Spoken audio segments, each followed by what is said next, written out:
Rebirth Campus Romance Multiple Heroines High EQ and IQ Internet Warfare Playboy Tutorial.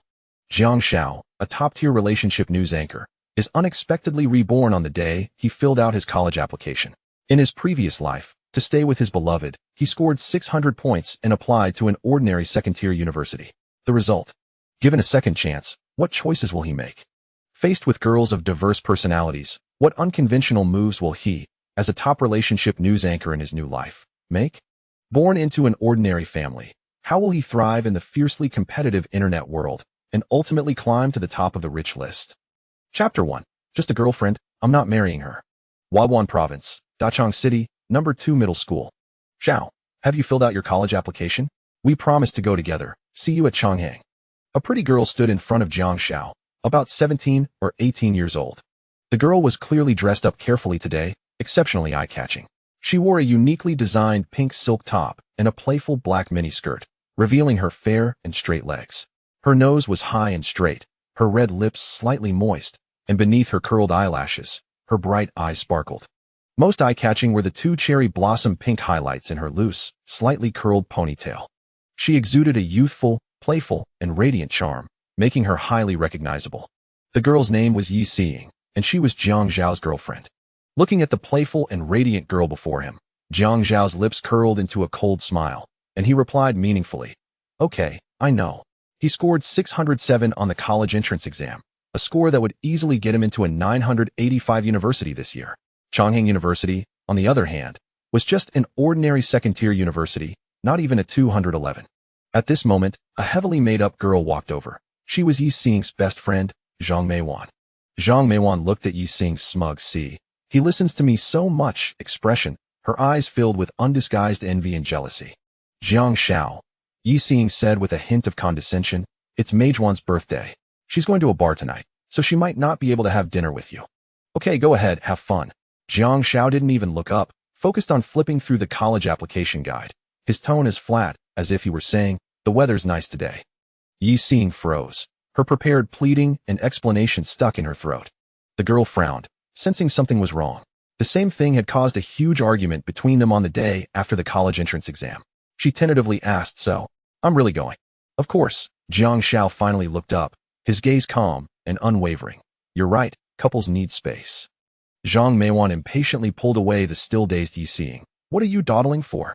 Jiang Xiao already agreed. After the two left, a dark-skinned, crew-cut boy walked in from the doorway. This was Jiang Xiao's childhood friend, Chen Bo. Chen Bo watched the two women walk away, his face filled with exasperation. "Xiao, you just let her go? Don't you know what kind of people Zhang Meiwan and her gang are? The bar is full of shady characters." Jiang Xiao's gaze swept over Yi Xing's retreating figure, his cold smile deepening. "I know." "You know, and you still let her go? She's your girlfriend." Chen Bo was jumping up and down in frustration. Jiang Xiao, hearing this, smirked, turned to look at him, his eyes filled with a nonchalant mockery. "You said it yourself. She's just your girlfriend." He paused for a second, his tone light, yet chilling. "I'm not marrying her." Chen Bo froze instantly. Jiang Xiao grabbed his stunned childhood friend, skipping over the previous topic, and went straight to the point. "What was your score?" 4.492. Chen Bo was still immersed in the shock of what had just happened. 492. Jiang Xiao thought for a moment, then pointed to the application guide. "Apply for this. Yanjing University, the Materials College." Yanjing. Chen Bo was completely dumbfounded. "Weren't you going to apply with Yi Xing? Even if Chang'an University is a bit low, Changda University would be fine." Changda University, the only 211 university in Reborn Province, is right next to Chang'an University. Changda University? "I applied to the Communication University of China." Jiang Xiao chuckled, a fire in his eyes that Chen Bo had never seen before ignited. "Brother Bo, don't you think Dachang is a bit boring? Let's go out and see the world." Then he patiently persuaded his somewhat bewildered childhood friend with the reason that, "We'll break up if you don't apply," and even thoughtfully called Chen Bo's parents, convincing them with the grand plan of going to the capital to make a name for ourselves. Chen's parents believed the words of the high-achieving Jiang Xiao without a doubt. After filling out his college application, Chen Bo wanted to drag Jiang Xiao to an internet cafe for a couple of games, but Jiang Xiao smiled mysteriously. "You go first. I have some personal matters to attend to." Chen Bo reluctantly left the school, his gaze turning back to Jiang Xiao at the classroom door, filled with confusion. Why does his childhood friend seem so unfamiliar today? That's right, the The current Jiang Xiao is him, yet not him. He was reborn. He returned from 2025 to 2012, to the summer after the college entrance exam, the crossroads that would change his life. In his past life, he was a complete idiot. For the sake of so-called love, he hid it from his parents, giving up a readily available offer from a top university, like a lovesick fool, chasing after Yixing, and enrolling in an ordinary second-tier university. The result? His parents were furious. His father didn't speak to him for 4 whole years, and his mother fell ill from anger. Reality was even crueler, giving him several resounding slaps in the face. In less than a year, his so-called fairy tale love shattered. In an ordinary university, a high score is useless. His family background was considered too ordinary in Dachang City.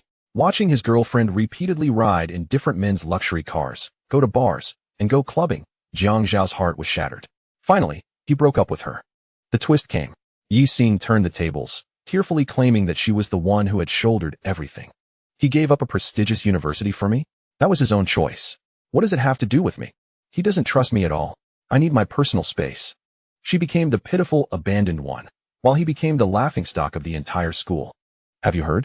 That idiot who scored 600 in his senior year of high school applied to a second-tier university for a girl and got dumped. Ha ha. A simp ends up with nothing. A clown. After graduation, he escaped his heartbreak and went to Beijing to work hard. His ordinary second-tier university degree made him suffer greatly. Working at a new media marketing company, working overtime and staying up all night was the norm. He'd finally managed to make something of himself, but then the mask mandate hit, and he lost his job. Unemployed at home, Jiang Xiao switched careers to become a relationship advice live streamer, and unexpectedly, this seemed to unleash some kind of talent within him. He actually thrived, on track to become a top live streamer. His financial situation gradually improved as well. However, settling down remained a distant dream. It's said that a man only has one moment of romantic madness in his life, and Jiang Xiao deeply believed this. Since his breakup with Yixing, coupled with the various outrageous women he'd encountered on live streams over the years, he had long since given up on marriage. During the Spring Festival of 2025, pressured by his family and wanting to make up for his past immaturity, Jiang Xiao agreed to go on a blind date. He clearly remembered that the woman was very satisfied with him that day. Even the dowry, originally 880,000 yuan, was reduced to 688,000 yuan. The house request was also changed from a villa to a large apartment, which was acceptable. She even said that in Wawan province, a girl like him with only these requirements was too good for Jiang Xiao. Jiang Xiao smiled and nodded, understanding the girl's perspective. He said, 880,000 yuan for the bride price is fine, and we'll buy a villa. I only have one request, a premarital medical checkup and a GPA. Hearing the girl's radiant smile turn into a drastic change in expression, she splashed water on Jiang Xiao's face and left with a dark expression.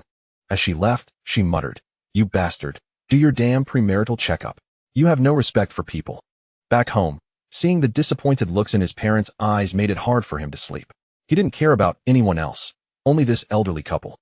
After taking 3 sleeping pills, Jiang Xiao finally drifted off to sleep. Unexpectedly, those 3 sleeping pills transported him back to that morning more than a decade ago, the morning he filled out his college application.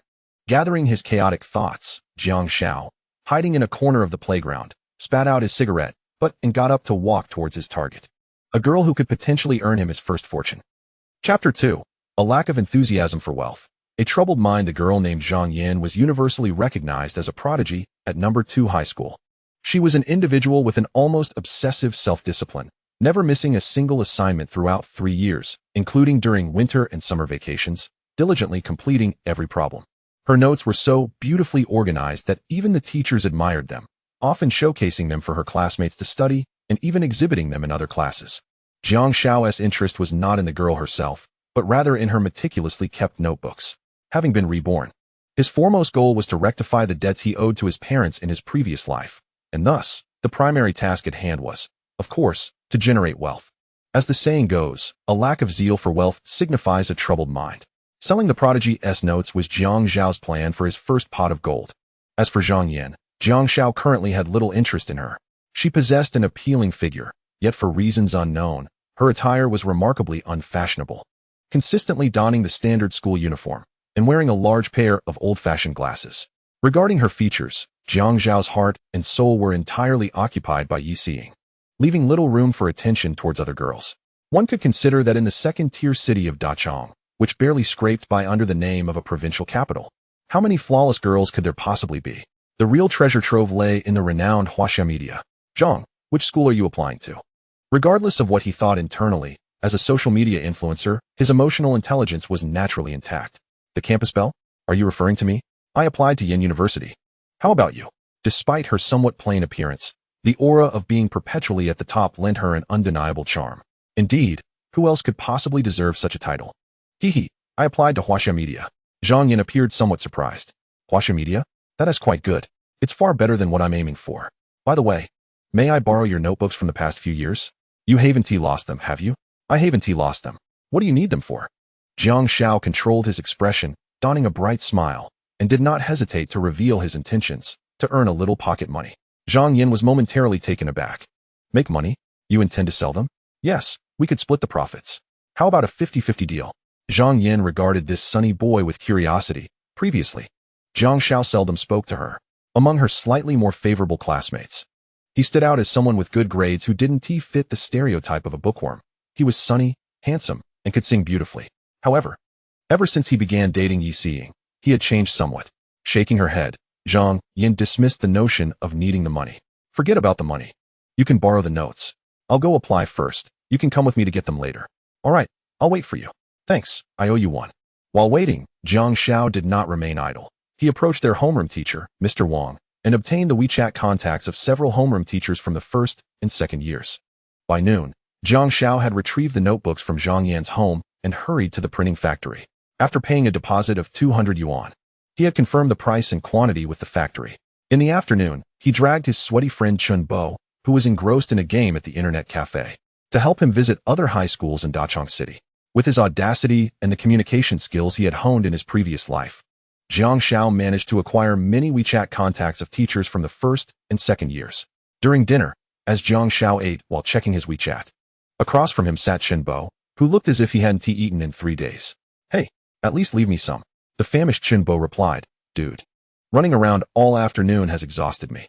I'm telling you, what is the use of this during the holidays? You should be relaxing. Shut up. Don't even think about borrowing money from me once I make a profit.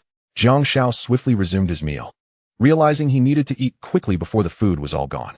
After dinner, Jiang Xiao initially planned to take Chun Bo to the internet cafe to show him what true gaming prowess looked like, but upon checking his pocket, he found he had only 2 yuan left, while Chun Bo had nothing at all, relying solely on the balance of his membership card for internet access. He was a genius in the investment world, capable of doubling his assets in a minute. Forget it, let us just head home. Jiang Xiao came from a modest background. His father, Jiang Xiao, hailed from a rural area and worked in the seafood market on Frog Street, having toiled for years to purchase their modest apartment. His mother, Zhao Meijian, was a local from Dachang, employed in an administrative role at a public institution. As for how Jiang Xiao won Zhao Meijian's heart, Jiang Xiao was not entirely sure. He heard there were many stories behind it, but that was a secret belonging to his parents, and he did not pry. In terms of family hierarchy, the Jiang family was quite unique, with Jiang Xiao ranked second and Jiang Xiao fourth. Why fourth? Because the Jiang household also had a dog. Upon entering the house, Jiang Xiao found Chong Wei feeding Laifu. Mom, I'm not even back yet, and you're giving food to Laifu? What if I hadn't eaten? Jiang Xiao was astonished. Zhao Meijian, without turning around, responded with a smile, What's the rush? There's yam and pork soup simmering in the pot, reserved for you. After patting Laifu's head, she stood up, brushing dog hair off her apron. What about you? Where have you applied? Jiang Xiao slipped on his slippers and walked into the living room. Huaxia Media, in Yanjing. The soup ladle in the kitchen clinked lightly. Zhao Meijian momentarily paused her movements, then deftly served the hot soup into a bowl, bringing it to the dining table. You've become ambitious, haven't you? Running all the way to Yanjing. She placed the bowl down, tapping its rim with her fingertip to check the temperature. Drink up, it's just right. Has the little one grown wings? Jiang Xiao, the second in command of the Jiang family, chimed in. Just trying to bring back a daughter-in-law from the capital. Jiang Xiao joked as he leaned closer to the kitchen. Stop being cheeky.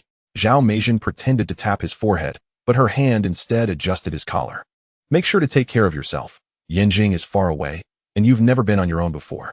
As she spoke, a hint of sadness and worry flickered across Zhao Meijian's face, but she quickly regained her composure. After Jiang Xiao finished the soup, the family gathered to discuss his plans. This summer, I'm planning to get a driver's license. I'll need a laptop too. Although I'm applying for a new media major, a computer is still essential. Sure, the driver's license is fine. I tentatively approve of the laptop. Jiang Xiao said. Tentatively approve? What does that mean? Jiang Xiao was perplexed. It means I don't have the funds. Ask your mother for it. Then what is the point of your opinion?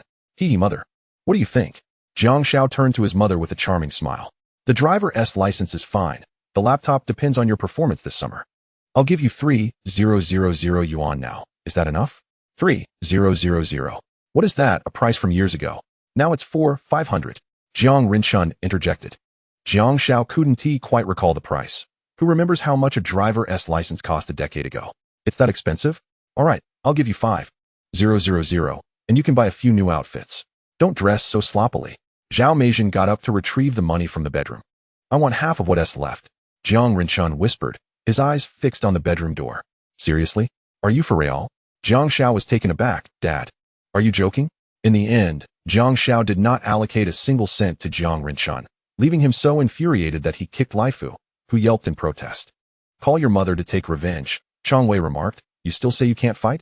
As Jiang Xiao walked into his room with the money, Jiang Xiao dodged Zhao Meijin's playful swats while exclaiming, You little brat, I raised you for nothing.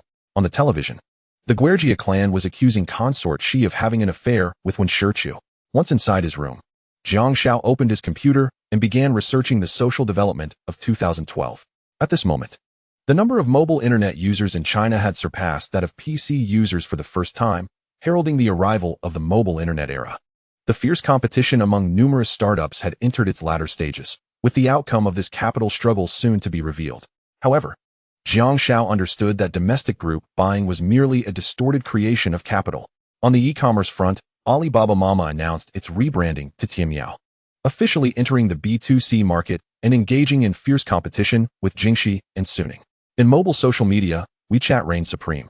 While Lei Jun's MeChat had become nearly obsolete, and Feixin had completely vanished, Jiang Xiao was already in the process of operating his first pot of gold. While it was uncertain how much he would earn, he was well aware that regardless of the amount, it was merely a one-off transaction. Jiang Xiao still has to contemplate the path ahead. While he was engrossed in researching entrepreneurial ventures within the Mayflower Bar in Dachang City, the atmosphere was electrifying. Chapter 3. He seems to have changed. I'm not at Mayflower. I'm on my way to Mayflower. This was the bar's promotional slogan. A group of young men and women swayed their bodies to the pulsating music, the lights flickering and smoke swirling, exuding an intoxicating aura of youthful vitality. Dressed flamboyantly, Zhang Meiwan was almost nestled in the embrace of a young man, while a delicate girl beside her held a glass, casting glances at a man who approached to flirt. Hey, Hui Xiao, seeing is the school bell. You'd better perform well, Zhang Meiwan teased. Upon hearing this, Yi Xing blushed and shyly retorted, Meiwan, don't say such things. Ha ha ha. Yi, you truly deserve the title of school belle. With your beauty, I reckon someone has already claimed you. The young man, referred to as Hui Xiao, gazed at the blushing Yi Xing, his eyes gleaming with unabashed desire. Our Xing is quite obedient. She hasn't dated anyone yet. If it weren't for the exams being over, you wouldn't even have the chance to meet her.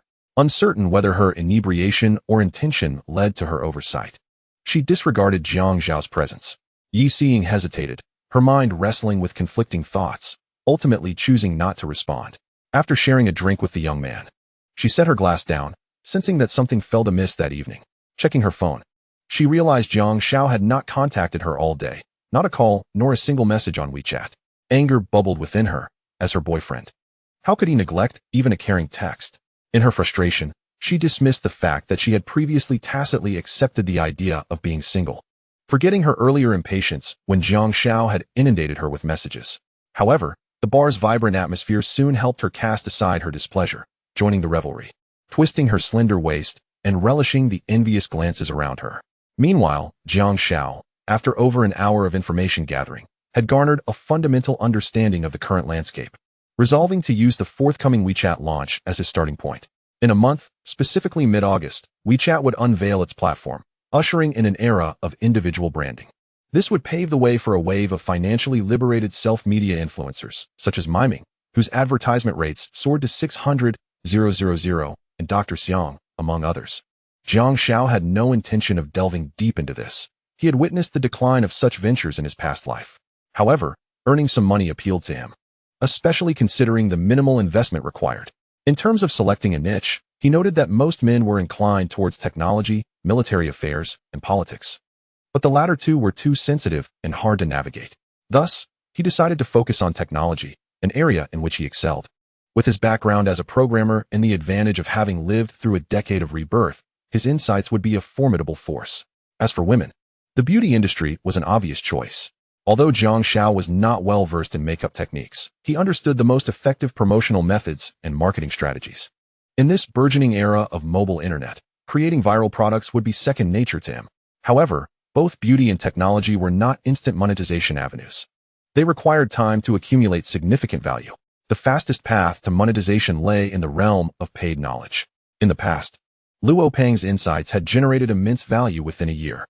Yet, Jiang Xiao found himself unable to replicate Luo Peng's model of cognitive enhancement. A thought struck him: why not take an opposing approach? While he might not grasp the nuances of cognitive elevation, he was well acquainted with the art of emotional broadcasting and the power of toxic motivational speeches. In his previous life, he encountered countless indoctrinated proponents of garden-variety feminism during live broadcasts, their arguments often outlandish. By drawing these individuals in, he could easily profit from selling books on women's consciousness. Admittedly, this might come at the expense of future simp brothers, but it was for their own good. The toxic motivation served as a catalyst for their eventual awakening. Jiang Xiao was determined to ensure his brand of toxic motivation would be the most potent. Recognizing that this trajectory was inevitable, he decided to give it a nudge, justifying that earning a modest fee was not unreasonable. Why not emulate the masters of the craft? The current economic climate was flourishing, giving rise to the simp economy. This phenomenon could not be curtailed by the efforts of a mere few. It was only after the economy had taken a downturn that the masters of the craft emerged in the public eye. Having reached a decision, Jiang Xiao established 3 folders. The first, Technology, Tech Insights. The second, Beauty, Diary of a Beautiful Transformation, Exquisite Fairy, each targeting student and professional demographics respectively. The third folder was Toxic Motivation, New Age Women, its straightforward title clearly indicating its purpose. With over a month remaining before the launch, Jiang Xiao began to draft some content. He opened Word and commenced the introduction for Tech Insights. Blood and Flesh Grind. Countdown to the apocalypse of group buying. 99 cannon fodder loaded. While amidst the sea of corpses and rivers of blood, I see a gluttonous beast sneering. Subheading: A madman's cold-blooded prophecy for a frenzied era. After an hour, Jiang Xiao forecasted the trajectory of the impending group buying battle, employing exaggerated language to amplify the audience's memory. Phrases like group buying is the road to the underworld and current group buying is a grotesque monster flowed effortlessly from his fingertips. As the clock struck past 1 in the morning, Jiang Xiao was deep in slumber. Meanwhile, Yi Xing staggered out of the bar, declining invitations for late-night snacks, and resolved to take a taxi home. Hey, beautiful, where are you headed? I can give you a ride. The calls and whistles from unscrupulous drivers startled her, causing her to feel a twinge of fear, the alcohol wearing off.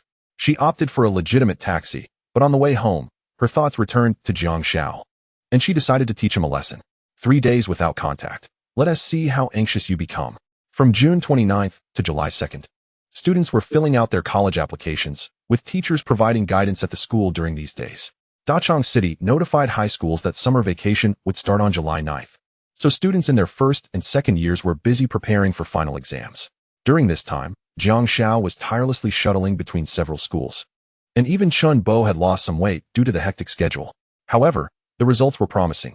The second high school achieved the best outcomes, as the teachers were more willing to promote the notes since they were from their own students. Priced at around 100 yuan, the notes were affordable for most families. And once others began purchasing, even those who initially found them expensive felt compelled to buy due to anxiety. In other schools, the regular high school notes were also selling well. Despite none being from a prestigious university, the allure of comprehensive notes from a prospective Yen University student was irresistible, prompting eager parents to open their wallets. Moreover, Zhang Yan's notes were exceptional. Not only were they neatly written and aesthetically pleasing, but they also had clear organization and completeness, covering all subjects from high school. Though there were certainly other students with good grades and meticulous notes, few could rival Zhang Yan's quality. The teachers willing to assist in promoting the notes were not foolish. While some had vested interests, they also recognized the value of good products. The integrity of teachers during this period was commendable. As the first and second year students approached their final exams, Jiang Xiao and Chun Bo gradually found themselves with a bit more breathing room. After tallying their earnings, they discovered they had made over 40,000 yuan in just 1 week. In a city with nearly 4 million residents and tens of thousands of high school students, Jiang Xiao felt slightly disappointed with their sales. Nevertheless, it was nearly sufficient. He handed Chen Bo 2,000 yuan in cash and offered to cover his driving school fees so they could learn together. Hey, give me the money. My dad will pay for my driving school. Chen Bo protested. Are you out of your mind? Can't you just ask your dad for money now? Jiang Xiao looked at him as if he were foolish. I suppose you have a point. By the way, is your father involved in renovations? Jiang Xiao suddenly recalled something. Oh, you didn't know? Why do you bring this up? Chen Bo asked, perplexed. Time had passed so long that Jiang Xiao could hardly remember. But it was difficult to explain to Chen Bo. He contemplated the idea of starting a new account to provide renovation guides, followed by recommendations for home decoration accessories. Help me write a strategy tonight, focusing on the 5 major pitfalls of renovations. What is the point of writing that junk? Chen Bo gazed at Jiang Xiao as if he were a fool. 100 for an article. Only a lunatic would write that. I will write it tonight. Upon hearing there was money involved, Chen Bo immediately changed his attitude, but he still inquired, Xiao, what do you need this for? That's none of your concern. Just write it. It's useful, Jiang Xiao replied without further explanation. Meiwan, has Jiang Xiao changed his heart? He hasn't contacted me proactively for a week. Yi Xing sighed, shaking her milk tea in front of her. Chapter 4. Serendipity. Zhang Meiwan was taken aback. A week? Do you know what he's been up to? I asked. And he said he was busy. Yi Xing recalled the 4th day after filling out her application. Having endured the promise she made, she confronted Jiang Xiao, demanding to know why he ignored her. But Jiang Xiao merely replied that he was busy, and that was the end of it. Further messages were met with silence. During those days, Jiang Xiao was preoccupied with selling notes, and his WeChat messages were overflowing, leaving no time to attend to Yi Xing. Could it be because of what happened on the day of the application? Why is he being so petty? Zhang Meiwan remarked. I don't know. What if he really has changed his heart? At this stage, Yi Xing was still quite satisfied with Jiang Xiao. He was academically successful, good-looking, and exuded a sunny disposition, fitting the type that became increasingly handsome the more one looked at him.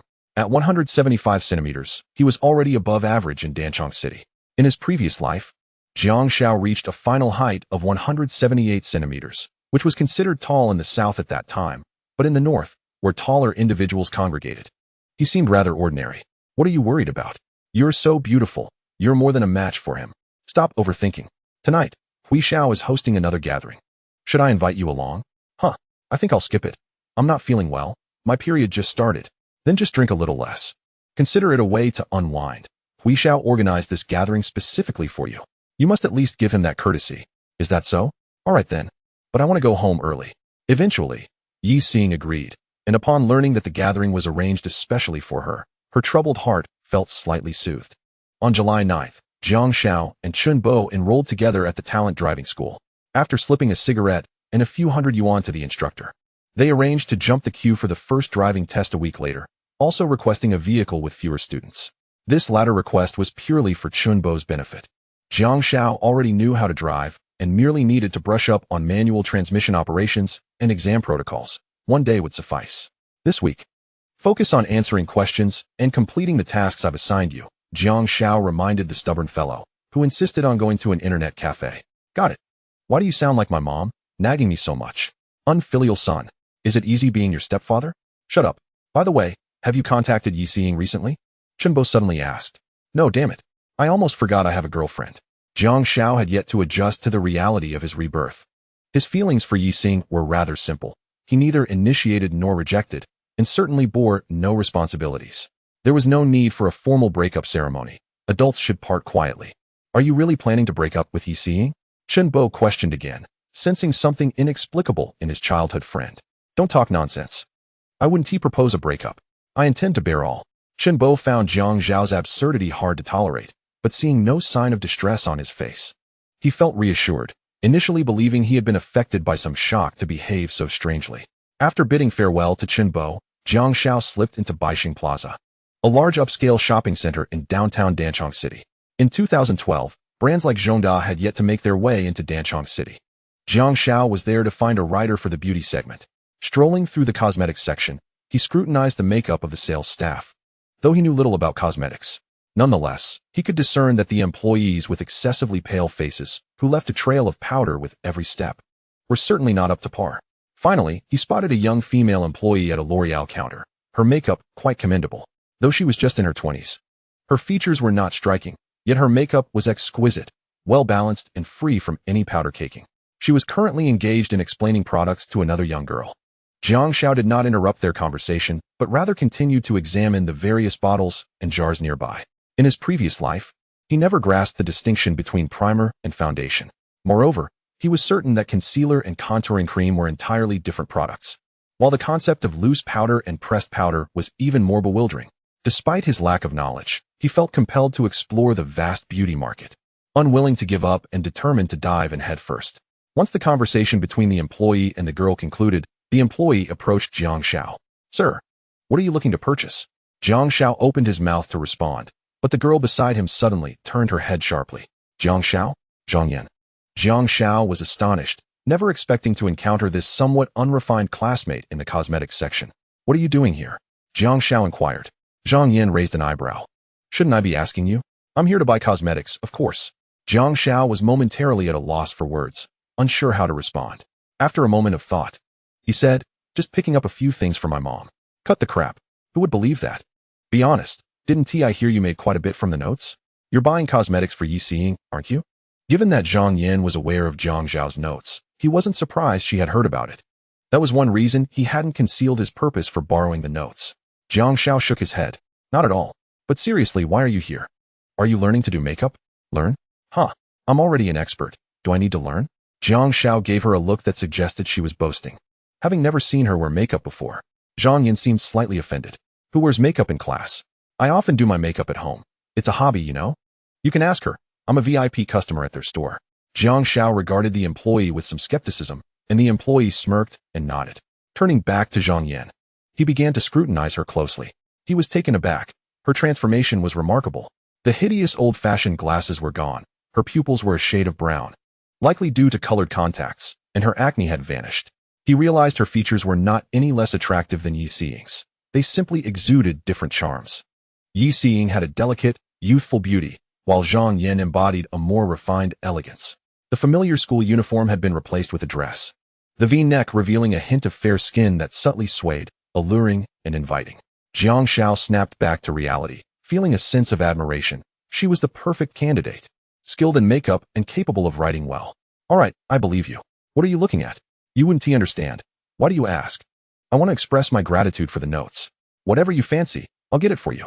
It was hard to refuse after such a generous offer. "Oh, you want to buy me cosmetics?" Zhang Yan regarded Jiang Xiao with a playful glint in her eye. "Then I'll take this." Jiang Xiao instructed the employee to pack the items, feeling a twinge of regret at the checkout. How could such a small bottle cost over 1,000 yuan?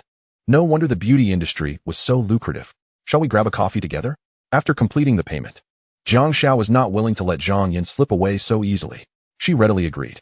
They found a corner in a nearby cafe, ordered 2 cups of coffee, and Jiang Xiao began to show his true colors. "What purpose do you have for these strategies?" "Never mind that. Can you assist me in writing something? I am willing to compensate you with 100 for a piece, starting from the simplest content. Depending on the outcome, I could offer more. A few hundred yuan is nothing to me," Zhang Yan remarked. Jiang Xiao suddenly displayed a surge of anger. "Is that money I offered? It is a recognition of your talent. Do you understand?" Zhang Yan nearly spat out her coffee in surprise. "With your smooth talk, I am not Yi Xing. I won't fall for that. Then what will you fall for? Speak up. I can cater to any approach you desire.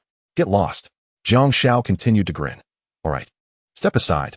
I fear I might accidentally roll into your heart." "Haha, you are so cheesy." Zhang Yan burst into laughter. "Are you happy now? Then I will take that as your agreement." Seeing that it was sufficient, Jiang Xiao hit the brakes. He never truly intended to pursue Zhang Yan. "I did not agree. But it is not out of the question, though I have a condition." Without a moment's thought, Jiang Xiao said, "You speak, as long as it's not selling myself. I'm good with it." Chapter 5. Dimensional Strike, Get Lost. "There's a movie tomorrow that I want to see, but I feel a bit scared to go alone." Zhang Yan's voice was quieter, seemingly shy. A rosy hue adorned her cheeks, imparting a unique charm. "A horror film? All right, I'll take the plunge. What time tomorrow?" Jiang Xiao did not expect Zhang Yan to be a fan of horror films. Nevertheless, it was inconsequential. He had to attend even if it were an adult film. "I will send you a message tonight." "Okay." Having achieved his objective, Jiang Xiao no longer delayed, bidding farewell to Zhang Yan as he returned home to prepare for his continued efforts. Today, He had 2 pieces to write, the second being tech talk. Title: The Internet. The first piece, a dose of bitter wisdom, necessitated a grand opening. Title: A man willing to spend money on you does not necessarily love you. But a man who refuses to spend money certainly does not love you. Silently apologizing to his devoted male friends. He recalled the words of Master 2 that sent chills down his spine. His identity must not be revealed. To prevent any mishaps, he resolved to masquerade as a playboy. Well, perhaps that doesn't require any disguise. Upon opening the door to his home, he found his father already there, engrossed in the television. On screen, Hu Gu portrayed Yuan Tuo, wielding the Xianyuan sword, golden sword energy sweeping across the battlefield, instantly obliterating 100,000 Sui troops, standing resolute amidst the crimson smoke. How remarkable! This old man still harbors a fantastical dream. Just as Jiang Xiao settled onto the sofa, his father leaned closer. Did you report for your driver's license? Yes. I just paid today. Jiang Xiao replied. What about the rest? Give your dad a little. Money has been tight lately. Jiang Xiao looked at his father with disdain. With you like this, still watching Xianyuan sword? Why not ask mom instead? Jiang Rinchun shot an irritated glance at Jiang Xiao. Nonsense, do you think I don't know? The issue is, she won't give me any. Dad. That's because your approach is wrong. Stop messing around. If you have the ability, go ask. Jiang Xiao was determined to teach his father a lesson today. Mom. I need to discuss something with you. Spit it out quickly. Zhao Taiho's voice came from the kitchen. Tomorrow, I have a date with a female classmate to watch a movie, and I wanted to ask for some funds. The hurried sound of slippers approached as Zhao Meijin walked towards Jiang Xiao, removing her sleeves. A date with a female classmate? Yes, from my class. Jiang Xiao answered honestly. Which one? Has mom met her? What does she look like? Zhao Meijin nudged Jiang Rinchun to move aside. I am not sure if you have met her. She looks average, named Zhang Yan. Initially, Zhao Taiho felt a bit disappointed upon hearing average, but her eyes lit up at the mention of Zhang Yan's name. Immediately, she rose from the bedroom, retrieved her bag, and handed 200 to Jiang Xiao. Jiang Rinchun was left dumbfounded. I can't use this trick. Isn't Zhang Yan the one with the best grades in your class? Looks aren't everything. A good character suffices. I have seen that girl. She is decent, has good grades, and is well behaved. That's acceptable. No one is perfect. Jiang Xiao then exclaimed in surprise. Who says there isn't? There is. Mom, you are perfect, beautiful, gentle, kind, and intelligent. You little rascal. No son looks down on his mother. Every child thinks their mother is the best. Zhao Taiho reprimanded Jiang Xiao, then pulled out another 200 from her bag and handed it to him. For your first date with a girl, don't be stingy. Beauty alone won't fill your stomach. Jiang Eri felt his brain shrinking. This was still his frugal wife. Jiang Xiao countered. It's possible. How can it not be? Look at how dad has become so plump. Isn't it because he married such a beautiful wife like you? Zhao Taiho's lips could barely contain a smile. She glanced at Jiang Rinchun, and the disdain in her eyes was evident. Your dad has just gained weight. Who wouldn't when they indulge in good food and avoid exercise? Jiang Xiao continued. What about grandma? Isn't it said that dad marrying you was a blessing from the ancestors, allowing them to produce a son as handsome and academically proficient as me? Smooth talker. Stop it. Buy some decent gifts. Zhao Taiho emptied the last 300 from her bag into Jiang Zhao's hands and left the sofa, walking towards the kitchen with a spring in her step. Consequently, the family hierarchy shifted. Jiang Xiao replaced his father in second place, with Jiang Rinchun at the bottom. Jiang Xiao pocketed the money, raised an eyebrow at Jiang Rinchun, and before his father could speak, he headed straight for his bedroom. Jiang Rinchun stroked his chin, and seeing Jiang Xiao enter his bedroom, hesitated for a moment before following him into the kitchen. Get lost. What do you need money for? Are you going to ask someone to watch a movie? Jiang urged grumbled as he exited the kitchen. In the midst of Jiang Rinchun's sorrowful gaze, Jiang Xiao finished his meal, secretly slipping 200 to his father. Rinchun, you must listen and save your money. The buoyant Jiang Xiao was kicked back into his bedroom by his father. That evening, Jiang Xiao first sent a WeChat message to Chen Bo, outlining the primary content and considerations for the article he needed him to write, then began his own writing. After completing the draft, Jiang Xiao browsed Weibo, lacking substantial funds. He could only promote through Weibo. Thus, he needed to prepare, following some influential accounts, and actively commenting to increase his presence and ride the wave of trending topics.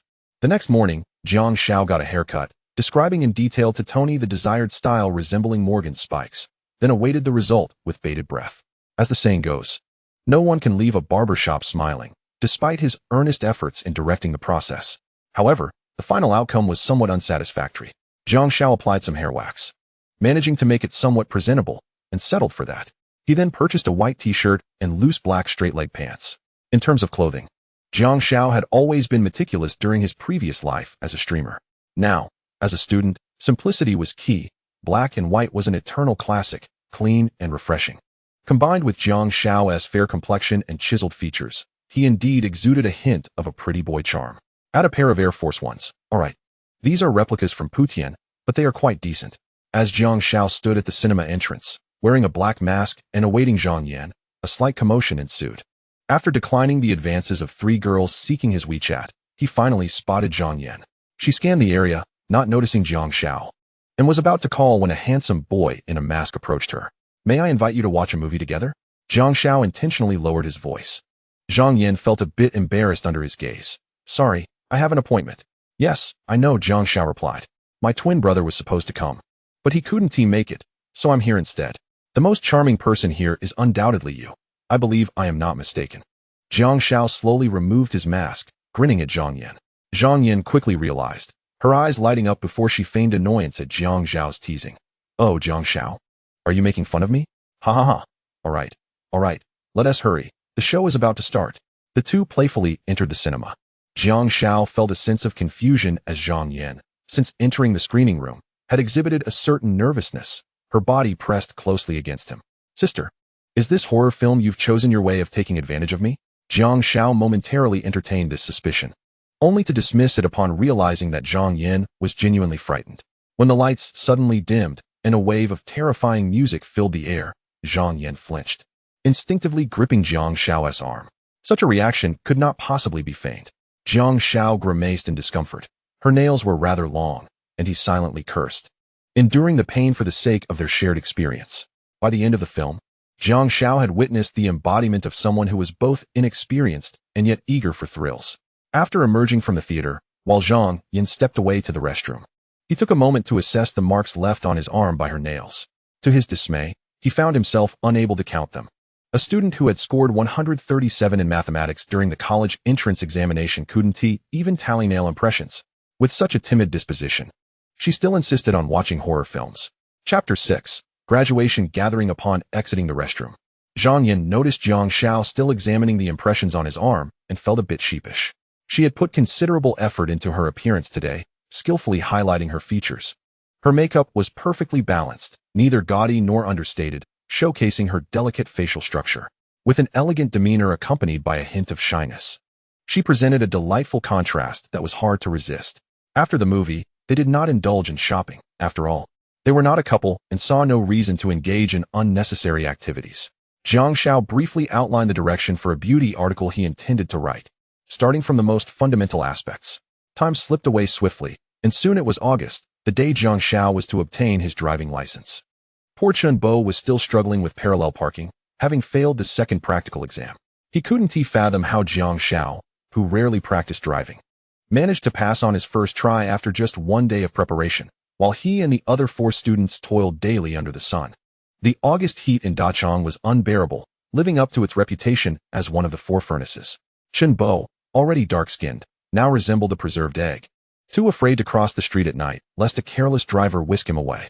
Frustrated, Chun Bo shook his head and suddenly recalled, "Ah Xiao, there's a classmate gathering tonight."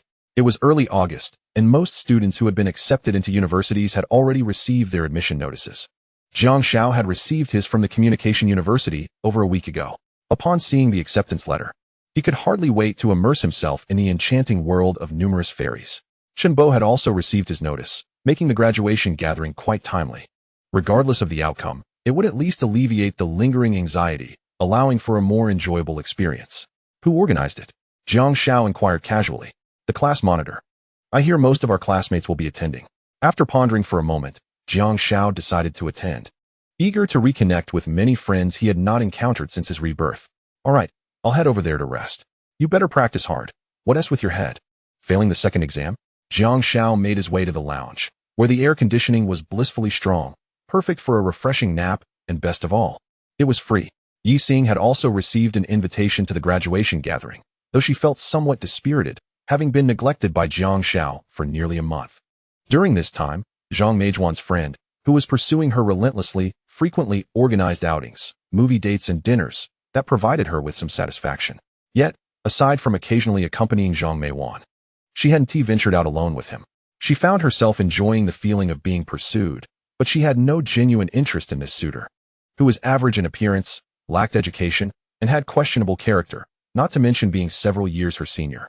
Curiously, she reflected on how she used to find Jiang Xiao's constant attention bothersome, yet now, in his absence, she found herself missing him. Strangely, she experienced a subtle sense of urgency, fearing that one day Jiang Xiao might suddenly suggest a breakup. After several veiled attempts to gauge his feelings, she finally relaxed when it became clear he had no intention of ending their relationship. Perhaps I should dress up beautifully today to surprise him? Yi Xing mused, beginning to try on various outfits in front of the mirror. Similarly, Zhang Yan meticulously prepared herself. Since their last movie outing, she and Jiang Xiao had not met again. Though their WeChat conversations had been lively, she had come to understand the art of flattery and sweet nothings. Every time she submitted a piece of writing to him, she was met with his 360-degree praise. Jiang Xiao's compliments were always unique and cleverly nuanced, avoiding mundane statements like great job or impressive. Being someone who had always excelled academically, Zhang Yan had heard such praises too often to feel moved. In their last exchange about a guide to concealers, Jiang Xiao had expressed concern. This won't do. Is it poorly written? What is wrong with it? Zhang Yan had asked, puzzled. I finished reading it, and I'm worried. He replied. Worried about what? She inquired. Worried that other girls will become experts after reading it, and I'll be tricked later on. I can't very well ask them to wash their faces before meeting me. Go to hell, Zhang Yan retorted. Although the simplicity of their banter made his praise all the more impactful.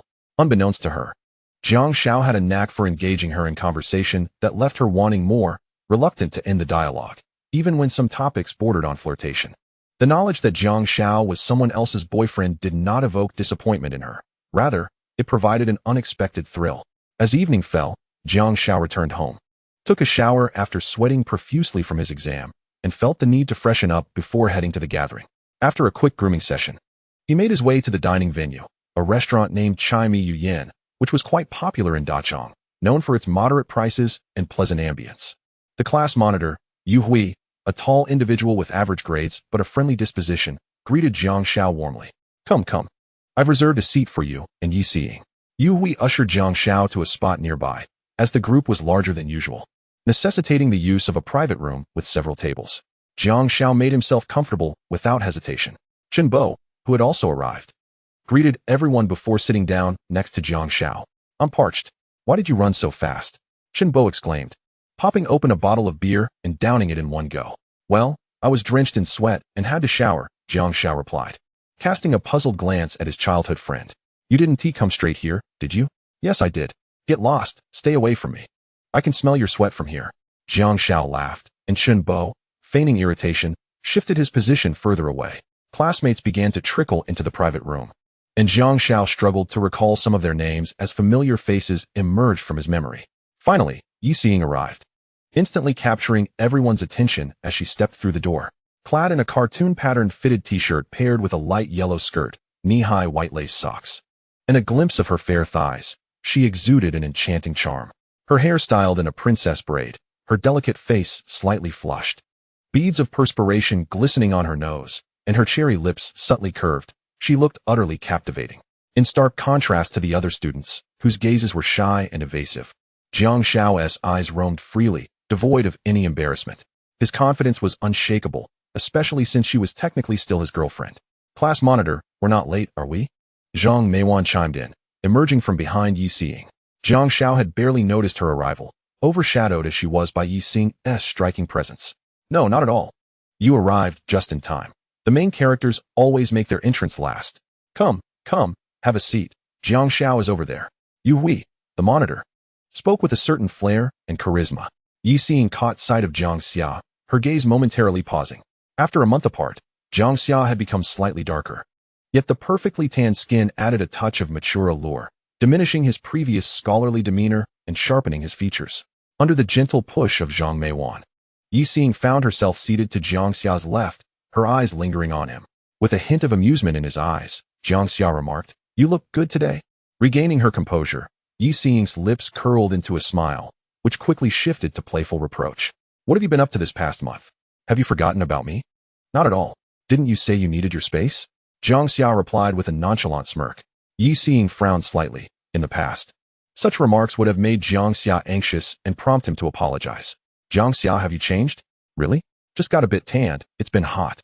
And I've been learning to drive. But I'm fine. Look at Chunbo. He looks completely different. Jiang Xiao pointed at Chunbo. Shut it. Chunbo protested, displeased at being the subject of Jiang Xiao's teasing. That's not what I meant.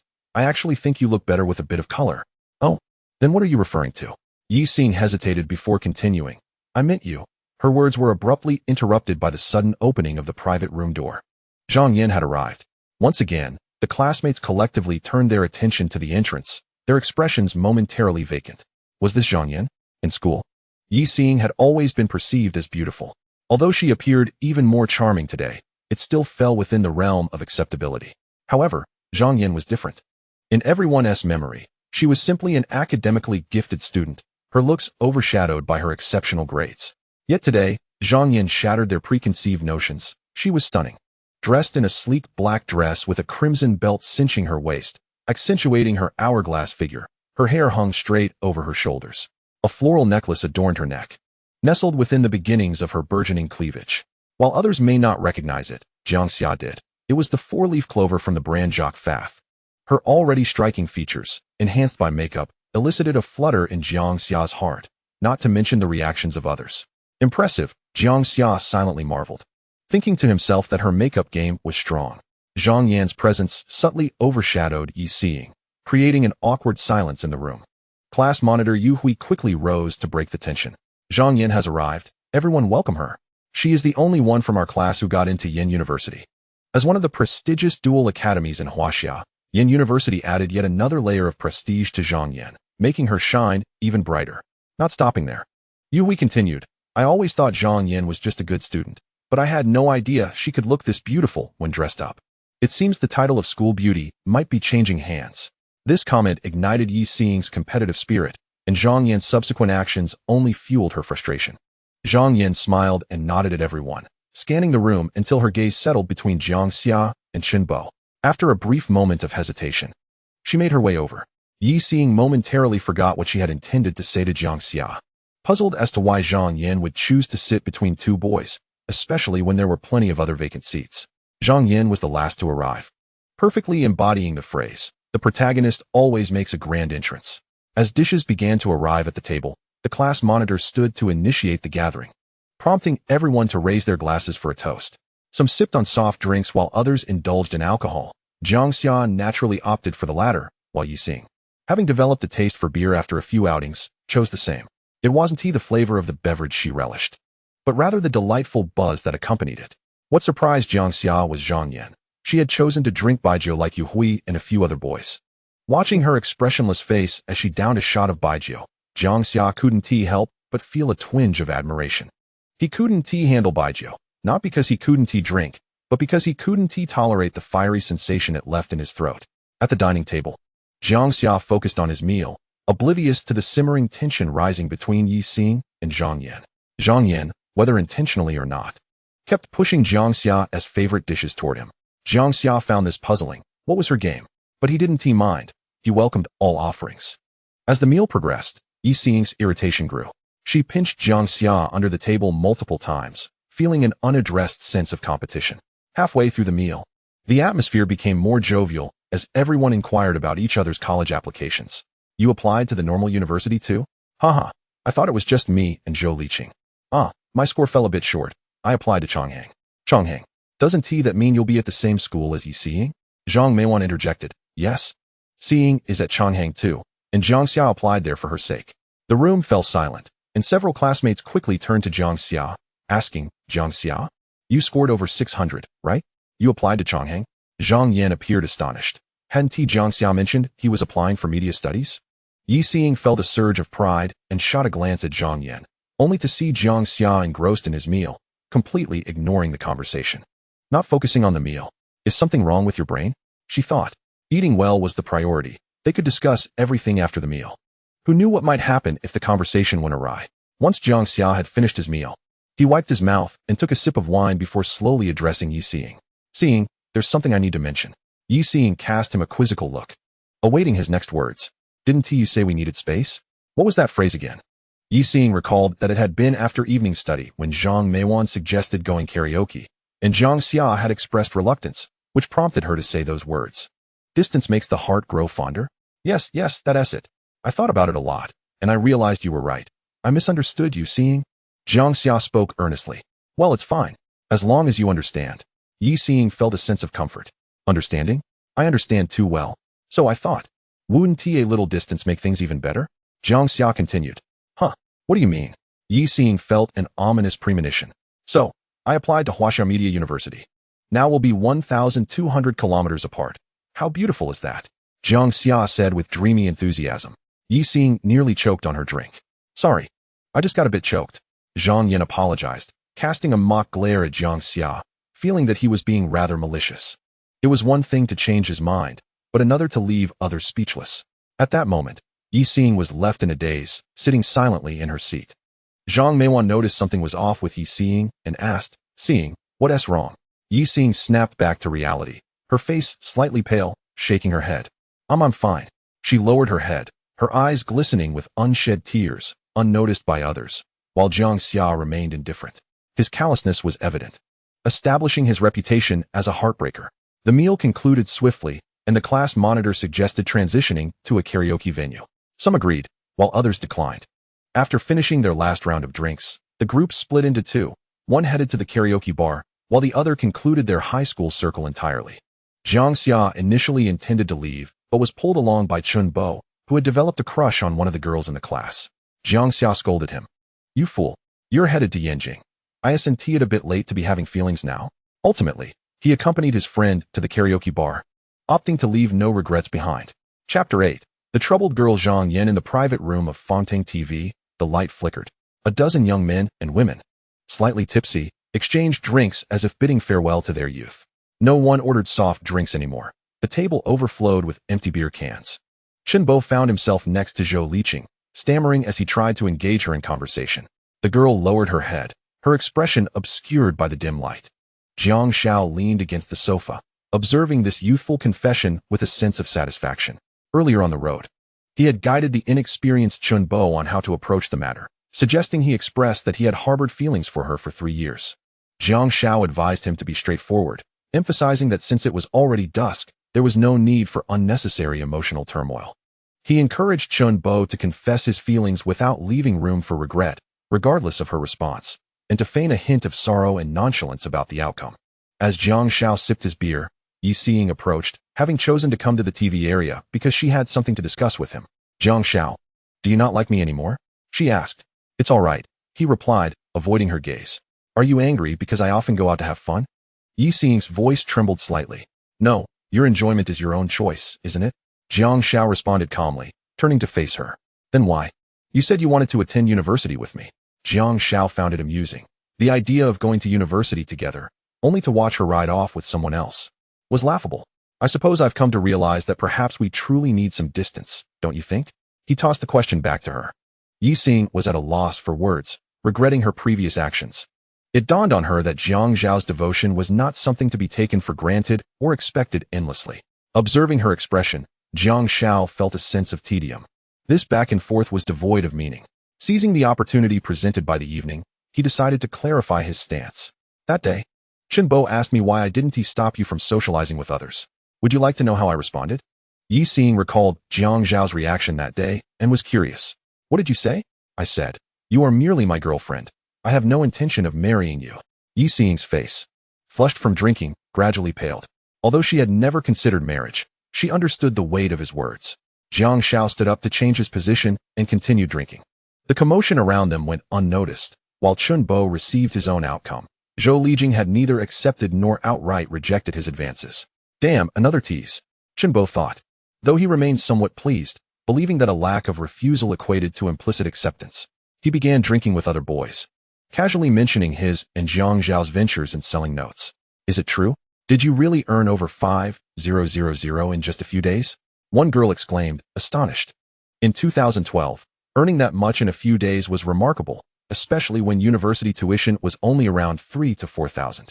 Of course it's true. Jiang Xiao earned even more, 40,000. A wave of astonishment rippled through the crowd.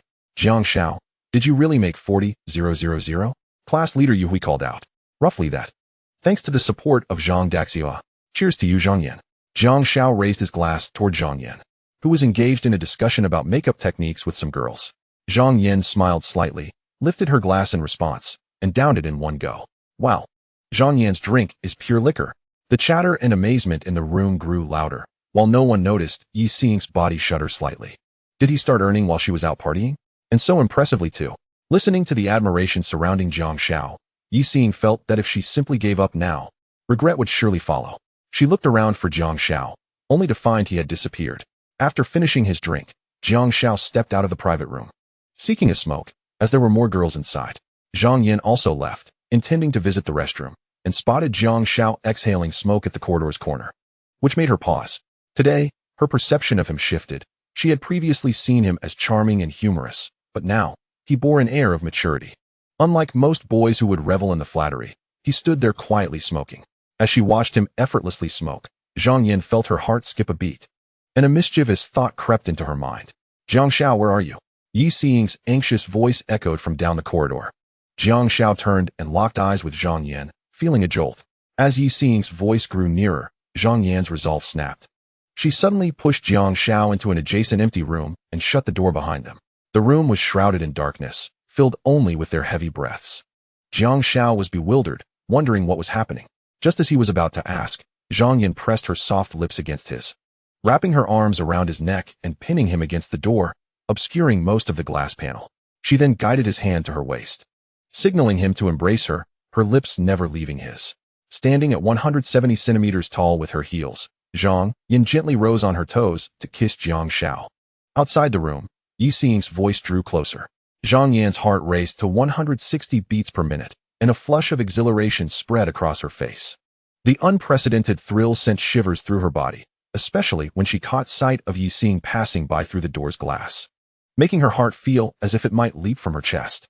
As the overwhelming sensation began to fade, Jiang Yan felt her strength wane, leaning heavily against Jiang Xiao. After experiencing such intense stimulation, her body weakened, particularly her legs, akin to how many struggle to stand after disembarking from a roller coaster. Jiang Xiao instinctively tightened his hold around the girl as she leaned against him, her soft murmurs filling the air. As Yi Xing's voice faded into the distance, Jiang Yan gradually regained some strength, the two merely parting their lips without altering their position. Jiang Xiao, still somewhat dazed, began to process the situation, finding it amusing that he had been kissed so forcefully.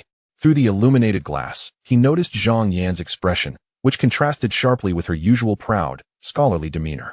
Chapter 9. Yi Xing's regret. Jiang Yan came from a single-parent household. Her parents divorced early, and she had lived with her mother, a strong businesswoman. Thus, she had never lacked for money, enjoying a life of relative luxury.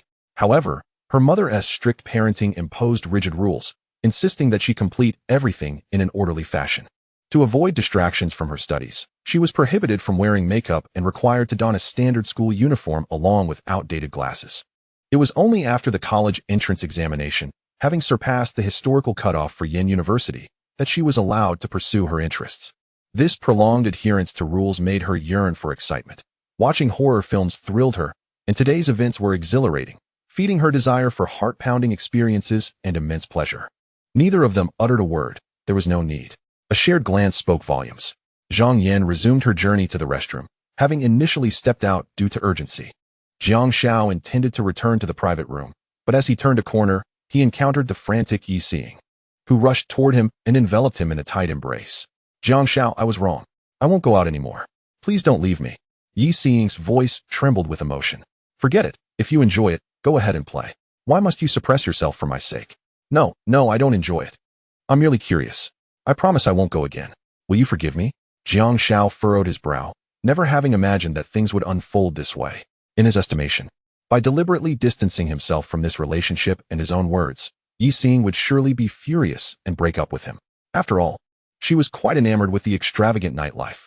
However, Jiang Xiao had not anticipated that this fascination would only arise after university, as she had yet to encounter friends who shared her student status.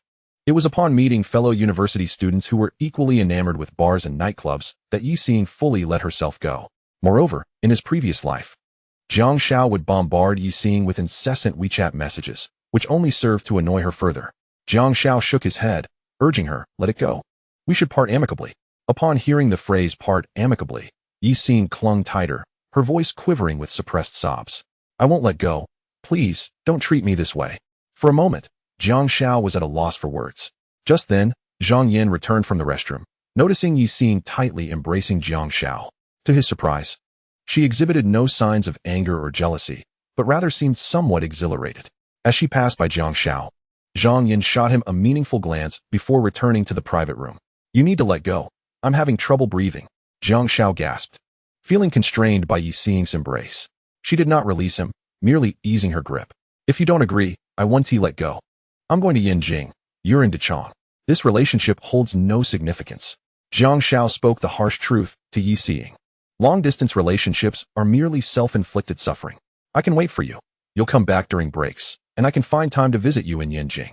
Jiang Xiao, feeling helpless, replied, let us see. You'll understand when you get to university. Hearing Jiang Xiao's less resolute stance on breaking up, Yi Xing was filled with joy, lifting her tear-streaked face to gaze at him. So, am I still your girlfriend? What do you think? Jiang Xiao neither confirmed nor denied. Yes, of course. Yi Xing giggled through her tears, wiping her eyes, and then took Jiang Xiao's hand. Jiang Xiao, you smell wonderful. Did you spray perfume? Jiang Xiao stiffened momentarily before regaining composure and walking toward the private room. No, it must be from accidentally brushing against something. Oh, no wonder it smells like women's perfume. Yi Xing thought little of it. As long as Jiang Xiao didn't break up with her, everything would be just fine. Hand in hand, they entered the private room, where the atmosphere remained lively, everyone joyfully exchanging drinks. Zhang Yin held a transparent glass, gently swirling the dark red liquid inside, her expression calm. In this bustling room, she appeared exceptionally aloof and elegant. Pulling Jiang Xiao down onto the sofa, Yi Xing asked, Jiang Xiao, what songs do you like? I'll sing for you. Sing one you're good at. Jiang Xiao replied. All right. Yi Xing cheerfully dashed off to select a song. Jiang Xiao poured himself a drink, catching Zhang Yin's lingering gaze. Zhang Yin looked at him, whether intentionally or not, her tongue flicking across her lips, her eyes narrowing into a smile before she quickly returned to her previous cool demeanor. That smile was rather captivating. Jiang Xiao's lips curled upward as he downed his drink. Yi Xing returned with a microphone, ready to serenade him with a new song she had been practicing for a month.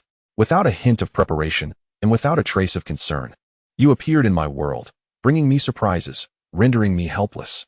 Her voice was light and airy, embodying a standard southern accent, delicate and gentle.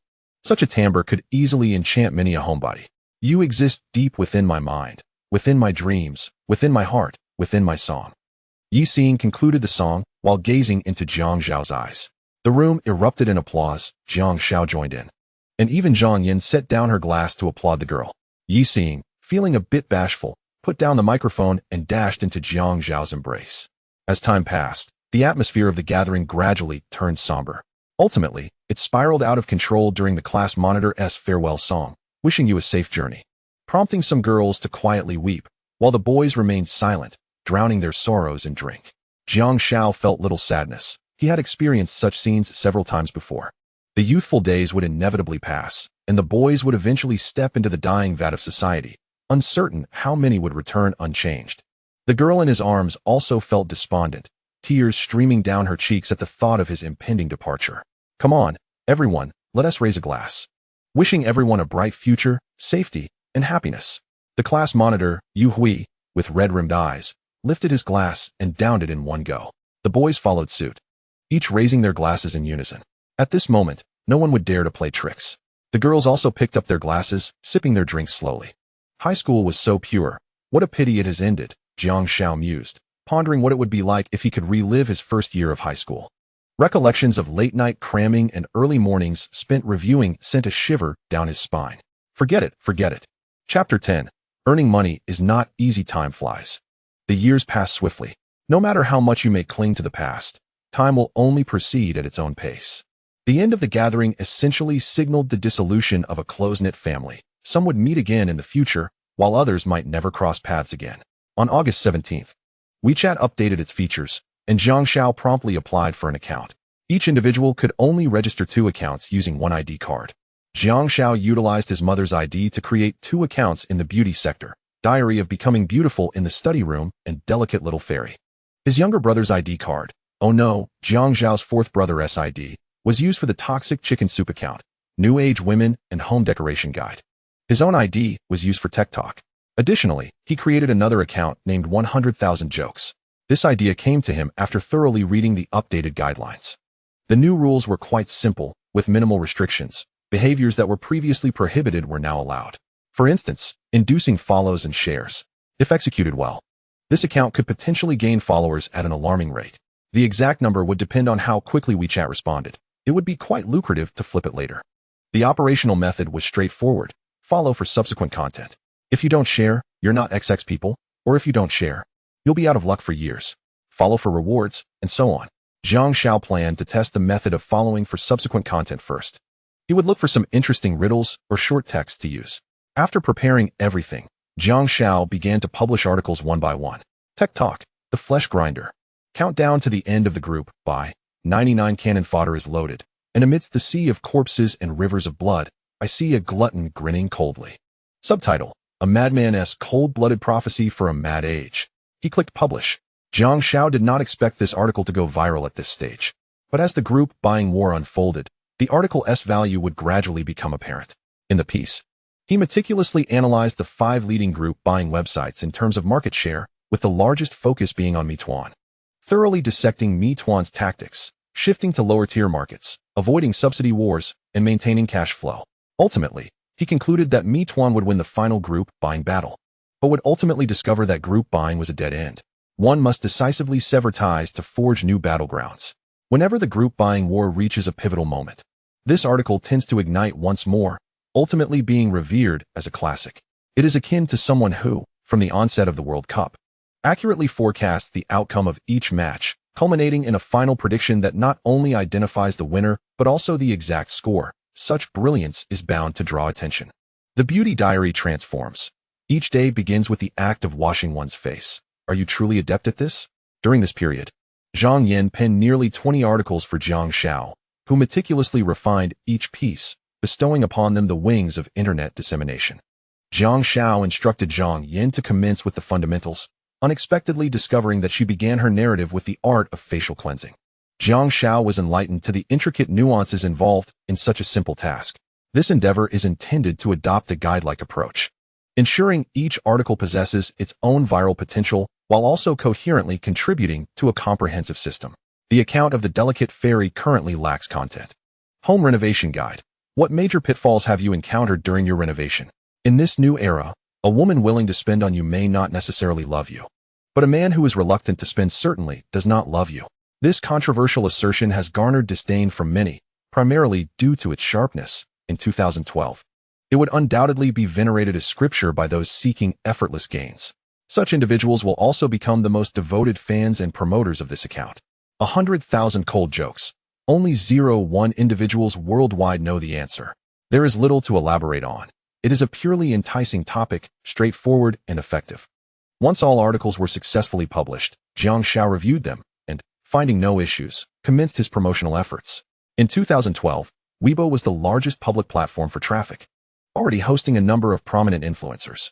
At this juncture, having just released content, Weibo exhibited minimal defenses against this new product. This period was indeed a golden opportunity.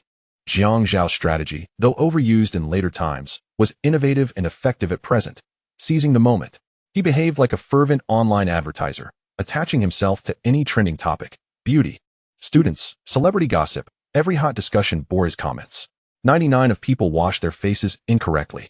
The ugly truth revealed. Scan this QR code. On platforms like Tieba, Dubon, and Penguin Weibo, the same. Copy, paste, and bombard. The technology sector was not spared either.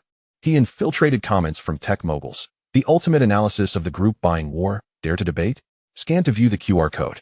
Next came the ground promotion. After lunch, Jiang Xiao dragged the reluctant Chun Bo to a wholesale market to procure a batch of adorable plush keychains. They ventured to a bustling shopping mall, wandering the cosmetics counters. Excuse me, could you do me a small favor? Scan this new code to follow me, and I'll gift you a cute little accessory. It's a new WeChat feature. Give it a try. Young women, enamored with beauty and trinkets, quickly snatched up an entire box. Thus, the pair spent an entire afternoon traversing several malls before distributing all the plush keychains. Chun Bo, exhausted, exclaimed, "Xiao Gu, you truly are my brother. This is utterly exhausting." Jiang Xiao waved his hand dismissively. Hard work deserves reward. I'll treat you to a Coke. Next time, we'll play League of Legends. How about a game of Yasuo? That's sufficient sincerity. Isn't it? Shinbo stared blankly. Who is Yasuo? Just a character. Returning home that evening, Jiang Xiao, drained yet resolute, continued his work, writing articles, posting, persisting in riding the wave of trending topics. Each day followed this rhythm, running about during the day, typing until his eyes blurred at night. Exhausted, he lamented over his dwindling wallet, pondering the expenses of promotion. When would it all come to an end? On August 25th, a week after the launch, Jiang Xiao had nearly exhausted all shopping centers, even managing to visit some newly opened residential complexes to post advertisements for the home renovation guide. Today, Jiang Xiao allowed himself a brief respite, as Yixing was on the verge of madness after not seeing him for over 10 days. She had barely managed to reach him via WeChat in the past week. Being home alone grew dull, and several times she nearly accepted Hui Xiao's invitation to unwind at a bar. When Yixing threatened to visit Jiang Xiao's home, he finally agreed to accompany her to a movie and go shopping. He had come to terms with the notion that, as the saying goes, don't waste a bad girl. After sleeping until noon, Jiang Xiao rose, had lunch, and checked his data, feeling somewhat satisfied. He then ventured online for a bit of leisure before preparing to leave. At the entrance of the Zhongda Cinema in People's Square, he spotted Yixing holding an umbrella, dressed in a cropped tank top and a long silk sun-protective shirt. Paired with ultra-short denim shorts that showcased her fair, long legs, she wore white ankle socks with floral canvas shoes. Upon seeing Jiang Xiao, she quickly jogged over, her bosom bouncing with each step, beads of sweat glistening on her forehead and nose as she embraced him, nuzzling her head into his chest. Hey, are you wiping sweat on me? What if you run so fast that you break my dining hall? Jiang Xiao took the umbrella from her, pulling her from his embrace. Yixing, somewhat puzzled by his remark, merely felt she hadn't received enough affection and looked up at him with an innocent expression. I've missed you so much. You haven't missed me at all, she confessed. I'm here now, aren't I? Have you bought the tickets? Jiang Xiao positioned the umbrella between them. The girl's fleeting sense of grievance dissipated quickly. I have. Let us go. She linked her arm with Jiang Xiao's, and together they entered the cinema. First purchasing popcorn, then sending Yixing to fetch drinks. He wanted a cold Coke.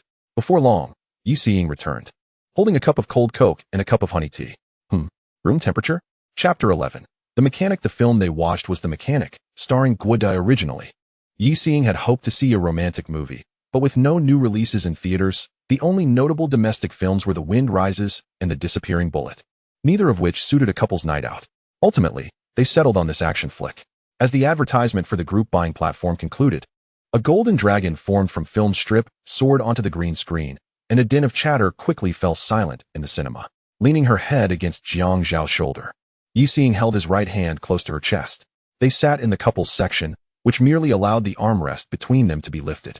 Yixing had chosen a seat slightly toward the back, with only a couple in the corner behind them, already engrossed in their own entanglements before the film even began.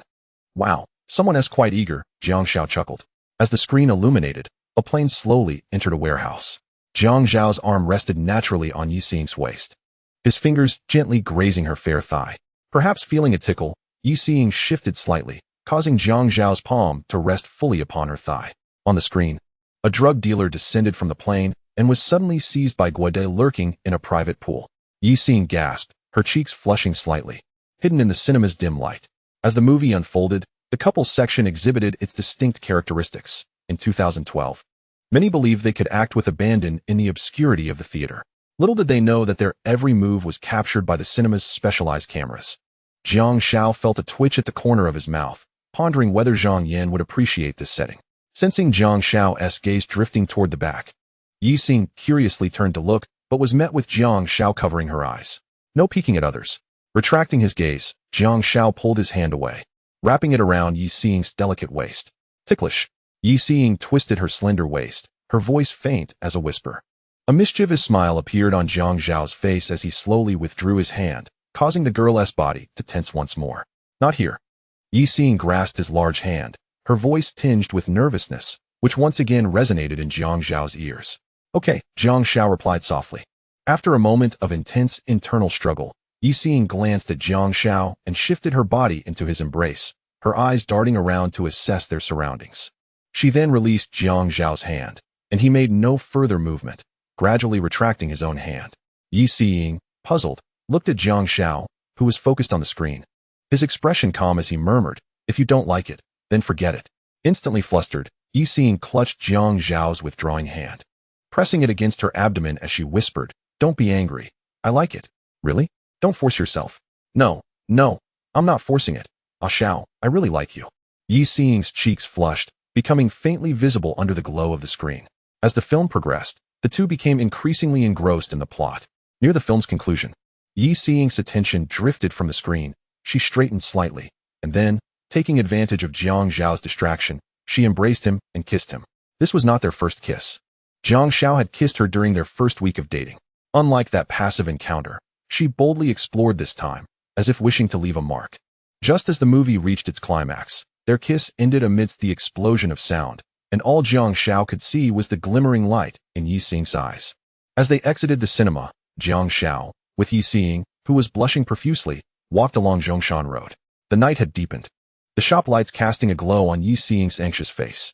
"I bought a ticket for the 29th. I'm leaving in a few days."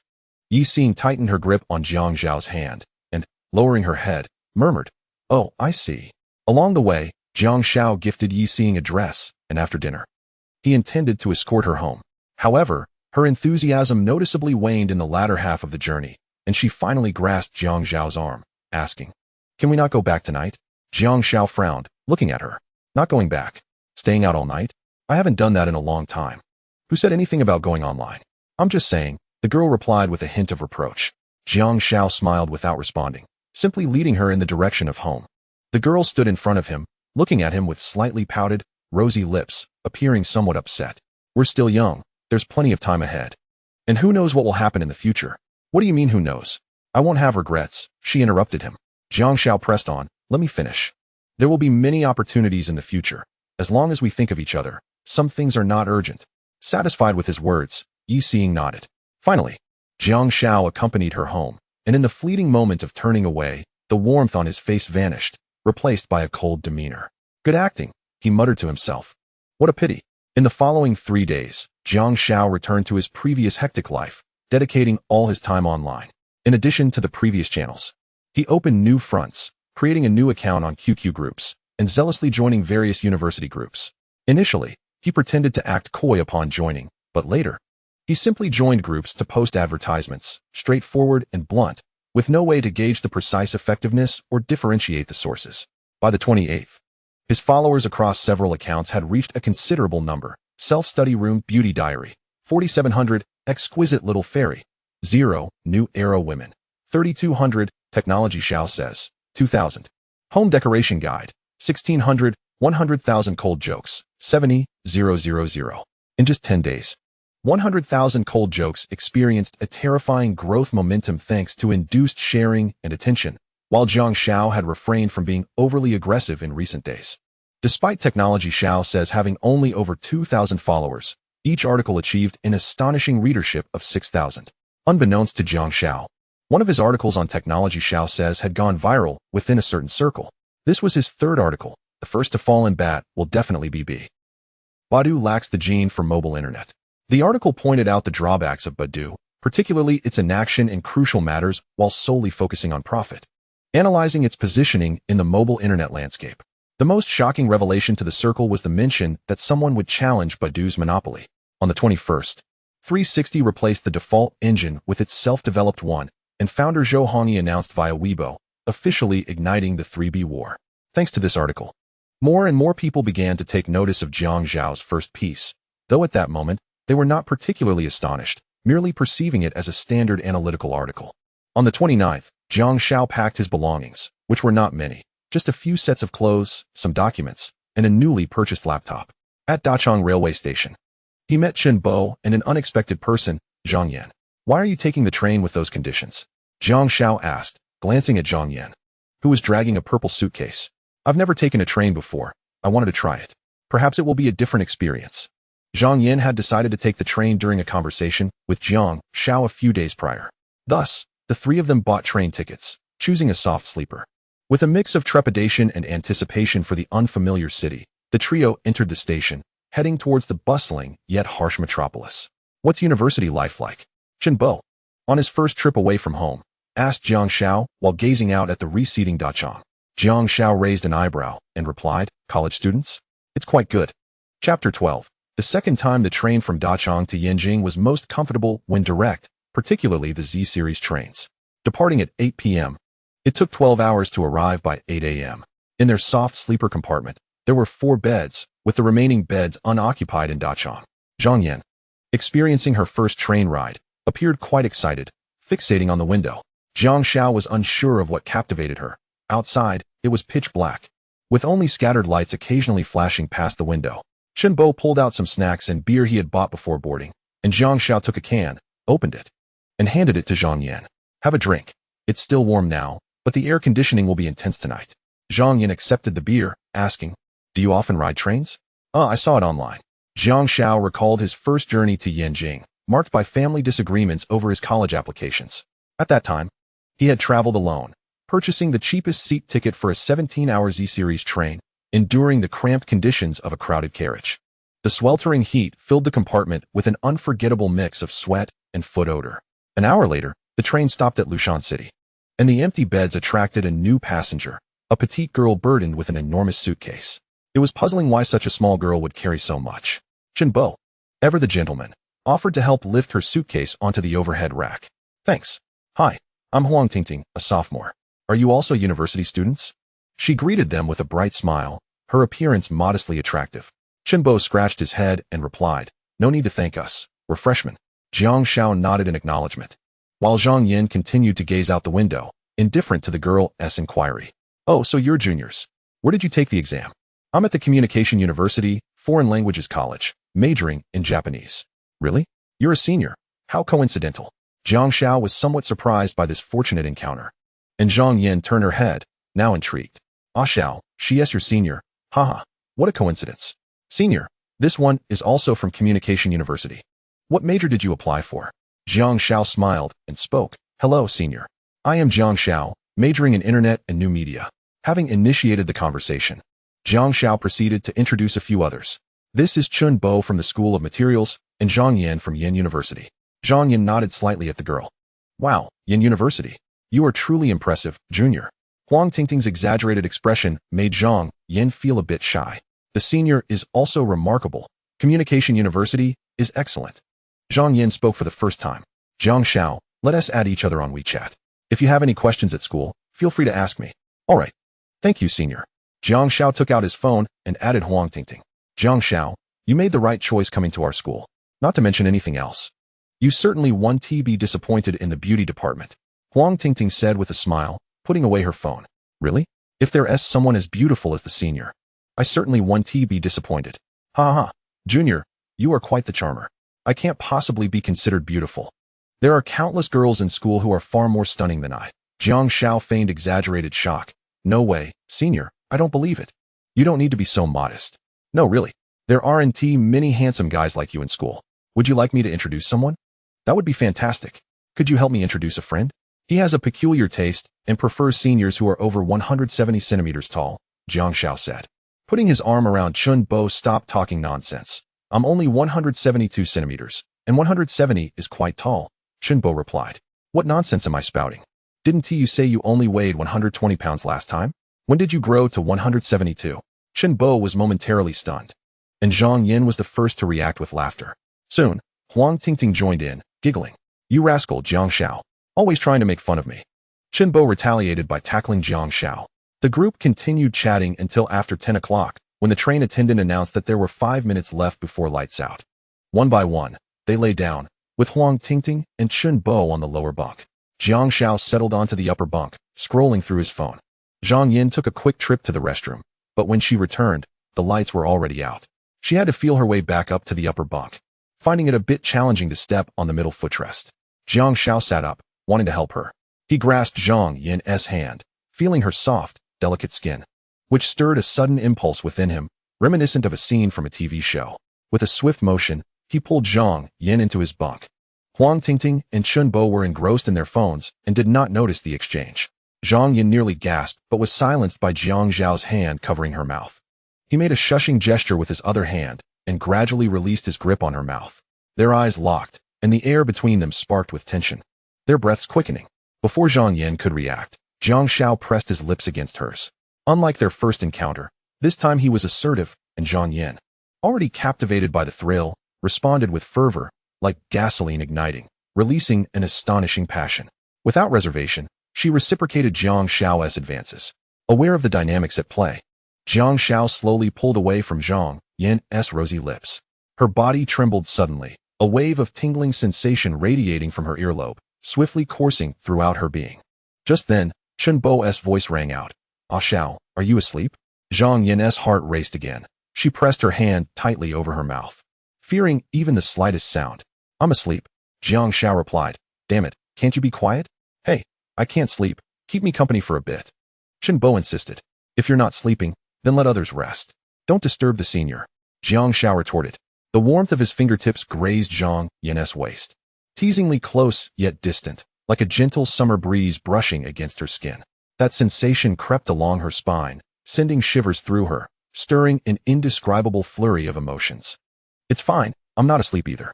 It's nice to chat," Huang Tingting chimed in. "Senior, you're awake? How about sharing some fun places in Yanjing?" Chen Bo asked eagerly. Jiang Xiao had no time to respond. His warm lips were greedily kissing Zhang Yan's.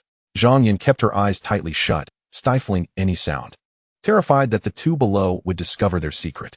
As for the Great Wall, the best place to visit is Simitai. It's the wild section, less crowded, no entrance fee, and retains its original appearance. Huang Tingting began to describe Yanjing. "Jiang Xiao, are you listening? Let us find a time to go explore." Chen Bo inquired, curious about Jiang Xiao's distraction. I'm listening." "Sure, when we have time, we'll go," came Jiang Xiao's muffled response. A strange sound escaped him, but it went unnoticed by the two below. Huang Tingting continued, suggesting places like Hohai and Nanluo Guxiang, advising against shopping since those places often trick tourists. Jiang Xiao slowly withdrew his breath from Zhang Yan's warm lips, as if lingering for a moment before deciding to part. Just as he attempted to cross the next boundary, Zhang Yan's vigilant hand intercepted his fingers with gentle firmness, silently guiding his wrist back to her slender waist. An unspoken command clear. "This is a safe haven. Do not proceed further." Jiang Xiao complied without resistance, suppressing his downward urge. "You can visit Prince Gong's mansion. It was home to Hishan, and it's quite nice." Just as Zhang Yan was overwhelmed by Jiang Xiao's kisses, her mind went blank. "You rascal." Chapter 13. Yanjing, I'm back. Zhang Yan felt as if her mind had exploded, her rationality crumbling entirely. Jiang Xiao appeared unaffected, simply listening to Huang Tingting's introduction of Yanjing. Suddenly, Zhang Yan's tightly shut eyelids fluttered violently, her teeth sinking into her soft lower lip. Jiang Xiao gently tapped her pert nose with his fingers, and the powerless Zhang Yan buried her head deeper into his chest. Huang Tingting had nearly completed her tour of Yanjing's notable spots. "That should be about it. I've only been here for a year, so I'm not familiar with many places. You could ask local friends. There should be classmates from the area in your class." "Thank you, senior. I have no idea where my school is. I feel like it's in a corner, not even in Yanjing," Chunbo remarked to Huang Tingting. Zhang Yan gradually regained her composure, wrapping her arms around Jiang Xiao and whispering, "I'll help you." "How will you help me?" Jiang Xiao replied in kind. "With my hand." Jiang Xiao shook his head, lightly tapping Zhang Yan's rosy lips. "No, not here." After some thought, Jiang Xiao conceded that the space was indeed a bit cramped. "Let us wait for another time then." Zhang Yan responded with a soft sound and nestled back into Jiang Xiao's embrace. Jiang Xiao ready to reinforce Zhang Yan's final defenses. Though he was unable to assist with the confines of her inhibitions, that was easy to remove but difficult to reattach. "Ah Xiao, what are you doing?" "I'm here. Just wondering about military training when school starts. We can talk during the holiday." Jiang Xiao replied. "Holiday? You're not going back?" Yi Xing messaged me, asking me to keep an eye on you. Upon hearing Yi Xing's name, Zhang Yan showed no reaction, as if it were wholly irrelevant to her. "Let us see. It's just a month. Isn't it a waste of money not to go back?" Jiang Xiao pondered seriously. "That does make sense. Senior, are you going back during the holiday?" "No, I just got out of the house, and it's too troublesome to travel." The train sped along the tracks, clattering rhythmically. Huang Tingting and Chun Bo had fallen asleep, while Zhang Yan curled up in Jiang Xiao's embrace, breathing softly, her little pouting lips appearing rather adorable. To one's surprise, this seemingly aloof and composed academic powerhouse, while asleep, resembled a delicate little kitten. At 6 a.m, Jiang Xiao awoke to find Zhang Yan entangled around him like an octopus. After carefully extricating himself, he visited the restroom, splashed some water on his face, and rinsed his mouth. As for brushing his teeth, he deemed it unnecessary. Missing one occasion wouldn't be fatal. In 2012, smoking was still permitted on trains. And at the junction between carriages, he took a puff before returning. He casually disarranged Jiang Xiao's bedding before settling in the aisle to gaze out at the passing scenery. The train gradually approached Yanjing, and the other passengers in their compartment began to stir. Jiang Xiao transformed back into the elegant, high-achieving student of Yen University, exchanging a knowing glance with Jiang Xiao as she exited the compartment. Everything was understood without words. The two girls completed their morning routines and began to gather their belongings. The iconic architecture of the West Station came into view. Yanjing West Station has arrived. Please collect your belongings and disembark in an orderly fashion. Thank you for riding train Z67. We hope to see you again. Stepping off the train and standing on this land once more, Jiang Xiao longed to exclaim, Yanjing, I have returned. Before he could voice it, Chunbo behind him excitedly shouted, Yanjing, I'm here. Most passengers paid him no mind, but a few young individuals glanced at Chunbo, wearing knowing smiles. Jiang Xiao deftly maneuvered himself and Jiang Yan's suitcase through the north exit. Chunbo assisted Huang Tingting as they followed behind. Are Jiang Xiao and that girl dating? Huang Tingting quietly inquired of Chunbo. No. Jiang Xiao's girlfriend is in Dachang. Oh. Huang Tingting replied, puzzled, as she had observed Jiang Yan descending from Jiang Xiao's bunk earlier that morning. Jiang Xiao. Slow down. It's like you've been here before. Of course, can't you read the signs? Is that so? Chunbo questioned, still confused despite having looked around. I'm off to take the subway. What about you? Huang Tingting addressed the group. What do you think, Jiang Xiao? Chunbo asked, seeking Jiang Xiao's opinion. Let us head upstairs. There might be some newcomers waiting to greet us. Jiang Xiao recalled there being such a service. Right. But I'm not sure if our school has it. I'm not in the student council, so I'm not very informed. You all should check it out. With that, Huang Tingting bid farewell to the others. At the north square of Yanjing West Station, Jiang Xiao spotted the new student reception area for Yen University in the parking lot to the left. Zhang Yan, that's the reception for new students at Yen University. There are shuttles to take you. I want to accompany you any further. We can keep in touch via WeChat. All right, goodbye. Zhang Yan nonchalantly rolled away the suitcase Jiang Xiao had brought her. After a brief exchange, she presented her acceptance letter, and a tall senior guided her onto the bus. Once Zhang Yan boarded, Jiang Xiao began searching for the new student reception area for the Communication University, but failed to locate it. Damn, the disparity is so vast. Never mind, I'll manage on my own. The two returned underground, procured their cards, and boarded Line 9. By 2012, the northern section of Line 9 had commenced trial operations, with service to Junbo already available. Hey, let us head to the Communication University for your registration first. And then I'll accompany you to your school, Jiang Xiao suggested to Chunbo as they squeezed onto Line 9. Why don't we take a taxi? Isn't the subway this crowded? Probably, Jiang Xiao replied vaguely. It's 8:30 in the morning, taking a taxi? That would mean traversing half of Yanjing from the West Station, and you'd be stuck in traffic. As for the subway being crowded, it's not too bad. Compared to places like Hualongwen and Zierke, this is relatively spacious. 40 minutes later, Jiang Xiao had guided Chunbo through the transfer station between Line 1 and the Batong Line at Sihui. The train heading towards Tongzhou was quite empty, with only a few students also pushing luggage. Jiang Xiao, I'd like to go to school on my own, Chunbo stated earnestly. Do you know how to get there? Jiang Xiao responded, somewhat surprised. I don't know, but you haven't been there either. I want to try it myself. You can't always leave me around. Jiang Xiao felt a sense of pride. The child was growing up, learning independence, and a parent must learn to let go. All right, you can get off at Beiyuan, then take a taxi. Remember to hail a legitimate cab. Don't get into an unlicensed one. Jiang Xiao advised with caution. In 2012, that area had yet to be designated as a subcenter. Being further from the city, some chaos still persisted. Got it. Chunbo nodded. Chapter 1. Registration. Jiang Xiao disembarked at the Communication University station. After exiting, he consulted the map. In his previous life, he often passed this way but had never entered. Pushing his suitcase, he approached the modest entrance, where the main building stood directly ahead, accompanied by a small square. Unlike other universities, most of the reception staff for new students at the Communication University were female, a school where the male-to-female ratio was less than 30, leaving many boys from certain technical universities envious. Let us not forget that the Foreign Languages University next door also had a similar imbalance. Before Jiang Xiao could set foot inside the campus, he was approached by an enchanting female student. Freshman, here to register? She resembled a spider spirit, almost as if the lower half of her body could split. With a pleasant appearance and a melodious voice, she continued, "Yes, senior. I'm majoring in new media." Jiang Xiao flashed a sunny smile. The spider spirit shielded her eyes from the sun with one hand, squinting to scrutinize Jiang Xiao. "New media, huh? It's over there. Let me escort you. Is that all right? Your boyfriend 1T misinterpreted, will he?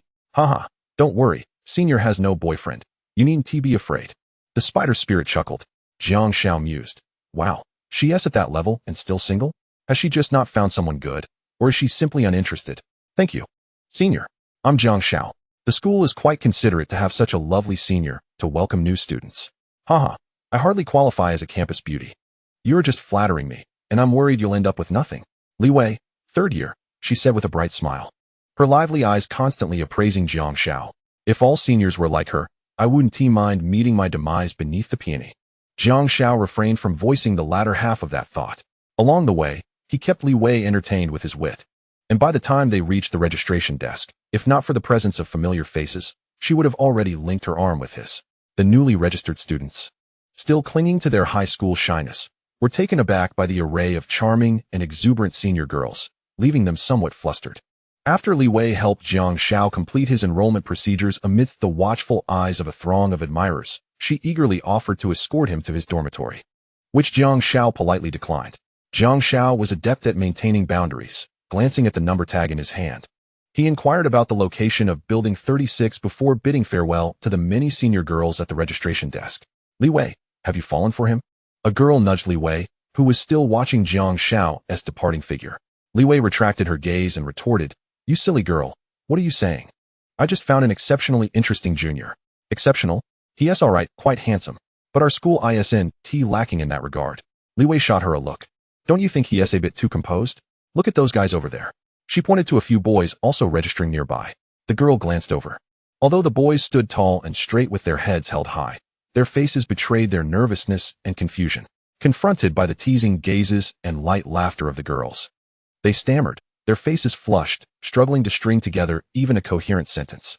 Reflecting on Jiang Xiao's earlier demeanor, the girl began to understand what Li Wei meant by exceptional. In comparison, he indeed stood out. "So, Li Wei, are you planning to make a move? Go for it. Win him over." "Difficult. I have a feeling this junior might be another character like Qin Wanchuan."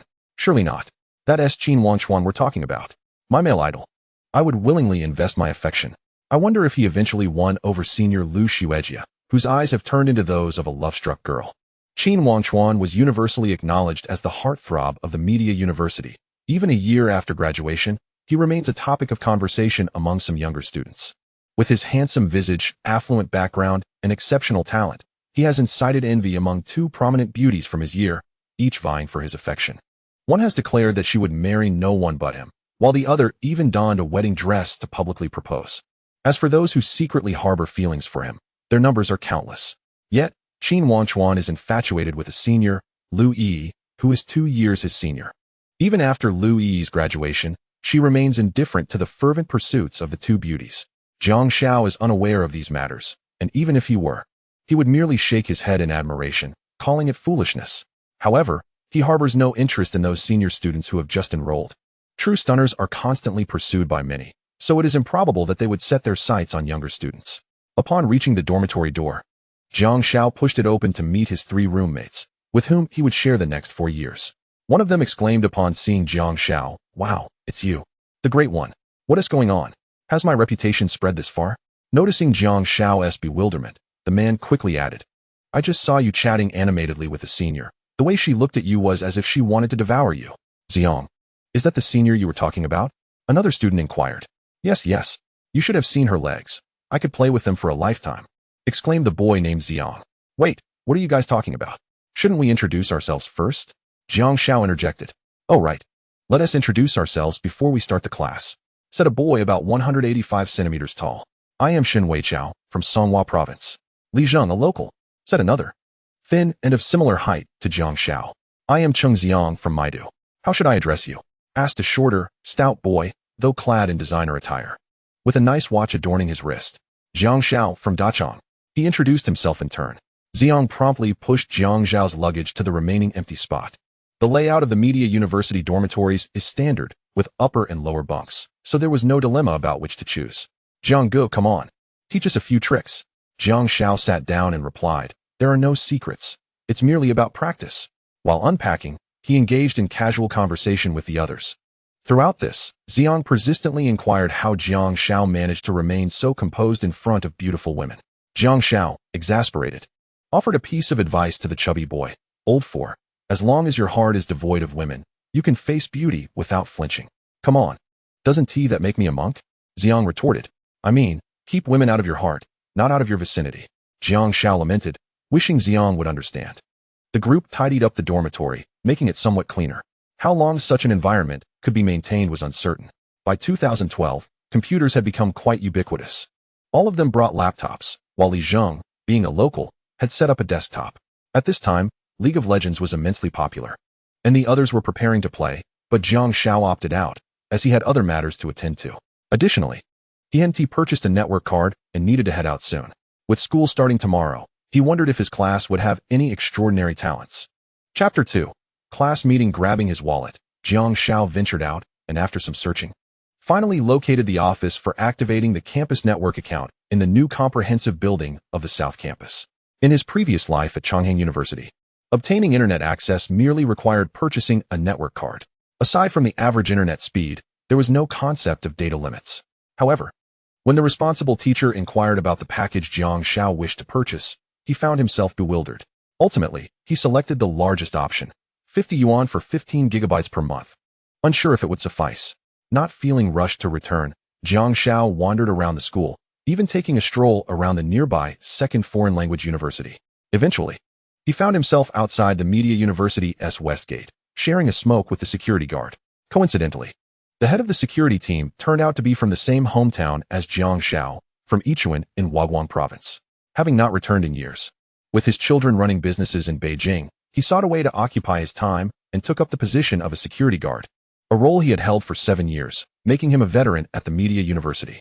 "Uncle, can we do ground promotion inside?" Jiang Xiao inquired. "Ground promotion? What is that?"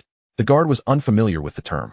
After Jiang Xiao explained, the guard understood and said, "If you wish to do it, you can apply for an entrepreneurial project. We won't interfere. Without proper documentation, it's not allowed inside, but as long as it's legitimate, I won't mind at the entrance." "All right, thank you, uncle. Keep the cigarettes. I didn't bring much from home. When I return, I'll bring you some more." Jiang Xiao left half a pack of ginseng for the guard. Upon returning to the dormitory, he found the others deeply engrossed in their game. Li Zheng was playing as Ezreal while berating Cheng Xiang for being a noob.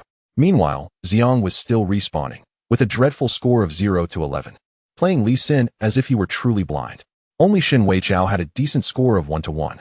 But he questioned why the opponents had already reached the high ground while they were still struggling in the top lane. "Stop arguing.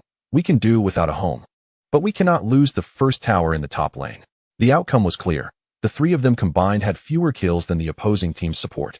Jiang Xiao went online to search for the Media University forum, only to find it filled with academic discussions, which left him somewhat disappointed as he had hoped to promote himself there. It seemed that the money for ground promotion would be unavoidable. Reluctantly, he opened Alibaba Mama 1688, preparing to purchase plush keychains to replicate the successful strategy he had employed at Dachang.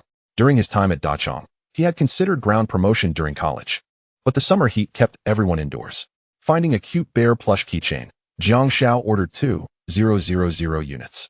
He accessed his online banking to finalize the payment, just as Cheng Xiang, who was about to head to the restroom, caught sight of him. "Bro, are you buying these for your girlfriend?" "What the hell? 3,700. What on earth is that?" "Keychains. What keychains are so expensive?" Jiang Xiao, exasperated, explained, "It's not expensive. I just bought in bulk. I ordered 2,000. Xiang's eyes widened, and he suddenly considered another possibility. 2,000? Are you planning to set up a stall to sell these? More or less, but not to sell. I'll give them away. Whenever I see a girl, I'll hand one over." Li Zheng and Xin Weichao, seated nearby, gasped in shock and turned to stare at Jiang Xiao. "Old 3, did you just say you'll give them away whenever you see a girl?" "Yes. Just add them on WeChat and give them a keychain." Jiang Xiao realized that these silly boys were misinterpreting his intentions and quickly added, "I'm focusing on quantity first. Then I'll consider quality." The three looked at him as if he were a deity, falling silent. Their thoughts were of no concern to Jiang Xiao. In dormitory 306, Jiang Xiao was undoubtedly the leader. Evening conversations were inevitable, with the central theme always revolving around girls. In other male dormitories, There was always someone bragging about how many girlfriends they had. However, 306 was different. Even Jiang Xiao, who often boasted of being a rich second generation, tactfully avoided the topic. It was absurd to discuss such matters with someone who planned to buy 2,000 plush toys to give away for WeChat contacts. Nonetheless, that didn't daunt the group. Jiang Xiao began to approach it from another angle. My family has quite high standards for my girlfriend. You all know, with my background, not just any girl can enter. Li Zheng was equally defiant. Our family is pretty good. We only have one requirement. Can't trace back more than 3 generations to Yanjing. Shen Weichao, feeling pressured, finally mustered the courage to say, my girlfriend must be above 175 centimeters. Finally, the trio pressed Jiang Xiao to reveal his standards. Reluctantly, he pondered before stating, a girlfriend? As long as she doesn't pressure me in a marriage, that is fine. On this day, apart from Jiang Xiao, the perspectives of the others in class 306 seemed to be somewhat fractured. It was unclear whether it was due to this or the upcoming meeting the next day, but the group found it difficult to fall asleep until the late hours. The following morning, Jiang Xiao and his companions were jolted awake by the alarm, as the moment for their first class gathering was at 10 o'clock, heralding the unveiling of their destinies. Regardless of their fatigue, the trio sprang from their beds, commencing their preparations. Jiang Xiao had nearly emptied half a bottle of gel when he suddenly spotted Jiang Xiao, freshly showered and with his hair dried and styled with a touch of wax, casually tousling it. And that was where the story ended. They initially had time for breakfast. Yet these rascals kept complaining of stomachaches and urgent bathroom needs. With less than 10 minutes before their assembly, breakfast was no longer an option. By the time they arrived at the new Media Academy, it was already 9:58. As Jiang Xiao sprinted, he silently cursed his companions. Upon reaching the classroom, they were not technically late, but it was a close call. The 4 of them entered the classroom, the 3 pushing Jiang Xiao to the forefront. To his surprise, he beheld a sea of youthful faces. He did not scrutinize them closely, as he noticed a flurry of white legs beneath the desks. Out of 51 students, only 16 were boys, a ratio that would surely bring tears to the eyes of some engineering students. Finding a corner, the 4 settled down, and Jiang Xiao whispered, row 4, middle left, row 5 on the far right, and the second seat in row 2 on the right, are all quite nice. Jiang Xiao's eyes widened in disbelief. Are you some kind of deity? Li Zheng echoed the sentiment, astonished by Jiang Xiang's keen observations. Jiang Xiao was puzzled. Aren't eagle eyes supposed to be the best? Li Zheng clarified, eagles can see far, but this requires extraordinary vision. How profoundly true. The 4 engaged in discussions about the girls in the class, while the girls too were whispering among themselves about them. Yao Yao, what do you think of those newcomers? A petite girl leaned towards Wang Yao. They're fine, nothing particularly striking. Really? I think the first one who entered is somewhat handsome. After roaming around campus for days, we've hardly seen any boys. We must act quickly. Oh, is that so? The girl named Wang Yao turned her gaze towards Jiang Xiao's direction. The one Xingzong had mentioned sitting on the far right of row 5. Unbeknownst to them, the trio from 306 was also watching her, resulting in an accidental exchange of glances. Wang Yao, bold in her own right, did not flinch at being observed until Jiang Xiao's right eye blinked rapidly. The girl turned back in a flurry, startled. Who do you think she was looking at? Jiang Xiao posed a rather revealing question. Chapter 3. A glimmer of hope. Jiang Xiao felt a tinge of disappointment as he surveyed the surroundings. Although the faces were not fully visible, he could make some judgments based on their figures and profiles. As Jiang Xiao had asserted, only a handful could be considered strong contenders for the title of class beauty. If Yi Xing and Zhang Yan were rated around 7 points, then Wang Yao, who had just turned to look, would score around 5 or 6. With some effort put into their appearance, Yi Xing and fully made-up Zhang Yan had the potential to reach an 8, given a bit more time and special care. Old 3, what do you think about that girl? Who was she looking at? Jiang Xiao and Li Zheng continued their debate. Shen Weichao, however, ignored their chatter and fixated on a tall girl, his eyes revealing a hint of desire. Ah, what a vibrant group of university students. Jiang Xiao mused. Do you think she was looking at me? Jiang Xiao and Li Zheng fell silent simultaneously, considering the likelihood of this scenario. After a while, Jiang Xiao spoke up. Old 3, are you interested in anyone? Let us steer clear of competition. At that moment, a figure entered the classroom, clad in a tailored blazer over a silk shirt, exuding the confidence and charm of a professional woman. In stark contrast stood another woman, her makeup immaculate, with elegantly arched brows, yet her expression conveyed a tender warmth. Her skin was as fair as snow, with a rosy glow on her cheeks, ethereal and graceful in her movements. Jiang Xiao gazed at the entering woman and slowly remarked, Rest assured, I want to compete with you. However, his words went unheard by the others. What a delightful twist of fate. Who would have thought that such a stunning presence would appear as their instructor? The enchanting lady with cascading curls approached the podium, picked up a piece of chalk, and wrote 3 characters on the blackboard. Lu Yi, a rather intriguing name. The class of Internet and New Media had just welcomed their advisor. A moment of silence ensued, and the classroom, populated by only 16 boys, erupted into howls of excitement, eliciting a slight smile from the woman. She introduced herself. I am Lu Yi, and for the next 4 years, I will be your advisor. You are my first cohort of students, and I hope we can foster mutual understanding, learn from each other, and progress together. Absolutely. Jiang Xiao exclaimed enthusiastically. Let us begin with self-introductions from the left side of the room. After that, I'll create a group for you all. Those who finish can scan the QR code to join. The first to step up was a petite girl, somewhat shy, who approached the podium and softly stated, Hello, everyone. I'm Jiang Xiao from Chuanyu. After quickly entering the group, she hurriedly exited the stage. 3 points, can't go higher. Li Zheng, taking on the role of a judge, declared his verdict to Jiang Xiao. I feel she could earn 4 points. Oh, old 4, you lack experience. What do you mean by experience?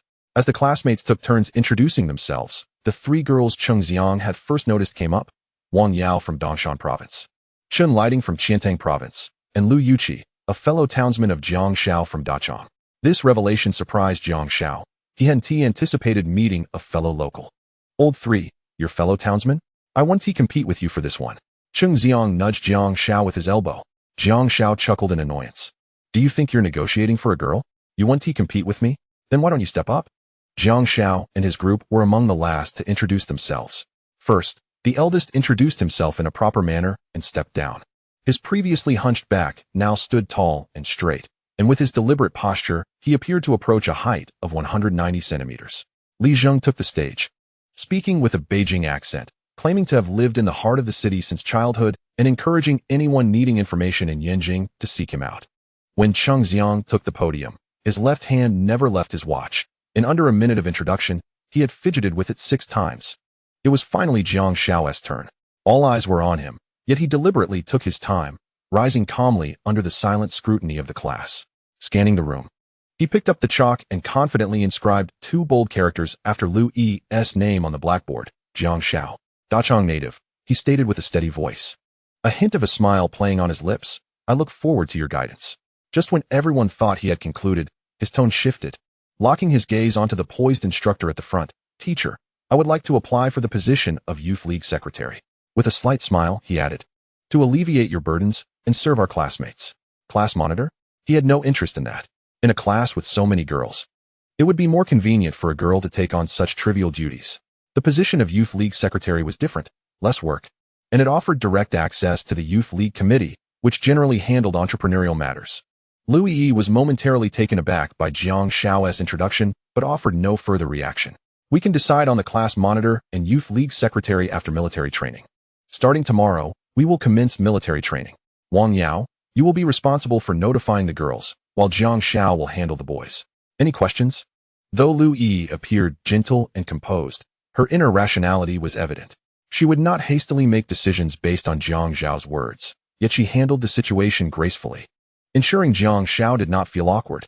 In Jiang Xiao's mind, he had already formed a judgment. He uttered this statement merely to leave a memorable impression on the charming counselor, believing that her attention toward him would significantly surpass that of others in recent times. Not only was he under her scrutiny, but also more than half of the female classmates in the class were drawn to him. After Jiang Xiao stepped down, Lu Yi began to outline her arrangements and the work content, her tone slow and gentle. After providing information on where to collect military training uniforms, she announced the dismissal. Upon receiving their military training uniforms, the group from room 306 returned to their dormitory. Jiang Xiao, while trying on the uniform, chatted about the girls in the class, expressing his belief that the 4 years of university life would be vibrant and varied. Isn't that right? Truly, this is a media university. I feel fortunate about my choice. Li Zheng concurred. Jiang Xiao then turned to Shen Weichao, asking, Boss, who were you gazing at earlier? Shen Weichao mischievously replied, Don't you think that girl named Dong Shui possesses an exquisite aura? Dong Shui? Which one? Both Li Zheng and Jiang Xiao couldn't help but ask. The tallest girl among them? Oh, not interested. The two immediately lost interest, as there was a girl in the class over 177 centimeters tall, nearly as tall as Jiang Xiao. Aside from Shen Weichao, The others felt considerable pressure. Old 3, what are you constantly doing with your phone? Jiang Xiao, without lifting his head, replied, oh, chatting with the counselor. What? You added her? The others exclaimed in surprise. Of course, I intend to be the class representative. If I don't add her, how can I report my work? 3 curious friends promptly gathered around Jiang Xiao, peering at his phone, where dozens of chat messages were already exchanged. Upon glancing at the latest messages, their composure faltered. Zhu Xiao, Teacher Lu, where do you live? Where can I find you for work reports in the future? Lu Yi, Jiang, if you have something, you can message me on WeChat. Zhu Xiao, oh okay. But if there's an urgent matter, how can I contact you? Lu Yi, you should note down my phone number. XXXXXXXXXX, Zhu Xiao, saved it. You should also remember my number. You can reach out to me for anything. XXXXXXXXX, old 3, are you planning something since you're not competing with us? Cheng Xiang thought of something rather alarming. Jiang Xiao shot him a glance, and Cheng Xiang awkwardly chuckled. Just joking, just joking. Jiang Xiao was speechless. His eye roll implied that was redundant. He couldn't comprehend how Cheng Xiang interpreted that. Chapter 4. Classes begin that day. The boys' dormitory was devoid of gaming, with everyone engrossed in their phones, surprised by sudden revelations. Wow, have you seen Lu Yuqi's moments? Li Zheng exclaimed. TSK, TSK, TSK, her artistic photo is so fair. Old 3, are all the girls from Dachang this fair? Shen Weichao inquired of Jiang Xiao. Jiang Xiao raised his head slightly, recalling Yi Xing's legs and Zhang Yan's figure, and nodded, yes, quite fair.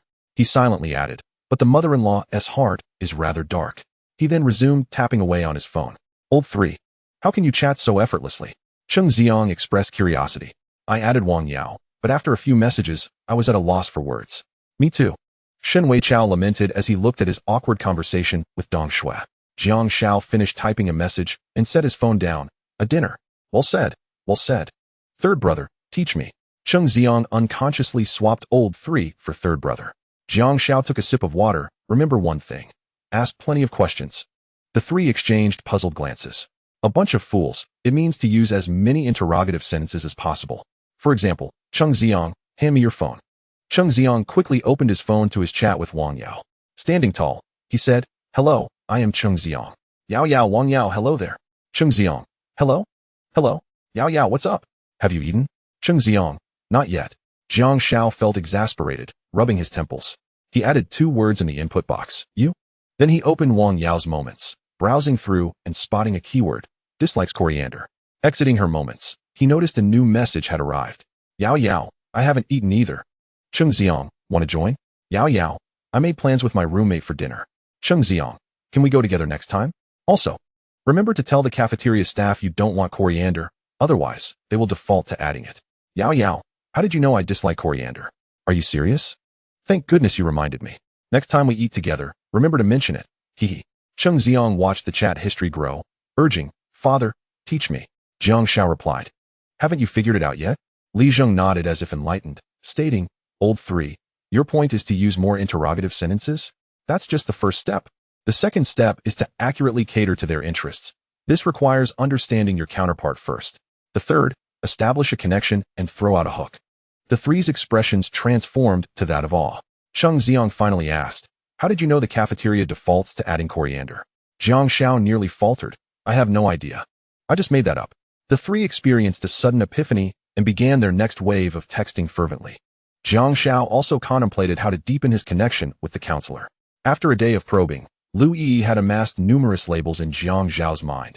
Patient, meticulous, organized in handling matters, possessing keen insight, a sense of responsibility, and most importantly, an interest in individuals who are ambitious and intellectually mature. That's enough for today. Continuing might be excessive. After dinner, Jiang Xiao completed his tasks as usual and received a private message from a tech account.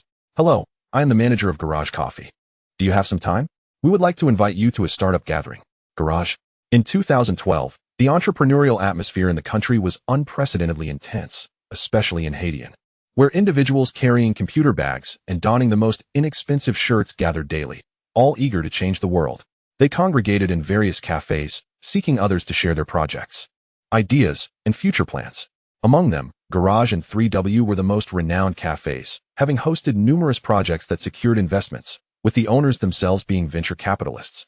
The invitation from Garage intrigued Jiang Xiao, but after some contemplation, he replied, I'm quite busy at the moment. When is your gathering? A swift response came from the other side. We hold gatherings weekly. When are you available? May I add you on WeChat? Sure, XXXXXXXX. At Garage Coffee, the owner remarked. Boss, I got the author's WeChat. Jiang Xiao shut down his computer and prepared for bed, as the formal military training was to commence the next day. With an assembly at 5:30 a.m. The next day, as dawn broke, the members of room 306 awoke to a flurry of ringing alarms. Sleepily completing their morning routines and sluggishly heading to the playground for assembly. Among the four, only Jiang Xiao appeared somewhat alert, the other three engaged in lively conversation. Driven by Jiang Xiao's guidance and their respective goals, the girls also displayed signs of fatigue. It wasn't solely due to late nights, but rather the habit of oversleeping for 3 months. Suddenly rising early was a challenge for everyone. A spirited female instructor approached the front of the line. Given the predominance of female students in media studies, a considerable number of female instructors were employed to avert potential complications. My surname is Fong. For the next 2 weeks, I will be your instructor. I have one requirement: follow orders. Any matters should be reported first. Is that clear? The response from the group lacked vigor, as the female instructor did not possess the allure of Lu Yi, and the collective energy was low. It seems everyone is still half asleep. Let's jog around the playground a couple of laps to wake up. There is no way around it. The initial intimidation is a customary tactic employed by the instructor. Jiang Xiao is certain that, despite their spirited responses, they cannot escape this protocol. He takes the lead, beginning a slow jog around the playground, with the other students reluctantly trailing behind. The track, measuring 400 meters per lap, proves challenging after 2 laps. Some of the girls are already on the verge of collapse. Instructor Fong shakes his head, lamenting the declining physical fitness of today's students, and thus, the first day of training commences without further ado. In contrast to the diverse training regimen of the Wolf Province, the exercises at Yanjing are monotonous, consisting of repetitive basic commands such as stand at ease, attention, and align to the right. While the first day is bearable, by the third day, chaos ensues on the field. There are instances of students vomiting and fainting. The students from the new media class also struggle to keep up, exchanging worried glances and complaints. However, the evening drills bring a sense of excitement to these adolescents. It is widely acknowledged that nighttime military training serves as a means for students to bond. As for the talent showcase, that will not commence until the final days. What were they thinking? Among the girls, Lu Yuqi is the only one who has exchanged a few words with Jiang Xiao, likely due to their shared hometown. Girls are naturally inquisitive and often visit one another. One girl has taken the initiative to tally up the social media connections, quickly discovering that all the boys in the class, except for Jiang Xiao, have added the girls on WeChat. Jiang Xiao remains the sole exception, prompting speculation among the girls. Is he aloof or merely pretending? If Jiang Xiao were to overhear their musings, he would undoubtedly scoff, fully aware of the 3 laws of the scumbag. Not being proactive ranks first. Yet, there are exceptions, such as a particular counselor, whose WeChat has been monopolized by Jiang Xiao over the past few days. Upon hearing Lu Yuqi speak, he lifts his gaze, momentarily fixating on her face, and astonishingly remarks that he wonders why they did not meet earlier in Dachang. The atmosphere freezes. Nearby girls, including Lu Yuqi's dormitory companions, instantly perk up their ears. The previously boisterous corner falls silent, save for the sound of breathing. Lu Yuqi's breath catches, her cheeks flush crimson, her tongue tangled. Meet earlier? A bold roommate immediately chimes in with a grin. What difference would it make if you had met earlier? Jiang Xiao fixes his gaze on the inquisitive girl, his voice calm, yet clear. Then she would not have to contend with so many suitors. Boom. This statement detonates like a bomb, sending the hearts of all the girls racing.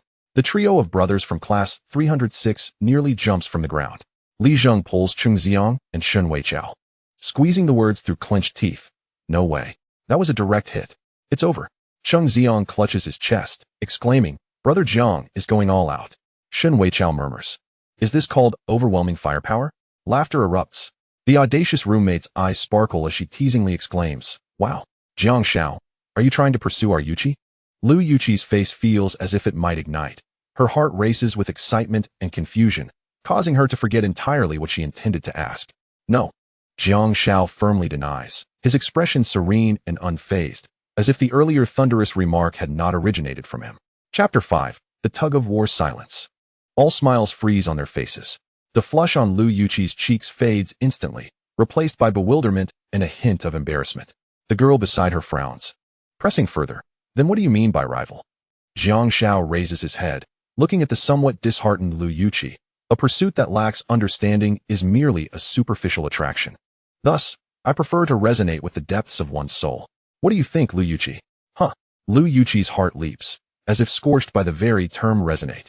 The earlier embarrassment is swiftly eclipsed by a more fervent emotion. He wants to understand me? The overwhelming impact renders her speechless, her voice barely a whisper. Yet her cheeks betray her with a renewed blush. Cheng Xiang and his companions stare, wide-eyed, too stunned to breathe. Their instincts warning them that their friend is once more making a bold move, although they do not fully grasp the underlying meaning. The commanding aura surrounding Jiang Xiao is palpable, earning their unspoken admiration. Indeed, that is a truthful statement. A girl nearby, having listened attentively, assigns Jiang Xiao a label that reflects depth beyond the superficial. Perhaps I have overstepped? She muses, turning away gracefully, her movements fluid and unencumbered. Shun Weichao whispers to his companions, I recognize this tactic. It's called playing hard to get. As Jiang Xiao prepares to depart, Liu Yuqi, without a moment's thought, exclaims. Her voice elevated from before, that's not what I meant. Jiang Xiao halts, looking at her with a hint of curiosity. Then what do you mean? I am, after all, a girl, to understand him? To allow him to understand me? The shy words choke in her throat, unable to escape. Jiang Xiao, ever perceptive, articulates her thoughts. Are you implying that you accept my request for a deeper understanding of you? A clear response is needed, Liu Yuqi. Liu Yuqi's mind goes blank. Her cheeks ablaze. Finally, her delicate head nods ever so slightly, yet unmistakably. Good heavens! Li Zheng, Cheng Xiang, and Shun Weichao feel as though struck by lightning. Their scalps tingle. Was it truly this simple? Just these few words? To them, Liu Yuqi's nod is tantamount to an agreement to enter a romantic relationship. Jiang Xiao's seemingly innocuous remarks harbor profound implications. The first piques Liu Yuqi's interest, while the second subtly conveys his desire to pursue her, complimenting her beauty by acknowledging the competition. This likely brings a sense of delight to Liu Yuqi. However, the third statement introduces a twist, leading her to question her prior assumptions and feel a pang of disappointment. Finally, by contrasting mere physical attraction with genuine connection, he distinguishes himself from other boys, presenting himself as a person of substance. Women are inherently contradictory. They yearn for beauty, yet wish for genuine admiration based on more than mere appearances. Jiang Xiao then shifts the conversation, integrating Cheng Xiang and the others into the dialogue, while Liu Yuqi's roommates join in, invigorating the atmosphere. Military training is exhausting. Have you developed blisters on your feet? A girl complains. Isn't that the truth? I have 3. Cheng Xiang echoes her sentiments. Jiang Xiao recalls a remedy often mentioned in the future. Why not try placing some cotton in your shoes? It's soft and absorbs sweat. Cotton? Shun Weichao is puzzled. Yet the girls understand immediately. Really? I'll give it a try tomorrow. Jiang Xiao, how did you know? You didn't use it yourself, did you? Laughter fills the air. The girl speaking is a bold Yanjing lass, unreserved in her demeanor. No, I was too shy to buy some. I was hoping to borrow a bit from you. Jiang Xiao scratches his head, somewhat embarrassed. Shun Weichao realizes what Jiang Xiao is suggesting, still unsure how he mustered the courage to discuss such matters in front of the girls. Then Jiang Xiao throws out another suggestion. If you're experiencing friction and don't have breast pads, you can use adhesive bandages as a substitute. Due to the heat of military training, most girls prefer not to wear bras, yet the training uniforms are too rigid. Even a light undershirt causes painful chafing. The mention of breast pads, a rarity among most women, especially among these fresh university students, stirs diverse reactions among the girls. The bold Yanjing girl bursts into laughter, while the girl who initially defended Liu Yuqi chuckles discreetly behind her hand. Liu Yuqi, however, is mortified.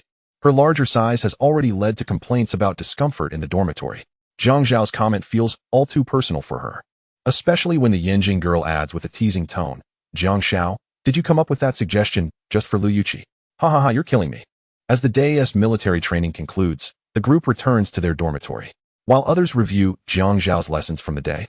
He first takes a shower and then begins his work for the evening. Today, it is the turn of the new generation of women to update their perspectives.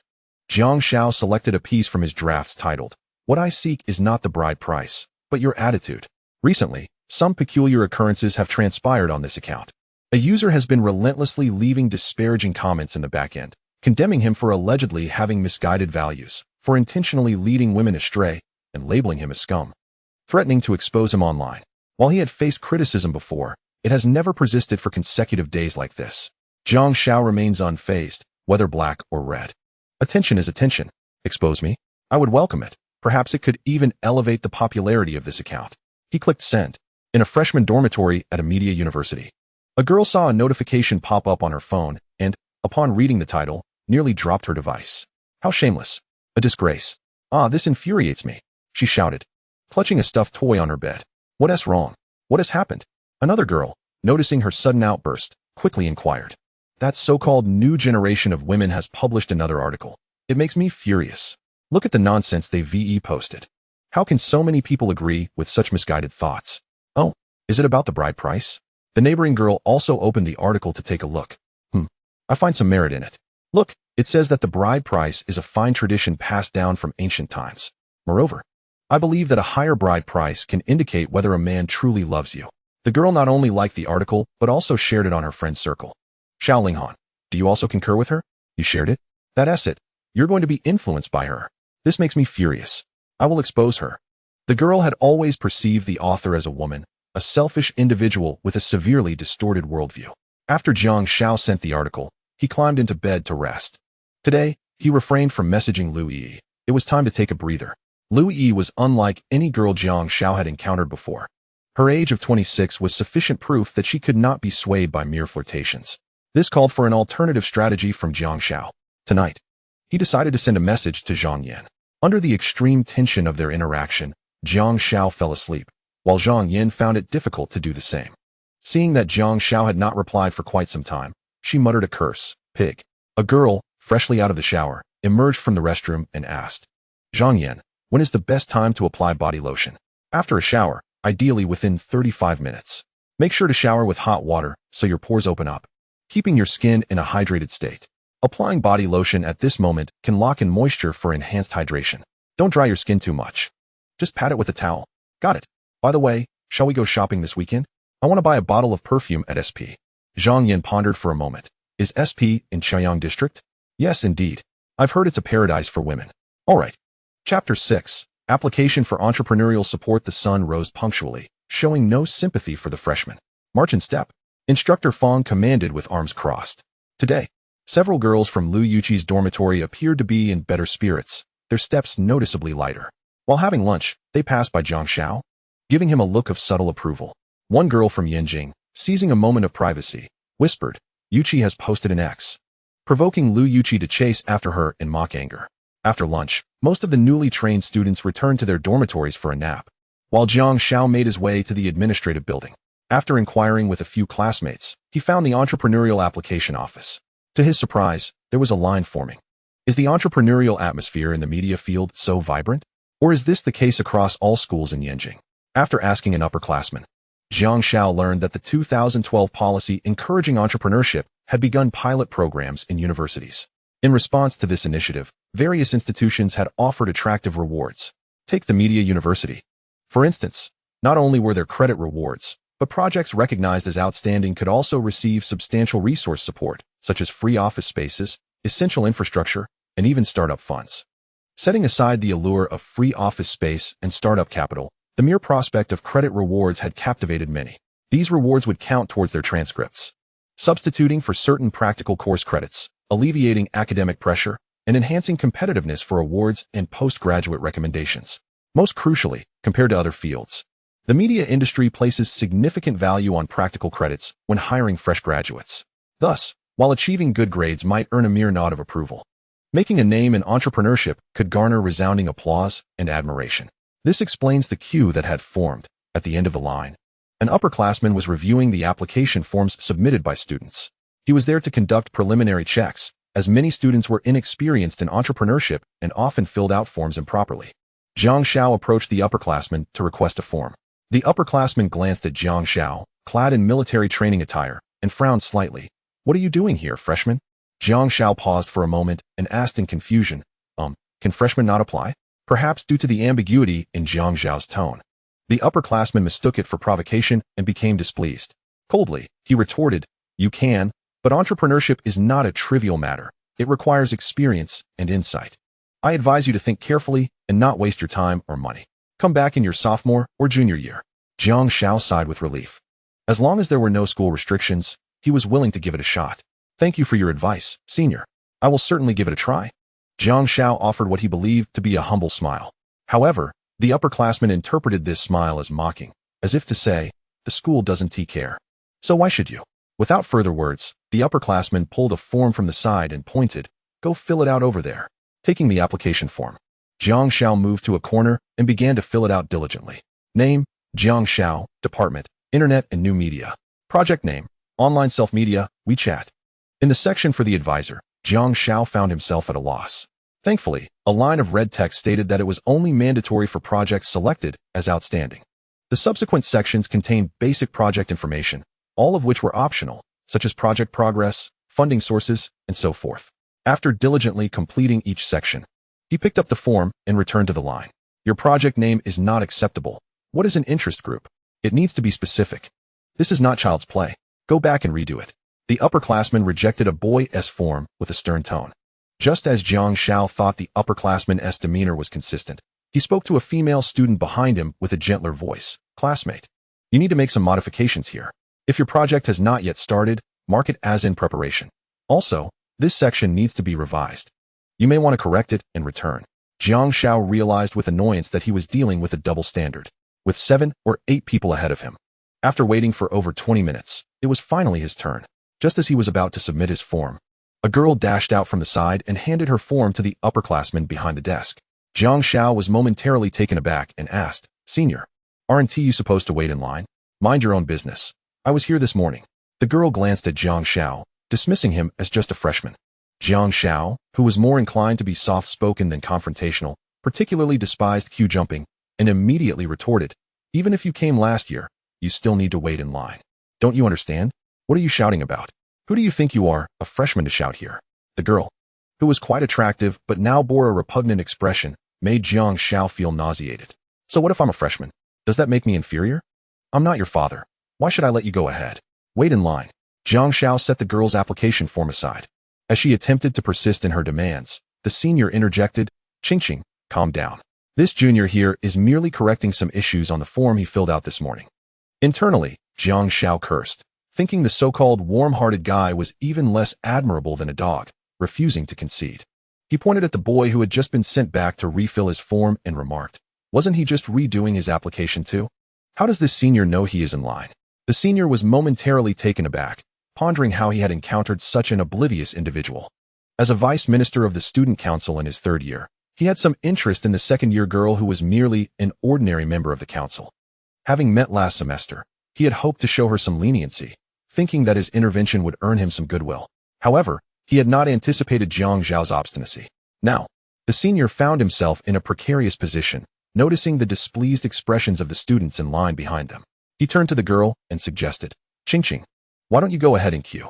It won't take long. Observing the reactions of the waiting students, the girl seized her application form and obediently moved to the end of the line, casting a fierce glare at Jiang Xiao as she departed. The senior resumed his seat, took Jiang Xiao's form, and was prepared to hastily address a few questions in order to expedite the process and perhaps redeem himself in the girl's eyes. He assumed the new students' forms would be riddled with errors. However, upon examining Jiang Xiao's form closely, he was taken aback. Every section was meticulously filled out, and the format and content were exceptionally standard. Some technical terms even eluded his understanding. Jiang Xiao, having encountered countless entrepreneurial projects in his previous life, was thoroughly familiar with how to complete such forms. Student, what is this WeChat? He inquired, recognizing it as a relatively new concept that some students might not grasp. It's a newly launched self-media platform, akin to a blog within the WeChat ecosystem, Jiang Xiao explained. The senior continued, and what about this profit model, knowledge payment? Soft advertising placement? And this guiding sales? Jiang Xiao elaborated. Well, that's an advanced approach to fan economy. At this stage, you can think of private domain as WeChat groups or QQ groups. The senior scrutinized each entry on the form, even checking optional sections. Aside from the advisor's field being left blank, he could find no faults. Ultimately, he resignedly set Jiang Xiao's form aside and said, all right, there are no issues here. Please await further notice. Jiang Xiao pressed for a timeline. How many days until results are announced?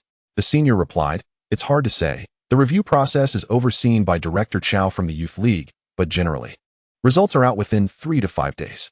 This is just the first step. If you pass, there will be another project presentation meeting where promising projects will be selected. Understanding that this was akin to the venture capital screening process, Jiang Xiao thanked the senior and gracefully exited the office. As he passed by the girl who had attempted to cut in line, he did not spare her a glance. After his departure, the entrepreneurial office continued its work. Once all the forms had been submitted and the students had left, the girl sat aside, awaiting the senior to organize the documents. I'm infuriated. The quality of this year's freshman is so poor, she vented. Calm down. Ching Ching, he's just a freshman. It's not worth it, the warm-hearted senior reassured her with a smile. I'm just so angry. I didn't even get to take a nap this afternoon. I was planning to catch a bit of sleep, but now it's too late. Where's Yao Jun's application form? Yao Jun was a junior from the public administration department. His form was filled out quite well. I couldn't find any issues. The senior replied. So what if it's standard? The girl scoffed, a mocking smile creeping across her face as she glanced at the door before tearing Jiang Xiao's application form to shreds and tossing it into the nearby wastebasket. Yao Jun merely chuckled, not intervening. Chapter 7. I'm not pretending. With some time remaining before afternoon military training and the sweltering heat outside, Jiang Xiao decided to return to his dormitory for a brief rest. Concerned about waking his roommates, he stealthily opened the dormitory door, only to discover that his worries were unwarranted. The youthful exuberance of his peers was palpable, and the occupants of room 306 were engrossed in a game of League of Legends instead of napping. Where did you disappear to during lunch? We couldn't find you for the meal. Were you on a date? Cheng Xiang asked as Jiang Xiao returned from his brief absence. You guessed right. I just had a deep conversation with Wang Yao, Jiang Xiao responded. Cheng Xiang's eyes widened in shock. Damn, bro, please spare Wang Yao. And you think you're worthy of that title, rich kid? Jiang Xiao retorted with disdain. Old four, you're the one with the luxury watch. Don't back down. Just go for it. Shen Weichao teased. Oh, and Dong Shui was also there at lunch. Suddenly, I realize your taste is quite exquisite. Dong Shui's figure. Wow. Damn it, beast. Old four, get him. Shen Weichao exclaimed as he playfully choked Jiang Xiao. Cheng Xiang quickly restrained Jiang Xiao's arms, ready to subject him to the 10 tortures of the Qing dynasty. Gentlemen resolve matters with words, not violence. Hey, wait, hold on. Li Zheng, sitting nearby, pulled out his phone to capture the moment. After a raucous bout of playful tussling, Jiang Xiao, panting and out of breath, surrendered and revealed the truth. Entrepreneurial application? What is the point? Cheng Xiang inquired, intrigued. To make money, of course. If done well, it can even earn credits, Jiang Xiao replied. I thought it was a way to attract girls. Cheng Xiang exclaimed. Believe it or not, my project might actually help me meet girls. Or at least see some beautiful faces. Jiang Xiao mused.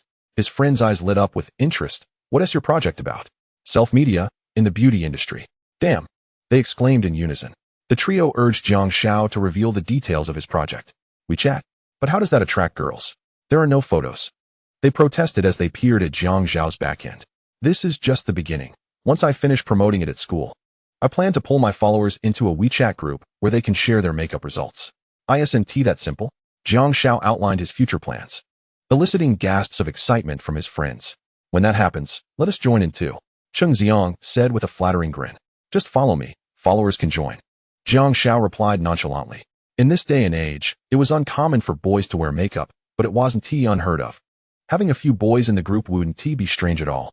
In the future, some boys would even outshine girls in the art of makeup. Jiang Xiao, did you write all this content yourself? Do you know how to do makeup? Shen Weichao asked as he skimmed through the previous posts. I had someone help me write it. I wouldn't know how. Those bottles and jars are harder to distinguish than Ultraman. With half an hour left until afternoon military training, Jiang Xiao opted to sit in a chair rather than lie down. The trio of friends had ceased their gaming and were now glued to their phones, their fingers tapping away at the screens, likely engaged in a chat. The afternoon military training was the most arduous. The sweltering summer seemed intent on making its mark, employing the harshest methods to ensure everyone remembered it. Jiang Xiao's military training vest was already drenched with sweat as he sat beneath the shade, replenishing himself with water. After chatting late into the night previously, he and Lu Yuqi's dormitory had grown particularly close, often congregating during breaks for conversation. Jiang Xiao, I heard you started a project? Teaching makeup? Yang, a girl from Beijing, initiated the conversation. Jiang Xiao could easily guess who had brought it up. Undoubtedly, Wang Yao's dormitory was in the know. Well, I figured since I had some spare time, I might as well find something to do. Remember to help me promote it, he said. Of course. Lu Yuqi even shared it on her moments. Yang chimed in, while Lu Yuqi blushed slightly. I think it's well written. Especially the piece on foundation, she added shyly. Really? Yang delighted in teasing Lu Yuqi, enjoying her bashful demeanor. Northern girls typically had a more forthright disposition, making it rare to encounter the delicate charm characteristic of Jiangnan girls. As the break concluded, Lu Yuqi, noticing that no one was paying attention, stealthily slipped a small black bag to Jiang Xiao. The contents of the bag remained a mystery. Jiang Xiao reached into the pocket, his expression tinged with amusement, which only made Lu Yuqi more bashful. Once training had ended and they returned to the dormitory, Jiang Xiao took out the black plastic bag, only to be spotted by Cheng Xiang beside him. "What's this?" Cheng Xiang inquired. "Insoles," Jiang Xiao replied. "Insoles." Cheng Xiang snatched them away, opening the bag to reveal 2 insoles labeled 7 degrees of space.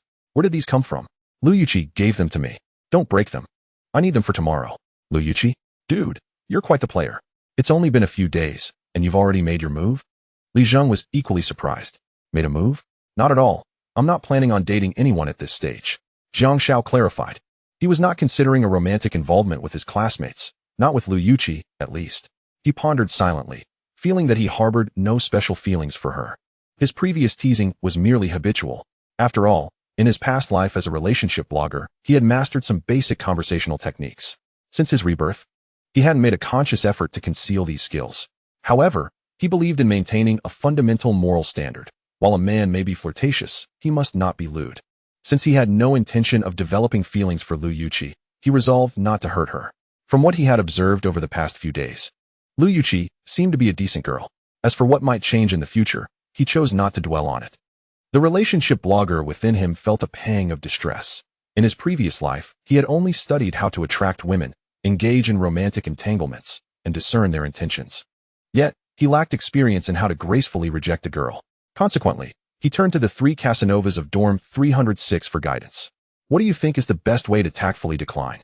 The 3 of them exchanged glances, their faces contorting as if they had bitten into something unpleasant. "Are you trying to act cool? Just get lost," they chorused. Jiang Xiao thought to himself, "I'm genuinely seeking advice here. Am I pretending?" Admittedly, he could see how it might come off that way. As military training progressed day by day, the new student's skin became increasingly sun-kissed.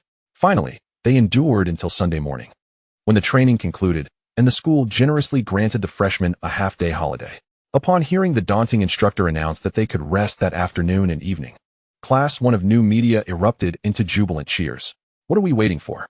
Let us hurry back and get some sleep," Jiang Xiao exclaimed as he rushed back to the dormitory. He wanted to seize the opportunity to rest. After all, he had purchased keychains nearly a week ago, intending to begin once his entrepreneurial application was approved. Yet, 4 days had passed with no news. Is this project really failing to pass review? Damn. Are students from Yenjing University really this formidable? That shouldn't be the case. Chapter 8. Ground Promotion. Jiang Xiao was roused from his slumber by the alarm clock.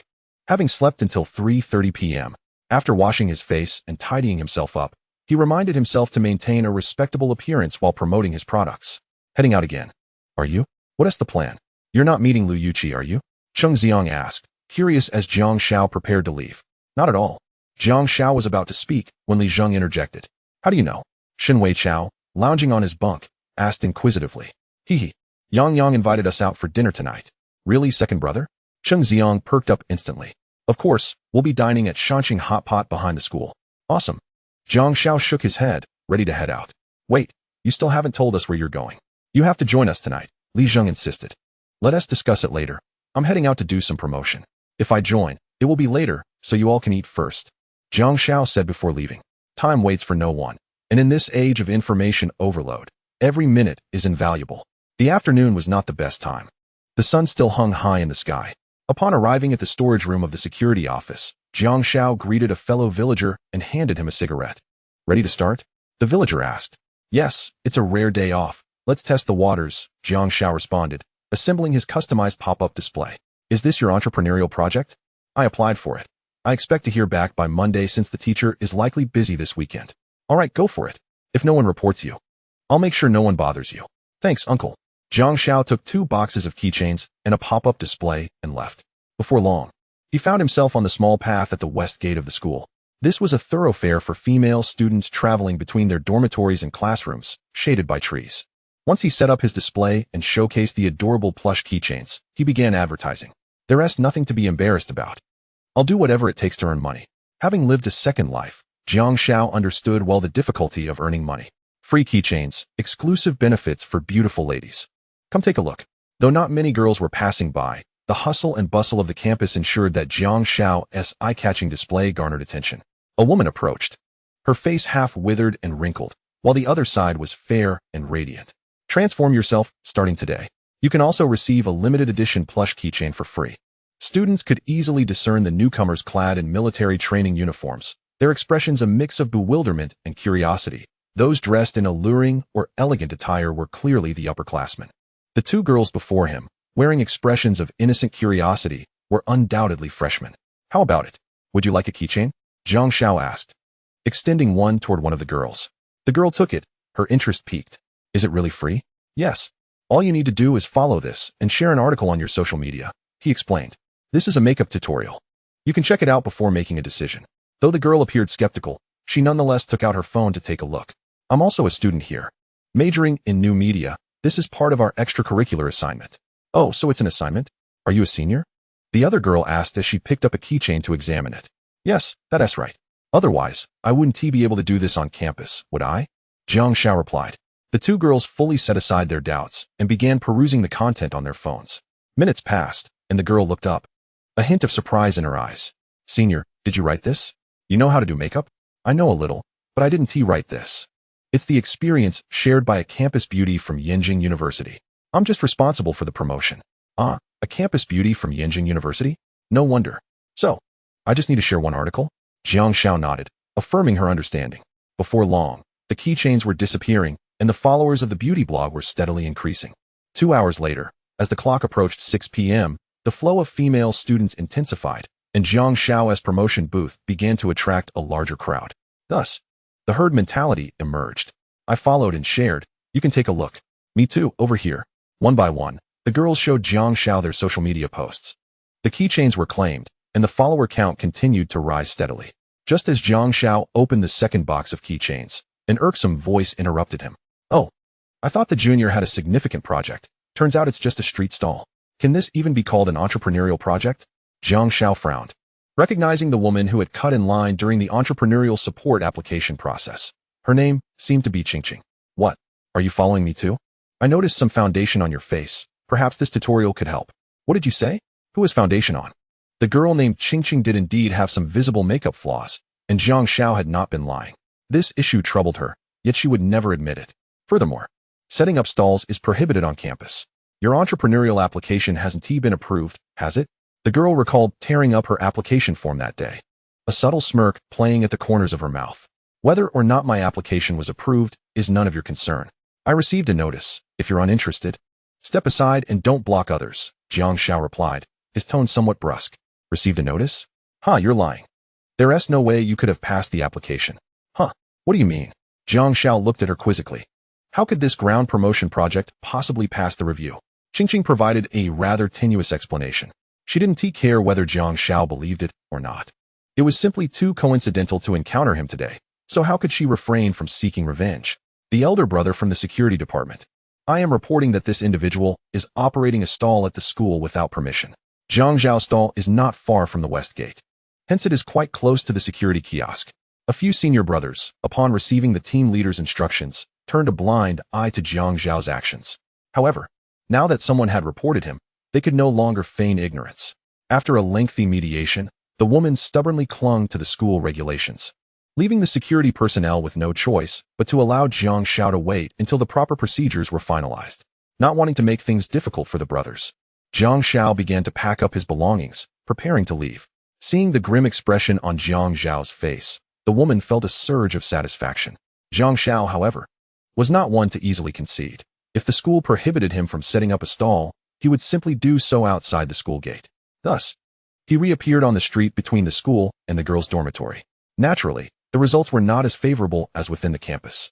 As the passing girls harbored some doubts and hesitations, yet he still garnered some success. As the clock approached 7, Jiang Xiao received a call from Li Zhang, inquiring about his whereabouts as they were preparing for a dinner gathering. Jiang Xiao glanced at the few remaining keychains in his box and replied on the phone. You all go ahead and eat. I'll join you shortly. Lu Yi had just exited her dormitory, intending to head to the West Street for a bite to eat. Upon reaching the doorway, she immediately spotted Jiang Xiao's small stall. Chapter 9. The counselor's curiosity. As a first-time counselor, Lu Yi paid meticulous attention to each student, which is why she frequently conversed with Jiang Xiao on WeChat. Jiang Xiao was labeled in her mind as a sunny, cheerful, somewhat mature boy, and if there was more to add, it would be that he possessed a bit of charm in his speech. However, given her experience, Jiang Xiao was not the first boy of such a disposition she had encountered. Lu Yi did not approach Jiang Xiao immediately, choosing instead to observe him silently for a while, particularly the content displayed on his pull-up banner. "Senior sister, here, take this and help me out, please." Jiang Xiao concluded a transaction and turned to find his attractive counselor. Today, she was dressed casually in a long dress and sandals, yet her ethereal aura remained unrestrained. Her delicate arms were crossed in front of her chest, and she watched Jiang Xiao's pull-up banner with keen interest. "Jiang, is it true that you've started a part-time job just a week into the semester? This is something I set up myself. Since I have the day off today, I thought I'd come out and promote." "Oh, you set this up? Not just a part-time promotion job?" Lu Yi looked at Jiang Xiao in surprise, having presumed he had merely taken on a basic flyer distribution role. "Yes, indeed. I also manage this WeChat account, although the content is written by someone else." Lu Yi was even more astonished. The WeChat account had only been active for less than a month, and as the counselor for the new media department, as well as a lecturer in the field, she had only just begun to explore this new phenomenon. To her surprise, a freshman had already begun to navigate it. "Manage? That's quite a professional term. Mind you, military training has just begun, and the new media courses haven't started yet. How could a student just graduated from high school possibly understand this?" "Well, yes, Teacher Lu. You can scan the code to take a look while I finish these last few." Jiang Xiao had several female students observing nearby, and he could not abandon his business. So he asked Lu Yi to wait a moment. He resumed calling over the students beside him, repeatedly explaining the process. "Senior sister, with looks like yours, why even bother with makeup? Aren't you making it hard for others to live? Haha, just for that comment, I have to help you promote. How do I do it?" "Thank you, senior sister. It's quite simple. Just open WeChat. Yes, click on this to scan, follow, and then you can choose an article to share. Alright, just sharing one piece, is that it? Let me see." Jiang Xiao handed the last keychain to the girl, who cheerfully trotted away into the girls' dormitory area. By this time, more than 10 minutes had passed since Lu Yi first approached him, and she stood aside, watching Jiang Xiao charm the girls into smiles, her curiosity intensifying. "Sorry to have kept you waiting, Teacher Lu." Jiang Xiao quickly packed up his pull-up banner. "Jiang, you certainly know how to charm girls, don't you? Have you had many girlfriends?" "Don't joke with me, Teacher Lu. Those who know me are aware I have a reputation for being honest and not very talkative." "Honest? That's not what I gathered. I just noticed you posted an article on the 17th. Was that the very first day?" While waiting, Lu Yi had casually glanced at Jiang Xiao's account and discovered something remarkable. He had indeed posted an article on the very first day. "Yes, I saw it and decided to give it a try." "How many followers do you have now?" "About 10,000, I suppose. With military training going on, I haven't had time for promotion." 10,000? Are you saying you've already amassed 10,000 followers? Lu Yi calculated quickly, from the 17th to the 8th. It had only been 20 days, averaging 500 new followers daily? How is that even possible? How did you achieve that? Just through ground promotion? Lu Yi was now filled with curiosity and questions. No, I don't have that much money. I just snag a bit here and there," Jiang Xiao chuckled. "Teacher Lu, are you out for dinner?" With a subtle smile, he did not elaborate further, for evoking intrigue is of utmost importance in the realm of romantic relationships. Courtship is akin to reading a captivating book. Sparking mutual interest is the first and most crucial step. Following that, it is essential to escalate that curiosity until one party can no longer endure the longing, prompting them to explore further, thus beginning the narrative. What follows is a test of both parties' resilience and depth of character. "Shall we go together?" "Together?" Lu Yi hesitated.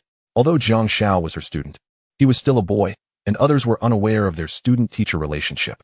The more women present, the more gossip would circulate. "Please don't misunderstand, Teacher Lu. Our dormitory is having a gathering with Lu Yuqi's dorm at the Shanxing Hot Pot near the North Gate. I thought since you hadn't eaten yet, you might as well join us." "Oh, a gathering? Never mind. If I go, it might feel awkward for you all. Enjoy yourselves." Jiang Xiao appeared slightly disappointed, but did not press the issue further, bidding farewell to his counselor. As he re-entered the school with his pull-up banner, a smile returned to his face. Based on his observations of Lu Yi over the past few days, he was almost certain she would not miss a gathering that she was not a part of. His invitation was merely a way to convey a message to Teacher Lu. "Look, I value you highly. Inviting you first, Yet, you chose not to come. Such a gesture might evoke a sense of having let down the goodwill offered, making it easier for her to agree to his requests in the future or to make some form of compensation. Displaying a look of disappointment was also intended to deepen that feeling of having been overlooked. At the Shanqing hot pot restaurant, has Jiang Xiao not arrived? Yang Yang nudged Li Zheng. He*s taking ages. Who knows what he*s up to? Wait, he just called me. Hello, Lao San, where are you? I'm on my way, don't rush me. After about 7 or 8 minutes, Jiang Xiao arrived at the hot pot restaurant, greeting several female classmates and unexpectedly spotting Dong Shui. Shen Weichao really is something, managing to gather everyone for this kind of gathering so quickly. This was organized by dormitory units, and Dong Shui was not from Lu Yuqi's dorm, so to outsiders, it appeared she was attending as a certain relationship to Shen Weichao. Where have you been? Jiang Xiao, if you don't show up, we won't be happy eating without you. Yang Yang started again. Not at all. Yang Yang, don't say such things. My bad. I arrived late, so I'll drink a cup as punishment. Jiang Xiao swiftly halted the conversation, downing a cup of beer before taking a seat. The hot pot restaurant demonstrates a commendable sense of integrity. Both the beef and lamb, as well as the tripe, are notably fresh. Jiang Xiao has not indulged in the culinary delights of the mountain city for quite some time. At Dachang Mountain City Hot Pot, the local Qijihong hot pot has overshadowed it, perhaps due to the distinct palates of the locals who prefer pure spiciness over the numbing variety. Observing Cheng Xiang's lackluster enthusiasm, Jiang Xiao felt perplexed. A glance at the table quickly clarified the situation. Dong Shui and Shen Weichao were engrossed in conversation, while Yang Yang and Li Zheng reminisced about their high school experiences, and Lu Yuqi whispered with 2 other roommates, occasionally casting furtive glances at Jiang Xiao, as if fearful of being discovered. Cheng Xiang, a wealthy heir, appeared almost invisible, unable to handle overly spicy food, thus resorting to drinking in silence. Xiang, your watch must be worth around 15,000, right? It looks quite new, Jiang Xiao remarked, capturing the attention of the group.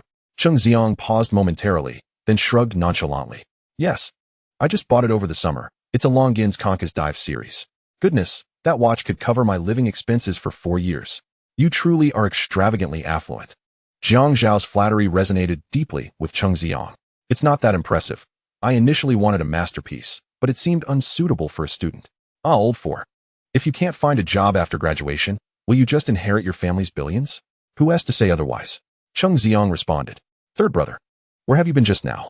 Jiang Xiao inwardly cursed, annoyed that the topic had shifted to him. Exactly. I almost let you slip by unnoticed. You didn't go on a date, did you? Yang Yang recalled that Jiang Xiao had not answered his earlier question. Children of the poor grow up fast. My family isn't like Cheng Xiang's. Old for, you must have had many admirers in high school, right? Jiang Xiao redirected the conversation back to Cheng Xiang. Well, there were a few, but my grades were average. You know how it is with my background. Relying solely on looks is quite difficult. I understand. Only those who are both talented and beautiful deserve such recognition. Indeed, it's good that you understand. My family hopes I find a girl from Yin University. At the very least, she should be in media studies. Suddenly, Jiang Zhao's phone rang, interrupting Cheng Xiang's soliloquy. Jiang Xiao picked up the call, casting a peculiar look at Cheng Xiang. It was Zhang Yin from Yin University. Hello, what's up? I'm at the entrance of your school. Huh. Zhang Yin had ventured out with her roommate to replenish her cosmetics and suddenly recalled Jiang Xiao, stirring memories of that enchanting night on the train, rendering her unable to resist the urge to see him. After checking the map, she realized that the communication university was nearby and informed her roommate that she wished to visit an old classmate. Initially teasing her, her roommate eventually declined to accompany her, citing a desire to avoid being a third wheel. Stay put. I'll be right there. After hanging up, Jiang Xiao informed the group, a high school classmate has arrived. I'm going to greet her. Without waiting for a response, he hurriedly departed. Li Zheng slyly remarked to the other two from room 306. Do you think old third-S classmate is a boy or a girl? Cheng Xiang confidently asserted, a girl. Didn't you see old third just sprint out? If it were a guy, would he run? Li Zheng and Shen Weichao nodded in agreement. Breathlessly, Jiang Xiao found himself face to face with a tall girl, her eyes gleaming with a smile. Zhang Yan's skin remained as fair as snow, leaving one to wonder if it was due to cosmetics or her inherent beauty. What brings you here? In university is quite a distance from here. I accompanied my roommate to SP nearby. Zhang Yan hesitated, struggling to articulate her desire to see Jiang Xiao. Regaining his composure, Jiang Xiao responded with a smile. Let us go. I was just having a meal. Would you like to meet my classmates? Is that appropriate? Why not? Let them witness the charm of a Yin University goddess. Let us go. Zhang Yan's arrival was timely, as Jiang Xiao had been pondering how to tactfully decline Lu Yuqi's overtures. This convenient excuse had arrived just in time. 10 minutes later, Jiang Xiao appeared before the group with the elegantly composed Zhang Yan. The eyes of the members of room 306 widened in astonishment. The girl before them could easily be considered a campus beauty, a level far beyond the current table. Dressed impeccably for a day out, she wore a meticulously chosen blouse paired with a long skirt, her dark hair styled in cascading curls, amplifying her innate aura of sophistication and decisively overshadowing the others. Jiang Xiao glanced at Cheng Xiang before introducing, "This is my high school classmate, Zhang Yan, from the law department at Yin University." "Wow, Yin University? Academic achiever. Nice to meet you," Yang exclaimed. "Hello, the communication field is also quite commendable." Zhang Yan greeted the group warmly as Jiang Xiao made the introductions. Lu Yuqi furrowed her brow, seemingly recognizing the name. "Zhang Yan. I recall Jiang Xiao sold your notes during the summer. They were quite popular. And the author used your real name. Some of my classmates who are repeating their studies bought them and mentioned it in our WeChat group. Do you also know her?" A roommate beside Lu Yuqi inquired. Lu Yuqi watched as the girl gracefully settled beside Jiang Xiao, her expression growing complex. Li Zheng continued to tease Cheng Xiang. "Look, a student from Yin University. She should match your family status, right? That watch of yours is likely insignificant compared to the luxury she is adorned with." As a local of Yinjing, Li Zheng had seen his fair share of affluence. "Shut up. I'm not wearing it tomorrow," Cheng Xiang retorted. Yang discreetly nudged Lu Yuqi under the table, sharing a knowing glance with her before shifting her gaze to Zhang Yan. Lu Yuqi remained silent, the topic shifting as Jiang Xiao returned to rekindle the lively atmosphere. Throughout the meal, Zhang Yan hardly touched the hot pot, instead dedicating herself to serving Jiang Xiao. The members of room 306 watched enviously, while Lu Yuqi felt increasingly despondent. With Zhang Yan's presence, even though they barely ate, Jiang Xiao felt obliged to cover the bill, initially intending to persuade Cheng Xiang to pay. After all the flattery he had received, he thought it best to bear the cost himself. On the way back, Lu Yuqi and her roommates walked together, while Dong Shui and Shun Wei Chao strolled side by side, leaving the remaining two from room 306 in each other's company.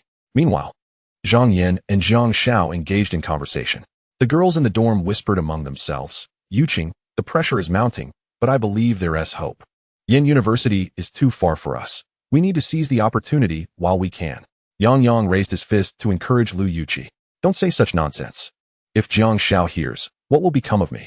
Lu Yuqi grasped Yang's arm, employing the southern girl's secret weapon, the 18 twists. I was wrong, please stop." Another girl chimed in. "I believe Yuqi has great prospects. Yuqi, your figure is more appealing. Men adore that." Lu Yuqi's cheeks flushed crimson, her hands covering her face as she furtively cast a glance at Jiang Xiao before quickly averting her gaze. "Li Zheng, Cheng Xiang, old four, you a wealthy second generation. And I, a second generation from Beijing," Cheng Xiang interjected. "Brother, stop talking. I feel like crying." "Fear not. Just for your calling me brother, I cannot abandon you. I still have connections at school. Next time, let us arrange something with another college." Cheng Xiang looked at Li Zheng. "Really? Then shall we not call ourselves Old Three?" "Of course, we shall not. What about Old One?" "Old One is acceptable. The threat is minimal." Bidding farewell to the group, Jiang Xiao strolled through the media department with Zhang Yan. "Take a look at this." Jiang Xiao pulled out his phone, explaining the transformation diary of the self-study room. "Is your class schedule usually tight? Can you still continue writing?" Jiang Xiao had heard that studying at Yin University was intense, with self-study rooms only turning off lights late at night. "It's manageable. I enjoy researching these topics.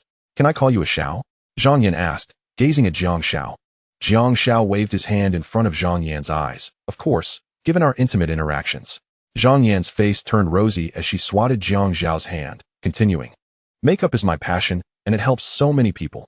I find joy in that, especially as it benefits you." "Thank you," Jiang Xiao began. But Zhang Yan quickly halted him. "I don't wish to hear those two words from you." Jiang Xiao, gazing into her eyes, felt a surge of emotion. "How about you don't go back tonight?" In that instant, Zhang Yan's eyes sparkled with a smile. "My relatives visited yesterday." "All right then. I want to be formal with you. After all, you're bound to return. I'll send you the back end tonight, so you can check the messages your fans left. You can select some representative questions to respond to in your future articles. A standalone piece can also be crafted." After wandering the media department for half an hour, Jiang Xiao hailed a taxi at the school gate. He opened the front door, leaned in, and instructed the driver to take them to the entrance of Yin University. Subsequently, he opened the back door, ushering Zhang Yin inside. He then kissed the girl, closed the door, and waved goodbye. In the car, the driver, a local who enjoyed chatting, remarked, "Your boyfriend is quite attentive." Zhang Yin looked puzzled. He kept his gaze on my work badge while speaking to me. The driver pointed to the information displayed on the dashboard. Zhang Yan's lips curled into a smile, her eyes filled with warmth. Chapter 11. The counselor. A new week commenced, and the freshmen began their lamentations anew. Jiang Xiao felt even more fatigued, training throughout the day and engaging in grassroots promotions at night. In the subsequent days, Jiang Xiao also ventured to the foreign language department. As military training drew to a close, hidden talents in the class began to emerge. Wang Yao dazzled with her ballet skills, while a classmate captivated the audience with a heartfelt song. Lu Yuqi performed a fiery jazz routine, inciting howls of admiration from the boys. Ultimately, on the morning of the 16th, Jiang Xiao and the others concluded their half-month military training. Through this period of promotion and operation, the followers of the Transformation Diary surged to 350,000, a feat attributed to Jiang Xiao's low-cost viral marketing. In the final few episodes, Jiang Xiao employed online inducement techniques, encouraging shares on social media. Those who garnered over 15 likes could screenshot and send it to the back end for a chance to win free makeup sponges and travel-sized bottles. The New Era Women account also exceeded 30,000 followers. This account's momentum was undeniably strong. Jiang Xiao had refrained from any inducement to share or follow, merely maintaining a steady rhythm of posting motivational content every 23 days. It can only be said that, at this moment, such motivational content was indeed appealing. However, what truly astonished Jiang Xiao was that the Technology Xiao account had also surpassed 20,000 followers, with an exceptionally lively comment section. During lunch, Jiang Xiao engaged in a battle of wits with the stoic cafeteria staff, ultimately suffering defeat. It's perplexing how a simple scoop of potato and chicken can perfectly land back in the pot after a few shakes. After returning to the dormitory and taking a shower, having dealt with his military training uniform, he changed into his favorite t-shirt and sweatpants.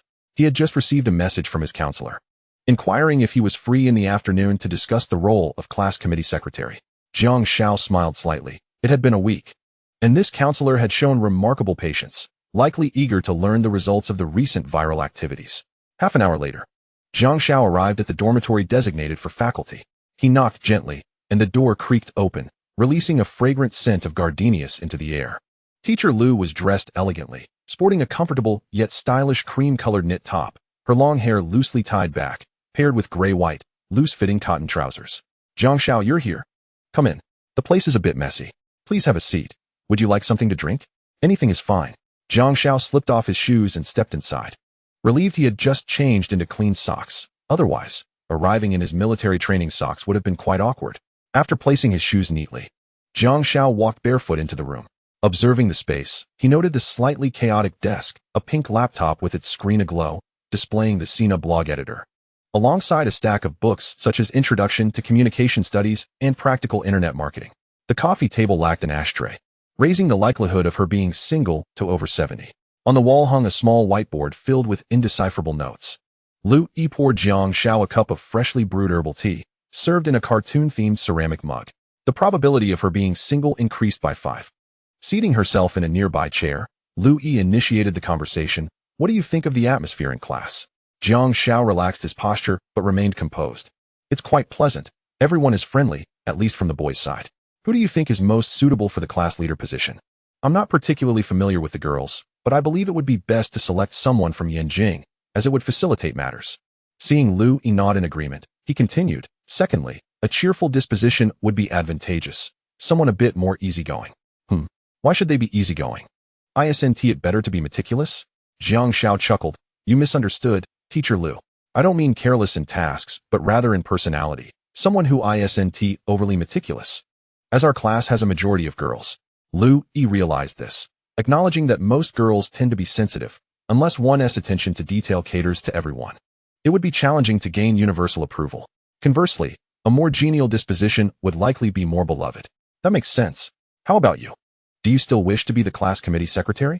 Jiang Xiao hesitated briefly before responding. "I initially intended to assist the teacher and facilitate contact with the student union for entrepreneurial project applications. However, it seems I may have miscalculated." My last entrepreneurial application was likely rejected, and I may need to dedicate more time to it. Rejected? When did you apply? On the third day of school. Is the project you submitted your WeChat? With military training concluding, the preliminary selection for entrepreneurial projects should also be nearing completion. A meeting would be held to clarify the responsibilities of advisors, primarily to guide and support student projects, and secondly, for oversight. Could you share your project with me? Ultimately, Lu Yi steered the conversation back to Jiang Xiao. I find myself at a loss for where to begin. Perhaps, Teacher Lu, you could inquire about whatever piques your curiosity, and I shall respond accordingly. In this teacher-student dynamic, we find ourselves alone in this secluded chamber, an air of forbidden intrigue enveloping us. Lu Yi nodded slightly, her posture shifting from casual to more composed. Very well, what inspired you to create WeChat? It was rather serendipitous, Jiang Xiao replied. I came across an announcement regarding WeChat, and coupled with my enrollment in our program, I thought, why not give it a try? Now, tell me about the Name the Diary of Transforming Study Rooms. It has a very clear positioning. Who came up with it? Lu Yi, being a graduate student, was not surprised by the insightfulness of the name. Female university students, a concentrated demographic with distinct needs, who enjoy sharing. They are the quintessential seed users of the mobile internet era. The study room serves as a symbol that enhances the identification of the student community. Lu Yi's interest began to spark. Seed users? That is quite an innovative term. Why are they referred to as seed users? She continued, moreover, in the realm of new media targeting the youth, wouldn't Weibo be the primary platform? Why did you choose this one instead? Weibo is akin to a vast plaza. Although the traffic is substantial, it is too scattered, leading to fragmented information and making it challenging to retain users. Jiang Xiao paused to sip her fragrant fruit tea before continuing. Think of it as a private club. If the content is exceptional, precise, and aesthetically pleasing, it captures the user's attention, fostering a stronger sense of loyalty and cohesion, especially with longer, more in-depth content, which offers significantly greater feasibility than a mere 140-character post on Weibo. Additionally, the initial competition is minimal, and the regulations are comparatively lenient. Lu Yi nodded slightly, a flicker of surprise igniting within her. This young individual possessed a sharp acumen and a clear vision. Now, please elaborate on your dissemination strategy. This intrigues me considerably. The retweet mechanism on Weibo is well established. A private club is appealing, but the challenge lies in rapidly accumulating followers. Surely, you cannot rely solely on classmates for introductions. Or do you intend to recruit them one by one? Jiang Xiao leaned slightly forward, fixing her gaze on Lu Yi with a hint of subtle intensity. Initially, we will leverage traffic through grassroots outreach. Once we secure a certain number of seed users, we will employ viral content for exponential growth. Exponential growth? Viral? Lu Yi felt a twinge of frustration. These were terms she had yet to encounter. Who is the true teacher here? Chapter 12. Direct results. Could you be more specific? Jiang, how exactly will this work? Many still struggle to locate the basic share button. Her tone remained gentle, yet a trace of skepticism had crept in. Jiang Xiao smirked. I wonder if you have closely examined the layout of my articles.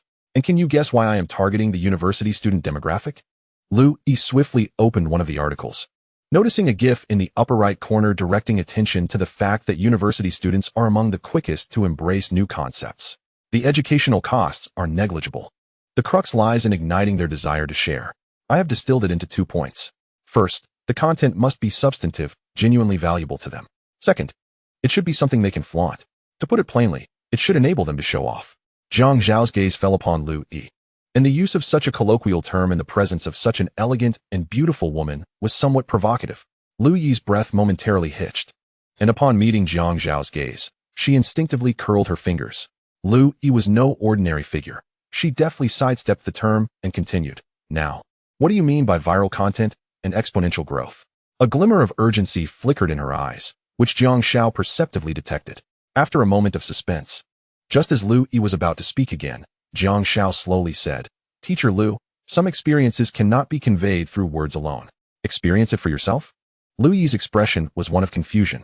Yes, I have another project called The Exquisite Little Fairy. I wonder if you would be interested in becoming the author for this account. I will allow you to observe the entire operational process, from acquiring seed users to employing viral content for growth, even monetization and advanced private domain operations. Upon hearing this, Lu Yi felt a sudden surge of impulse to accept his proposal. The small dormitory fell silent for a prolonged moment before Jiang Xiao stood and said, I'll be right back. I need to use the restroom. Lu Yi was still contemplating Jiang Xiao's suggestion and instinctively pointed towards the restroom. Jiang Xiao opened the door and stepped inside. As she whistled softly, Jiang Xiao slowly unfastened her belt, allowing her to relieve herself. Men's gazes often wander during such moments.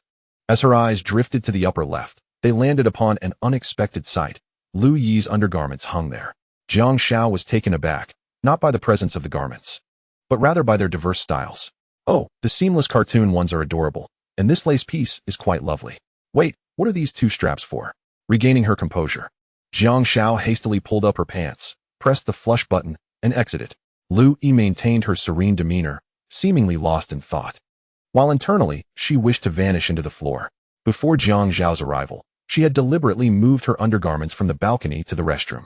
Who knew she would be pondering other matters and forget? Now, she had no choice but to feign nonchalance. Have you given it any thought, teacher? I haven't. How about this? I'll contemplate it tonight and send you a message on WeChat. Noting the time, Jiang Xiao prepared to leave. Has your project turned a profit? Not yet, but I am planning to test the waters soon. I believe it will be fine. Lu Yi nodded. All right, conduct a profitability test first. I will inquire with the entrepreneurship office on your behalf. Thank you, Teacher Lu. I shall take my leave now, and I look forward to your good news. My esteemed Teacher Lu. With a clever double entendre, Jiang Xiao concluded their meeting and departed with an air of nonchalance. Lu Yi took a sip from her fruit tea, and a faint blush began to creep up her neck. Upon returning to her dormitory, Jiang Xiao immediately began searching for advertisers online. Through a flagship store on a certain platform, she managed to connect with the promotional manager from Olay. In a chic office at Olay's headquarters in Beijing, a refined woman was responding to messages on her phone. What is your account name? I just received word from the e-commerce department about a self-media blogger seeking business collaboration. As an international brand with a market share ranking among the top 3 in its field, it was naturally a preferred choice for bloggers. The Diary of Transforming Study Rooms. The woman raised an eyebrow, surprised. The name aligned well with their campus ethos. How many followers do you have? Approximately 350,000. The woman was speechless. Such a follower count was hardly a basis for collaboration. I'm sorry, we only discuss partnerships with accounts that have a minimum of 100,000 followers. Jiang Xiao exclaimed. But it's only been a month. Where am I supposed to find you 100,000 followers? She understood that these major brands were still stuck in the stone age of follower counts on Weibo, unaware of the value of 350,000 targeted followers. After several rejections, Jiang Xiao cursed under her breath. Damn it, not a good start. Fine. You want follower data? I'll give you some substantial content. Jiang Zhao's eyes narrowed with determination. From Zhang Yan's remaining articles, she selected one on moisturizers. She called Zhang Yan. Which brand did you use for the moisturizer article? It's L'Oreal's essence called Hydrating Essence Water. Oh, send me a photo of it. Make it look appealing.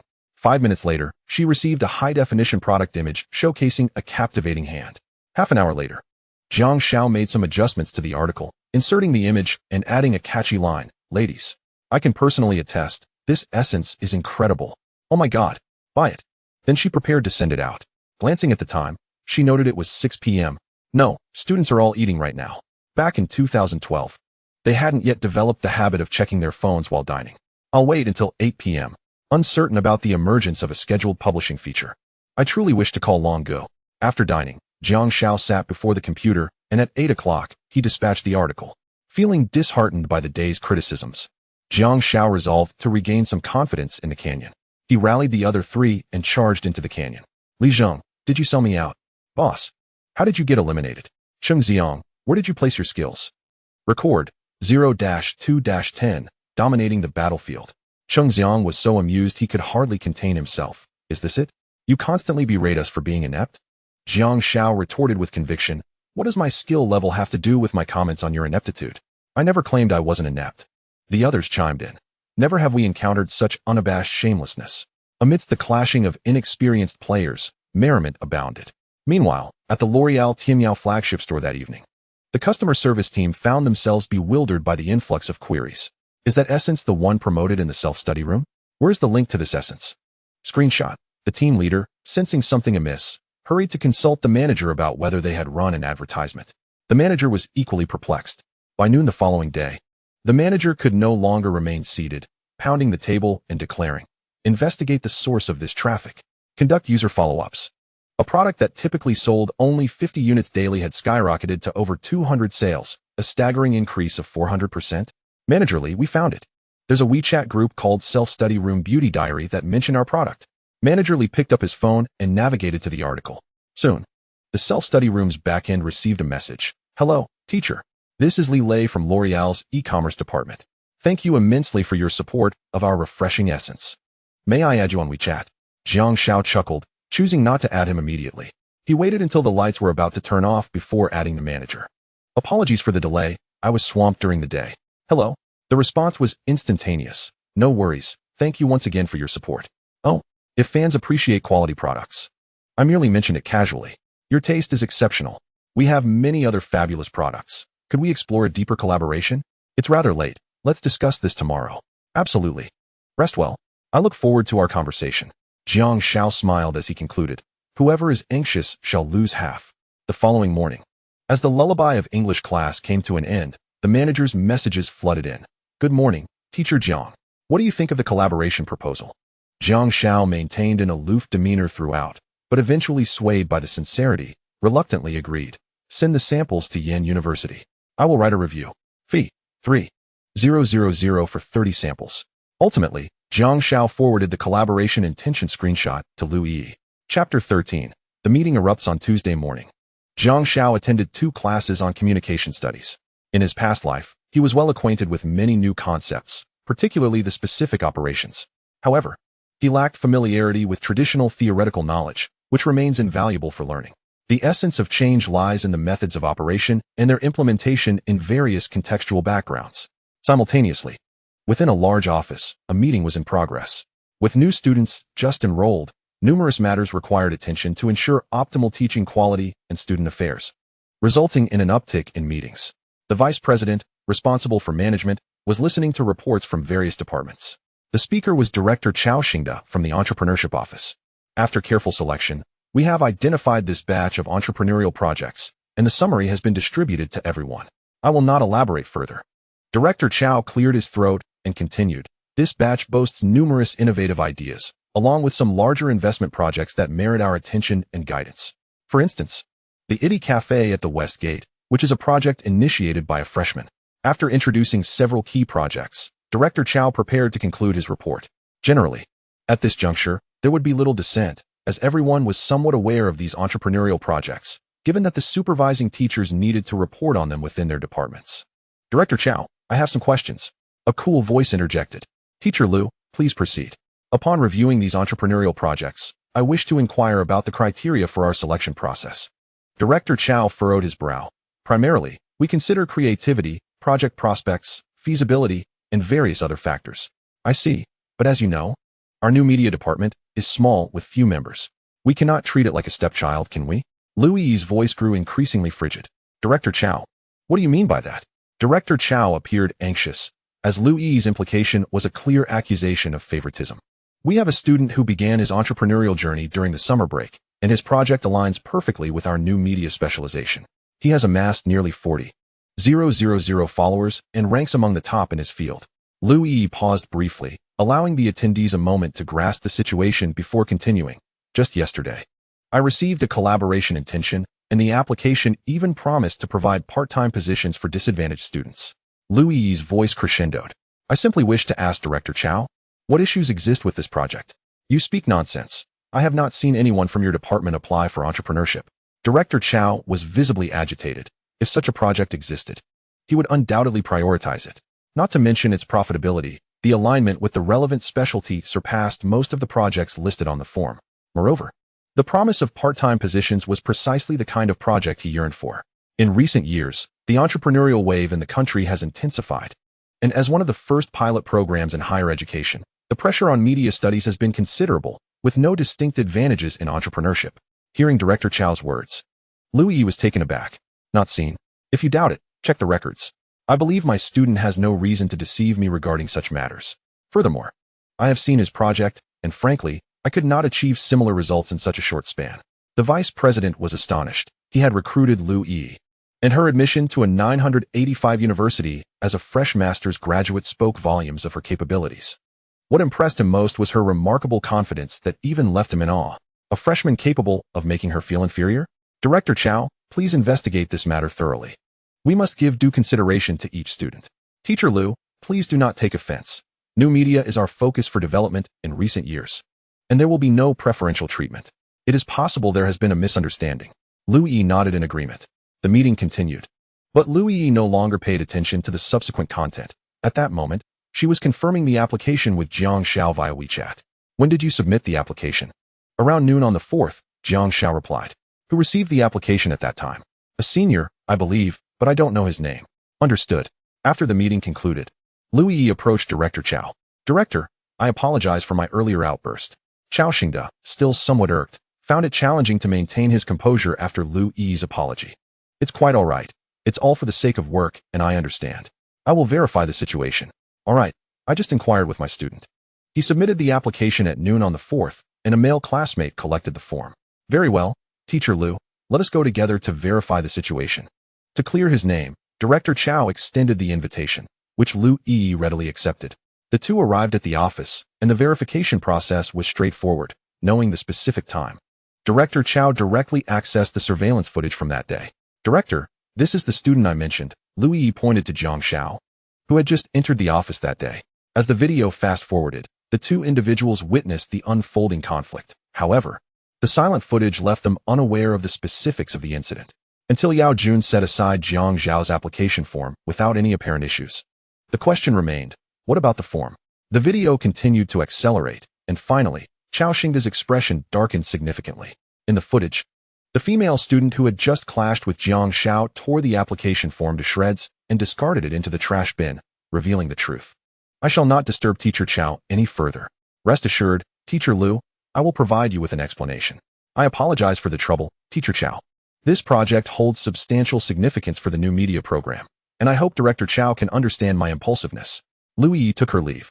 With a resounding clap, Qiao Xingde slammed his palm on the desk. Summon Yao Jun. Having just finished class, Yao Jun hurried into the office, confusion evident on his face, which quickly turned pale. The following day, the school issued an announcement. Yao Jun was expelled from the student council for a serious infraction and received a formal reprimand, alongside a female student named Shun Qingqing, whose previously approved entrepreneurial project was also revoked. Regardless of the project's nature, the school would not support a student of questionable character. Jiang Xiao learned of this through a WeChat message from Liu Yi, while he was discussing with Zhang Yan how to compose the first promotional article. In 2012, most soft articles were found on various portals, forums, and blogs. The insertion of advertisements felt abrupt to Jiang Xiao, akin to a direct greeting followed by an advertisement, essentially mindless flattery.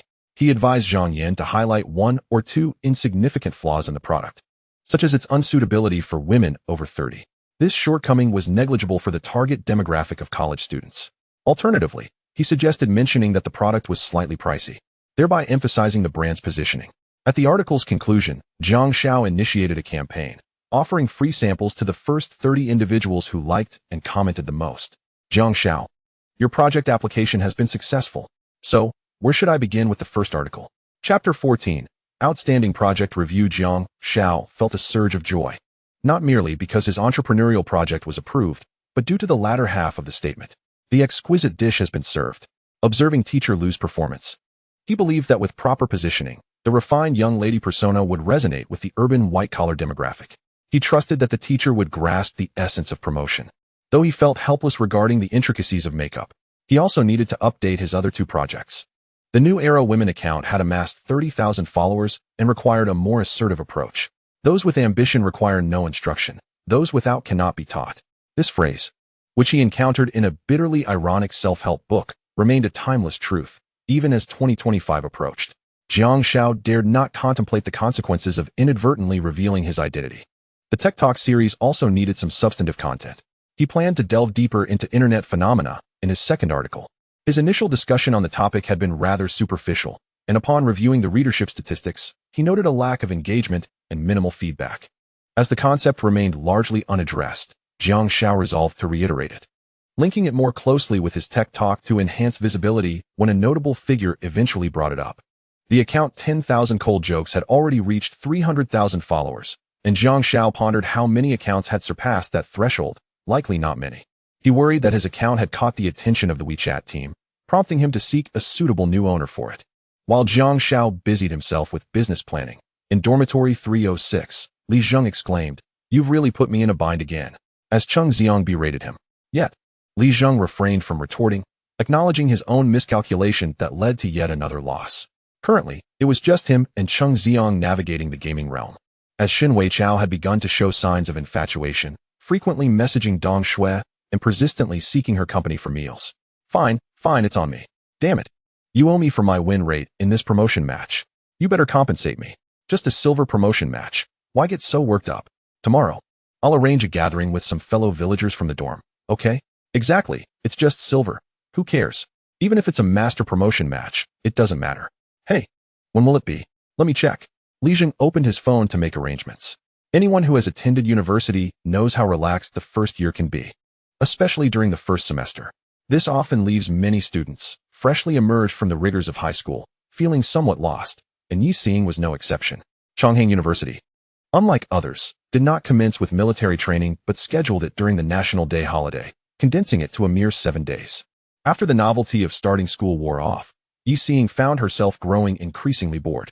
She had enrolled in the School of Humanities and Law for Journalism, a field predominantly occupied by females, yet she had been recognized as the department's beauty.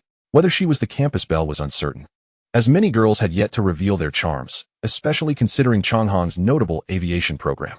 At that moment, she was idly playing with her phone in class, lost in thought as she scrolled through her intermittent conversation with Jiang Xiao. Seeing, "Do you have plans for the weekend?" her roommate whispered. "None, I'll probably head home." She replied, "Oh, come on, you're in college now. Why do you keep going home on weekends? Go out and have some fun." Where to? Yi Xing, being a local of Dachang, had likely visited every place worth seeing. Moreover, the hot weather dampened her enthusiasm. To a bar. That guy from the sports college we met at the last gathering wants us to join him. A bar? Ever since I apologized to Jiang Xiao, I haven't been back. Really? My boyfriend doesn't like me going to places like that. That long-distance boyfriend of yours? P.S. in Yanjing. How would he know if you went? The girl was curious about the identity of Yi Xing's boyfriend. Who could make such a stunning girl accept a long-distance relationship? To her, long-distance love seemed to thrive only when they were together, and otherwise. It felt like a mere transaction. Yi Xing hesitated. I'd just be going to have fun, not doing anything. Surely that's fine, right? Truthfully, she enjoyed the atmosphere of bars, the liberating release that came with mild intoxication, and the flirtatious ambience shrouded in smoke. If only Jiang Xiao were there. Stop overthinking it. The weekend is set. With her resolve already wavering, Yi Xing acquiesced. On Friday afternoon, after classes, Jiang Xiao hurried to a lecture hall. The day marked the Outstanding Project Review. A total of 27 nominated projects were up for selection, with only 68 to be chosen for support from the school. Lu Yi, as Jiang Xiao's project advisor, participated in the review session. By the time Jiang Xiao arrived, over 10 projects had already been presented. Compared to those entrepreneurs equipped with PowerPoint presentations, Jiang Xiao's preparation appeared remarkably simplistic. His PPT comprised only a few slides. The first introduced his project, explaining what WeChat is. The second outlined why he chose this project, detailing WeChat's massive traffic and advantages, clarifying that it aligned with new media, thus enabling better guidance for his endeavor. Seated among the audience, Lu Yi felt her cheeks flush. She was merely a nominal advisor there to learn. The subsequent slide showcased the project's current progress, including screenshots from their initial collaboration. While the financial figures were modest, they undeniably demonstrated profitability. Finally, Jiang Xiao articulated his vision, explaining that once the model was established, they would gradually introduce additional features, ultimately merging them into a UGC community.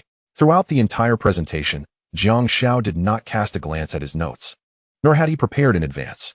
For a duration of 15 minutes, he spoke without a hint of hesitation, even responding spontaneously to the judges' inquiries. As he bowed and exited the stage, several judges nodded in approval, and Lu Yi, with a glimmer of amusement in his eyes, watched Jiang Xiao depart. That evening, the evaluation results were announced, revealing that Jiang Xiao secured the second position among the 6 key projects. The top spot was claimed by a physical store project named Itty Cafe, which had begun renovations during the summer. Rumor had it that the investment was substantial, particularly because the storefront was purchased outright rather than leased, situated conveniently at the entrance of the Media West Street campus. The first weekend following military training saw the refreshed freshmen embarking on their social endeavors. Early Saturday morning, Jiang Xiao set out, knowing that being recognized as an excellent project would earn him the university's support. This necessitated establishing a legal entity, and thus, registering a company became his foremost task. In Yanjing, Such processes were relatively straightforward. After consulting with an intermediary, Jiang Xiao conveyed his requirements, naming the company Jiang Xiao Technology Company, Limited. However, he encountered a hurdle concerning an ICP license. Engaging in information dissemination required obtaining an Internet Information Service license. Fortunately, with the backing of the Communication University, this was not an insurmountable obstacle. By the time Jiang Xiao completed these tasks, lunch had already passed. He contemplated his remaining cash, amounting to less than 20,000 yuan. Lamenting the fact that it had been less than a month since school began, wishing for a wealthy benefactor to generously bestow upon him 600,000 yuan. Meanwhile, the trio from room 306 was preparing for their outing. Cheng Xiang donned his Longines watch once more, dressed in a complete Jack Jones ensemble. Aside from his stout figure, he exuded a touch of British flair. Li Zheng had also made an effort to dress up, suggesting that today, he was somewhat noteworthy. In contrast, Shun Weichao appeared less enthusiastic. His relationship with Dong Shui had hit a snag, a common predicament in university romance, where passionate beginnings often lead to abrupt endings. Chapter 15. Chun Bo's misadventure. After hastily finding a place to have lunch, Jiang Xiao returned to the dormitory at 2:30 in the afternoon, only to find no one answering his knocks. Jiang Xiao, they've gone out, remarked a male student from the opposite dormitory. Really? Where could they have gone? Jiang Xiao was at a loss, having left that morning with only his phone and wallet. Damn it. Where could these three miscreants possibly be in this sweltering heat? Just then, he picked up his phone to call Cheng Xiang, but instead, he noticed an incoming call from Chun Bo. What is up? Ah Xiao. I need to borrow some money. What? It's only been a few days since school started. Have you already run out? Yeah. Jiang Xiao frowned, sensing a change in Chun Bo's tone that was uncharacteristically somber. It had barely been 20 days since the semester commenced, and with another half-month of military training ahead, Chun Bo had previously arrived with a considerable sum. Jiang Xiao recalled that Chun Bo had received over 5,000 from selling his notes and had also been given money for driving lessons by his father. Given the distance to Yanjing, the living expenses provided by his parents were likely minimal, suggesting Chun Bo should have had several thousand at his disposal. What have you been spending on? I told you to be careful. Jiang Xiao expressed his concern. I haven't been reckless. If you haven't, then why have you spent so much? Tell me what you've done with the money. Jiang Xiao pressed, knowing Chun Bo had been his companion in coming to Yanjing, and had been cautioned repeatedly by both his parents to keep an eye on him. Are you going to tell me or not? If not, I'll call your mother. Ah Xiao, I've been scammed. Chun Bo's voice cracked, revealing his distress. Scammed? By whom? A girl? I don't think she is a student. It started that day. Chun Bo began to recount his unfortunate experience. Shortly after the semester began, Chun Bo had purchased a second-hand assembled computer from a senior. One evening, he received a QQ message in a bottle, piquing his curiosity. The profile picture displayed a seemingly innocent female student. I'm lonely at Yanjing, looking for friends. Overjoyed at the prospect of conversing with a girl, especially one in the logistics field, Chun Bo eagerly replied, Hi, I just arrived at Yanjing. What is your name? To his delight, the response was instantaneous. Lily, what about you? What brings you to Yanjing? After exchanging a few pleasantries, their conversation transitioned from the message bottle to WeChat. Initially, their chats were sporadic, with Lily occasionally hinting at wanting to meet, but Chun Bo, still caught up in military training, had no time to spare. Finally, once the training concluded, he checked his schedule and seized the opportunity to meet Lily on a Wednesday afternoon when he had no classes. Thrilled, he finally came face to face with the object of his affection in Wangjing. The girl was stunningly attractive, clad in a snug t-shirt and a minuscule skirt, her long legs leaving Chun Bo utterly spellbound. After a brief walk in the sun, Lily suggested finding a cooler spot to sit down. Chun Bo readily agreed. And by sheer coincidence, they stopped in front of a small TV establishment. Lily proposed they sing songs inside, where it would be air-conditioned and more private. Just the two of them. Her shy yet flirtatious glances captivated Chun Bo completely. With money in his pocket, he felt emboldened. How much could it cost to spend some time in a TV room? Without a second thought, he followed her inside. The dimly lit second floor was nearly empty. Save for the staff, perhaps it was the afternoon lull, he mused. Lily appeared to be familiar with the place, guiding Chun Bo into a private room. After a few minutes of conversation, a server brought in a drink menu, and in a daze, Chun Bo unwittingly racked up a bill amounting to several thousand yuan. It was only upon exiting that the realization hit him. He might have been conned. In 2012, scams involving drinks were rampant in Yanjing, particularly targeting naive freshmen like Chun Bo. Are you out of your mind? You're infuriating, Jiang Xiao exclaimed, recalling that by the time he arrived in Yanjing, such low-grade scams had virtually disappeared, at least those he had encountered. How was I to know? You're still making excuses? Do you remember where that place was? In recent days, Jiang Xiao had been so preoccupied that he had forgotten about this foolish escapade. Who would have thought Shinbo would fall for such a trick so soon? Let it go.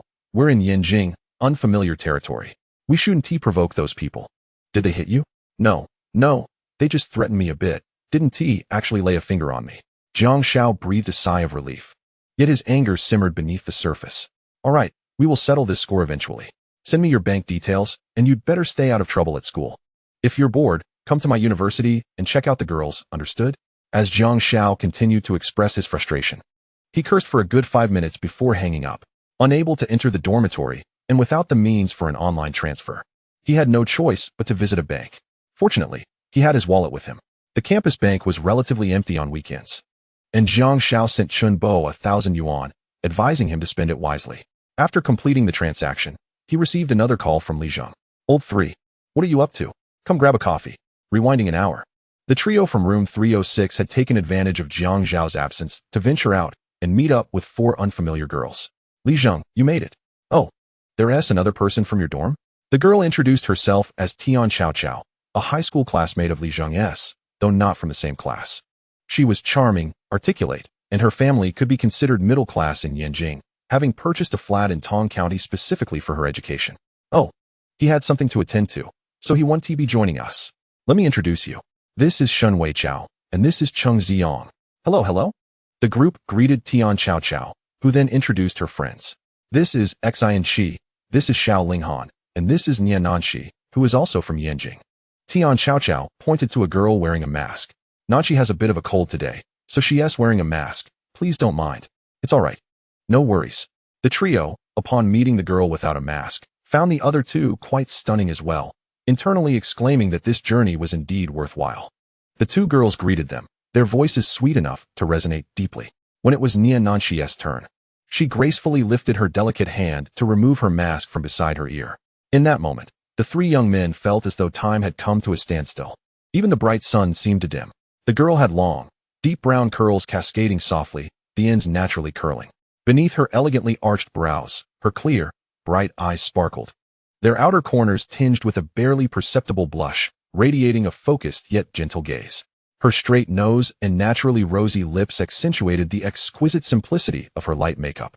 A pair of understated dangling earrings swayed slightly with her movements, and around her slender neck hung a similarly understated silver chain. She wore a light, gray silk blouse adorned with subtle floral patterns, its simple design exuding a clean elegance. Her waist, which could be encircled with a gentle grip, was complemented by a pair of shorts, and her long legs appeared as graceful as snow. On her feet were white, diamond-studded high-heeled sandals, her toes painted a vivid red. Hello, my name is Niananchi. The girl's slightly husky voice broke the spell. The trio remained momentarily speechless, their minds racing with thoughts of Wang Yao, Dong Shui, and Lu Yuqi, who was the class flower. It no longer mattered, not in the least. Soon, the initial awe transformed into a sense of awkwardness. Gazing into the girl's seemingly expressive eyes, the self-proclaimed romantics among them found their words stumbling. Hello, Nya. Niananchi brushed aside a few stray strands of hair before replacing her mask. Let us find a place to grab a drink. It's too hot outside, suggested Shen Wei Chao. Sure, let us go to Iti. It has a great atmosphere and air conditioning, proposed the girl named Xinqi, with several pairs of eyes turning towards Niananchi. Her sweet voice emerged from behind the mask. Yes, that sounds wonderful. They swiftly entered the Iti Cafe near the west gate of the campus. The cafe was spacious, around 50 square meters, with somewhat dim lighting that created a laid-back, bohemian ambience, clearly reminiscent of a certain well-known coffee chain. Let us sit over there. Tian Chao Chao led the group to a cozy corner with a large sofa. Nian Nanshi approached the counter, while Li Zheng attempted to follow, thinking it improper for a girl to pay. He was pulled back by Tian Chao Chao, and after settling in, Li Zheng still wanted to speak. This cafe is owned by Nanshi, Tian Chao Chao interjected. Cheng Ziong raised an eyebrow. What kind of extraordinary person was this? He considered himself a rich second generation, merely with a slightly higher allowance. Yet here was someone running a cafe? The environment suggested a significant investment. Nian Nanshi returned with several cups of coffee, followed by a server carrying more. I've ordered the new products for you to try. Thank you. This is too generous, they replied. As the coffee arrived, Tian Chao Chao became the life of the party, and Li Zheng gradually regained his cheerful demeanor. Laughter filled the space, and the two girls, Xinqi and Xiao Linghan, were quite amiable, engaging easily with Jiang Xiao and Shun Weiqiao. Their conversation gradually shifted from the cafe to entrepreneurship. It seems our absent roommate has also embarked on a business venture. I wonder if she applied for school support? Xinqi mused. School support isn't granted to just any project, you know, she added, her voice soft yet firm. Yes. It needs to pass an initial review and then be selected to receive the title of an excellent project to gain school support. Xiao Linghan supplemented. Our Nanxi's cafe is actually the top-rated project among the excellent ones, a first for a freshman. Really? That is incredibly impressive. The trio felt a stir of excitement. What project is your roommate working on? Nanxi, intrigued by the topic, leaned in closer. It seems suddenly, a somewhat mature-looking young man approached, interrupting Li Zheng before he could finish. Dressed in a gray suit with a tie, he exuded the air of a business elite. Hello, Su Xuezhang. I'm just chatting with friends, Nanxi replied politely. Perfect timing. I have nothing else to do. It's too hot outside. I just met a few investors. Care to join me for a chat? The young man casually boasted. Investors? Xinqi and Linghan exchanged bewildered glances. Yes. The entrepreneurship project I applied for last year, a real-time UGC campus interest live streaming platform. It was the top-rated project last year, and with the school's support, the platform is almost complete and has begun trial operations. Su Lingyun's gaze shifted, landing on the masked girl, a smirk forming on his lips. A few investors are interested in speaking with me. Wow. Senior, does that mean your project has already attracted investors? That is amazing, exclaimed Xinqi. Nanxi, do you know the senior? Indeed, Su Xuezhang is the vice president of the Entrepreneurship Association. No wonder he is so impressive. He is the president. Su Xuezhang adjusted his glasses. It's nothing. Our school has been a national entrepreneurship pilot in recent years, which is why this association was established not long ago. However, it's quite powerful. Many of our alumni are now executives or even CEOs. Many aspire to join the association, but we follow an elite path. So we have strict admission criteria. Nie Xuejia is one of my mates. With every gesture, Su Lingyun radiated the aura of a successful mogul. His looks were quite appealing. And in a suit, he exuded confidence and elegance. Even Jiang Xiao admired him, exclaiming, impressive. Xinqi and Linghan were already somewhat captivated by the brilliance emanating from Su Lingyun. What exactly is this interest live streaming platform you mentioned? It sounds intriguing. Xinqi pressed further. It's quite simple. Our slogan is, use your lens to illuminate every moment on campus. Let the world see the truest media flair. It's in line with the latest trends in the internet realm. But enough about that. Let us just enjoy our conversation. Jiang Xiao scoffed. Having initially planned to impress Xinqi with his watch, only to have this braggart overshadow him. What is the big deal? He is merely running a mediocre project. Li Zheng and Shun Weiqiao shared his sentiments. Anyone would feel uncomfortable being overshadowed by an unfamiliar male in front of them, especially when he seemed to be vying for the attention of the most beautiful girl. Although they were aware of their own limitations in pursuing such a radiant beauty, they could not help but feel irked by this pretentious interloper. The most frustrating part was that Nanxi appeared to exhibit a flicker of interest in him. Yet, no one paid attention to the trio's discomfort. Xinqi and Xiao Linghan were enthralled by the lofty slogans, exclaiming in awe, wow, that sounds so fascinating. Indeed. Look around. Everyone has a smartphone capable of capturing photos and videos, especially at our media university, where everyone has a creative urge. Our app targets this very need. As they watched this senior bask in the limelight, a sense of despair washed over the trio. Jiang Xiao, frustrated, muttered to Li Zheng, this pompous senior. Didn't he just say that discussing projects is pointless? Li Zheng shot him an exasperated look. Can't you see? He is just putting on an act. What can we do? Should we chime in? Suddenly, Li Zheng's phone rang. It's old 3. He answered, what? You forgot your keys? Li Zheng surveyed the scene and, gritting his teeth, remarked, we're at the Itty Cafe by the West Gate. Come on over. After seeing Jiang Xiao's expression, Li Zheng hung up the phone, muttering, what difference does it make if Lao San comes or not? Jiang Xiao thought to himself, cursing under his breath, wishing Lao San would come and give them a lesson. However, after a moment's reflection, he shook his head. Just listen, it's a $1 trillion market. Chapter 17. Vice President of the Entrepreneurship Association Itty Cafe, Jiang Xiao paused, realizing this was the top project on the list. Upon arriving at the cafe, Jiang Xiao found it easily due to its prominent location, standing out like a crane among a flock of wild chickens on the bustling street. Observing for a moment at the entrance, he pushed the door open and scanned the room, spotting 3 foolish-looking girls in the corner. What are you all doing here? Jiang Xiao directed his question at Li Zhang, his gaze landing on the 4 girls, and he quickly understood. 3 of them were barely passable at 6 points. And the one wearing a mask likely wasn't much better. After all, who wears a mask unless they're a celebrity? The girls turned their attention to Jiang Xiao, with Tian Chao Chao looking curiously at Li Zhang. Li Zhang introduced, "This is our dorm's Lao San. Come on, Lao San, introduce yourself. This is my high school classmate. And these are her roommates." Upon hearing the introduction, Jiang Xiao politely replied, "Oh, so you're the girlfriend of Ergo. It's a pleasure to meet you." Tian Chao Chao blushed slightly, while Li Zhang felt a pang of embarrassment. He quickly interjected, "Lao San, stop joking around. Just classmates." Jiang Xiao thought to himself, "So you all have been setting me up with girls behind my back. Oh, my apologies, sister-in-law. You all continue chatting. I just need to grab my key." A muffled giggle escaped from the girl in the mask. The other 2 girls stifled their laughter, while Tian Chao Chao shot a disapproving glance at Li Zhang, silently questioning how he had introduced her in the dorm. Li Zhang inwardly cursed himself, but then added, "Lao San, don't be anxious. You're also working on a project, right? This senior is the vice president of the Entrepreneurship Association, and I've heard there are investors interested in his project. You should listen." Jiang Xiao was intrigued. Wow, a student securing investment? That's quite remarkable. He promptly took a seat. "Senior, please continue. I'd love to learn." Su Lingyun, feeling at ease with more company, reiterated the earlier discussed content for Jiang Xiao's benefit. A UGC interest live streaming platform? Attractive phrases flowed from Su Lingyun's lips. Real-time interaction, UGC, sharing, media value, platform for media professionals.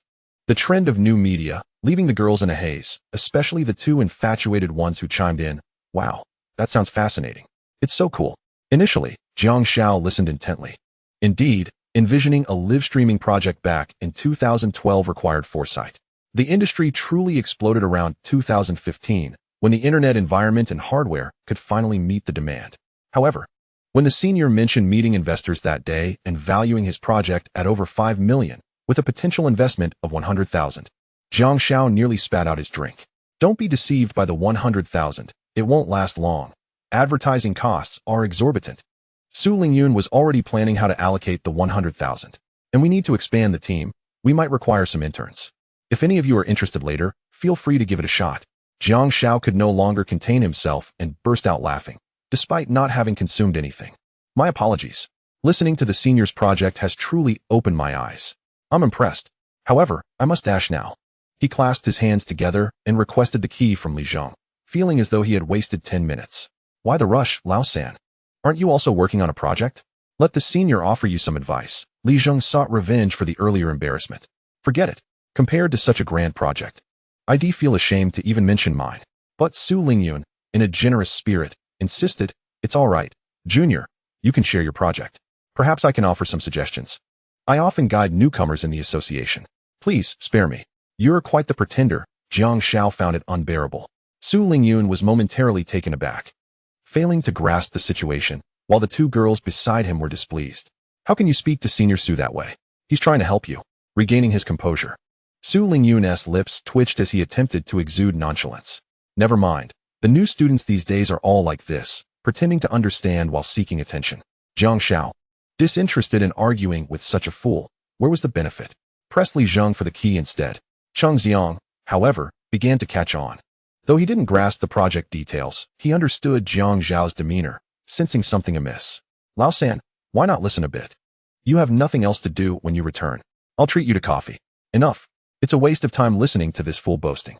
I could just as easily tell you my own tales, which would undoubtedly be 1,000 times better." Jiang Xiao showed no restraint, silencing the room instantly. Su Lingyun's expression darkened. "Who are you calling a boastful fool? Do you even understand what the internet is? Do you know what UGC means?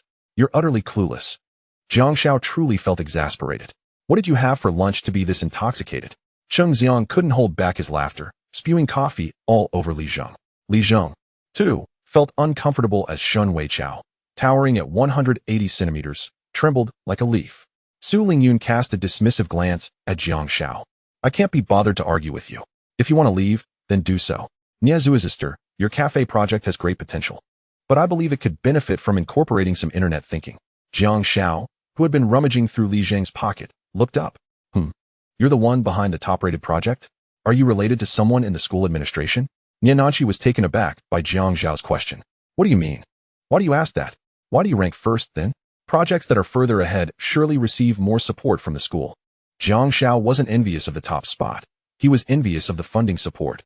He truly had no money left. Enough. This junior, please stop acting irrationally. Nie Zuizister's project absolutely deserves its top ranking. What do you know? Just leave. Su Lingyun was similarly fed up with Jiang Xiao. What is it to you?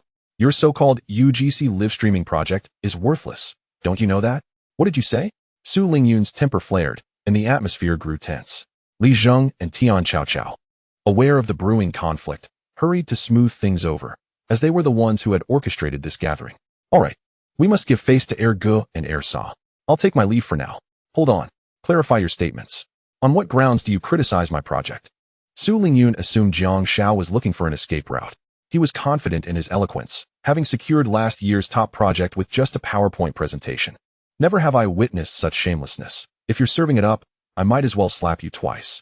Otherwise, you might just deceive yourself. Chapter 18. Hanging up for a beating, Jiang Xiao slowly sat back down, gesturing for Li Zheng and Tian Xiao to join him. Lao Si, you said you'd treat us to coffee, right? Go on. This coffee is exorbitantly priced. Damn, I regret offering to treat. Cheng Xiang lamented. Jiang Xiao observed the expressions of those present. Two infatuated girls wore looks of disdain. Tian Xiao felt awkward, and the masked girl's expression was unreadable, though her eyes suggested she was not pleased. This was only natural, having just realized Jiang Xiao's implication. They understood he insinuated that her project had secured its top position through connections. As for the three foolish girls, apart from Li Zheng's complex expression, the other two looked on with amusement. Come on, you just said the venture capitalists valued your project at 5 million, right? Is there a problem with that? Yes. What of it? You find it unbelievable? I assert that the creativity of the internet is worth this price. All right, let me ask you, do you possess a license? Su Lingyun was momentarily taken aback. A license? Is that really significant? Not significant? How can you go live without an audiovisual license? Are you aware of how much a single license costs nowadays? Su Lingyun's expression turned somewhat awkward. He truly did not know. He had heard of an audiovisual license, but thought it should be similar to a business license. He figured he could just find an intermediary to help with the process. How much could a license possibly cost? He could handle it when the project was ready to launch. Jiang Xiao was speechless. You truly dare to deceive. An audiovisual license costs at least around 800,000 now. You just mentioned needing to raise 1 million. For what purpose? Su Lingyun's eyes widened in shock. How much? 800,000. His face was a picture of confusion. The two infatuated girls, waiting for their senior to teach Jiang Xiao a lesson, were also momentarily stunned by Su Lingyun's expression. Secondly, do you know the current mobile internet speed? What is the download speed of 3G? Have you tested it? What are the bandwidth requirements for large-scale real-time video streaming?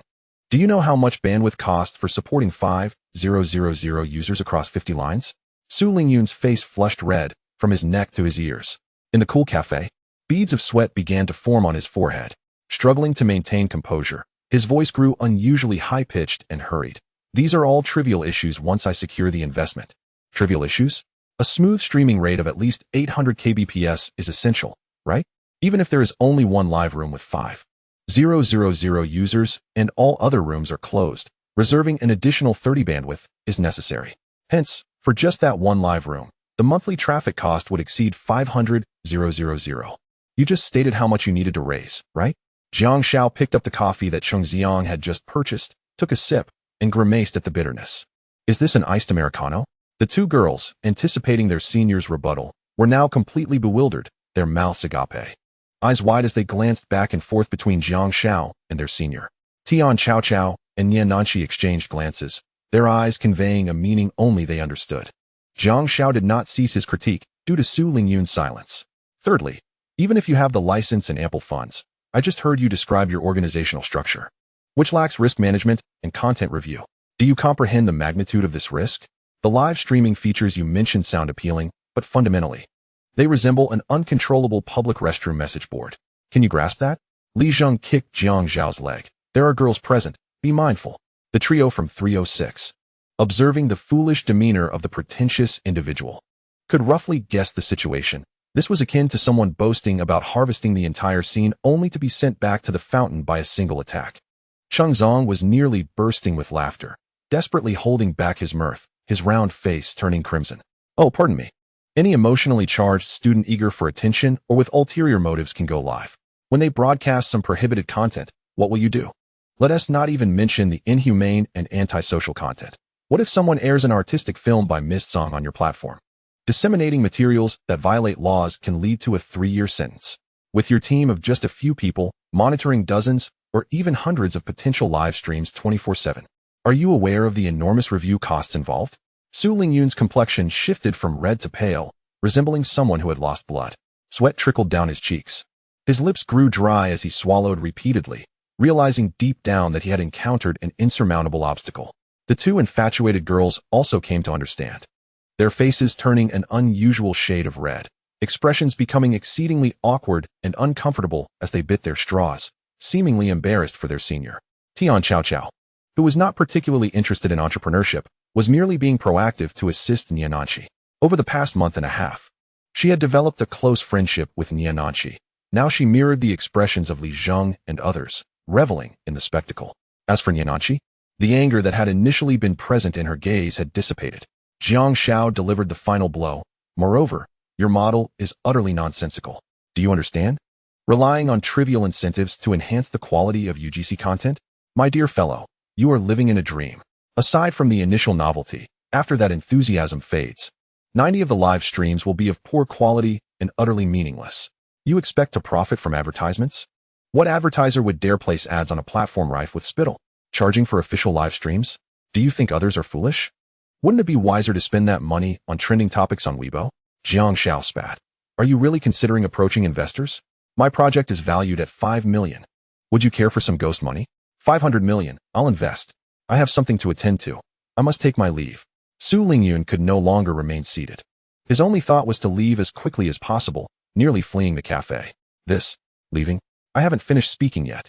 Jiang Xiao felt somewhat disappointed. Was this all it took to deter him? Ha! The trio from 306, who had been holding back their laughter, erupted in unison. What a delight, truly exhilarating. The investors are particularly optimistic about my project and are prepared to invest 1 million. Ha! Cheng Xiang continued to mimic Su Lingyun's earlier tone. Tian Chao could not stop giggling. Shun Weichao patted Jiang Xiao's shoulder. I believe you should consider becoming the president of the Entrepreneurial Association. All right, that's enough for now. I'll head back. You all take your time enjoying your drinks. Jiang Xiao grabbed his keys, preparing to return to the dormitory. Wait, Jiang Xiao, right? Niananqi called out to him. She recalled the initial words spoken by Jiang Xiao. May I ask your surname? Niananqi.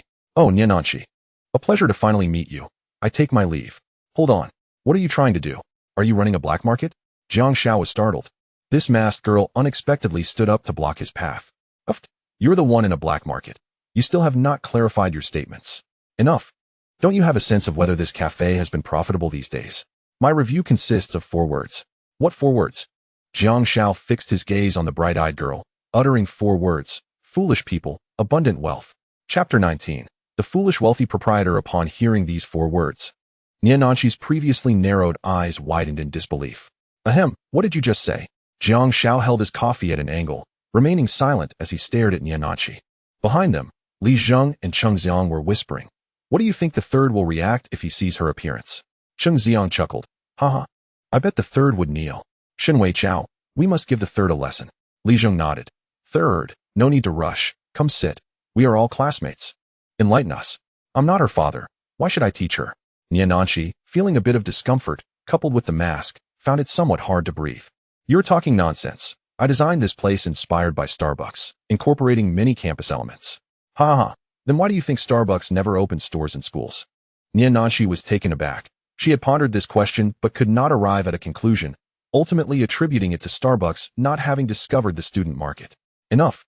Your provocations are useless against me. Cheng Xiang stood up and pulled Jiang Xiao back to his seat. Third, treat us next week. You'll share your insights, right? Really? Absolutely. You can leave your longins here as collateral. Get lost. Eat it if you want. Fine, since we've reached this point. I must grant the 306 trio some respect. Observing the girl's innocent and curious gazes, Jiang Xiao slowly began to speak. Firstly, the environment here is indeed quite pleasant, embodying the laid-back style of Starbucks. Jiang Xiao surveyed the surroundings. Tian Chao pulled Niananqi back to her seat. Speaking on her behalf, then why do you say Nanqi is foolish? Because it is too good. Hence, it has become rubbish. The group was once again taken aback. Too good, so it is rubbish?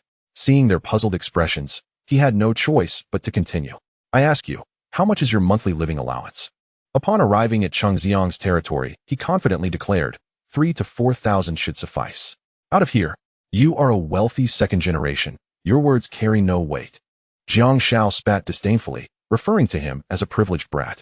In 2012, the average university student's living expenses hovered around a mere 1,000.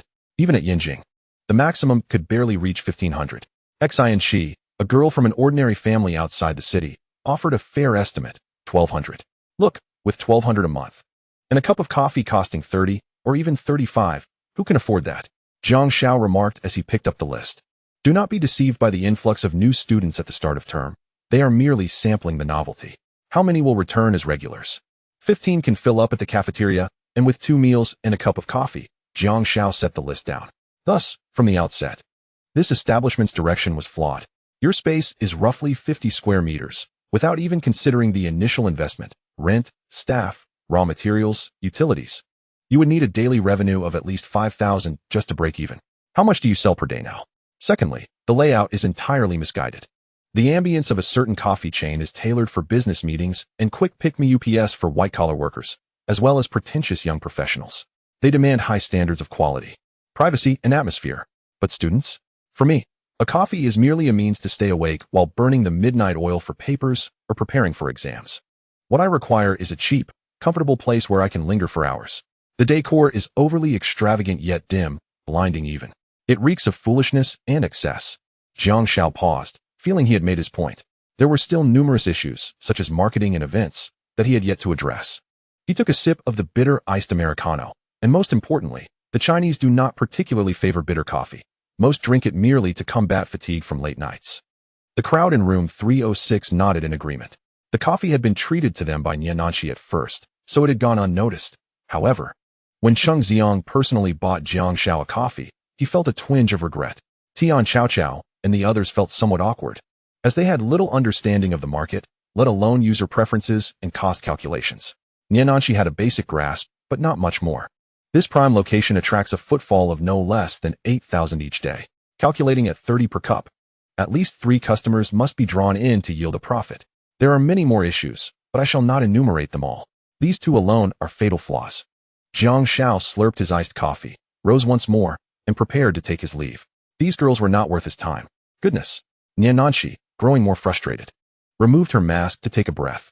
Jiang Xiao was momentarily taken aback, his expression frozen. Li Zheng and the others, their faces flushed with suppressed laughter, leaned on the table, twisting their thighs to stifle their amusement.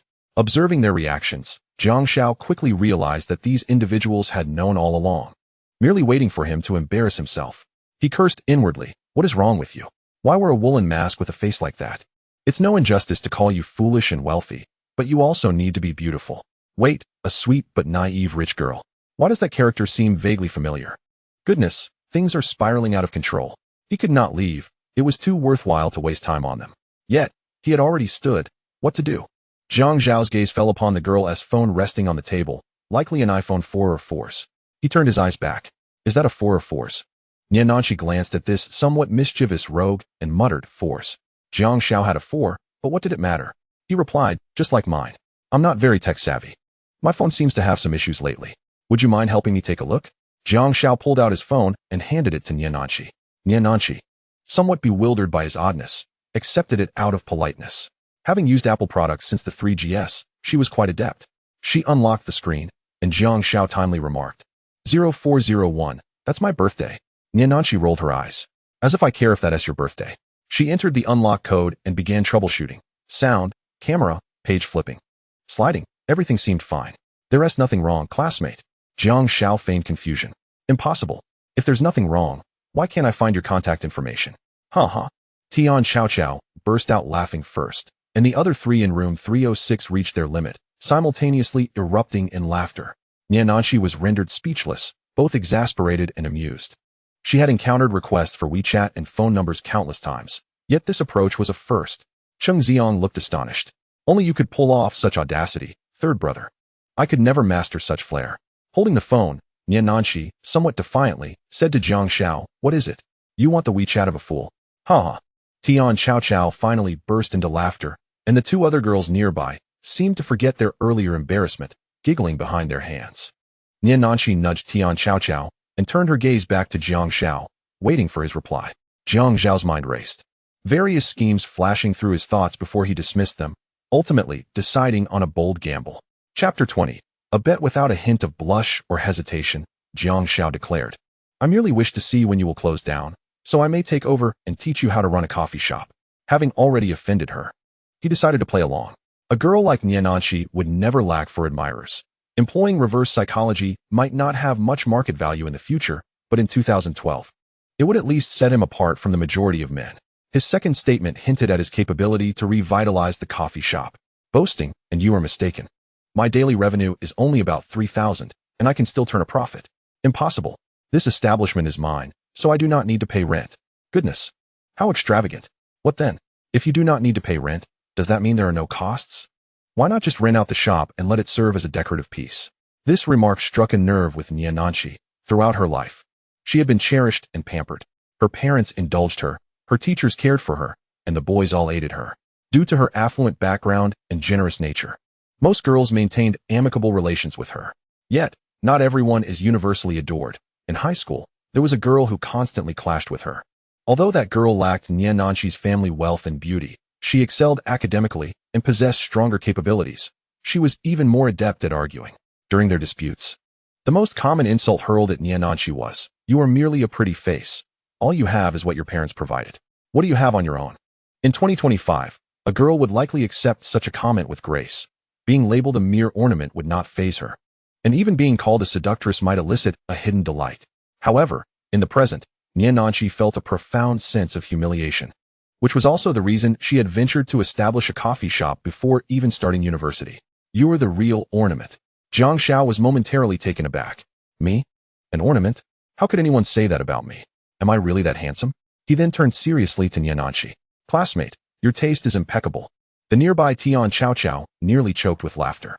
Niananqi, however, was left flushed with anger, indignantly retorting, so you want my WeChat? Fine. But you must provide me with a useful suggestion in return. Huh, whether you give it or not. Do you have any idea how much a valuable business suggestion is worth?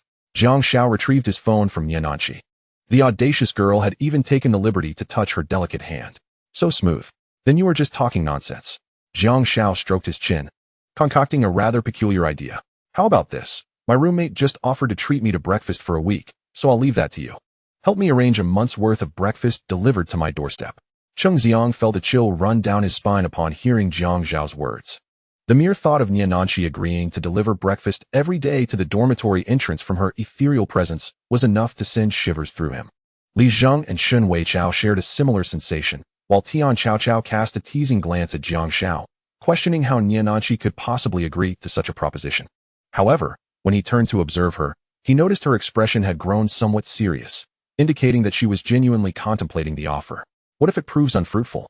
You could give it a try. If it doesn't work, it can easily be disregarded. If it does work, you could start from the first day of October classes. There aren't many days left in October, so it's a bargain for you. Niananqi gazed at Jiang Xiao's self-assured demeanor and nodded emphatically. All right, I agree. You may proceed. The hearts of those present tightened in unison. Noticing Niananqi's confirmation, Jiang Xiao ceased his pretense. Prepare some power outlets in the store, ensuring each table has one. Then set up a Wi-Fi network for customers to connect. Finally, hang a prominent sign at the entrance stating Wi-Fi available, charging stations. Free of charge. College students are typically shy. Although there are rare instances of people coming in without ordering anything, it's not common. Thus, I believe this idea, while perhaps not turning a profit, will surely increase foot traffic. As soon as Jiang Xiao finished speaking, Niananqi's eyes lit up, her delicate features radiating surprise. She regarded Jiang Xiao with a newfound admiration. Despite his mischievous nature, he possessed a certain cleverness. However, recalling the wager made earlier, she felt a twinge of discomfort at the thought of delivering breakfast to him for an entire month. Nevertheless, she decided to wait and see if his strategy truly bore fruit. All right, this should be the end of our discussion. Let us go. Just then, Niananqi halted Jiang Xiao's departure once more. What now? Jiang Xiao inquired. This time, Niananqi remained silent, reaching for Jiang Xiao's phone. She unlocked it with the previously used password and opened WeChat. Jiang Xiao's heart inexplicably raced. Why was that? Perhaps it was a remnant of past experiences where his girlfriend would check his phone. Nian Nanshi opened Jiang Xiao's WeChat, and the first message she saw was from Chun Bo, containing a bank account number. The second was from Zhang Yan, and the last simply read, "All right." The final message was from Zhao Taiho. At the bottom of the screen was a message from Lu Yi, discussing entrepreneurial support. Nian Nanshi didn't scrutinize the messages closely.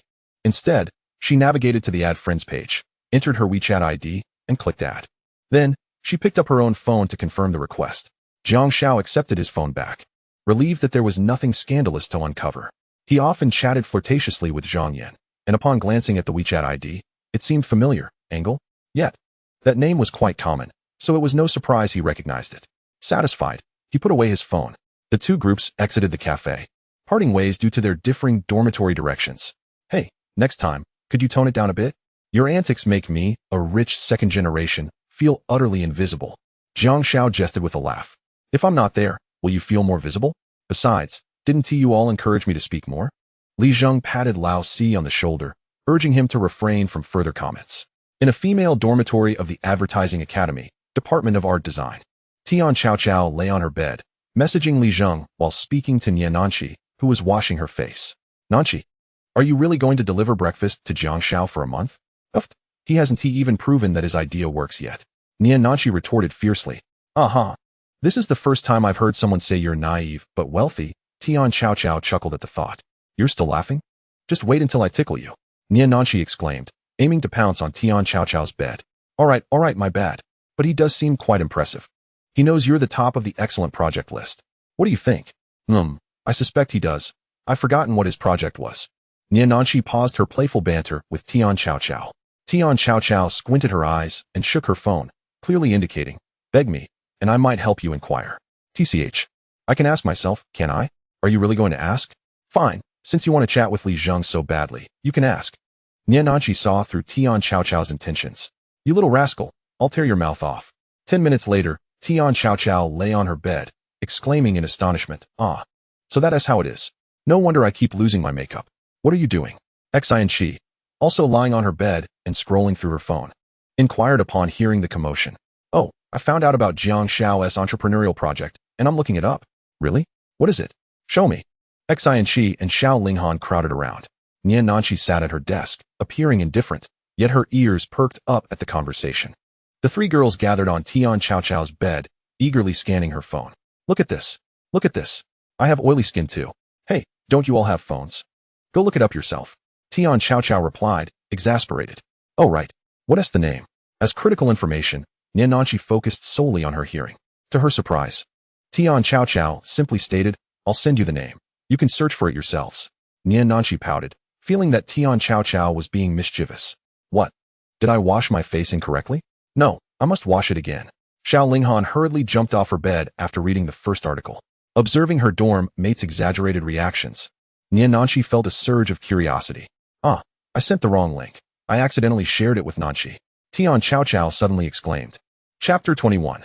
The second confrontation with Lu Yi. Nian Nanshi's heart soared with delight as she quickly took out her phone, opened WeChat, and scrolled for a long time.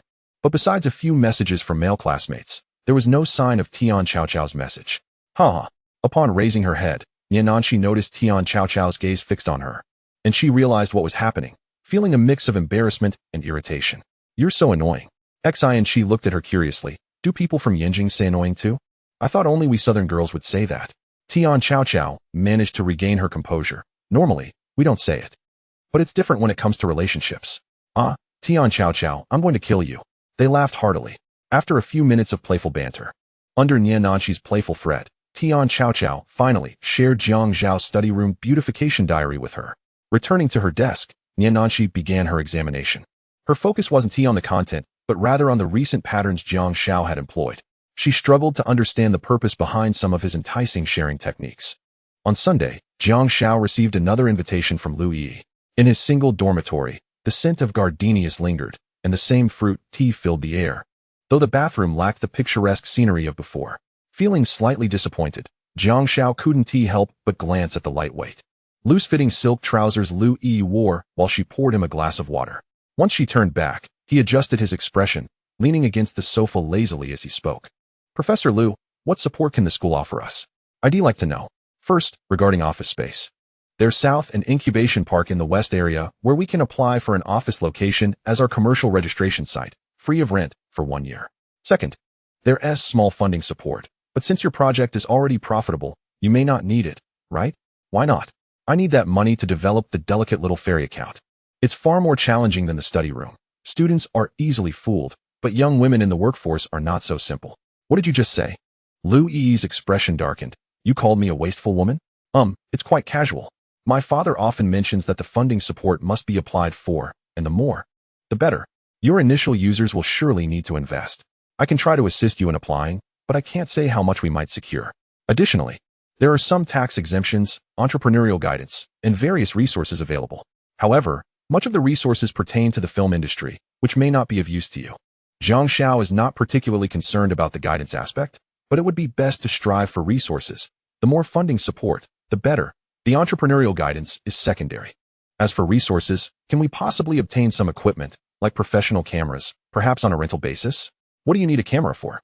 To take photos of products and showcase makeup effects. These certainly require specialized equipment. Lu Yi pondered for a moment and nodded. All right, I'll inquire about that, if it's truly necessary. Borrowing shouldn't be a problem. Jiang Xiao felt relieved. How could Chen's equipment be lacking? She glanced around the dormitory, considering which angles would be most photogenic. What about other needs? What further assistance is required?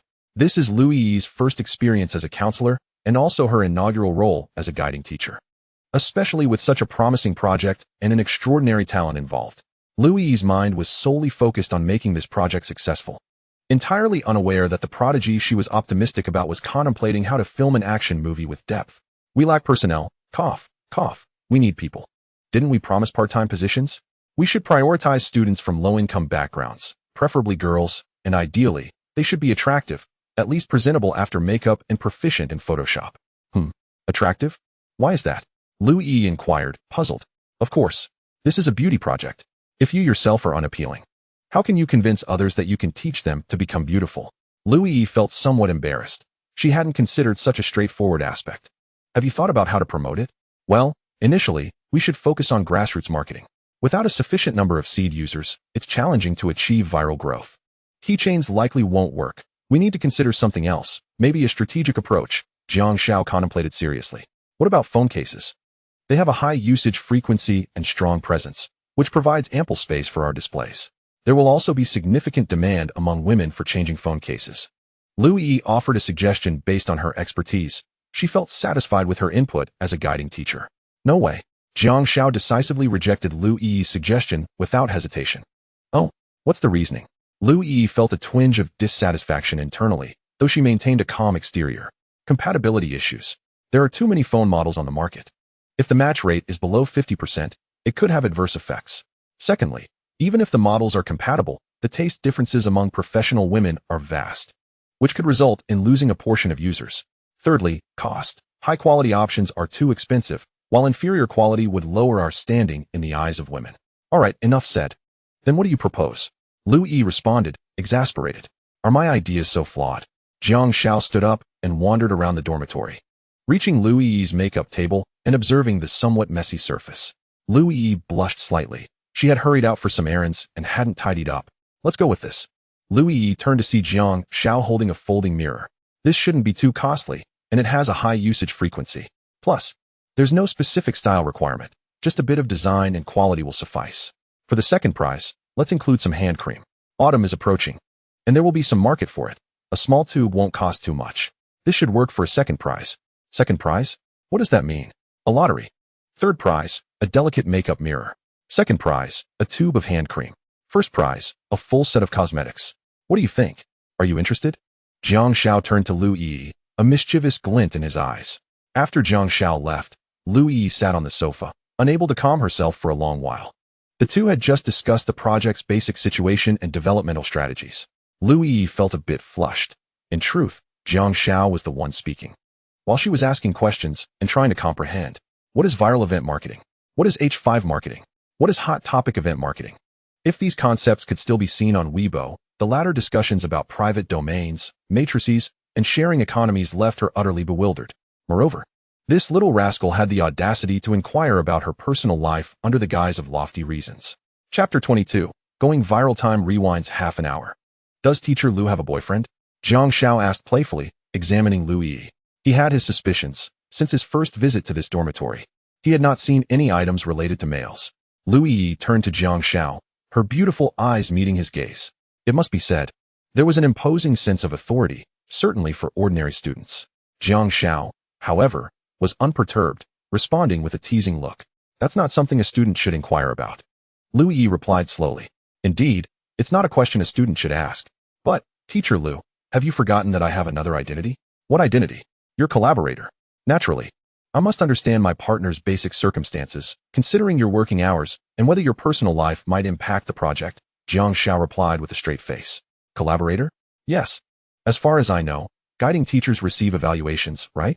Teacher Lu, since this is your first time as a counselor, you must have only recently started, correct? Lu Yi crossed her arms over her chest. So, thus, if this project can be successfully scaled, it should significantly enhance your standing at the school, don't you think? Therefore, it's not unreasonable for me to gather some basic information. Successfully scaled? Lu Yi chuckled. Do you really believe it can reach substantial heights? The new media profession has only been around for a few years, and while there are some entrepreneurial projects, the outcomes have been rather lackluster. Jiang Xiao thought to himself that others are others, but he, Jiang, is unique. They aren't the same. 1. You don't think this is the end of the road, do you? And, teacher Lu, don't underestimate it. It might surprise you. Lu Yi was momentarily taken aback, observing the confident demeanor of the young man before her. Jiang Xiao was correct. As a newcomer, she was likely still in her probationary period. If her performance was poor, she wouldn't be dismissed. But an inconsequential position would be her fate.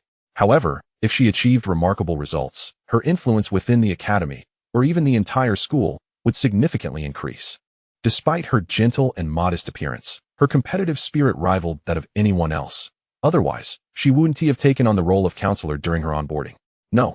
Lu Yi answered Jiang Xiao's question, conceding this round to him, who then left triumphantly. Only the defeated remained on the sofa, contemplating a singular question: who truly is the teacher? Upon returning to the dormitory, Jiang Xiao busied himself with managing the back end and replying to private messages. The soft advertisement was scheduled for release on Thursday night at 8 p.m., a time agreed upon with L'Oreal.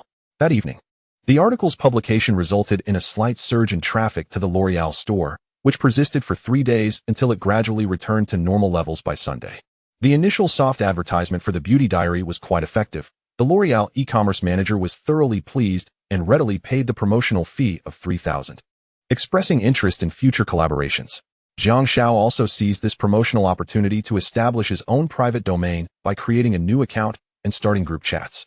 Zhang Yan, as the author, was the first to join the group, lurking in several chats to gather fan feedback. Through 30 sample bottles, Jiang Xiao garnered over 2,000 new fans, bringing the total followers of Beauty Diary close to 40,000, with nearly 3,000 in his private domain across 8 groups. They say 3 women make a play. What would it be like with 400 or 500 women in a single group? Jiang Xiao felt as if his head might explode.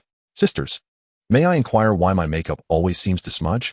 The heat outside is unbearable. What sunscreen do you all use? I have darkened 2 shades already. Anessa is quite good, dear. In a moment of instinct, Jiang Xiao opened a photo of legs, which was spotted by Cheng Xiang as he passed by. What the hell? Lao San, who is this? A fan. A fan. Let me have a look. This was followed by a chorus of exclamations.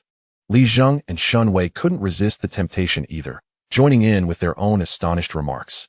Third brother, pull me in, quickly. Cheng Xiang pleaded with Jiang Xiao, ready to kneel if she refused. Li Zheng and Shun Wei were direct. One restrained Jiang Xiao while the other snatched the phone away. Damn it, you guys should just create a new account and switch it to female. This was Jiang Xiao's final effort. Inside room 306 that night, peculiar laughter echoed intermittently. Lu Yi was exceptionally efficient. By Tuesday, Jiang Xiao met a part-time candidate she had selected. Su Zhijing, a sophomore from the College of Arts, Department of Language and Culture. The girl was quite pleasant in appearance, though her attire was rather plain. Her personality was amiable, devoid of the reticence typical of most underprivileged students. Accompanied by Lu Yi, the trio proceeded to the West District Incubation Building. Room 207 was designated as Jiang Xiao's entrepreneurial support base by the school. It was quite satisfactory, with tables and chairs fully equipped. This will be our office. I'll handle the relevant formalities in the coming days. Let me introduce you to our project. Jiang Xiao invited the girl to sit, fetching a small whiteboard to write down WeChat. This is a new feature released by WeChat last month. You can think of it as a blog within the WeChat ecosystem, distinct from Weibo. WeChat is a relatively closed environment, with both advantages and disadvantages. Jiang Xiao shared her understanding of WeChat, while Lu Yi listened intently. Meanwhile, a topic was fervently debated on the Weibo platform. Those with intent require no instruction, while those without intent cannot be taught. It all began when a small internet celebrity with tens of thousands of followers reposted an article she found in her friend's circle onto Weibo. The demographic of this internet celebrity closely aligned with Jiang Xiao's target audience of modern women, primarily focusing on the female workplace. Once the article was shared, the comments section exploded. So insightful. Some people won't appreciate your heart. Save your energy and move on. This applies well to workplace relationships. One should recognize the futility of speaking to those who won't listen. Such revelations. Understanding this principle early can save one from significant heartache. Modern women? Who is this influencer? As a seasoned content creator, Jiang Xiao always included a disclaimer at the end of her articles. Reposting requires crediting the source. The article's virality hinged on the controversies it sparked, as recognition naturally invited dissent. Isn't that too absolute and cold-blooded? Who is born knowing everything? How can one grow without guidance? This comment garnered substantial agreement and quickly ascended to prominence. This is a classic case of victim blaming. Blaming oneself for being misled? Has the blogger been hurt too deeply? Such extremism. Others merely observed. Is this about relationships or the workplace? Blogger, please share your story. I believe it depends on the specifics. Ahem, let's not stray. The analysis is what matters. As time passed, the comments section escalated into confrontations and even personal attacks. You deserve to be deceived. You must be the one who refuses to learn. With a face like yours, you'll never find a girlfriend. Chapter 23. Trending on social media, the blogger's backend displayed an unprecedented surge in interactions. Thus, the blogger decided to initiate a topic. Those with intent require no instruction. Those without intent cannot be taught. What do you think? Initially, it was a small-scale discussion, but as both sides stood their ground, it evolved into a heated argument, which soon devolved into a shouting match. A sharp-tongued blogger, known for dissecting emotional issues, took notice of the situation. After reading the article, they exclaimed how incisive it was, pinpointing the essence. They quickly traced the article back to its source, WeChat, Modern Women. After perusing all of Jiang Xiao's articles, this blogger felt as though they had uncovered a new world. Such perspectives could indeed be articulated. This influencer, boasting nearly 500,000 followers, joined the fervent discussion, stating, "The truth can be painful, yet it is undeniably a truth. Those with intent require no instruction. Those without intent cannot be taught." They even credited Jiang Xiao in their Weibo post, commenting, "This is the most accurate understanding of modern women I have ever encountered." No exceptions. The sharp-tongued blogger had numerous fans, yet more critics. They say colleagues are rivals. As soon as the sharp-tongued blogger shared their viewpoint, another emotional influencer, known for warmth and healing, swiftly countered with a lengthy blog post. The title was provocative, almost at odds with the blogger's persona. Nonsense. This is the most distorted perspective of the year. The lengthy post dove straight to the point. What coldness. Love and growth demand patience and guidance. Everyone transitions from indifference to attentiveness. The inability to teach arises from ignorance in teaching. A new confrontational title emerged. Fans from both sides engaged in unprecedented intense debates. They were fundamentally two factions with differing views, and there was no need for politeness. Direct insults ensued. Indifference must stem from your unattractiveness. Have you looked in the mirror? Huh. You can never awaken those who feign sleep. This perspective on modern women is so incisive. I'm following this. Sisters, I have found my life mentor. With a single statement, how many irresponsible individuals found justification for their behavior? Many shared their own stories of betrayal and misunderstanding, creating a strong sense of empathy among the audience. The number of participants in the quarrel grew, and the topic "Those with intent require no instruction. Those without intent cannot be taught" quietly climbed the trending list. Meanwhile, the instigator of this conflict had just finished explaining the fundamental concepts and logic of operations to Su Zhijing. You can take your time to digest this when you return. We don't have many specific tasks these days, but your study load is significant. First, you must learn about formatting and operational knowledge. Second, you need to study makeup. Follow this content for your learning. I will recommend this author to you, and feel free to ask her questions. You should also communicate with her frequently, or consult with our teacher Lu. Third, you need to familiarize yourself with private domain knowledge. These days, join the group, and pay attention to the discussions. Using her newly created WeChat account, Jiang Xiao added Su Zhijing to the group, while Lu Yi also joined to offer guidance. Are you going back, Su Zhijing? Jiang Xiao asked. No, it's a bit far and a waste of money. All right, then come with me to do on-the-ground promotion. On the way back, Jiang Xiao called Zhang Yin to inform her about Su Zhijing's situation, stating that Su would be her assistant moving forward. Articles could be handed over to her for revisions and formatting, but Jiang Xiao would review them before publication. Zhang Yin also mentioned she had some sample products to give to the new assistant. Upon returning to the dormitory, Jiang Xiao routinely checked the back end of each account and was taken aback by the overwhelming activity on Modern Women. What in the world is this? Thousands of messages flooded in. Glancing at the follower count, it had surged to 50,000 and continued to rise rapidly. After half an hour of investigation, Jiang Xiao understood what had transpired.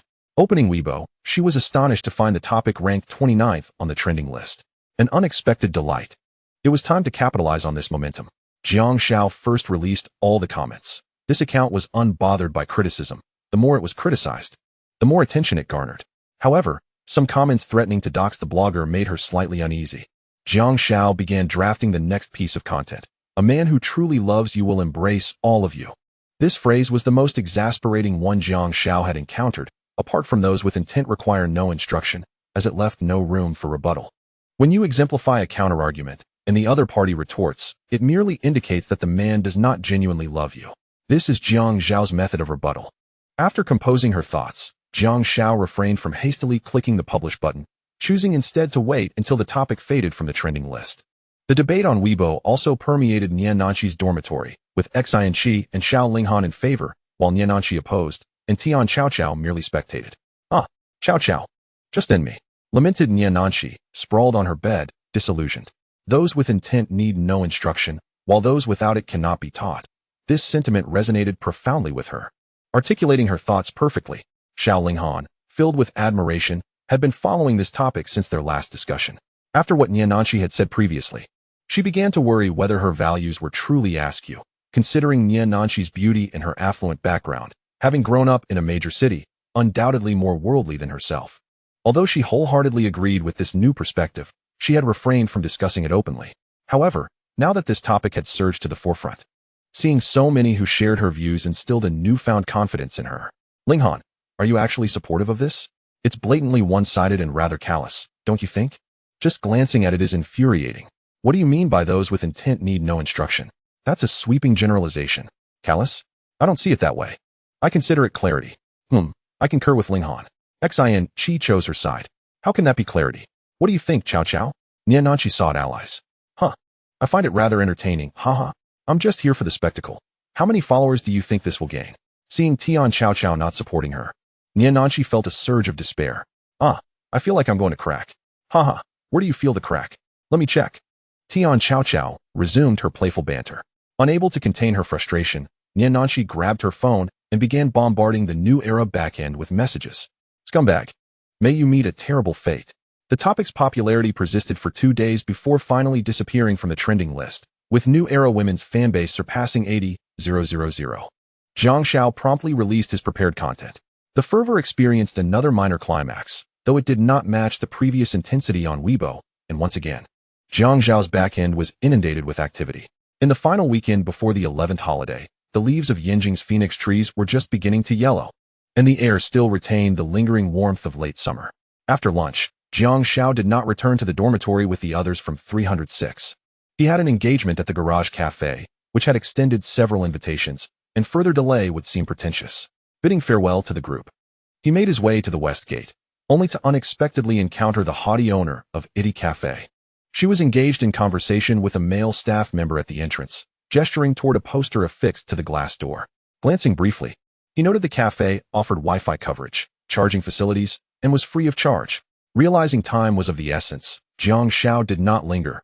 Hadian was not nearby, and the subway journey would take nearly 2 hours with 3 transfers.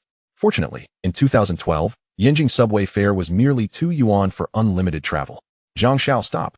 Nian Nanqi turned upon spotting him, calling out as she abandoned the male staff member and hastily caught up with him. General Nia, what's the matter? Is she really so rude as to demand I stop? I haven't provoked you. Realizing her words might have been inappropriate, Nanshi felt a twinge of embarrassment. Well, about what you mentioned last time, I took care of it the very next day. Would you like to see the results? She said, a hint of pride in her voice, though she was unsure what exactly she was proud of. Given that Jiang Xiao had proposed the idea and the staff member had executed it. Seems all right. What is the outcome? There should be an increase in foot traffic these past few days, right? It's not bad. The staff has estimated around 20. That is good to hear. Remember to bring me breakfast after the holiday. As long as it's not that dreadful fermented mung bean juice, you can choose anything else. Upon hearing this, the joy on Nanshi's face quickly turned to a look of discomfort. You're not planning to backtrack, are you? Aye. Nanshi stammered. Not out of fear of hassle or reluctance to spend a little on breakfast, but because delivering it to Jiang Xiao's dormitory would be quite awkward. Those who understood the situation would know she was merely fulfilling a wager, but those unaware might misinterpret it. After all, what would it mean for a girl to deliver breakfast to a boy? Jiang Xiao was acutely aware of Nanshi's concerns. This was one of his objectives.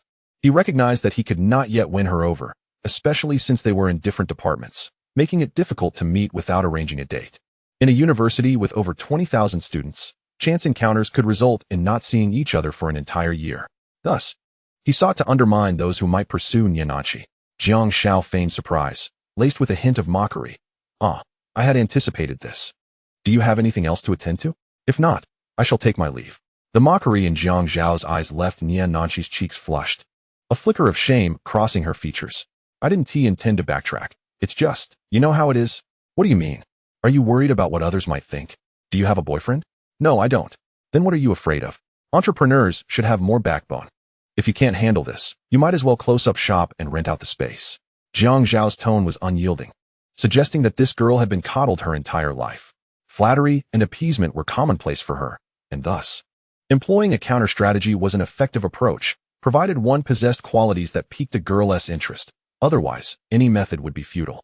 What do you mean by that? You can't possibly believe that this one piece of advice will resurrect your cafe, can you? Haha, I'm certain I can make this establishment thrive. Don't underestimate me.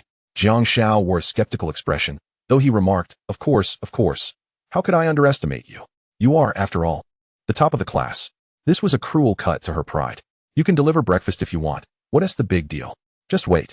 Nanshi, feeling the sting of his sarcasm, disregarded the gossips circulating around her.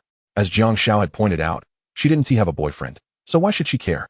Once her cafe became profitable, she would have him to answer to. Oh, you have some spirit. Very well, I shall wait. If you find yourself unable to continue, remember to seek me out. Perhaps I might soften and offer you another suggestion. Don't look down on me, Jiang Xiao. I will definitely succeed. If you do succeed, I will have played a part in it. Now, don't forget to bring breakfast when you return after the holiday. Jiang Xiao was not at all concerned about the cafe. It was riddled with issues. Setting aside the problem of its positioning, it was evident that this woman had not come to truly engage in entrepreneurship. With 4 employees, it appeared they were all hired from outside. Wouldn't student part-time workers be more appealing? Did she genuinely believe her establishment was akin to Starbucks? She didn't distribute flyers nor organized events. It was a wonder it could survive at all.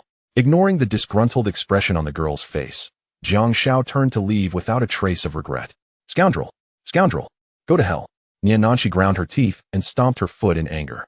Once Jiang Xiao had vanished from sight, she turned back to her cafe, which she had painstakingly opened. During the summer, while her peers reveled in enjoyment, she had tirelessly monitored the renovations, managed recruitment, and procured equipment. Watching her friends' travel photos on social media, she had often felt tears welling up. She had always believed that hard work would yield rewards. But the reality was that after the first week of opening, which barely broke even, the business had been in a constant state of loss. When she opened the cafe, she had confidently assured her father that there would be no issues. Yet now, she found herself needing to draw from her savings to cover the following month's wages. Reflecting on her father's expression at that time, she understood that he had never truly believed in her venture. Although he would undoubtedly support her if she asked, she simply couldn't bring herself to do so. As my gaze shifted back towards the direction in which Jiang Xiao had departed, I found myself filled with a mixture of frustration and annoyance. How could this scoundrel not utter a single pleasant word? Must I be the one to bring him breakfast every day? I could hardly contain my exasperation. Nanshi, what are you staring at? Tian Xiao stepped out from the west gate, noticing my clenched jaw as I glared into the distance. Who is that? An insufferable rascal. What? A rascal? Then why do you keep staring? Tian Xiao teased, her eyes sparkling with mischief. just watching him trip an old lady and dive into bed. At that moment, Jiang Xiao stumbled, caught by the curb. Ha! Laughter erupted from both Jiang Xiao and me. By the way, I did some digging. That Jiang Xiao is the second runner-up of an excellent project. He only started his WeChat a month ago, and he already has over 40,000 followers. I heard from Li Zheng that he is already making money. 3,000 for just one article. What? I could hardly wrap my mind around it. After investing so much effort, he merely had to sit in his room and write to earn a fortune? My gaze remained fixated on Jiang Xiao, lost in thought. Jiang Xiao, noticing my lingering stare, suddenly pieced it together. Could that be Jiang Xiao? Indeed, it is him. Next month, I'll have to deliver breakfast to him again. It's so annoying, Jiang Xiao. Are you really going to deliver it? I can already hear the sound of heartbreak from the boys outside. Ha! I will. I once he let him look down on me. Nansher, since he is so impressive, why not take the plunge and win him over? Then he could work for you for free. You gossiping fool. What nonsense are you spouting? I reached out to tickle Jiang Xiao. She, terrified of being tickled, dashed away, laughing as she ran. What are you afraid of? You're already delivering breakfast to him, huh? Nansher, chasing after a man. Jiang Xiao, be quiet. I'll kill you. I pursued her. The two of us, in a playful chase, captivated the attention of passing boys, especially the one behind me, whose every smile and frown seemed otherworldly. After more than 2 hours on the subway, Jiang Xiao finally arrived at the entrepreneurial hub of Hadian. Chapter 25. The entrepreneurial salon. As he entered this street, the air was thick with the distinctive aroma of zongwankan, a blend of freshly unwrapped electronic product packaging, the greasy scent of 10-yuan lunch boxes, mingling with dust carried by the autumn wind and smoke wafting from nearby old residential buildings. Yet, this area was pulsating with a nascent but vigorous force, redefining its essence. Though the street was not particularly wide and hardly qualified as an official entrepreneurial avenue, ambition was boldly inscribed on its walls. It resembled a colossal band-aid, crudely affixed to the weary frame of Zongwankan's once thriving electronics market. Beneath the massive advertisements of former electronic giants like Pacific and Dinghao, a myriad of new, vibrant signs emerged, each boasting English names or quirky Chinese character combinations. XXX Incubator, Angel Fund, Garage Coffee, 3W Coffee, its blue and white logo already gaining some renown. And the Innovation Works office, merely a modest storefront. The passers-by each exhibited their unique characteristics. Some were dressed meticulously, mixing English with Chinese, often gathered around tables, drawing diagrams on whiteboards, attempting to replicate Silicon Valley's model. Others, with disheveled hair, were engrossed in rapidly scrolling code or charts on their screens. Oblivious to the surrounding clamor, true geeks. Their t-shirts often bore the logo of some open-source project. A few, exhibiting a hint of fatigue yet sharp gazes, flitted between small groups, exchanging business cards and information akin to falcons scouting for opportunities, serial entrepreneurs. Many youthful faces, like Jiang Xiao's, were present, brimming with curiosity, excitement, and the audacity of youth, eager to integrate themselves into the scene. Of course, there were also middle-aged men in ordinary jackets, sipping coffee in corners, revealing an exquisite watch on their wrists and lugging high-quality backpacks. Their presence was subtle, yet their occasional scanning glances pierced through the surrounding chaos like X-rays. Upon reaching Garage Coffee, a considerable crowd had already gathered. The weekly entrepreneurial sharing salon held an irresistible allure for regular attendees. Hello. Are you here for the entrepreneurial sharing salon? You can enter after purchasing a cup of coffee over there. The staff member at the entrance regarded Jiang Xiao with mild curiosity. I'm invited. Invited? The young staff member hesitated, skeptical. Typically, invitees were industry leaders or pioneers with notable achievements, and Jiang Xiao, appearing as a student, hardly fit the mold. May I ask who you are? Is Manager Wang here? Manager Wang? I'm sorry, he hasn't arrived yet. The staff member remained doubtful. It was understandable. Jiang Xiao had only communicated with Manager Wang, and he hadn't disclosed his identity. Just call Manager Wang. It would be hard for him to believe that this student-like individual is one of his invited guests. All right, I'll have a caramel macchiato. Jiang Xiao felt helpless. He couldn't just turn and leave because of this. Waiting for Manager Wang to contact him and prove the staff member wrong would be child's play, though he did indeed look youthful. After purchasing his coffee, Jiang Xiao found a secluded corner occupied by a group of young people, predominantly boys, with a few girls scattered among them. Entrepreneurship is not exclusive to men. Some women are even more dedicated to their ventures. One of the boys was passionately sharing his experiences, captivating the attention of those around him. First, you must clarify your user profile, then directly address the pain points. Spending money is inevitable. You need to broaden your vision, and initial losses are a given. Time is money, and the market won't wait for you. Though he was young, his speech brimmed with professional terminology, theories flowing effortlessly. After listening for a while, Jiang Xiao learned that these individuals were mostly college students, primarily in their junior and senior years. However, they seemed far more knowledgeable than Su Lingyun from the last cafe he visited. Though somewhat restless, it was evident that most were genuinely striving for success. Student? A young man beside Jiang Xiao greeted him. Yes, I'm in media studies, a freshman. A freshman? Preparing for entrepreneurship this early? What project are you working on? Self-media. The atmosphere felt fresh to Jiang Xiao. In his previous life, upon arriving at Yanjing, the mobile internet landscape was dominated by established giants, leaving few opportunities. Thus, he had never experienced such an entrepreneurial spirit. The previously loquacious boy turned to glance at Jiang Xiao, noticing his youthful appearance and slight charm. Self-media has no future. It won't scale up, and it's impossible to go public. The boy declared. Wow, aiming for an IPO already? That's impressive. Oh, it's nothing serious. I'm just giving it a shot. I don't have the capability for anything larger. At least he had some self-awareness. He must be new to entrepreneurship. Learn as much as you can. After a few failures, you'll grow. The boy advised, taking on a mentor-like tone. Well, isn't that why I'm here to learn? Jiang Xiao responded, amused rather than annoyed. Classmate, what is your name? Which university do you attend? A girl, quite attractive amidst the sea of boys, reached out to Jiang Xiao.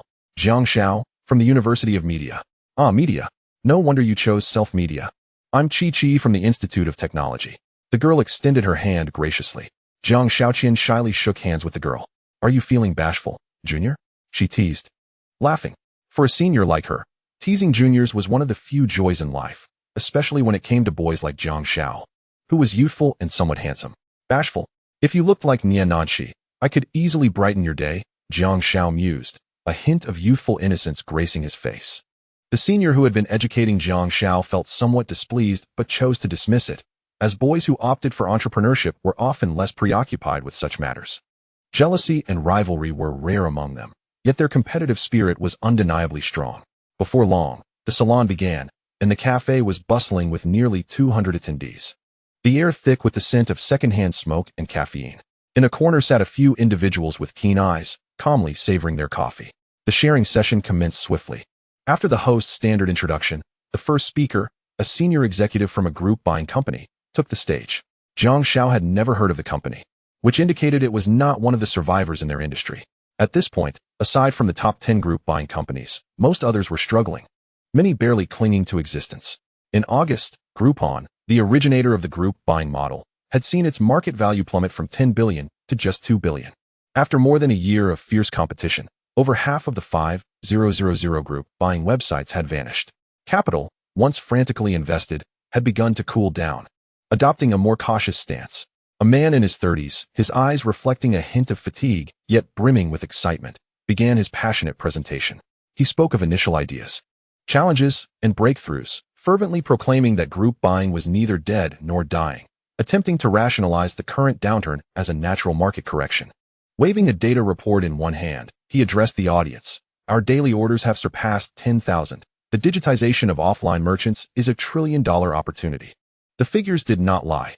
This year, the transaction volume in the group buying market had exceeded 90 billion yuan, with a year-end target of surpassing 100 billion, and a compound annual growth rate exceeding 100. Jiang Xiao observed the group of young individuals around him, their eyes ablaze with enthusiasm, radiating excitement. The trillion yuan market is the battleground we should conquer. Even a small slice of it is far more substantial than any self-media venture, he remarked to those nearby. A few nodded in agreement with his perspective. You're just blowing hot air. Why do you have to step on my toes? Chapter 26, Commanding the Scene. Applause erupted in the cafe, filled with individuals adept at perspective taking. Regardless of whether they agreed with the speaker, they were generous with their applause. Amidst the clapping, the first speaker returned the microphone to the host and rejoined his team. Thank you, Mr. Li, for your insights. We hope everyone gains valuable experiences from today's sharing. Next, let's welcome our second speaker, Mr. Zhang Lei. In the audience, a middle-aged man in a suit stood up, nodded to those around him, and slowly made his way to the stage to receive the microphone. Hello everyone. Mr. Li's presentation was indeed enlightening. I, too, believe in the promising future of the group buying market. Today, I will share with you a project in the short-term rental sector. Although the short-term rental market is relatively new, its potential is limitless. Currently, the market's transaction volume has surpassed 100 million yuan, with a staggering year-on-year growth rate of 18 times. According to predictions from analyses, it will exceed 288.7 billion yuan in 2 years, with monthly active user growth surpassing 200. The man's words were compelling as he recounted the origins and business model of the short-term rental industry, also detailing the challenges and strategies for overcoming them. Much like a redeemer who has endured trials and finally glimpsed the path to recovery. Jiang Xiao listened intently. He was familiar with this project. In his past life, he had utilized a similar service for a trip with Yi Xing, meticulously planning accommodations through a short-term rental platform. However, by July 2013, that platform had officially closed, collapsing from a star and financing to failure in just 2 years. Its demise directly plunged China's short-term rental industry into a 3-year winter, during which capital shied away from the shared economy concept. As Jiang Xiao pondered the project's trajectory, the young man who had previously interrupted him approached. "Are you the author of the text?" Xiao said. The young server's voice drew the attention of those around him. "Yes, that's me. I apologize for the earlier misunderstanding. After Mr. Zhang's presentation, it will be your turn to share. Is there anything we need to prepare?" "No, nothing is needed. Has Manager Wang arrived?" "Yes, he's over there discussing matters with our boss. Would you like me to call him over?" "Forget it, we'll talk later." The young server repeatedly expressed apologies and, after discussing the details of the introduction with Jiang Xiao, left once he saw no displeasure on Jiang Xiao's face. Turning back, Jiang Xiao noticed the group of college students beside him staring at him as if they had seen a ghost. "Are you going to share?" Qian Qiqi inquired. Her earlier nonchalance replaced with surprise. "I suppose so. I can't back out now," Jiang Xiao replied bashfully, scratching his head. A sound of swallowed saliva echoed. The students struggled to process this, particularly the boy who had just educated Jiang Xiao, his face flushing with an unusual hue. This group of college students, often dismissed by entrepreneurial youth, found themselves in a rare moment of interaction with accomplished figures in their respective fields. After enduring playful teasing, they were now witnessing Jiang Xiao being educated. "Jiang Xiao, let me add you on WeChat," Qian Qiqi exclaimed, seizing the opportunity. Others quickly followed suit, pulling out their phones to request a connection. The boy who had previously educated Jiang Xiao felt torn. He wanted to add him, but hesitated due to pride. Jiang Xiao smiled lightly, revealing his WeChat QR code for them to scan. Seeing Jiang Xiao's openness, the boy quickly retrieved his phone without hesitation. This exchange, however, went unnoticed by most in the audience, who remained focused on the middle-aged man's project presentation. As the man concluded by declaring that the shared economy was the future trend, the host returned to the stage to express gratitude for Zhang Lei's insights, only to appear momentarily dazed while reading from the cue card. Our next speaker is Jiang Xiao, a freshman. The introduction elicited a brief silence, followed by murmurs and subdued laughter from the audience. What is going on? Are they really having a barely grown-up share? Isn't it better to have someone with an actual project than a freshman? Freshman? Is this a mid-show entertainment act? Jiang Xiao naturally caught wind of the chatter, but remained unfazed, determined to give them a lesson. The students beside him empathized. They belonged to the most overlooked group on the entrepreneurial street, often facing disregard and condescension. A few exchanged encouraging glances with Jiang Xiao, with Qian Qiqi raising a small fist and whispering, "You can do it." Jiang Xiao smiled, standing up slowly. He adjusted his clothing, walked confidently to the stage, and noticed the host still in a daze. He reached out to take the microphone from the host's hand. Nervousness? Not at all. He had previously shared on a live streaming platform, making this small gathering seem trivial in comparison. He took a moment to allow the audience to settle down before testing the microphone. As I began to speak, I introduced myself. "My name is Jiang Xiao, a first-year college student and an entrepreneur," the author of Technology Xiao says. In the previously quiet venue, there were subtle stirrings in several areas, indicating that some attendees were familiar with Technology Xiao says. "I will discuss my project shortly, but today, I wish to engage with everyone on how ordinary individuals can embark on their entrepreneurial journeys. My discourse does not encompass trillion-dollar markets or rapid growth, nor does it boast millions of users. In contrast to the previous speakers, who came forth with grand ambitions to change the world, I chose to seize the audience's attention with topics that resonate deeply with their concerns. The majority of attendees are regular individuals, devoid of substantial funding or influential backgrounds, treading a perilous path fueled solely by fervor. What they seek most are genuine insights rather than lofty proclamations about vast markets or avant-garde concepts. As anticipated, once I concluded, although the disdain on some faces lingered, A newfound attentiveness emerged among the audience. Opportunities abound, yet entrepreneurship is fraught with challenges. We must possess keen eyes and a lucid mind to analyze the industry we aspire to enter. I adeptly navigated the audience's rhythm, transitioning into the core of my discussion. My composure drew the gaze of several individuals in the corner who had predominantly kept their heads down. Behind the bar, a gentleman in a suit slightly raised his brow, adjusting his posture from a reclined position while rubbing a pristine ceramic coffee cup in his hands. Let me first share my humble opinions regarding the sectors discussed by the previous speakers. Those who have followed my work know that my first piece was centered on group buying. Unlike Mr. Lee, I harbor reservations about the current state of the group buying market. Mr. Lee recently mentioned that the market is witnessing millions of new users daily. I ponder how such rapid growth can ensure both product quality and service standards. Mr. Lee's expression shifted slightly, quickly replaced by a smile that conveyed a patronizing acknowledgement of my youth, as he remarked, "This is merely a growing pain in the development phase of internet enterprises." His words dripped with condescension, implying that I lacked a fundamental understanding of the internet landscape. I smiled in response, not rebutting him, but instead posed a second question. Could the volatility in consumer experience ultimately tarnish the platform's reputation? And what of the issue of redemption rates and the low consumption ratio post-purchase? Who bears this silent cost? Once trust is eroded, how does one proceed? Is this model sustainable in the long run? Chapter 27. A bit exhausting this time, Mr. Lee remained silent, feigning contemplation over my inquiries, though inwardly, he was taken aback. The first question could be brushed off as a developmental pain, yet the subsequent series of queries led to a dead end. Particularly the final point about the crisis of trust. Once that dissipates, the entire group buying market could collapse. Regarding redemption rates, if consumers bear the burden, dissatisfaction will inevitably arise, leading to waning enthusiasm. If merchants shoulder the responsibility, the outcome would be similar. As for the platform, who would willingly return the funds absorbed? The audience, having waited in vain for Mr. Lee's response, began to engage in hushed discussions amongst themselves. Oh my, I recall using a hot pot package from Meituan, where the meat was scant and far from fresh. I vowed never to return, even if it were cheaper. In hindsight, that realization is quite alarming.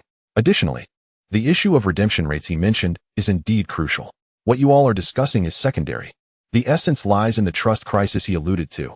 This is the crux of the group buying model. His insight is sharp. I've underestimated him.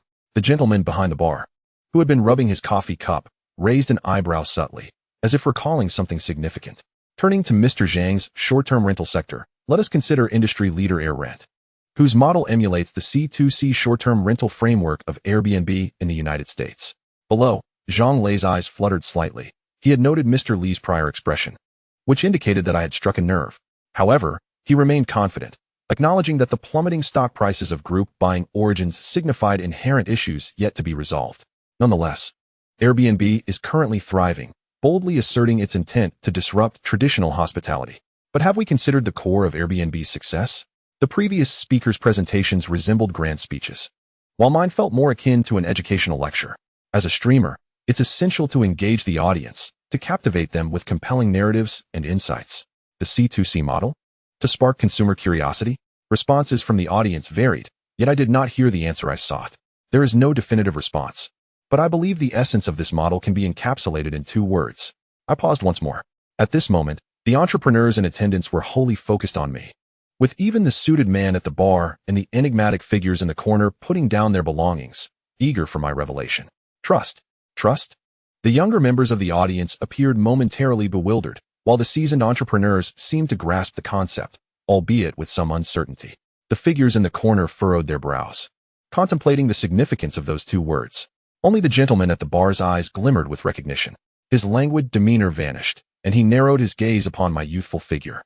The first to experience an epiphany were the figures in the corner, followed by the seasoned entrepreneurs, all watching me with astonishment.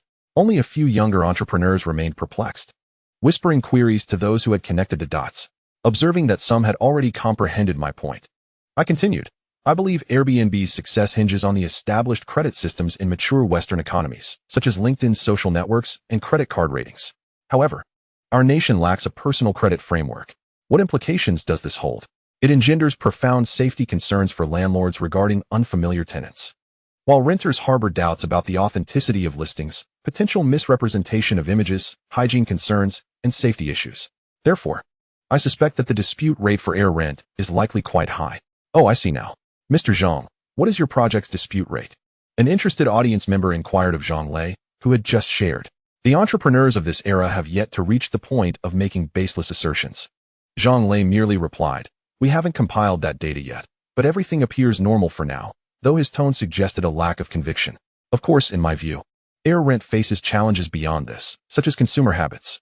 The people in our nation prioritize affordability, lacking the strong desire for personalized experiences seen in Western users. Moreover, its rental prices exceed those of budget hotels, which is acceptable only if commensurate services justify the premium. Compared to these low-frequency demands and high-cost conflicts, as well as the limited prevalence of offline payments, other issues seem trivial. I smiled and chose not to delve further into the subsequent issues. Wow, I've researched this sector extensively, yet I overlooked these problems. One individual exclaimed. I find this somewhat alarmist. I used air rent and had a pleasant experience. Perhaps you were fortunate. My single experience was dismal, a sparsely furnished apartment that was falsely advertised as luxurious. Another seasoned entrepreneur interjected. What he mentioned about consumer habits and the clash of low-frequency needs with high costs is indeed fatal. Admittedly, the credit system is crucial, but management solutions exist, such as verifying properties through offline teams. However, this would lead to skyrocketing costs, necessitating a price increase, compounded by high customer acquisition and marketing expenses. Such figures far exceed LTV, indicating an unsustainable business model. After analyzing the recent cases of two executives, Jiang Xiao garnered unanimous recognition from the audience. With his keen insight and unique perspective, attendees eagerly anticipated his entrepreneurial experiences. Although it was somewhat taxing for the executives, Li's demeanor was particularly telling. After Jiang Xiao posed a few probing questions, he hardly lifted his gaze. Had it not been for the respect he held for the garage's owner, he would have departed long ago. Meanwhile, General Zhang Lei, seated directly beneath the air conditioning, was visibly perspiring. Jiang Xiao continued to engage the audience with some flowery remarks, preparing to unveil the theme of his presentation. Suddenly, a poised young woman appeared at the garage entrance, momentarily frozen in place upon her arrival. After a lengthy pause, she regained her composure with the help of a waiter and quietly moved to the spot where Jiang Xiao had been moments before. Naturally, students gravitated towards one another. A group of entrepreneurial university students remained engrossed in Jiang Xiao's discourse, glancing at their new companion with intrigue. Despite their lack of romantic interest, a glimmer of admiration and yearning flickered in their eyes. Are you an entrepreneur as well? Which university do you attend? One inquired. Yin University, the girl replied. Then curiously asked, who is that on stage? Qian Chichi enthusiastically elaborated on the current situation, occasionally gesturing towards Li and Zhang, while her eyes conveyed a hint of respect, even admiration, when she looked at the young man on stage. Upon hearing Qian Chichi's introduction, the girl's expression transitioned from a smile to surprise, and then to fervor. The entrepreneurial young man, witnessing this exchange, sighed and redirected their focus back to Jiang Xiao's speech. Jiang Xiao finally commenced the crux of his presentation. Chapter 28. All greatness begins from modesty. He reflected on how ordinary young individuals, devoid of resources and connections, might embark on their entrepreneurial journeys. After a brief pause that successfully captured the attention of those genuinely interested in starting out, he shared, I chose to delve into a newly launched platform, which, after 2 months of exploration, I believe may serve as an exceptional training ground for micro-entrepreneurship. The audience exchanged puzzled glances, no longer perceiving Jiang Xiao as merely an inexperienced freshman. Indeed, a training ground. He affirmed as he illustrated a flowchart on the whiteboard, testing user preferences, gathering in-depth feedback, iterating product models, and validating profit strategies. He explained, first, the barriers to entry are low. Registration entails zero initial cost. Engaging users is equally simple. Mere attention suffices, without the need for downloads. Testing the market viability through reader feedback is the most effective litmus test. Finally, we must assess whether the profit model is sustainable. He candidly admitted, the account everyone is aware of isn't my entrepreneurial venture. It merely serves as a platform for expressing my views and validating my ideas. As for my actual project? I won't disclose it, as I fear an influx of eager participants would overwhelm this inexperienced young lad, leaving me battered and bruised. Laughter erupted from the audience, revealing a newfound appreciation for him. As Jiang Xiao elaborated on micro-entrepreneurship, those who initially underestimated him began to reflect.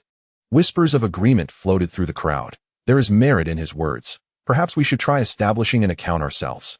Those with previous failures muttered, "Damn. Last time the A-round funds could have supported 1,000 ventures." Eventually, Jiang Xiao seemed poised to conclude his presentation. Do not underestimate a single endeavor. It may be your first step toward understanding the market, refining your product, and building your brand. Instead of blindly investing on a grand scale, it is wiser to conduct preliminary tests. Sharpening the axe does not delay the woodcutter's work. I firmly believe, he gazed at the audience before articulating, all greatness begins from modesty. Try small now. A thunderous applause erupted as a gentleman in a suit at the bar rose to his feet, the first to offer his commendation. Following this, scattered applause resonated throughout the venue, culminating in a collective ovation for the unexpectedly impressive freshman. The university students were particularly thrilled, as they resonated with Jiang Xiao's journey, lacking funds and connections, yet driven solely by passion and a wealth of imaginative ideas. The girl who had just arrived observed the scene, her eyes sparkling with admiration for the spirited young man on stage. Remembering something, she felt a rush of warmth, her legs growing weak, though she was fortunate to be seated. This girl was Zhang Yan. Earlier, Jiang Xiao had called her before his presentation, but she had been engaged in a discussion with her advisor, preventing her from arriving promptly. After concluding her meeting, she hurried over, unaware that she would be a guest at the event. Yet, she was fortunate enough not to miss the most pivotal moments. While she couldn't fully grasp the depth of Jiang Xiao's insights, the audience's applause conveyed their respect and admiration. As the applause waned, intense discussions ensued in the audience. A young man beside Zhang Yan nudged his companion, saying, "His suggestions are brilliant. We could start a campus news account." A previously bewildered girl, clutching a notebook, now gazed at Jiang Xiao with newfound determination. Meanwhile, older audience members exchanged whispers.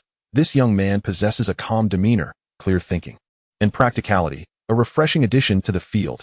The suited gentleman at the bar gestured to a man in his 30s who approached him. "Xiao Wang, is this your protege?" "Indeed, Manager Wang. This is Jiang Xiao," he replied. Mr. Su, the owner of Garage Cafe and a prominent figure in the investment sector, nodded. "This young man shows promise. Keep an eye on him. Give him a card, and let him know I'd like to arrange a coffee meeting." "Certainly, Mr. Su." Manager Wang felt elated. Upon seeing Jiang Xiao take the stage, he had been taken aback, never anticipating that the speaker would be a freshman. Fortunately, Jiang Xiao proved to be impressively capable. Mr. Su's card was not easily attainable, reserved for those who achieved notable success or had solid connections, and a card personally bestowed by Mr. Su was even rarer. In a corner, Xiaoli sat with a sleek laptop, analyzing an assessment model for a project, with key highlights on user quality and LTV, lifetime value. And the file was titled, Pioneering Huaxing 020 Project Data Model. On a blank page of his notebook, he wrote, "Unique observational perspective, strong insights, clear communication, coherent logic. Potential, industry analyst, early project selection."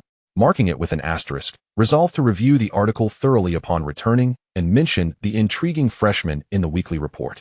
Xiaozhong, an investment assistant at Jing Fund, focused on the individual's character, forming a mental evaluation of Jiang Xiao, neither servile nor overbearing. He addresses the core issues with courage and creativity. She particularly admired Jiang Xiao's final suggestion to view micro-entrepreneurship as a training ground, a profound understanding of entrepreneurship's essence. Validating and iterating from a young age, embodying the qualities esteemed by Professor Su Ping. Nearby, a well-dressed yet discreet woman leaned towards a young man, whispering a few words. He promptly retrieved his phone and handed it to her, casting a brief glance before nodding, revealing an expression of interest, indicating that this young man warranted continued observation. As the event concluded, Jiang Xiao found himself surrounded by fellow young entrepreneurs, who posed questions regarding initial positioning and key data analysis metrics. Meanwhile, the two guest speakers who had shared earlier departed hastily, their expressions sour, avoiding any contact with Jiang Xiao. Zhang Yan did not interrupt. She merely observed as Jiang Xiao explained something to individuals who were several years, even a decade, older than himself. At last, as the crowd dispersed, Jiang Xiao noticed Zhang Yan gazing at him with a radiant smile. Today, she was as enchanting as ever, her long hair flowing gracefully, adorned in a black off-shoulder gown that reached her knees, revealing her fair and slender legs. Her features, enhanced by expert makeup, appeared exquisitely delicate, with narrowed eyes and a subtly upturned smile, exuding an air of aloofness. Before Jiang Xiao could utter a word, a voice rang out from behind him. "Jiang, this is your VIP card from our boss, Mr. Su. Whenever you come, a seat will be reserved for you." Manager Wang hurriedly approached, handing the VIP card to Jiang Xiao. Mr. Su also mentioned that you could arrange a time for a private coffee chat next time. The implication was clear. If there were projects to discuss, he was open to conversation. An investor willing to take the time to listen to your project is a coveted opportunity for any entrepreneur. After Manager Wang departed, Jiang Xiao turned to Zhang Yin and inquired, "When did you arrive?" "I came when you were at your most handsome," Zhang Yin replied. Once she saw Manager Wang had moved out of earshot. "Is that so?" "Absolutely," she whispered playfully in Jiang Xiao's ear, causing a flush to rise on both their cheeks. Chapter 29. She owes me 1 million. Just as Jiang Xiao stepped out of the garage cafe, he realized he had forgotten something important and quickly turned back. After locating Manager Wang, he said, "Manager Wang, I have a proposition. You have more connections than I do. I have a project I want to sell that has around 500,000 fans." Manager Wang was taken aback. 500,000. What is the target demographic? As Jiang Xiao's facilitator, he was well aware of the situation. The project had only been operational for about a month. 500,000 was a significant figure. It should easily make it into the top 20. It's called 100,000 Cold Jokes, with a rather dispersed user base, primarily accumulated through cold jokes and humorous videos. If you find it appealing, we can discuss it further. All right, I will circulate the information. You've got potential. After exchanging pleasantries, Jiang Xiao turned to leave, while Manager Wang went backstage to report to Su Ding. 100,000 cold jokes? 500,000. Fine, disseminate the information through the channels, Su Ding said thoughtfully, stroking her chin. Upon exiting, Jiang Xiao noticed that Zhang Yin was now accompanied by several individuals from the entrepreneurial university group. "Do you know each other?" Both Qian Qiqi and Jiang Xiao asked simultaneously. Jiang Xiao was referring to Zhang Yin and Qian Qiqi, while Qian Qiqi was inquiring about Jiang Xiao and Zhang Yin. "Jiang Xiao, you're incredible. I just saw your analysis. It was so insightful. Please mentor us in the future." A male student interjected. "Let us not talk about mentoring. We should learn from each other. For me, entrepreneurship is merely a side endeavor." The group exchanged puzzled glances until Qian Qiqi clarified. "So your main occupation is being a student, right?" Everyone suddenly understood, but Jiang Xiao shook his head and turned to Zhang Yin, who raised her brow in curiosity. "Why are you looking at me?" Jiang Xiao replied earnestly, "My primary role is to be her trophy boyfriend. For now, I plan to rely on my looks. And when she no longer needs me, that's when I'll depend on my talents." They both burst into laughter, the male students joining in. Their laughter filled with camaraderie and a hint of envy. After bidding farewell to the group, Jiang Xiao and Zhang Yin headed towards Zhongguancun. The entrepreneurial street was just a stone's throw from the well-known Zhongguancun, where bustling electronic markets like Hailong, Dinghao, and eWorld thrived, particularly popular for purchasing electronics, especially gray market items. However, the area also faced issues such as aggressive sales tactics and counterfeit products. The air was thick with the scent of new computer packaging, and vendors regularly displayed signs for mobile phone and computer repairs. This environment was hardly conducive for a romantic outing. After declining 2 requests for scanning QR codes and a vendor's offer, they approached Yin University, which Jiang Xiao could not enter. In 2012, outsiders could only visit the campus at specific times and under particular circumstances. Jiang Xiao had always been intrigued by Weiming Lake, rumored to be the spiritual emblem of the university. Besides studying and strolling, students could even skate in winter, and there was a flower god temple, said to enhance romantic relationships for those who passed through its gates or offered flowers. This was Zhang Yan's domain, and Jiang Xiao offered no objections, simply following her lead until they arrived at Changchun Garden Food Street on the southwest side of Yin University. "Are you hungry?" Zhang Yin asked. "I'm all right. Just had a coffee this afternoon, but I suppose I should eat something," Jiang Xiao replied. Zhang Yan's neck turned slightly red upon hearing this, yet she did not object. Jiang Xiao chuckled. He had no need for icy beverages or to test the waters at an internet cafe. Zhang Yin had recently mentioned her visit to the media department, and her earlier comment about loving him deeply had already made everything clear. Today marked Jiang Xiao's coming-of-age ceremony in this new life. Soon after, they found themselves in a fish restaurant, where they began to chat after placing their orders. "How is it going? Is the workload at Yin University quite heavy?" "Not too bad. I'm not competing for scholarships or anything. Just trying to complete the basic coursework," Zhang Yin replied. She assumed Jiang Xiao must be quite busy with his entrepreneurial endeavors. "I'm quite occupied, really. There's a lot to handle in the early stages of starting a business. You wouldn't believe how much I have to manage." "Is it similar to today's project?" "Not exactly. I wouldn't classify my endeavors as entrepreneurship. I'm merely sharing some opinions to draw attention and hopefully build connections. So far, it seems to be working quite well." Jiang Xiao felt no need to conceal anything from Zhang Yin. Have you been flirting with any female classmates? The media university is full of beautiful girls. Like that girl from our hometown. Zhang Yan's eyes sparkled, clearly unbothered by the topic, even though she was prepared for a tumultuous evening ahead. Absolutely not. Jiang Xiao quickly denied. Lui isn't even a classmate, and I haven't started pursuing Niananchi yet. So no, not even if the king of heaven were to arrive. The restaurant was relatively quiet, and the dishes arrived promptly. Jiang Xiao and Zhang Yan chatted about their lives while eating. That idiot nearly drove me mad. I took my eyes off my funds for just a moment, and I lost thousands. Zhang Yan listened, laughing continuously. What was initially a misfortune became a humorous tale in Jiang Xiao's narration. Both of them had little appetite and were ready to settle the bill and embark on their next delightful adventure. Hey, Zhang Yan. A male student entered and walked towards Jiang Xiao. Jiang Xiao glanced over. The boy wore a solid-colored Oxford shirt with gray straight-leg khakis and black-framed glasses, giving off a lawyerly vibe. Classmate? Senior, Nayupatang. Zhang Yan's brow furrowed slightly, her tone tinged with impatience. Jiang Xiao immediately understood and shot Zhang Yan a look, silently conveying. Watch me, Zhang Yan. I didn't expect to see you here. And who is this? The shirt-clad boy addressed Jiang Xiao, adjusting his glasses. Jiang Xiao picked up a toothpick, placed it in his mouth, leaned back in his chair, and crossed his legs, adopting a nonchalant demeanor. Who are you? Zhang Yan. Is this your boyfriend? The senior quickly denied, though his eyes betrayed a hint of joy. No, just a friend. My name is Wang Xuebing, a fourth-year law student at Yen University, currently interning at Hongsua. Hongsua? What is that? Jiang Xiao's tone remained casual and playful. Oh, it's one of the best law firms in our country, Wang Xuebing replied proudly, adjusting his glasses again. Oh, so you must be making a lot of money? The pay is decent, but I'm still interning. Once I officially become a lawyer at Hongsua, earning over 10,000 a month shouldn't be a problem. Is that so low?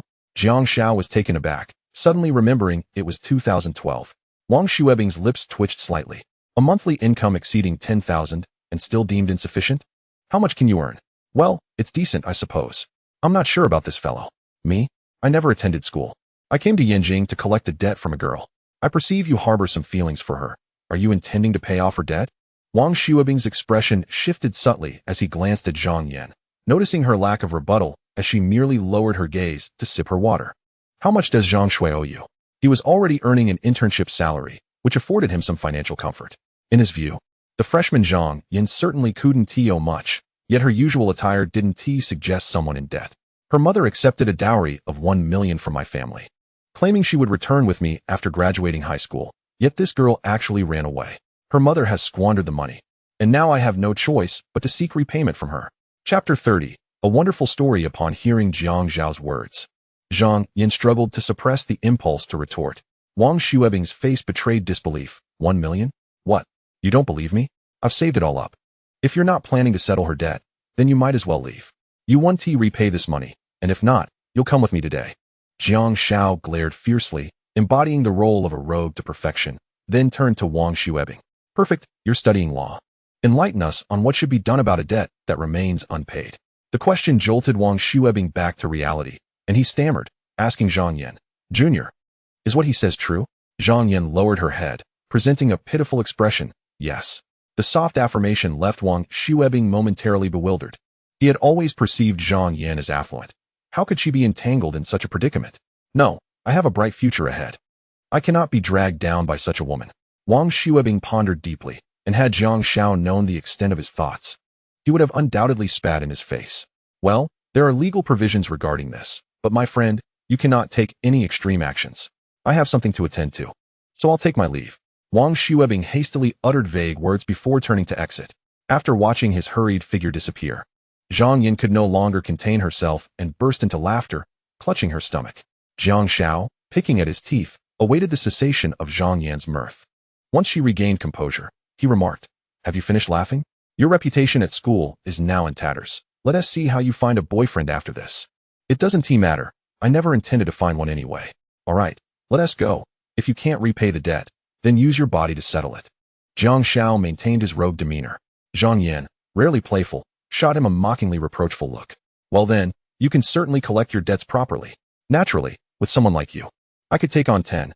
Jiang Xiao rose to settle the bill, and instead of rushing to the hotel, the two strolled around the vicinity of Yanda. The evening's still young, with no sense of urgency. It's about time. We've exhausted our energy wandering around. Now, it's time to repay the debt. Jiang Xiao pulled Zhang Yin into the hotel, enduring the front desk attendant's suggestive gaze as he secured a room. He then led the blushing Zhang Yin towards the elevator. Although she had witnessed countless scenes like this on television, it was her first time entering a hotel with a man. However, as the sole passageway behind them closed, an involuntary shiver coursed through her. Fearful? Jiang Xiao inserted the room card into the slot, and with a beep, the dark room illuminated. He had initially intended to employ a classic rogue-esque tactic to offer comfort, but Zhang Yin merely shook her head, uttering 3 words, "Not stimulating." Jiang Xiao was at a loss for how to respond, and could only bow his head as he stepped into the room, collapsing onto the bed. The white sheets carried a faint scent of disinfectant. "Go take a shower." Zhang Yin observed Jiang Xiao lying on the bed without shedding his clothes and tugged at him. "What's the rush? The night is still long. Are you in such a hurry?" Jiang Xiao, unperturbed, sat up and retrieved the snacks and beer he had purchased downstairs. Placing them on the tea table, Jiang Xiao popped open a can of beer and offered it to the somewhat anxious Zhang Yin. She accepted it, opting not to sit on the bed but instead settled onto the small sofa beside the tea table. After opening a can for herself, Jiang Xiao took a sip, relishing the cold beer as it slid down his throat, exclaiming, "Refreshing." Zhang Yin, too, revealed a hint of a smile as she took a sip, appreciating how this man always knew how to alleviate others' tension. Just as Zhang Yin was about to set her beer down on the tea table, she noticed Jiang Xiao had leapt onto the small sofa, wrapping an arm around her waist from behind. The suddenness startled her, causing her to gasp as the beer spilled onto her long dress. "You spilled it. Could you not be a bit slower?" Zhang Yin hastily set down her beer, attempting to wipe the dark fabric of her dress. However, Jiang Xiao firmly swept her into his arms, placing her on his lap. In that moment, the two found themselves in an intimate embrace, free from external disturbances, and though lacking in thrill, the atmosphere was thick with a romantic tension. Mutual affection lingered in the air, and time seemed to stand still as their gazes locked, a current sparking between them, coursing through their bodies. Zhang Yin, overwhelmed by the charged ambience, gradually closed her eyes, her lips inching closer to Jiang Xiao's. They became entangled for what felt like an eternity before their lips parted. After a breath, they were magnetically drawn back together once more. Finally, Zhang Yin mustered all her strength to hold Jiang Xiao's incessantly roaming head in check. Pressing a gentle kiss on his forehead as she softly instructed, "Be good, take a shower first. I'll carry you." Jiang Xiao rose, cradling Zhang Yin in his arms as he headed towards the bathroom. Zhang Yin, bashfully, buried her head in his left shoulder. The sound of running water filled the bathroom, mingled with a whispering murmur, dreamlike and exquisite. "No, this won't he do." Zhang Yin, clinging to her dwindling sense of reason, rejected Jiang Xiao's intention to take things further in the bathroom. Men shower quickly, and Jiang Xiao soon finished. In a considerate gesture, he offered to scrub Zhang Yin's back, only to be mercilessly shooed out of the bathroom. "I genuinely only wanted to help you wash your back." Sighing, Jiang Xiao exited the bathroom, feeling dejected. After drying off, he settled onto the large bed, turning on the television, yet his gaze lingered elsewhere, through the frosted glass, where a graceful silhouette appeared hazily. As the sound of water ceased, a bare foot stepped out from behind the glass door, followed by a slender calf, then a pristine thigh. Her expression as exquisite as a snow lotus, yet her gaze smoldered with a seductive heat. All remnants of rational thought evaporated in that instant. The bedside lamp flickered off. Chapter 31. Not stimulating? Suddenly, a buzzing vibration resonated within the room. Jiang Xiao, eyes shut, abruptly opened them, scanning for the source of the sound. The faint glow emitted from Zhang Yan's phone screen caught his attention. She reached for it, and, upon glancing at the caller ID, gestured for silence towards Jiang Xiao. "Hello. Wang Xuezhang." The call was from Wang Xuebing, who, after returning home, found himself increasingly troubled by the earlier encounter. After calming down, he deduced a startling conclusion. This was Zhang Yan's test of him. He had been foolish in his initial assessment. There was no way she could be the sort of vain person he had assumed. Coupled with her earlier demeanor, there was no indication of someone being pursued for debt. Realizing this, Wang Xuebing felt an urge to slap himself for letting such a golden opportunity slip by. Furthermore, if Zhang Yin chose to test him, it implied she had an interest in him. After all, would one bother to test someone they were indifferent towards? After much contemplation, he resolved to make a call, seeking to amend his earlier folly. Thankfully, he had managed to say some supportive words to Zhang Yin before leaving. "Zhang Xuemei, I hurriedly left earlier, but now I have returned to assist you. Where are you at the moment?" "I am in my dormitory, preparing to sleep." Zhang Yin expressed a hint of impatience. Eager to conclude the call, Jiang Xiao, lying patiently beside her, held the aloof academic in one arm while listening to Zhang Yan's conversation. Suddenly, an idea struck him as he recalled Zhang Yan's words upon entering. A playful smile crept upon Jiang Xiao's lips as he snatched the phone from Zhang Yan's hand, activating the speaker function to eavesdrop on what this senior Wang had to say. Soon, Wang Xuebing's voice resonated through the phone. Jiang Xiao, your friend from this evening must be joking, right?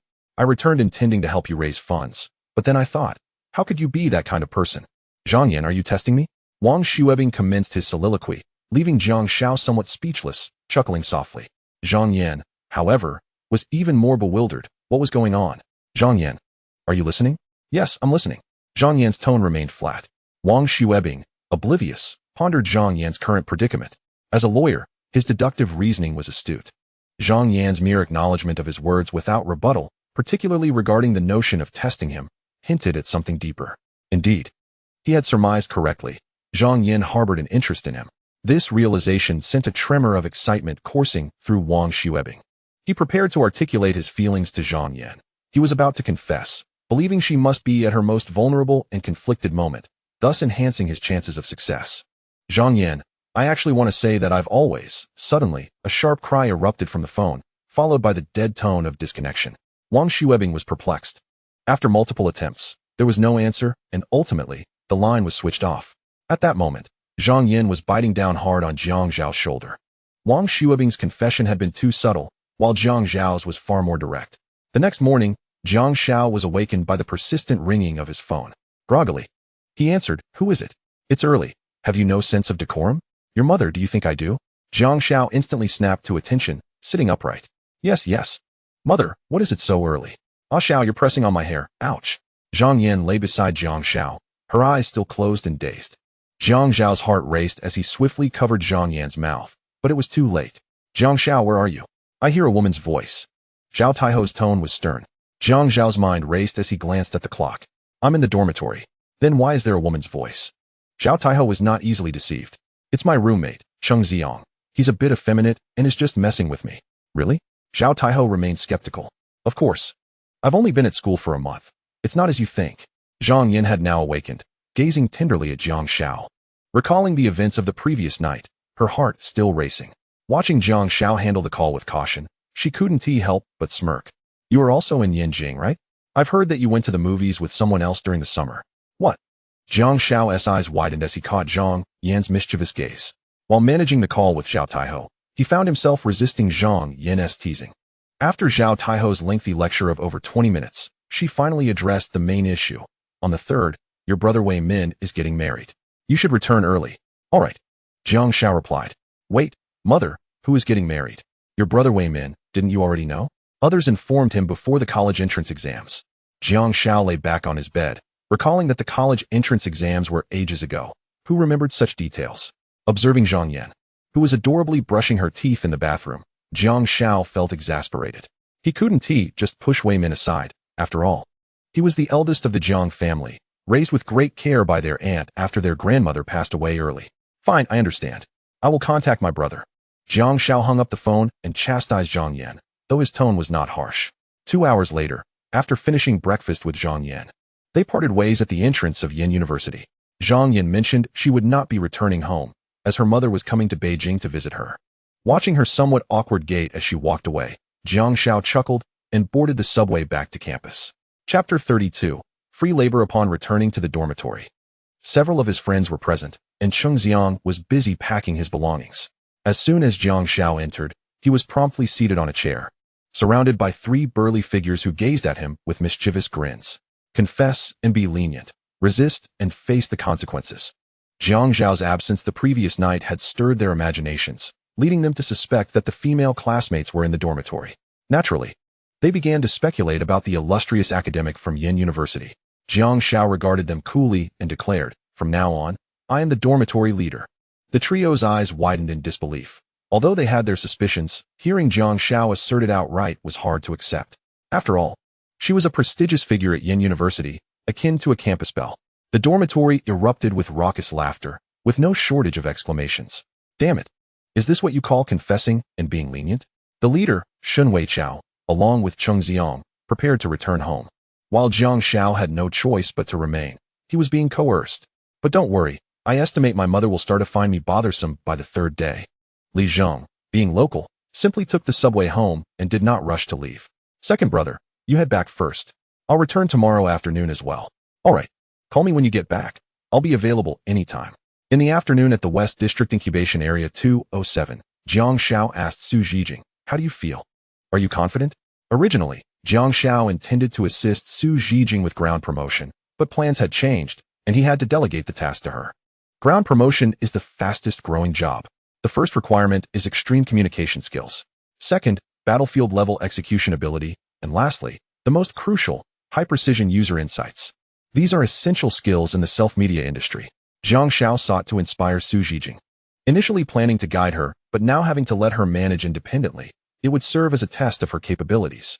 In truth, she was not overly concerned with the first and third points because as long as Jiang Xiao was present, those issues would be manageable. However, what he needed was battlefield-level execution, the ability to accomplish assigned tasks without fail. This was fundamentally an issue of attitude. Jiang Xiao believed that attitude is paramount, while skills can be cultivated. As for talent, it is merely a matter of potential limits. As Jiang Xiao observed the girl in front of him biting her lip and nodding resolutely, he felt a twinge of admiration.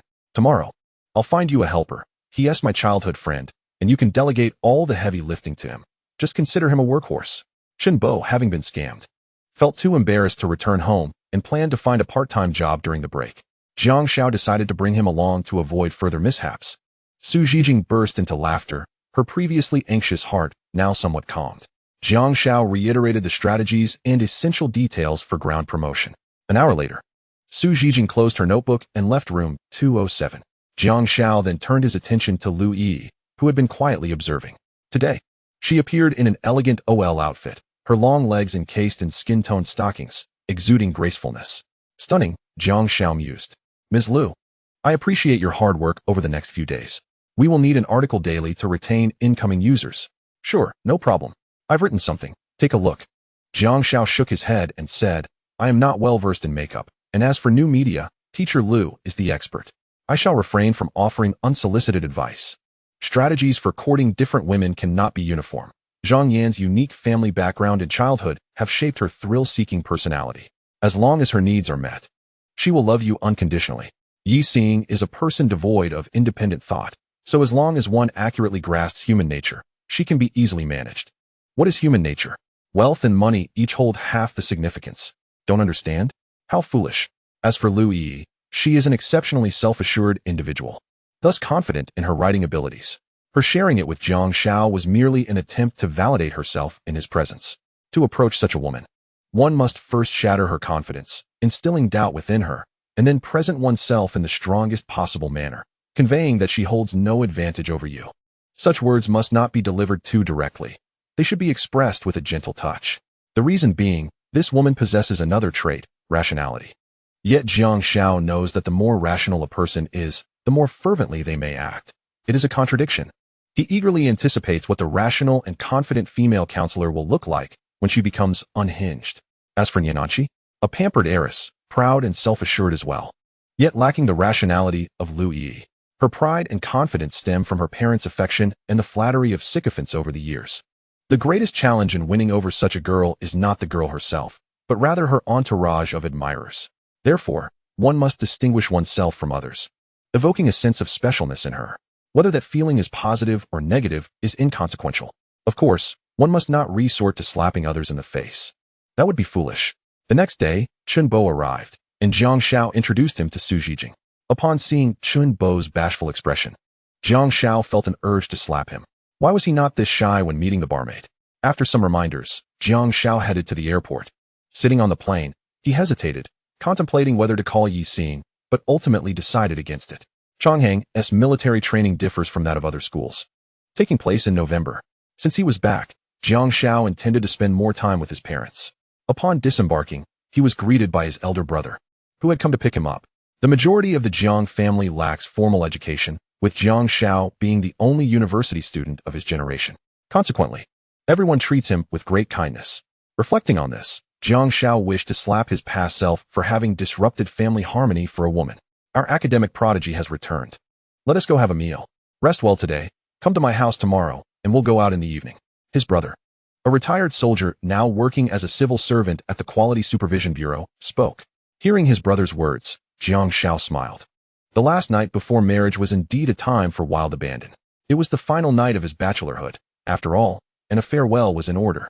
Laughter and merriment filled the air as they traveled. The following day, Jiang Xiao found himself unable to smile. He was puzzled as to why he was being summoned during the day when they were supposed to be going out at night. After 2 hours of inflating balloons and an hour of pasting decorations, Jiang Xiao threw down his tools, lying back on the sofa, impervious to any calls. At 8 p.m., they finally finished. One of his brother's childhood friends clasped Jiang Xiao in a friendly embrace and chuckled. Come on, let us show our academic prodigy the world. Jiang Xiao was a source of pride for the Jiang family, and his brother's friends were well aware of this, having shared many late-night snacks with him during high school. In the past, when Jiang Xiao was still in high school, they wouldn't take him to more chaotic places, but now that he was in university, there were no restrictions. Without a vehicle, they split into 2 taxis. To Mayflower. Chapter 33. The basest nature of humanity. The 2 taxis reached the entrance of Mayflower just before 9 p.m. However, this hour was still early for a bar. After a long day with little to eat, they decided to first visit a well-known late-night eatery nearby. The King of Snails was a place Jiang Xiao recalled visiting every year upon returning in his previous life. Pork liver noodles, fried quail, and snails were simply delightful.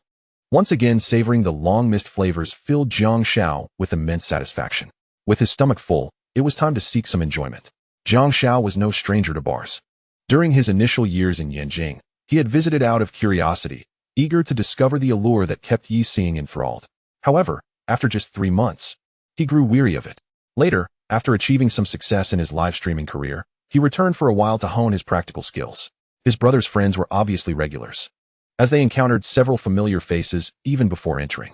There were young men in tank tops with tattooed arms and spirited youths with dyed hair, while the girls donned heavy makeup and a uniform of t-shirts and shorts, often with lollipops in their mouths.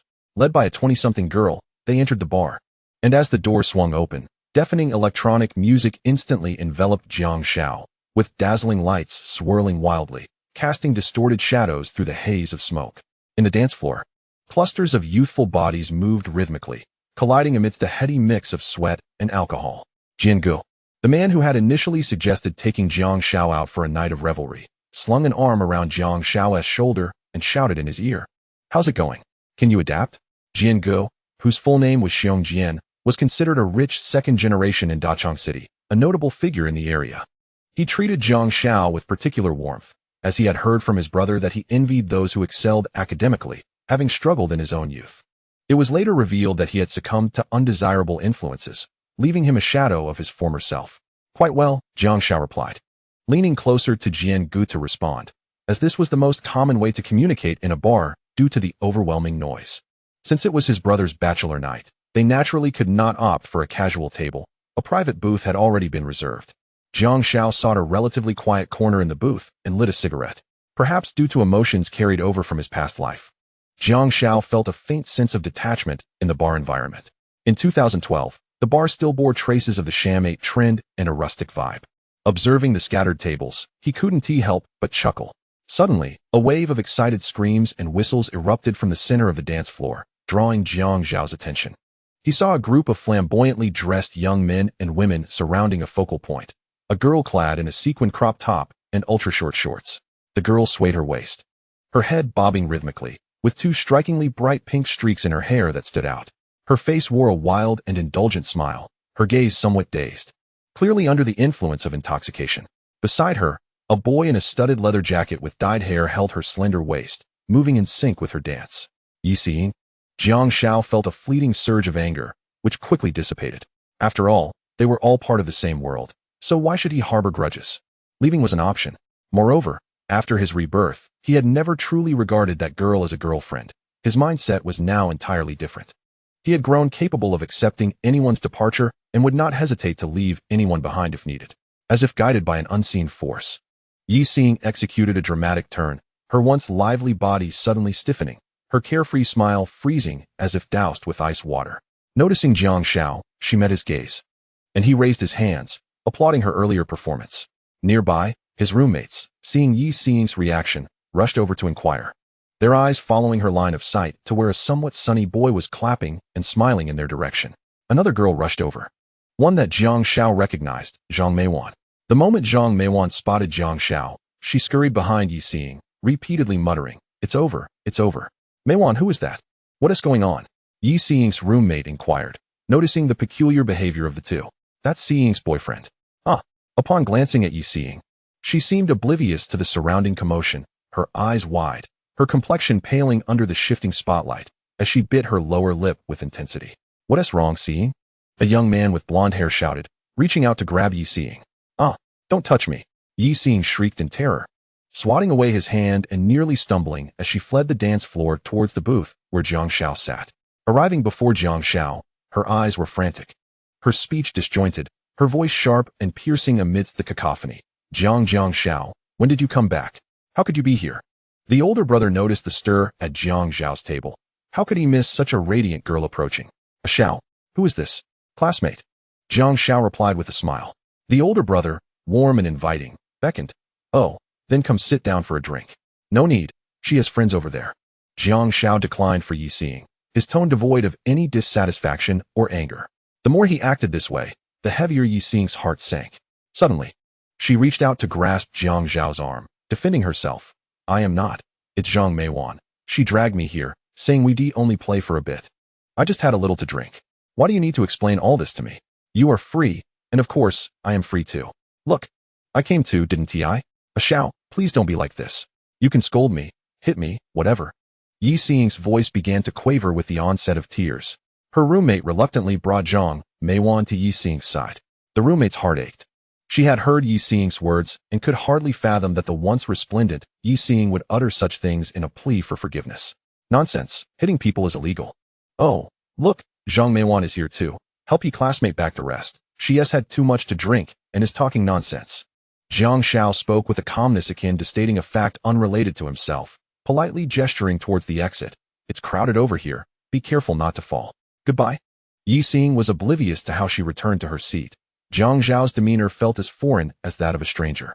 Her earlier attempts to salvage the situation seemed like a soliloquy. She realized she could now claim to have severed all ties with Jiang Xiao. An inexplicable pang of heartache surged through her, and she bent down, stifling a sob. Human beings are curious creatures. In a past life, Jiang Xiao had forsaken a prestigious university for Yi Xing, devoting himself entirely to her. Yet she had found him insufferable and dared to drink and dance before him with others. Now that Jiang Xiao had chosen a prominent media career, he had effectively overlooked her, while their chat history was filled with her mundane updates to him. And she had even sent him intimate photos in a bid to capture his attention, to which he had responded only with perfunctory replies. Ironically, this ignited in Yi Xing an extraordinary appreciation, prompting her to tread carefully, ever eager to please Jiang Xiao. Such is the human flaw. People often undervalue that which is easily obtained. In the corner of the booth, Jiang Xiao held a glass of beer, half-drained, half-filled, as if bidding farewell to his past life entirely. Zhang Meiwan watched Yi Xing sobbing, unsure of what to say, feeling somewhat guilty towards her friend. The young man with blonde hair, having figured out the situation, appeared indifferent and remarked, "I thought it was a big deal. That guy isn't anything special. Seeing doesn't need to act this way. You're so beautiful. Breaking up is his loss." Yi Xing, head bowed, suddenly shot her gaze up. Her eyes reddened as she glared at the young man, roaring, "What right do you have to say that about him?" Chapter 34. The wedding. Yi Xing resembled a protective mother hen, glaring fiercely at the young man. "He scored 600 on the college entrance exam. What about you? He earns tens of thousands in a week during summer vacation. What can you do other than ask your family for money?" After saying this, Yi Xing grabbed her bag, pushed past the young man, and dashed towards the exit. Seeing, Zhang Meiwan and her roommate hurriedly grabbed their bags and chased after her.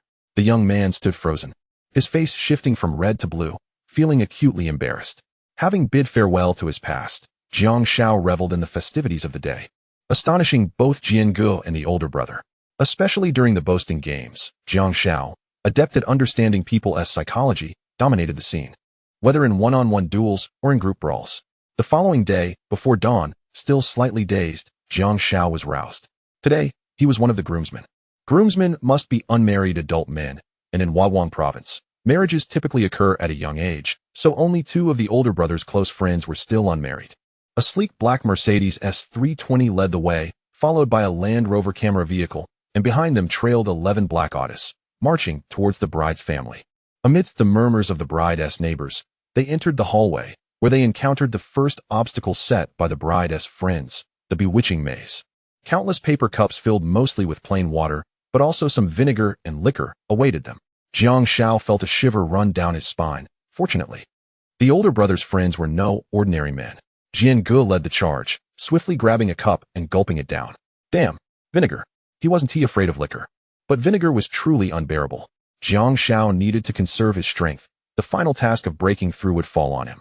After navigating the bewitching maze, Jian Ge and the others were already flushed.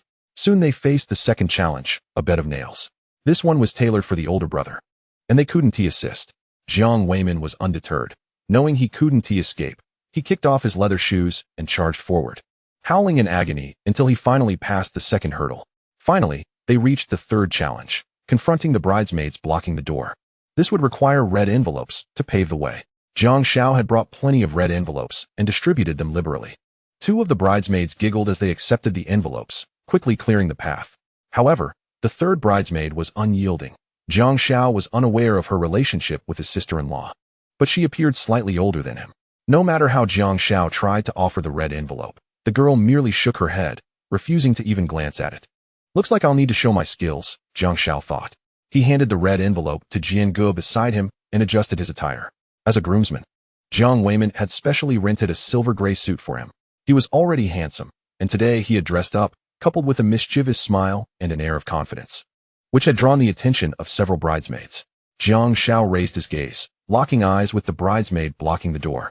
With just one look, he made her heart skip a beat, and she instinctively wanted to evade him.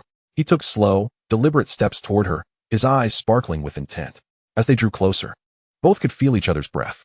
I'm Jiang Xiao, a student from Yen University. Do you have a boyfriend? I don't. The girl was completely flustered. Jiang Xiao's striking appearance, combined with his association with Yen University, only amplified his allure. Jiang Xiao extended his hand, saying, I'm sorry. I'm late. The girl, caught off guard, instinctively reached out her hand and shook Jiang Xiao's. He smoothly clasped her hand, suddenly tightening his grip, pulling her closer, and pinned her against the wall, staring intently into her eyes. Ha! Cousin, amazing.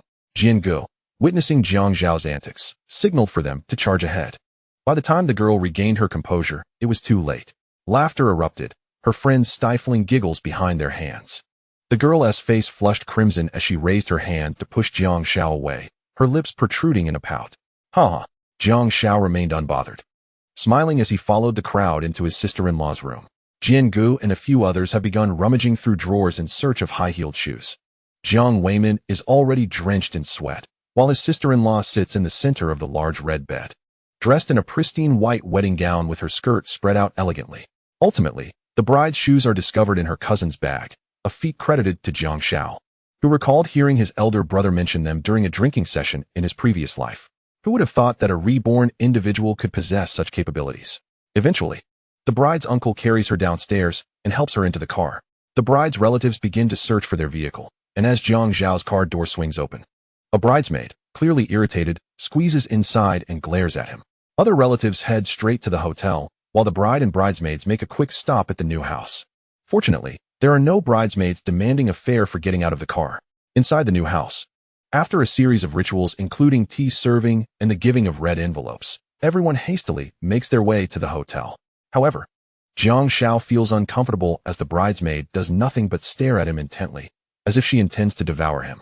Sister, what do you want? You've been staring at me for 2 hours. Jiang Xiao helplessly sips some water. Be my boyfriend. Jiang Xiao immediately turns and bolts, thinking she's lost her mind. The wedding concludes before Jiang Xiao succumbs to intoxication. Later that evening, Jiang Xiao groggily rises from his bed, glancing at the clock. It's already 8 p.m. Damn it. Being a best man is exhausting. Who would even want to get married? He opens his bedroom door in search of water and finds Zhao Taiho and Jiang Lao Deng comfortably watching television on the sofa. You're awake? It's not even your wedding, yet you're in this state? Zhao Taiho shoots a concerned glance at Jiang Xiao. There's no escaping this. Don't worry. I want to get married. What did you say? Zhao Taiho's voice rises an octave. I said I want to get married, Jiang Xiao mutters, his voice diminishing. I'll beat you, you unfilial son. Don't hit me. Mom, I was wrong. I'll marry her. I'll bring back 10 or 8 for you to lecture. You're intent on driving me to my grave, aren't you? Zhao Taiho's grip tightens. Thus, Jiang Xiao finds himself back at the bottom of the family hierarchy. On the 4th, Jiang Xiao ends a call with Yi Xing, who has rung him 17 times, while keeping Zhao Taiho company as they watch television. On the 5th, under pressure from Zhao Taiho, he cancels his evening train ticket and switches to a flight on the morning of the 6th. On the 6th, as he steps out of the house amidst Zhao Taiho's reluctant and threatening glances, he muses that the next time he returns will likely be for the new year. On a flight from Dazhong to Yanjing, Jiang Xiao clutches his phone, watching the city of Dazhong shrink in the distance, silently affirming that it's time to make his move. The channels of Garage Coffee are indeed impressive. 100,000 Cold Jokes has found its new steward. With 480,000 followers, Jiang Xiao transfers the operational rights for 400,000. Although the identity of the primary operator cannot be changed, there is a solution by signing a document. Jiang Xiao entrusts all operational rights to the other party, who also agrees to take responsibility for any future issues. Once in Yanjing, they will finalize the paperwork. With sufficient funds, Jiang Xiao can advance to the next stage of his plans. At 10 a.m., Jiang Xiao's flight lands, coinciding with the arrival of another flight from whose city at the capital airport. A woman clad in a tailored black suit strides towards the exit. Director Liu, what does Tongha Capital truly intend? What else could it mean? They are hesitant. We currently hold only the 7th market share, she replies, her frustration palpable. This financing round had involved nearly a month of preliminary discussions, and they were nearly finalized when Tongha Capital suddenly demanded to see the verification rate data and insisted on conducting a user survey first. After several days of investigation, it became evident that a young man at a small salon event last week had inadvertently exposed this requirement. The woman, momentarily distracted, is jolted back to reality by a voice calling out, "Hey, watch where you're going." "My apologies." She nods slightly, not pausing as she exits the airport with her assistant. At this moment, Jiang Xiao finds himself lost in thought.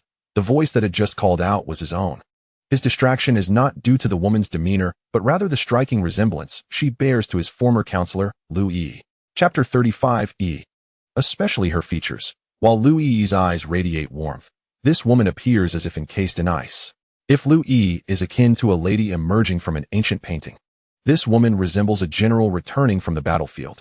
Jiang Xiao shakes his head, pushing his suitcase towards the subway. At Garage Coffee, facilitated by manager Wang, Jiang Xiao signs a contract with a technology company called Future Tech, a new media marketing firm focused on technology. The primary goal of this acquisition is to promote various events. Jiang Xiao understands that while they claim to focus on event promotion, it primarily involves inflating data. Many new media marketing firms must guarantee the effectiveness of their events when working with clients. Thus, should the anticipated results fall short, they require channels to remediate the situation. The company's leader evidently possesses foresight, recognizing that WeChat will be a fiercely contested battleground for businesses in the coming years, leading to proactive positioning. After signing the contract, both parties engage in a round of mutual flattery.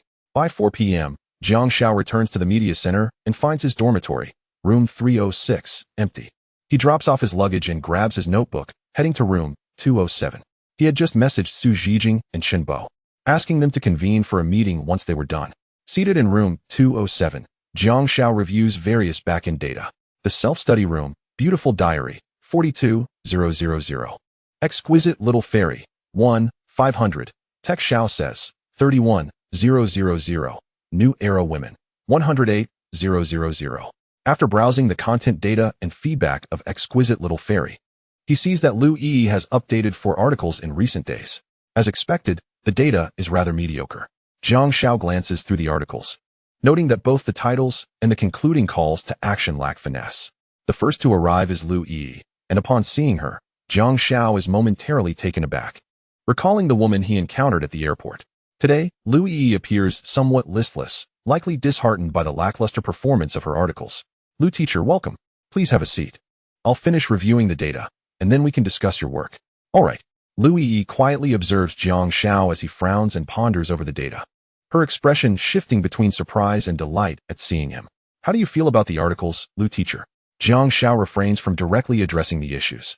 "I'm not sure. You've seen the data. It reflects genuine market feedback." Lu Yi's tone reveals her disappointment. "What's wrong?" "My Lu teacher seems a bit down today." Jiang Xiao chuckles, as this is the first time he has seen her in such a state. "It's nothing. I'm just a bit disappointed with the data. It seems the student demographic is indeed more favorable than the white-collar group.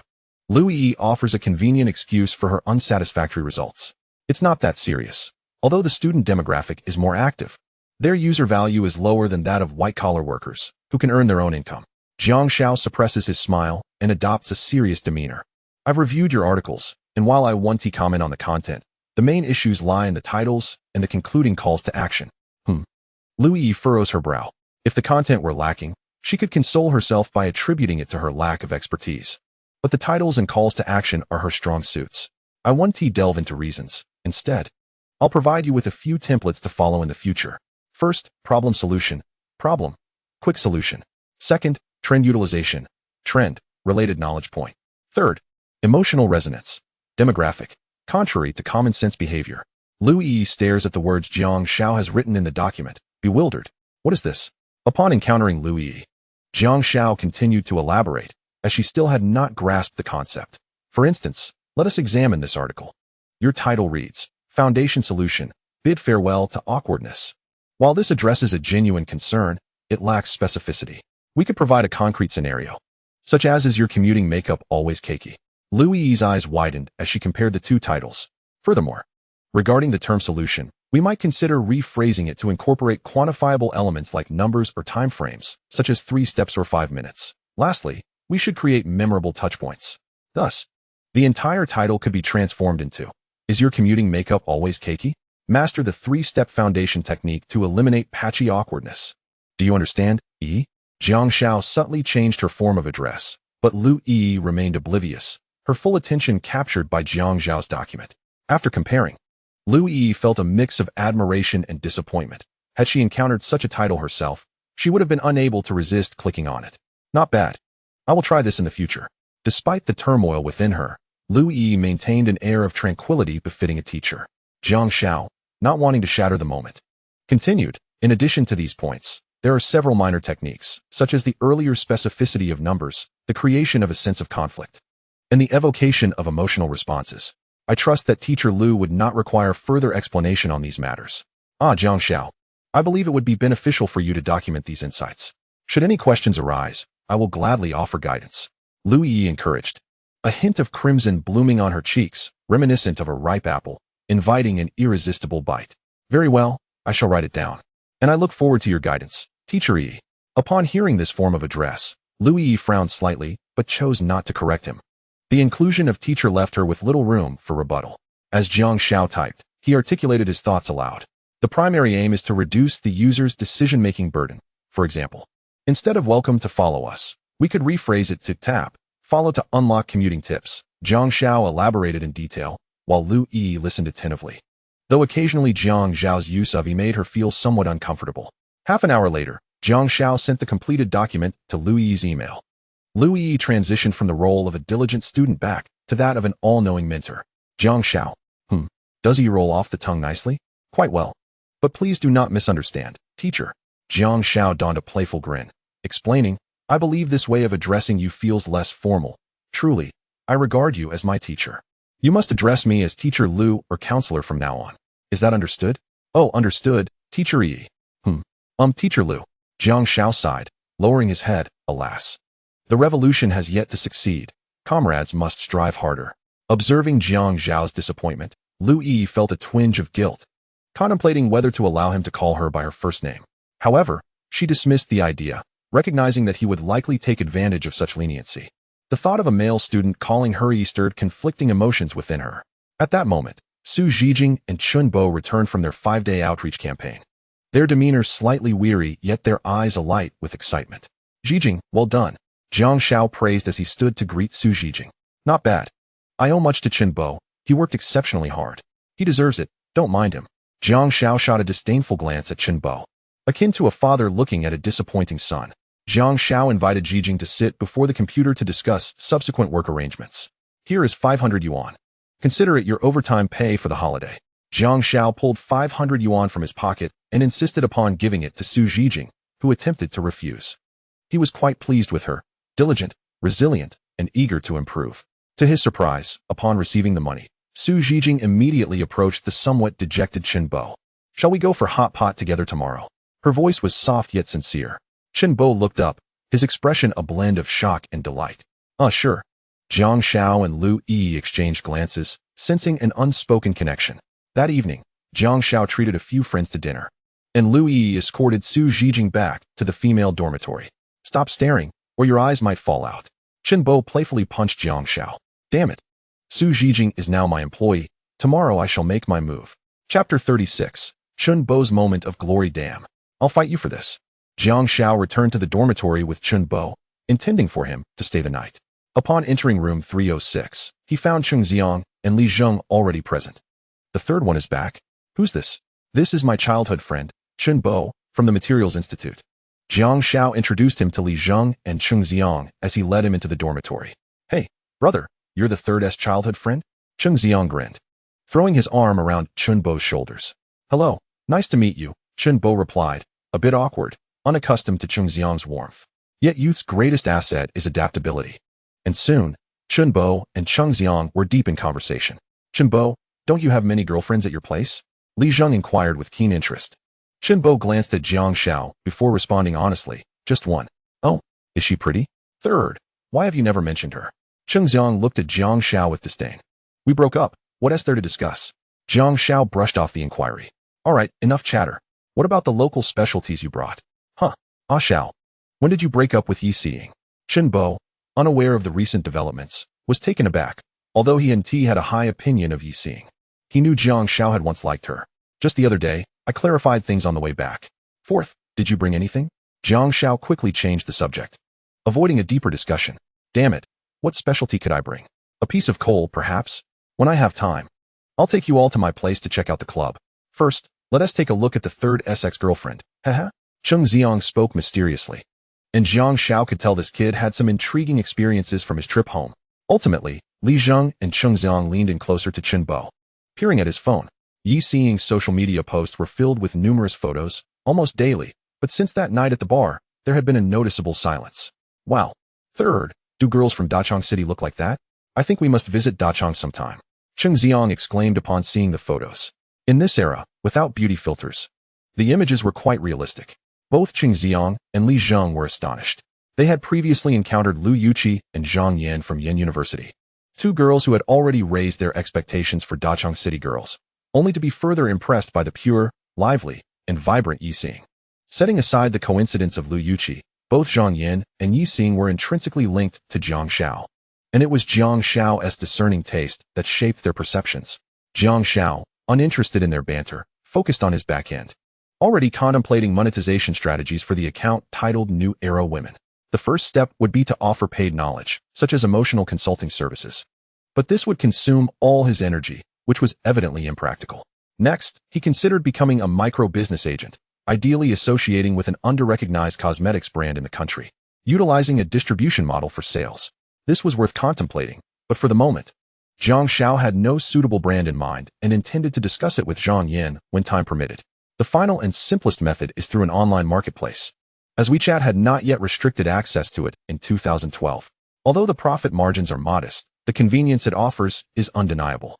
The chosen products are books, which not only elevate the sophistication of modern women, but also minimize risks associated with quality issues. Having made her decision, Jiang Xiao began to browse for suitable titles online. At that moment, Bo and Xiang were already engaged in a spirited exchange, indicating their growing familiarity. Xiang, you are truly lacking. The Dragon Maiden is not played this way. How can you even participate without breaching defenses? Bo's technical skills surpassed those of their peers slightly. Damn, I know that. It's not that I can't breach, Xiang replied, visibly frustrated. Xiao, pass me the computer. I will show them how it's done, Bo insisted. Dismissing Jiang Xiao as he embarked on a journey through the gaming realm with Xiang and Li Zheng. Jiang Xiao, muttering expletives, retreated to her bed to engage in her own escapades. Upon opening WeChat, she was greeted by a barrage of unread messages from Yi Xiying, over 20 in total. Even after Jiang Xiao had earlier deleted a portion. Without opening the chat, Jiang Xiao delicately tapped and deleted the conversation. Yet, moments later, another message arrived, prompting her to block Yi Xiying entirely. With the noise quelled, Jiang Xiao began conversing with Zhang Yan, and also noted a contact labeled as E, a nickname for Teacher Lu. Fatigued from the previous night, Jiang Xiao soon succumbed to slumber. In a dormitory at Dachang City, Aviation University. Yi Xing stared blankly at her phone, perplexed that her messages had been rejected. Tears streamed down her face, reflecting her disheartened state over the past few days. During military training, she felt like a mere shell of herself, often remaining motionless even after others had dispersed. Seeing, please don't be upset. This phrase had been repeated countless times. Yet, Yi Xing persisted in her melancholic demeanor, clutching her phone, vacillating between daydreaming and tears. Whenever her phone chimed, she would frantically check it, only to be met with disappointment. In 3 days, this typically vibrant girl had become a shadow of her former self. That evening, the excited voices of Jiang Xiao and her friends roused her from sleep. We must not allow them to return to the city, Chenbo shouted. Understood, oh no. I'm doomed.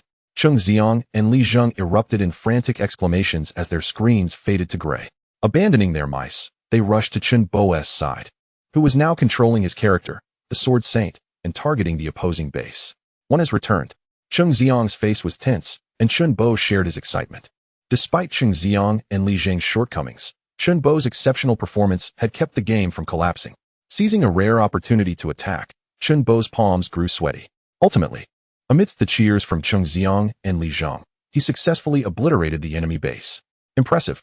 Haha. Truly remarkable. Chen Bo basked in the compliments of his less skilled friends. Could you keep it down? I was just about to have a moment with Teacher Lu before you woke me. Jiang Xiao grumbled from her bed. Ha ha ha, ignore her. Chen Bo's skills are commendable. In the future, if anything arises in Yanjing, give me a call, Li Zheng remarked, completely disregarding Jiang Xiao's complaints. Jiang Xiao offered her bed to Chen Bo, while she made do with the bed of their leader, Shen Weiqiao, for the night. Later, as the arrival of a newcomer stirred the group, the conversation turned lively again. Are you serious? You were scammed out of thousands? Li Zheng expressed outrage upon hearing how Chen Bo had been deceived by a barmaid. We must avenge this, Xiao. Do you have any plans? Cheng Xiang echoed his sentiments. Jiang Xiao nearly forgot about the incident and pondered, there might be a way. But we need to ensure that the woman falls for our trap first. How about we start collecting message bottles? Perhaps we can catch that deceitful girl. We'll teach her a lesson. The group agreed to begin gathering message bottles daily and devised plans for their revenge. Meanwhile, Jiang Xiao contemplated the imminent start of the semester and whether Nananshi would bring her breakfast. She felt a sense of anticipation. The next day, their leader Shen Weiqiao returned, and Jiang Xiao and Chen Bo rose from their slumber. After a quick wash-up, they realized it was nearly lunchtime. Jiang Xiao shooed Chen Bo away, declining his invitation to join him for hot pot. Go away, I refuse to be a third wheel. Xiao, I'm feeling a bit anxious, Chen Bo confessed. Where are you off to? Cheng Xiang inquired, noticing Chen Bo's uneasy expression. He.S. going on a date with a senior from our school. Wow, old 3, you guys from Dachang are impressive. First Jiang Xiao, and now you've snagged a senior too? You've only been here a few days. Li Zheng exclaimed, astonished. After Chen Bo explained, the group felt slightly reassured. Don't worry. Chen Bo, I'll create a group chat. Keep us updated with your situation, and we'll be your strategists. Cheng Xiang suggested, having formed a bond with Chen Bo. Once the group was established, Chen Bo felt emboldened and, encouraged by his friends, ventured into the dating arena. Jiang Xiao chose not to join, not only to avoid being a third wheel, but also because she had unexpectedly received an invitation from someone else. In a corner of the cafeteria, a middle-aged man gazed intently at Jiang Xiao's youthful visage. This man was Li Lei, head of e-commerce at L'Oreal. He was pleasantly surprised to find that a college beauty blogger was, in fact, a striking young man. Hey, Manager Li, please don't be too formal. The content isn't authored by me, the writer is at Yanda. I'm just the operator, Jiang Xiao humbly stated. Li Lei had come to discuss a potential collaboration with Weibo, and coincidentally wanted to meet Jiang Xiao for her cooperation. The proposed collaboration involved a large-scale marketing campaign, typically executed across multiple platforms. Currently, Weibo was the primary channel, while WeChat had recently surged in popularity as a new traffic platform, earning Jiang Xiao newfound respect from Li Lei. Could you elaborate on the campaign? Jiang Xiao asked, keen to grasp the details before committing. Certainly. L'Oreal is preparing to enter the college market, developing a dedicated product line for students, including lipsticks, eyeshadows, various creams, and liquids. The marketing strategy will focus on soliciting names for this new product line, encompassing product descriptions, student trials, naming contests, and giveaways. Are you suggesting that I participate in the student experience aspect? Jiang Xiao inquired. Indeed, and we also require your assistance in promoting the naming contest. Jiang Xiao considered his request, then shook her head. That is quite challenging. Weibo and WeChat are competing platforms. if I divert traffic to Weibo? It might provoke WeChat's displeasure and result in a reduction of my account's authority. Li Lei frowned, surprised to hear this for the first time. Jiang Xiao was merely fabricating excuses, as the traffic at this stage was incomparable to Weibo, but there were potential concerns for the future. WeChat had provided a reasonable pretext for such issues, citing system fluctuations. What is your proposal then? Is it possible to conduct the voting entirely on WeChat? I can add a campaign page at the end of the article, creating a complete closed loop. Jiang Xiao demonstrated the specific operations to Li Lei, who nodded in understanding. I will discuss this further. May I inquire about your fees, Jiang Xiao? Our budget is quite generous this time. Li Lei was eager to establish a favorable working relationship with Jiang Xiao, given the ample budget at his disposal. We can discuss that later. I just need to confirm that I'm only responsible for the voting activity, correct? Yes. If that is the case, I fear the outcome may not be favorable. Suddenly introducing such an event to my users would leave them utterly bewildered. Li Lei chuckled, recognizing that Jiang Xiao must have conceived another idea. He boldly inquired, my friend, stop beating around the bush and tell me what you intend to do. Li Go. Here's the thing. Could you allow me to participate in the solicitation activity as well? It would enhance the experience, wouldn't it? The collection of votes. Jiang Xiao subtly referred to Manager Li as Li Go. You rascal. Fine, I'll mention it in the afternoon meeting. Li Lei was well aware of Jiang Xiao's ulterior motive. More involvement meant more funds. This initiative was spearheaded by Hong Biao and Ao Mei. Hence, everything required their coordinated arrangements. All right. I won't delay you any further, Li Go. I await your news. Hong Biao isn't close by. Yes, that seems about right. Let us keep in touch. After bidding farewell to Manager Li, Jiang Xiao returned to the dormitory to find 3 mischievous dogs in room 306 huddled together, engrossed in their phones, murmuring to one another. What are you up to? Jiang Xiao inquired with curiosity. We're brainstorming ideas for you. This fellow is stuck. Perfect. Why don't you help him think of a solution? Jiang Xiao scoffed. Enough of that nonsense. That senior sister is a part-timer I recruited. She is a struggling student. Such girls wouldn't be fond of smooth-talking boys. It's better for him to remain true to himself. At least he'll earn a reputation for honesty. Oh, is that a perspective worth considering? Cheng Ziyong appeared to have stumbled upon a new revelation, urging Jiang Xiao for clarification. Li Zheng and Shun Weichao also ceased their phone gazing, awaiting Jiang Xiao's discourse. Struggling students mature early, so they tend to appreciate down-to-earth boys. Those who fancy smooth talkers wouldn't come to work here, don't you understand? After Jiang Xiao's thorough analysis, the 3 nodded, albeit with a hint of confusion, and resumed their brainstorming for Chun Bo. Understanding or not, they were still keen to observe the unfolding drama. In the afternoon, Jiang Xiao selected 2 books for the New Age women, one titled Tear Down the Walls in Your Mind, a classical text advocating the dismantling of societal norms, such as the necessity of home ownership before marriage and the expectation for women to sacrifice their careers, encouraging them to transcend cognitive limitations. This resonated deeply with Jiang Xiao's philosophy. The second book, Women Under the Breadfruit Tree by Zhang Xiaoxian, also examined the predicaments faced by women, aligning well with the rising consciousness surrounding women's issues in society. After registering everything on an online platform, Jiang Xiao began crafting the inaugural promotional piece for the New Age women. In the girls' dormitory of the advertising design department, Niananchi was incessantly rolling on her bed, occasionally punching a doll in the corner while muttering, "Bastard, bastard. What is the matter? Is Aunt Flo visiting?" Tian Chao Chao queried as she tidied her desk. I would rather deal with Aunt Flo every day than deliver breakfast to that jerk. What should I do, Chao Chao? Then just don't go. What can he do to you? No way. If I don't deliver, I'll never be able to hold my head up in front of him.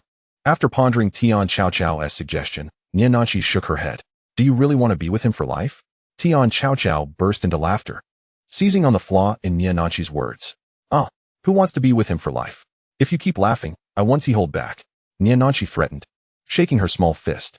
You said it yourself, haha. I can't take it anymore. I'm about to face Aunt Flo. I'm going to bleed out, haha. On October 8th, a Monday, Niananchi, having dressed up, wore an expression of someone off to their demise. I'm leaving first. Chapter 38. The unevenness of life at 7:30 a.m. As per Jiang Xiao's schedule, it marked the peak time for boys exiting their dormitory, except those without classes. This morning, Jiang Xiao's class was full. It must be said that the students at a prestigious 985 university exhibit a commendable sense of responsibility. In his previous life, Jiang Xiao recalled that among his roommates, half had already begun to skip classes after the first exam. The autumn chill had begun to settle over Yanjing, the summer heat now a distant memory, with the refreshing autumn breeze sweeping through the campus, carrying with it golden leaves. Niananqi donned a classic Chanel-patterned wool coat, her face strikingly beautiful, and sported a chic Dior handbag slung over her shoulder. Holding a white plastic bag containing 2 buns and a cup of soy milk purchased from the cafeteria, her steps were heavy, as if marching to the gallows. Her expression replete with humiliation, resentment, and a fierce determination. Each footfall was laden with weight. She stood by the flower bed not far from the dormitory building. As the clock neared 7:30, boys began to emerge from the dormitory, preparing for classes or morning practices. Suddenly, nearly everyone halted in their tracks. They rubbed their eyes, some questioning whether they were still asleep. What department is she from? Indeed, among the crowd, some recognized Niananqi, primarily due to her fame. The entrance of the Itty Cafe, along with her captivating appearance, rendered any attempts at low-key presence futile. I know her. She is a freshman from the advertising design department. Niananqi, the owner of the Itty Cafe at the West Gate. TSK. Is she here delivering breakfast? Some boys began to discreetly pull out their phones, pretending to chat while secretly snapping photos to share with their dormitory mates. The boys of 985 are no fools. A girl as stunning as her, standing at the boys' dormitory entrance with a bag of breakfast, could not be there for any mundane reason. The crowd's pace slowed, eager to discover who could possibly have captured such a beauty. Their eyes reflected astonishment, curiosity, and a mix of admiration and envy. Damn it. If you have such a girlfriend, you should cherish her like a goddess, yet you make her deliver breakfast. Niananqi's face shifted from pale to crimson, and then to a deep shade of anger. Though she had anticipated this, the countless gazes piercing her like needles and the whispers reaching her ears were unbearable. The mention of boyfriends and the implications of being under someone's thumb made her feel utterly mortified. It was all that wretched Jiang Xiao's fault. Niananqi gritted her teeth in frustration.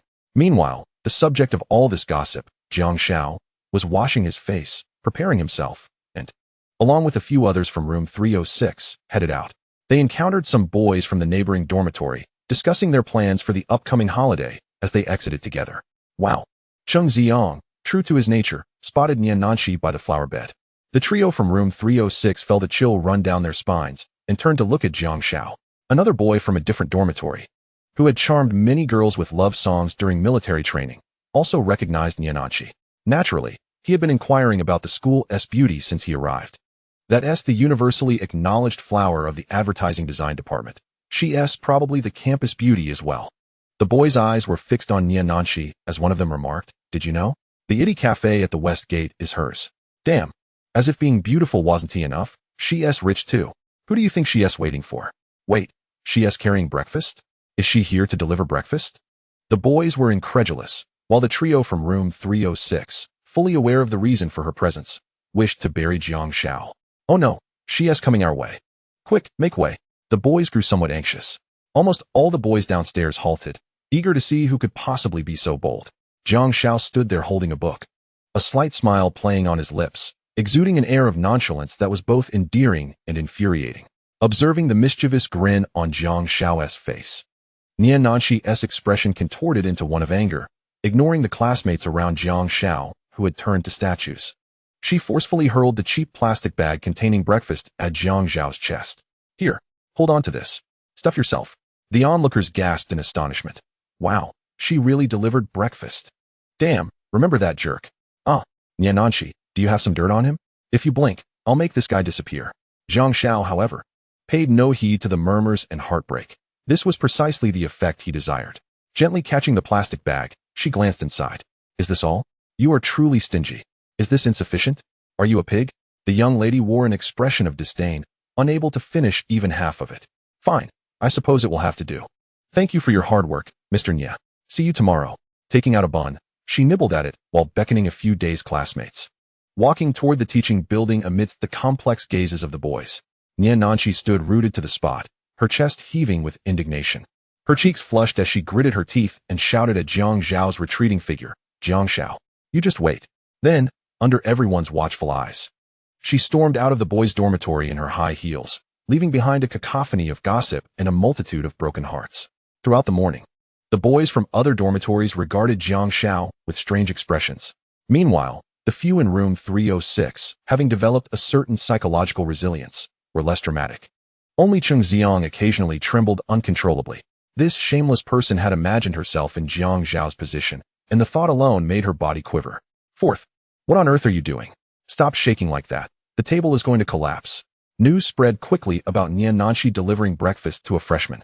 In the boys' dormitory of the International Media Education College, one boy slammed his palm down on the table with frustration. On the table lay the newly released Samsung Galaxy Note 2 in 7102 dual SIM version. And within the chat history was a photo capturing the moment when Nian Nanshi handed breakfast to Jiang Xiao. The boy, Qin Haoran, hailed from Qiantang province. His father had achieved some success in his youth in Yanjing and had moved the family registry there. He was also a high school classmate of Nian Nanshi. For the sake of Nian Nanshi, he had given up the opportunity to study abroad that his parents had arranged, planning to win her over during university. His parents were supportive, fully aware of Nian Nanshi's circumstances. While beauty was a mere prerequisite at their level, what truly mattered was Nian Nanshi's family background, which made families like theirs, lacking a stable foundation, yearn for connections. Qin Haoran picked up his phone and dialed a number. Please help me find out who this man is. After hanging up, he pondered for a moment and sent a WeChat message to Nian Nanshi. Nanshi, I heard Chanel has a new bag. Shall I accompany you to check it out this weekend? Not going. The salesperson over there sent me a photo, and it's not appealing. I'm heading home this weekend. All right then, I shall accompany you when there are new arrivals. What are you doing during the National Day holiday? Didn't you already ask? Chapter 39. The disdained self-media. On the second day of the new semester, Nian Nanshi appeared punctually beneath Jiang Xiao's dormitory once more.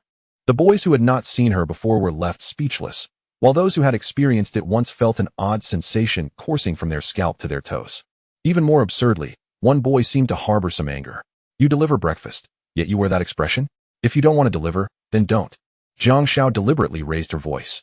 Nian Nanshi's eyes blazed with fury as she glared at Jiang Xiao. Nian Nanshi, keep my word. I delivered breakfast to you.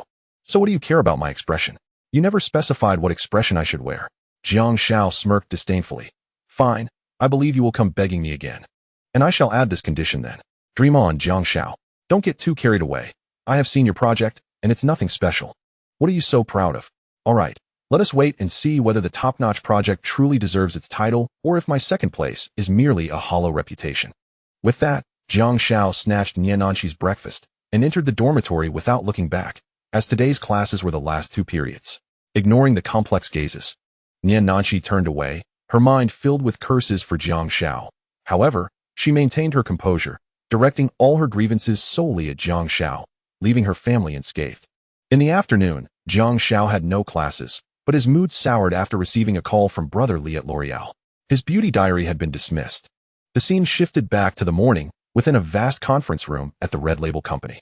Red Label, one of the largest marketing communication groups in China. Jiran, a 30-year-old woman clad in a white blazer, was the director of the client department at Red Label, addressing a dozen individuals in the meeting room about her proposal. This was already the second meeting. The first had been held the previous afternoon, but due to numerous suggestions, they convened again today after adjusting the proposal. She was furious. After 7 or 8 years in marketing, these clients knew nothing, merely issuing nonsensical directives. Moreover, A.O. Mei, who was merely responsible for design and brand positioning, constantly meddled in the entire marketing campaign. The main plan was nearly complete, with just a few OL collaborations needed. This time, our primary goal is not sales, but to generate buzz, making a resounding entrance into the student market. The discussion then shifted to various details, with Red Label as the secondary party, while some third parties, responsible for specific executions, were present, all nominally part of Red Label's departments. This was a tacit understanding among all parties, known to L'Oreal but left unmonitored, as it was too cumbersome for them to find these executors themselves. And the outcomes were unpredictable. Thus, they simply let Red Label manage it. Jiren glanced at the OL list in her hands, somewhat dissatisfied. The profit margin demanded by the company was excessively high, leaving little budget for OL remuneration. Aside from the endorsing celebrities, there were only 2 influential figures with significant reach. Upon seeing the last entry, Jiran frowned. Why are there OLs with only a few tens of thousands of followers? Who contacted this self-study room?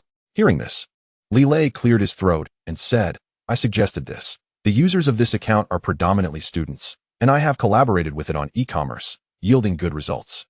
Even if they are concentrated, it's just a few tens of thousands of followers, and their asking price is still so high.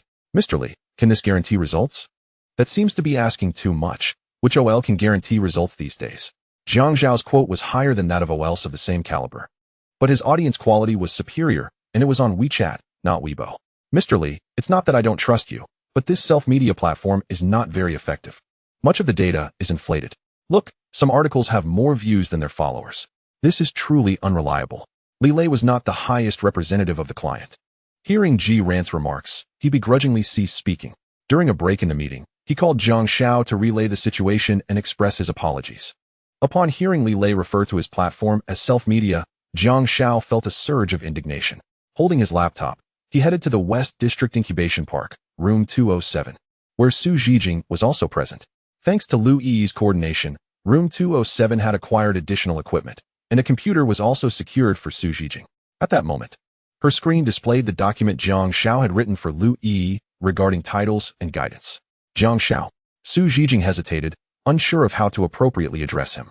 Just call me Jiang Xiao when there are no clients around. Call me Director Jiang when clients are present. Jiang Xiao clarified. He had no strong feelings about titles. But when clients were involved, it was essential to maintain a certain image to avoid giving the impression of weak control over the company. Not wanting to interrupt Su Zhijing, he opened his computer, seemingly planning something. After a while, he called Li Lei. Hello, brotherly, it's Jiang Xiao. I believe this event is quite suitable for me. Since Red Label insists on me guaranteeing results, that's acceptable, but I have a condition. Go ahead. Li Lei had faith in Jiang Xiao, having witnessed his promotional effectiveness. Since I must guarantee results, I propose to charge based on the outcomes. Does that work for you? I'll plan the marketing event myself, manage my own affairs, and ultimately charge based on the trending topics. Is that agreeable? Unexpectedly, Li Lei found Jiang Xiao's suggestion quite intriguing. This approach, where work is done first and payment is made based on results, is almost unheard of in the marketing realm. It is precisely the method that the client dreams of. I mentioned it to my leader, and I believe there shouldn't be any issues, although we can start without a budget. Are you certain? Well, if we're going to do this, let's go all out. I'll cover the budget myself, but I require a complete set of products from you, along with some subsequent benefits. That is no problem. Await my news. After hanging up, Li Lei returned to the conference room to discuss with his superior. The leader also found it somewhat interesting and nodded in agreement. Upon learning about this, Ji Ran expressed some disdain, emphasizing that while Jiang Xiao could pursue his ideas, it should not disrupt the pace of her work. This was merely a minor episode within the larger project, and everyone remained largely indifferent. After receiving Li Lei's response, Jiang Xiao reclined in his chair, beginning to contemplate the proposal. Shortly thereafter, Lu Yi arrived, and, noticing Jiang Xiao's presence, took a seat beside him. She had just finished writing an article and wanted Jiang Xiao to review it. Jiang Xiao glanced over. It was evident that Lu, his mentor, had quickly adopted the emotionally resonant headline style. Female sales representatives refused to conceal dark circles. Enhance customer trust. Jiang Xiao took her pink notebook and revised the title. Female sales representatives refuse to conceal dark circles. Customer trust increases by 50 through the aesthetics of fatigue. Lu Yi compared the two and pouted slightly, feeling a bit disheartened. Jiang Xiao, unperturbed by her disappointment, returned to his previous posture, his mind in the throes of a brainstorming session. There have been numerous viral marketing events that flooded social media in the past, such as the 98 yuan destination blind box planned by a certain travel agency, and the book-throwing campaign orchestrated by a popular media company in collaboration with celebrities. In 2012, people had yet to grasp the terrifying viral potential of such events. Take the destination blind box as an example. Nearly 20 million users participated, generating a topic heat of over 100 million. Although the mobile internet was not as widespread then, Jiang Xiao's target demographic was university students, who represent the cutting edge of mobile internet users. Lu Yi's gaze swept over Jiang Xiao, who was lazily reclining in his chair, yet his eyes glimmered with a sharp intensity. An unfamiliar, almost perilous focus emanated from him. What are you thinking? She couldn't help but inquire softly, a curiosity unlike any she had felt before scratching at her heart. Jiang Xiao did not respond immediately. Maintaining his contemplative demeanor, his gaze seemingly penetrating the void, directed at a battlefield visible only to him. Lu, he deliberately paused, every word charged with palpable intensity. Do you wish to witness a genuine viral marketing phenomenon? An event that could set social media ablaze? Set social media ablaze? Lu Yi unconsciously echoed, her heart tightening at those 5 words. Chapter 40. The art of tension. Golden leaves from the phoenix trees slowly drifted outside the window, as the evening sun melted into gold, filtering through the branches. The fiery clouds at the horizon resembled a vast palette of colors splashed across the sky. Leaves fell softly. Clouds rolled silently, and the movement and stillness froze into a picturesque scene in the twilight. Lu Yi continued to ponder the implications of Jiang Xiao's suggestion to set social media ablaze. Gradually, a newfound radiance ignited in her eyes, one that she herself had not noticed. Her usually calm and graceful voice trembled with excitement. Can you really do it? At that moment, Jiang Xiao withdrew his gaze, focusing on Lu Yi's exquisitely classical features. If I can accomplish it, I shall call you Yi from now on. Is that agreeable? His tone was remarkably calm, even laced with a hint of lazy teasing. Yi. The warmth of those two syllables reverberated through the still air. Lu Yi felt her blood rush to her head. As if frozen in place, she instinctively glanced at Su Zhijing, relieved to find she seemed unaware of their conversation, and turned back to refuse. Jiang Xiao's voice rang out again. Only when there are no outsiders. Lu Yi sat frozen at her seat. Logic screamed in a frenzy, warning of danger and absurdity. Yet, the desire ignited by Jiang Xiao's suggestion to set social media ablaze burned brighter than her rational warnings. Time seemed to stretch infinitely. Or perhaps it was merely a fleeting moment. A barely audible sigh escaped Lu Yi's tightly clenched throat, forming two words that were impossibly light, yet weighed down by 1,000 burdens. I can. The moment those words left her lips, overwhelming embarrassment and a shudder of breaking a taboo engulfed her. The skin beneath her scarf flushed crimson. On October 11th, Thursday, Niananqi made her way once again to the male dormitory building number 36, her expression devoid of the awkwardness from previous days, though anger still lingered on her face. The passing male students, having encountered her a few times, still felt an intense disbelief. I can't believe this. Don't come next week. Seeing that expression of yours is unbearable. Jiang Xiao accepted the breakfast with a tone filled with disdain. Go to hell. No way. Niananqi immediately retorted, her voice rising with unwavering insistence. I, Niananqi, keep my promises. Beneath that insistence lay a subtle streak of stubbornness. Fine. Jiang Xiao said with a hint of a smile. Since you're so reliable, shall I offer you some advice? Niananqi's eyes flickered with a glimmer of interest. Quickly suppressed, she turned her face away, deliberately lightening her tone. Say it if you want. Before she could finish, Jiang Xiao had already turned away with swift decisiveness. Niananqi stood frozen in place, her incomplete retort caught in her throat. She watched Jiang Xiao's figure vanish behind the door, biting her lip, before lightly stomping her foot and turning away amidst the gazes of others. Why is this guy so different from everyone else? Back home, Niananqi pounded on her stuffed toy in frustration. She had gotten up early to buy him breakfast despite having no classes that morning, yet he still complained. Damn him. Damn him. Nanqi, what's wrong? Tian Chao, roused from her slumber by the commotion, asked groggily, why are you so irritable this early? It's that jerk. I went to deliver breakfast this morning, and he still complained about my attitude. Frustrated, Niananqi recounted the morning's events to Tian Chao, striking the stuffed toy again in exasperation. If that toy had thoughts, it would have surely cursed Jiang Xiao and his ancestors 100 times over. Aside from that infuriating New Age female blogger, it was all Jiang Xiao's fault. After listening to Niananqi's tale, Tian Chao had fully awakened, grinning mischievously. So do you want to know his suggestion or not? Niananqi calmed down a bit, pondering seriously. Of course I want to know. His last suggestion was indeed somewhat useful, but I'll never grovel to him, not a chance. Though her words were defiant, her expression was somewhat subdued. While the previous suggestion had indeed improved the coffee shop's performance, it still incurred significant losses. That jerk had pointed out correctly that hidden costs like rent should also be factored in. Then don't say anything, just show him through your actions. He is clever enough to figure it out. Tian Chao offered her friend a sound piece of advice.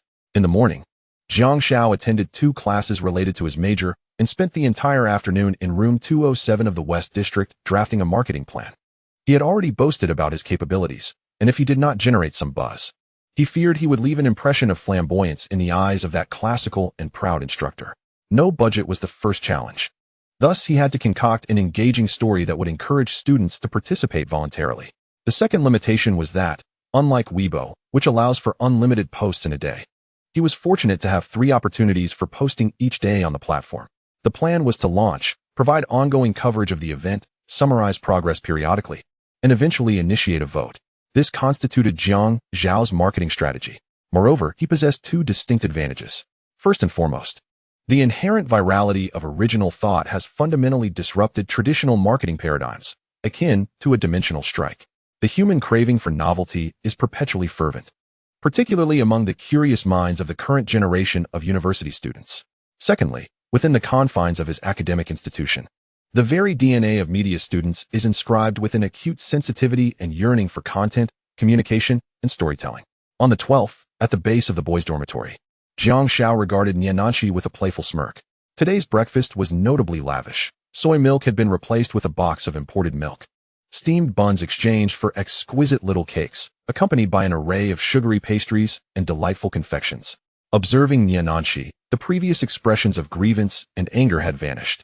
Supplanted by a bashful demeanor, her head lowered, hands clasped behind her, her body shifting subtly, one small foot incessantly rubbing against the ground. Her deep brown, slightly curled hair was styled into a high ponytail.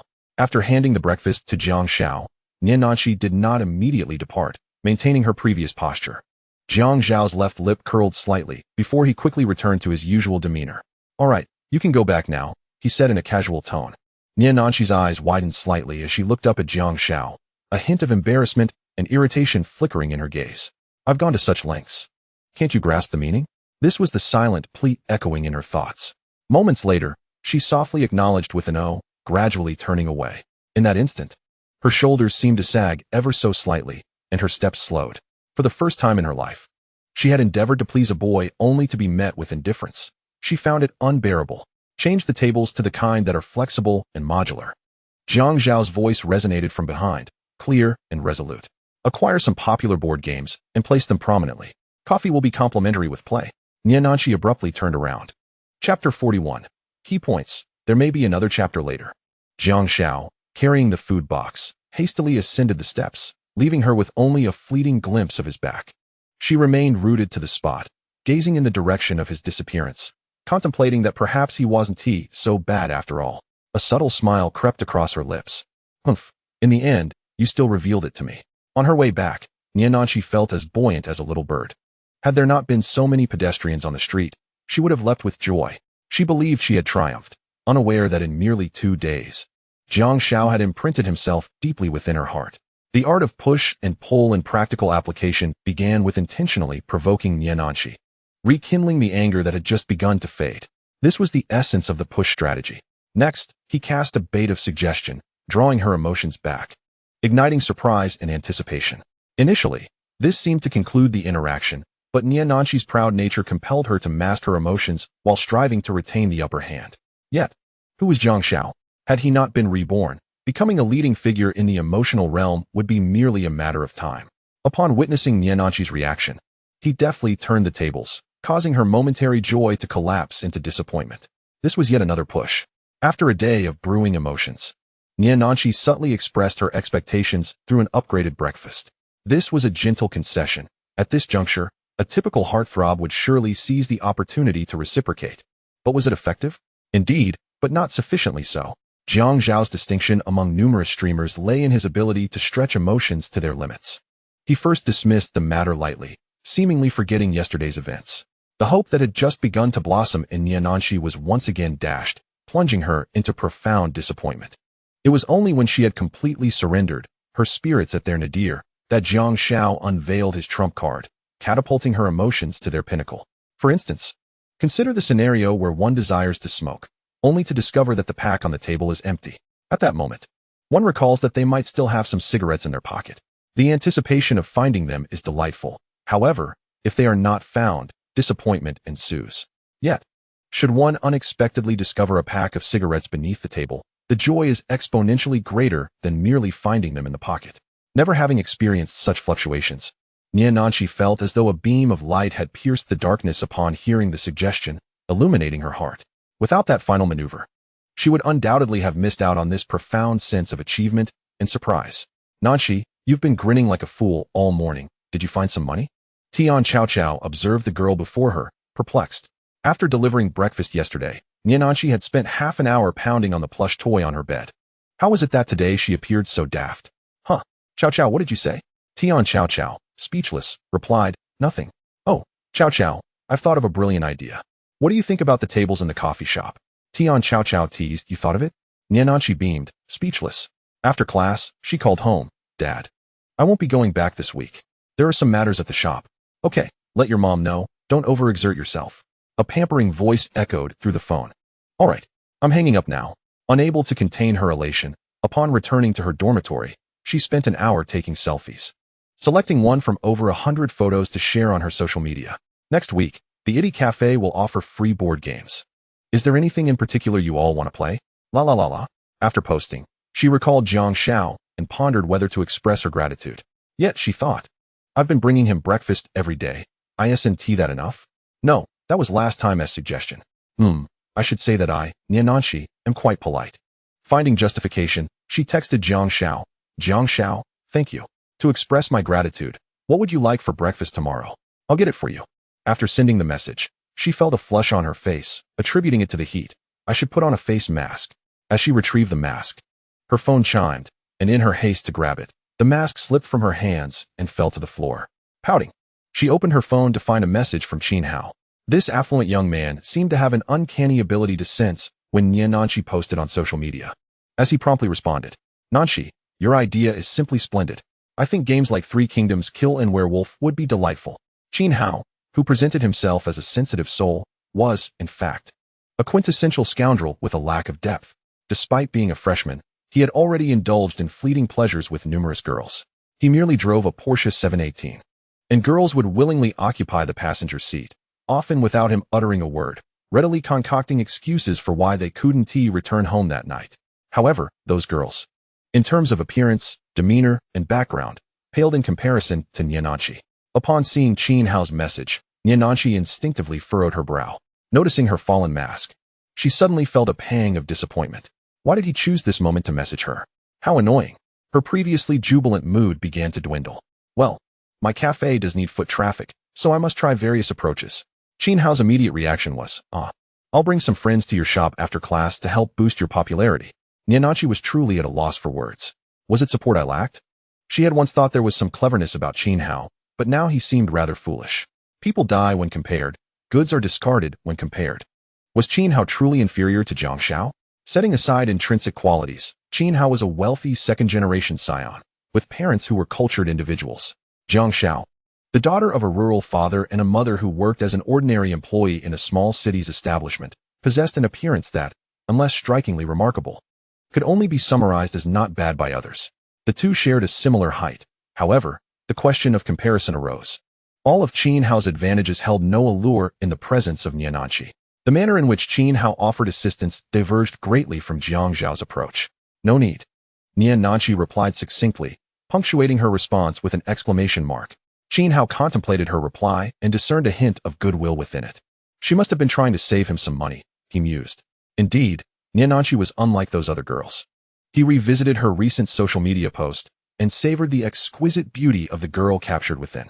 Subsequently, he recalled that for the past few days, Niananshi had been delivering breakfast to a boy, a thought that darkened his expression. Despite having learned that her actions were merely a consequence of a bet, the situation remained unacceptable, regardless of the reason. Starting a business in the first year of college? What study room? It seemed unlikely that he could ever afford a single apartment in Yanjing. He scoffed at the notion, likening himself to a country bumpkin dreaming of grandeur. At that moment, the swan he envisioned received a response from the toad. No need, tomorrow is Saturday. The swan felt embarrassed, a hint of shyness coloring its demeanor. On Saturday, Jiang Xiao received a newly launched set of cosmetics sent by Li Lei. She borrowed a professional camera from Lu Yi and took a series of photographs. Su Zhijing, skilled in photo editing, made some simple adjustments at Jiang Xiao's request. Once everything was set, Jiang Xiao retained only the most aesthetically pleasing lipstick, sending the rest to Zhang Yan. Yan, I've sent you a set of cosmetics, a new release from L'Oreal. Please try it out and write a review of your experience with this new product. Okay, Zhang Yan replied, her voice still cool and distant.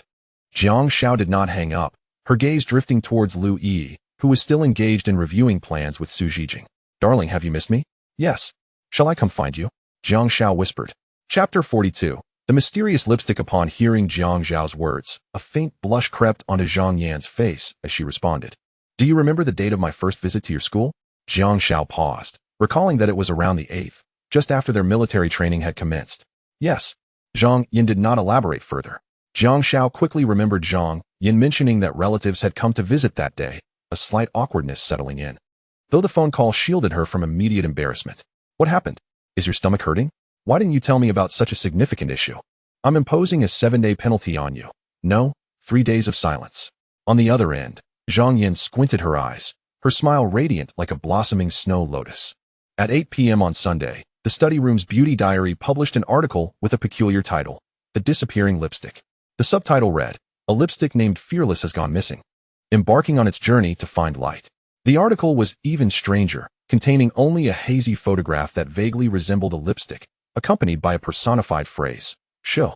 I'm running away from home to find my owner." On Monday morning, Yanjing was shrouded in a thin, crisp autumn mist, sunlight struggling to penetrate the clouds, casting a soft halo on the metallic edges of an old camera sculpture. In a conference room, 20 or so men and women were gathered. A massive screen displayed a constantly refreshing Weibo page.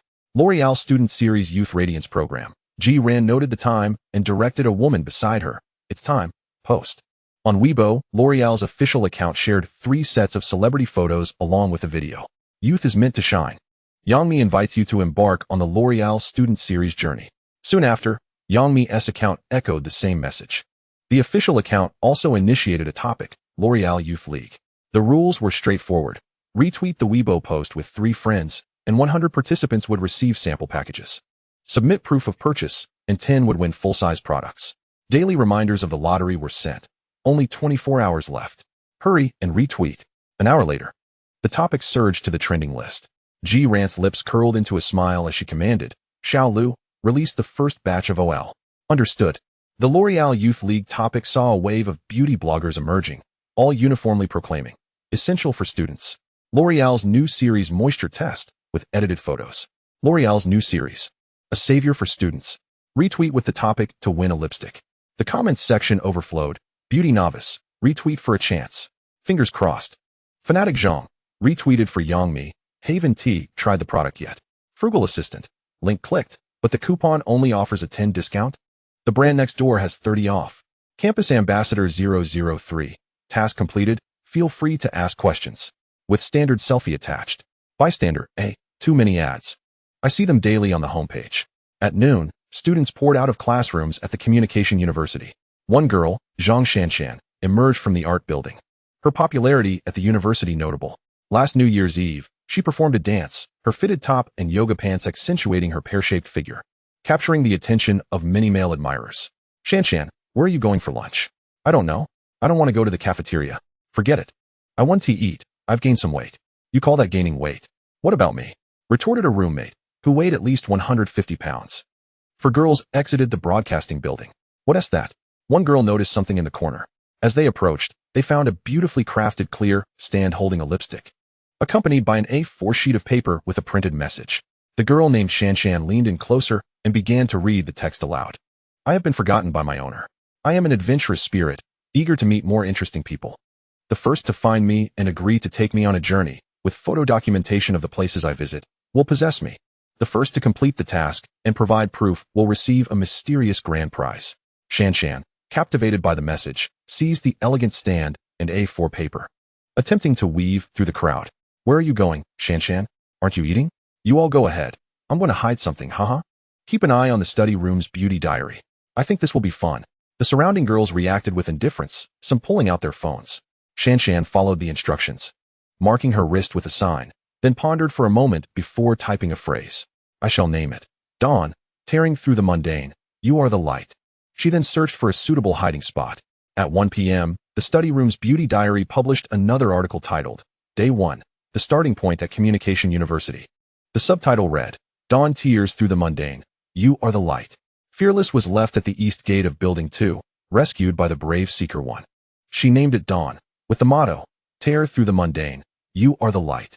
The journey to find light officially commenced, with Seekers tasked to locate Fearless through images and complete corresponding tasks to become Seekers. Seeker privileges included the right to nominate a new name for Fearless, a certificate of honor as a Seeker, a medal, and a mysterious prize to be revealed at the end of the event.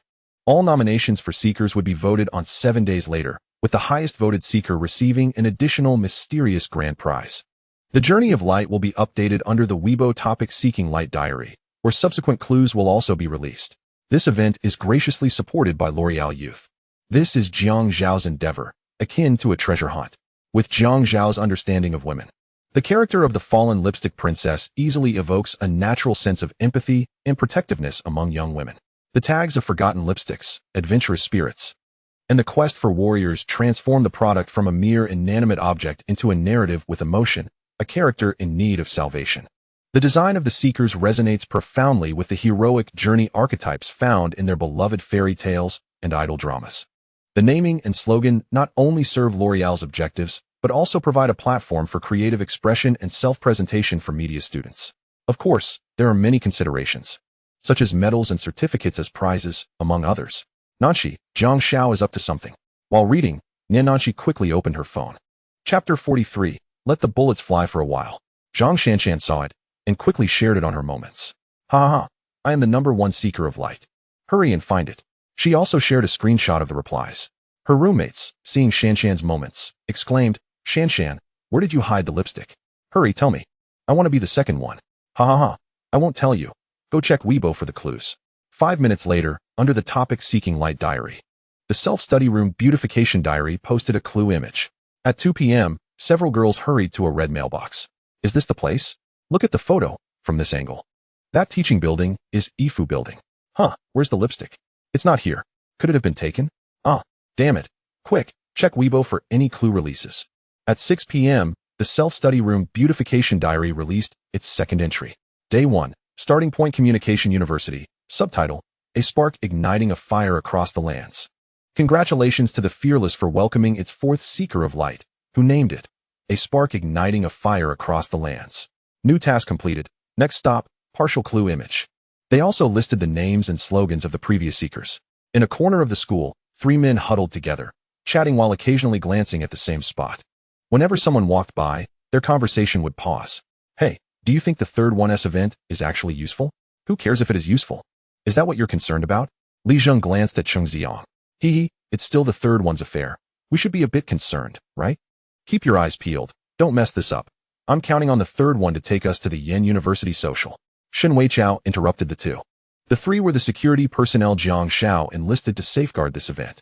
Such offline activities, especially interactive storytelling types like Jiang Xiao's, have a strong potential for dissemination. But they also carry a high risk of complications. Thus, Jiang Xiao had persuaded these 3 to work pro bono by promising a trip to Yen University over the weekend. 3 hours later, the necessity of having these 3 became apparent. During the event, some girls found the lipstick, but, uninterested, placed it aside and walked away. The 3 had to hide the lipstick again. There were also boys who attempted to dispose of the lipstick, but they were stopped by the group. Time's up, let's collect. Li Zheng checked the time, and after retrieving the lipstick, they headed to room 207 in the West District. Inside 207, Jiang Xiao had just published the 3rd entry of the day. Title, Day 1, Starting Point Communication University. Subtitle, The Prism Reflects Many Faces. Beauty has no definition. Congratulations to the Fearless for welcoming its 12th Seeker of Light, who named it, The Prism, Reflecting Many Faces. Beauty has no definition. New task completed. Today's Fearless journey ends here. The new location will be announced at 8 a.m. tomorrow. As the first day concluded, the viral marketing had taken root and was now proliferating wildly. Zijing, return the lipstick tomorrow. You've worked hard today. Go rest. Inside 207. Jiang Xiao closed his laptop and stretched. Despite some hiccups along the way, the overall outcome was satisfactory. All right, understood, Director Jiang. Su Zijing replied, a mix of exhaustion and excitement in her tone. The trio from room 306 also departed. Is Teacher Lu not heading back? Lu Yi calmly regarded Jiang Xiao. Does Teacher Lu have any insights? It's quite interesting, but although Lu Yi had reviewed the entire plan, she could not comprehend how. Without any grand promotional efforts, no billboards even, it could gain traction. In her understanding, a marketing strategy should commence with a vigorous promotional campaign to generate buzz, according to her reasoning. This should currently be the peak of excitement. The following days would likely see a gradual decline, concluding with a modest resurgence during the voting phase, an acceptable marketing case. Lu, the advisor, possessed commendable expertise. Had Jiang Xiao adhered to traditional methods, their analysis would align closely. Jiang Xiao interrupted Lu Yi's impending commentary. Viral marketing needs time. It requires a period to develop. Let the bullets fly for a while. He understood what Lu Yi was about to say. If there were that budget, why would Jiang Xiao exert so much effort? In the Red Label Company conference room, still rubbing her temples, Jiang Ran reclined in her chair. All right, let's call it a day. Please monitor all relevant data tonight. Have we communicated with Weibo? A weary young woman replied. Yes, Manager Ji, the communication with Weibo is settled. Tomorrow, The third trending topic will feature our carousel for a day. Right. Maintain the daily OL rhythm. As data declines, promptly increase the OL quantity. Xiao Lu, how's the communication with the third-party ranking service going? It's all set. We can activate it anytime if needed. Jiang Ran nodded, glancing at the topic ranked 24th on the trending list, somewhat dissatisfied. The next day, at 8 a.m., the self-study room beautification diary dutifully released the first entry of the day. Title: Day 2, New Clue Communication University. Subtitle: The prism reflects many faces. Beauty has no definition. The prism made its appearance last night at the computer science building, captured by the astute seeker of light number 12. It was named the prism, with the slogan, reflecting many faces, beauty has no definition. Everyone must be eagerly anticipating the new clue, right? New task completed. Next stop, blurry image. Weibo updates in sync. In a third-year group chat managed by an announcement, Zhao Yang wrote, Classmates, I've analyzed the clue image. Based on the angle of light and the detailed engraving on the bronze plaque, it must be the handrail of the spiral staircase on the second floor of the cafeteria. Right beneath the plaque. Who's nearby? Hurry. Wu Shui replied, Really? Ha ha ha. I'm in the cafeteria. Thanks, Zhao Yang. 5 minutes later, Wu Shui reappeared in the group. What? I was a step too late. A freshman beat me to it. The light is gone. At 9 a.m., a boy's moments read, I just went to the gym to play basketball and ended up catching the light. Image, rapid replies followed. Li Wei, give it to me. I've been thinking of a slogan for ages. After 2 days of development, the viral marketing finally began to unveil its formidable nature. There exists a law in the world that states one only needs to connect through 6 individuals to meet anyone they wish to know. University is not such a vast social sphere. At this moment, the social media circles are predominantly filled with casual selfies and daily life snippets, with few narrative-driven events. However, within merely 2 days, the students of Communication University found their social media ablaze. The phenomenon radiated from the university to neighboring schools. In the faculty dormitory, Lu Yi reclined on her sofa, her gaze vacant as she stared at her phone. The screen displayed her social media feed, where posts about the Seeking Light diary appeared every few entries. Initially, she assumed it was merely her classmates sharing the event, a commonplace occurrence among friends. Yet, the familiarity of the sharers did not equate to the event's popularity. Intrigued, she consulted several colleagues who were also counselors, returning in disbelief at the spectacle Jiang Xiao had created on their social platforms. The sheer magnitude of the social media frenzy astonished her, upending her understanding of marketing. Then, her thoughts drifted to the wager. Jiang Xiao's identity as a student elicited a wave of inexplicable shame, yet also a hint of anticipation. If Jiang Xiao were to learn that Lu Yi believed he had fulfilled the wager, he would undoubtedly scoff. Is that all? If his intent was merely to saturate the feeds of Communication University, why orchestrate such a complex event? A simple campus makeup contest would suffice. His aspirations surely extended far beyond that. Chapter 44. Oh no, they've only gone to other schools. Where? Hurry. Nian Nanqi hastily grabbed her phone while slipping on her shoes. Yuqing, where are you going? Yang observed as Lu Yuqing dashed out of the dormitory like a whirlwind.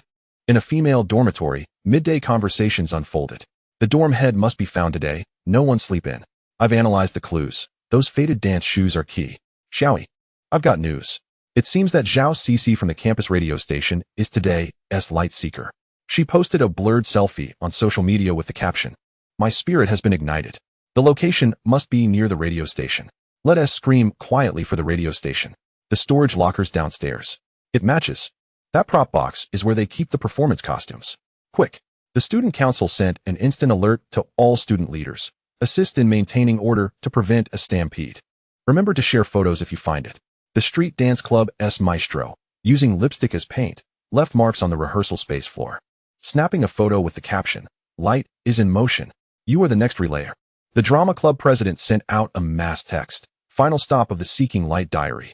All drama club members gather at the radio station storage area by 7 a.m. We must secure the naming rights for our club. Prepare the slogan, Thunder, Awakening. Day 4. Campus news reporters sent an urgent report at 7:30 a.m. With only half an hour until the final clue is announced, the cultural building housing the radio station is surrounded by hundreds of students. The line stretches from the storage area outside. Security guard, communication students are truly dedicated, all for a tube of lipstick. The scene exuded orderliness, with students queuing spontaneously. This collective spirit was remarkable. The ripple effect of communication power was palpable. An art student posted in her social media, Who can help me analyze the clues? I'm hopelessly directionally challenged. Below, a flurry of playful responses ensued. In an advertising classroom, a professor observed the Seeking Light diary with keen interest. Addressing the buzzing students, look at this lipstick drift. It's an excellent marketing practice. Low cost, high interaction, precise targeting. Who can analyze its communication chain? The students perked up instantly. Chao Xingda, seated in the youth league office, listened to a discussion amongst several teachers. This concept is brilliant. It far surpasses our traditional lectures with hundreds of participants. The student energy behind it is significant. He opened WeChat and messaged a school leader. Leader, this is an outstanding project from our entrepreneurship office this year. At noon, upon exiting the study room, communications students were taken aback. Title, Day 4 New Clue, Second Foreign Language College. Subtitle, Coexistence, Interwoven, Beautiful Together. The pixelated image surfaced in the gym, captured by the astute light seeker number 89. It was named Coexistence, with the slogan, You and I interwoven, beautiful together. New task completed. Next stop, clue image. Breaking the boundaries is this simple. If the intent was merely to circulate within the communication realm, Jiang Xiao would not have orchestrated such a treasure-seeking event, requiring real-time monitoring and continuous reporting. Now, under the trending topic on Weibo, numerous students from other universities participated, some brainstorming slogans, others analyzing clues, while a few offered humorous critiques. However, the critiques were quickly countered. In this world, no event is perfect. Where there is praise, there will inevitably be disparagement. Jiang Xiao remained unfazed, even hoping for more naysayers. Just like the previous article on modern women, without resistance, there is no fervor. Observing the rising topic's popularity, Jiang Xiao closed his laptop. Exiting room 207. He needed to capture additional footage. A group of girls gathered around a phone, puzzled as they examined an image on the screen. Where's this? I don't know. I've never seen it before. Look at the blurred background. Our school doesn't have buildings in that color. Wait, did you see the title? The Second Foreign Language College. In the cafeteria, several students were dining. Tang Xiaoqi remarked, the communication students are having so much fun. Her eyes reflected envy. A male classmate replied, yeah, I heard someone went over there yesterday, but didn't find anything. We're at a disadvantage since we're not familiar with the area. Suddenly, a girl at the next table gasped, ah, drawing curious glances from those around her. Unfazed, she abandoned her half-eaten lunch and dashed out of the cafeteria. Yelling to her perplexed friends, hurry, that lipstick has made its way to our school. Tang Xiaoqi quickly fished out her phone, glanced at the title, and excitedly clicked on the article, her eyes lighting up. She had been to that location near the expert building, within the foreign language college. News of the lipstick's appearance spread rapidly, with a mix of loyal fans, gained during Jiang Xiao's promotional efforts during military training, and communication students sharing the news. The two schools being adjacent meant many students were familiar with each other. Thus, excitement surged within the foreign language college. From noon until evening, clusters of students roamed the campus, many skipping classes to participate. Upon learning of the situation, a leader at the Second Foreign Language College became somewhat exasperated, but shook his head in resignation after grasping the full context. Old Yang, I'm Oldly. Your school's event has turned mine upside down. Are you talking about the Seeking Light activity? Of course. Ha ha ha. Oldly, students just want to have fun. It's not a problem. Who knew our students would be so creative? I don't care. You must treat me to a drink tomorrow. In the Communication Academic Building, Vice President Yang Sanli, responsible for student affairs, hung up the phone with a satisfied smile. Contemplating, he picked up the phone on his desk and dialed a number. Director Chao, please come to my office. At 9 p.m. Title, Day 4 New Clue, Second Foreign Language College. Subtitle, Time imprints this moment as a legend. Imprints are eternal. The echo appeared in the foreign language library. Captured by the perceptive light seeker number 100. It was named Time Imprint, with the slogan, This moment is a legend. The imprint is eternal. New task completed. Next stop revealed at 8 a.m. tomorrow. Prompt, Central Academy of Drama. On the Central Academy of Drama BBS forum, an influx of students from various colleges, particularly from Communication University and then the Second Foreign Language College, flooded in. Weibo posts from Central Academy students and countless comments and private messages emerged, all revolving around a single topic, a tube of lipstick on an adventure. In room 207 of the Communication University's West District Incubation Building, Lu Yi sat motionless in her chair, her eyes reflecting the silhouette of someone fervently posting on Weibo. In recent days, events have transpired that have somewhat overturned her understanding of the world. Is this what they call viral marketing? At the Communication University, If you randomly select an individual and discover that they have not shared the Seeking Light diary in their social circle, it is certain that they are not a student of media. When Jiang Xiao mentioned her plans to visit the Central Academy of Drama the following day, she felt a shiver run down her spine, fully aware of the implications of such an action. On Weibo, while the number of media students is substantial, it is indubitably the students from the Central Academy of Drama who generate the most buzz. She could envision the immense stir this event would create on Weibo the day after. Remarkably, all of this was achieved with a budget of no more than 500 yuan, including Su Zhijing's overtime pay. At that moment, many students at the Central Academy were still in a state of bewilderment. Chapter 45. Once again, trending Xiao Yi had just finished her shower and was seated, perusing the comments from her Weibo followers while drying her hair. As one of the campus beauties of the Central Academy's 11th cohort, she had amassed over 40,000 followers on Weibo within a year, officially recognized as a student of the Central Academy. Gradually, she began to notice a peculiar phenomenon. Her latest Weibo post attracted a flurry of unusual comments, mentioning the Seeking Light diary and lipsticks. Setting down her hairdryer, she browsed through the comments with curiosity. After more than half an hour of investigation, she finally grasped the intricacies of the situation. Upon seeing the rising popularity of the Seeking Light diary and the topic of the missing lipstick, her eyes sparkled with intrigue. Quickly, she located the account on WeChat, chose to follow it, and skimmed through previous content with moderate interest. After all, she was quite the expert in makeup. She even set an alarm for 7:30 p.m. That night, numerous students from the Central Academy began to follow the diary of transformation. Title: Day 5 New Clue at the Central Academy of Drama. Subtitle: Moments are legendary, imprints are eternal. The appearance of Time imprint at the Central Academy of Drama was captured by the keen-eyed seeker number 100. It was named Time imprint, with the motto, Moments are legendary, imprints are eternal. New tasks completed, next stop.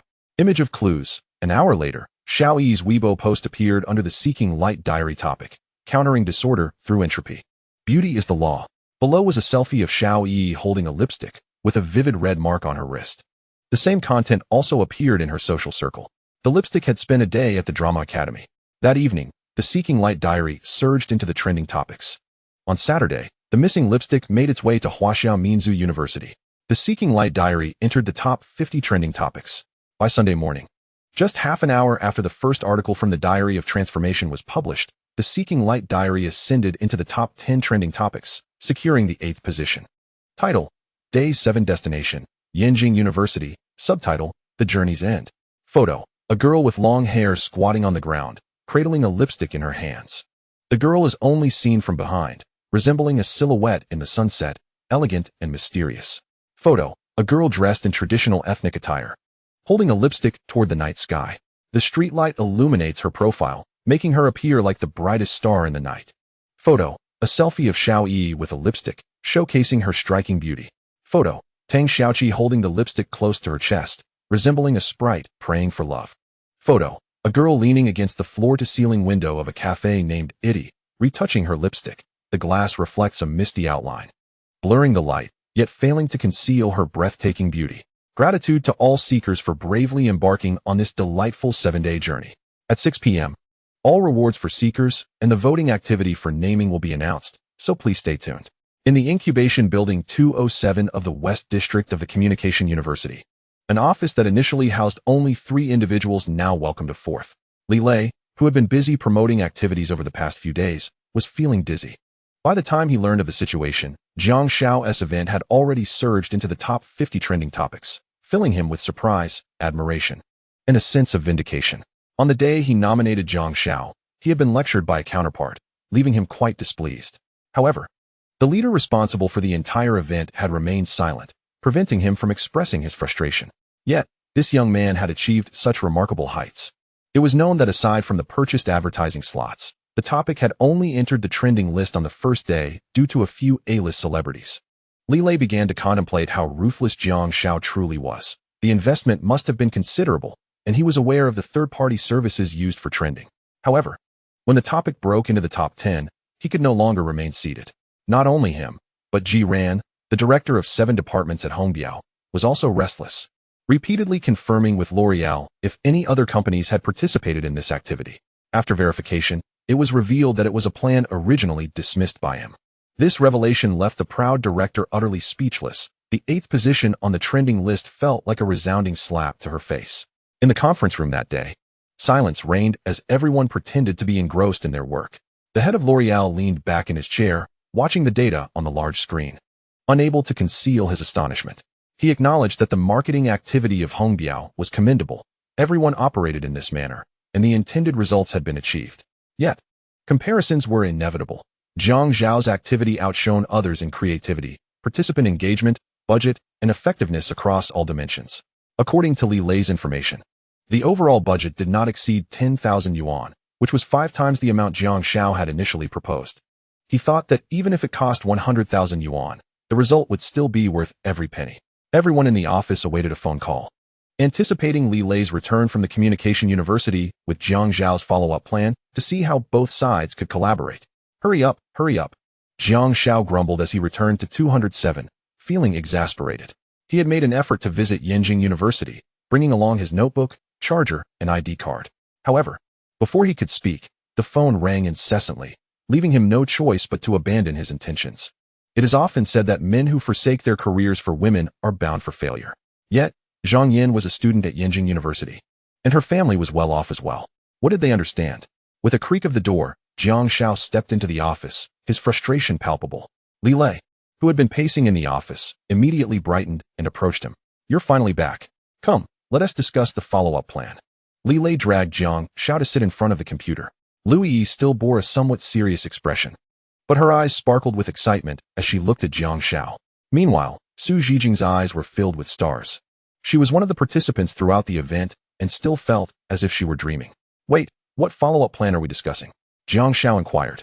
Li Lei quickly interjected. It's about the follow-up voting segment. Didn't we agree to do our own things? You vote your way, and I'll vote mine. Oh, that was the plan. But who could have known you would turn this into such a sensation? I'm telling you, Hong Biao is still in a meeting, waiting for your follow-up plan to see how we can collaborate. No need. Let them do their own thing. Don't disrupt my rhythm. Jiang Xiao's words made Li Lei twitch his mouth. This kid was indeed vengeful, but he found it quite amusing. He was eager to see the expression on Director G's face. Li Lei stepped aside and called his superior. Xiao Li, how is it going? The leader answered the phone, putting it on speaker, and all eyes in the conference room were fixated on that device. However, the voice that emerged from the phone plunged the already quiet conference room into an eerie silence. The leader, Jiang, mentioned that he has already made arrangements for the subsequent voting phase and advised others not to disrupt his rhythm. Chapter 46. The true climax is upon us. Chapter 46. Is the real climax here? Ji Ran was uncertain how she exited the conference room. Upon returning to her workstation, her complexion was ashen. Particularly troubling was the final decision by the client, which required her to observe and cooperate without interfering with their pace. At 5 p.m., when Li Lei arrived, he was exuberant, and even more so when he left, his eyes reflecting astonishment. He believed that the treasure hunt was Jiang Xiao's ultimate tactic. Little did he know, his real trump card had yet to be unveiled. He could hardly fathom the extent to which the event would culminate, as designed by Jiang Xiao.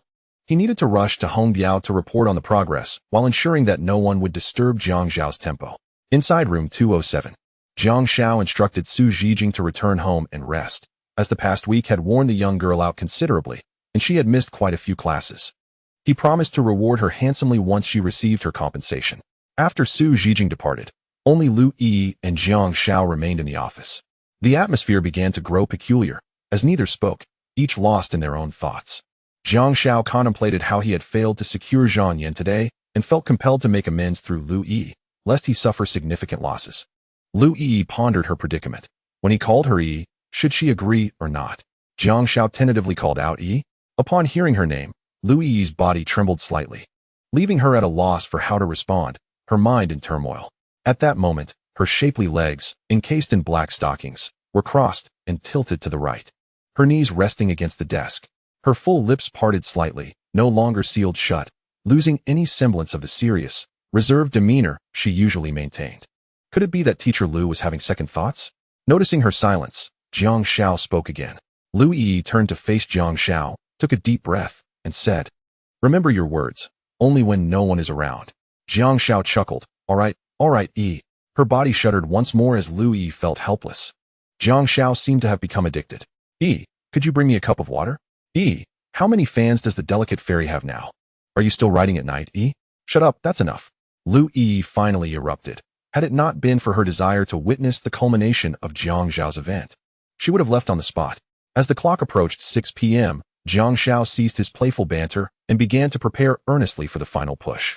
Over the past few days, he had enlisted several graduate students from the computer science department to create a voting landing page. Do not underestimate the complexity of this voting page. Jiang Xiao's request to the students seemed an overreaction. Once voting commenced, thousands of students would flood in, and the potential for the website to crash was considerable. Therefore, the system's concurrency and capacity had to meet stringent standards. At precisely 6 p.m., the announcement was made. The voting event commenced. Jiang Xiao meticulously compiled all the nominations and slogans gathered. He categorized the voting into 2 rounds. The first round would take place within the university, while the second round would involve a final vote for the top nominations from each school. The first round would conclude at 10 p.m. that evening, while the second round would commence at 8 a.m. the following morning, ending at midnight. To be candid, Jiang Xiao was indifferent to what the final product would be named or its quality. His primary concern was generating buzz. For voting to gain traction, it was essential to establish a stance for the voters. This principle mirrors various talent shows. If one is not particularly interested in a contestant, they are unlikely to cast a vote. The notification was disseminated, and the topic on Weibo, titled The Study Room Beautification Diary, simultaneously shared the message that the voting channel was now open. The first round served merely as a warm-up to engage students from various schools. The results of the first round emerged swiftly. Media University, nomination, Blazing Fire. Slogan, A Spark Ignites the Heart's Wilderness. Second Foreign Language University, nomination, Light Chaser. Slogan, Step Forward and Capture the Brilliance. Central Academy of Drama, nomination, Time Imprint. Slogan, This moment is legendary. The imprint is eternal. Nationalities University, nomination, Pixel.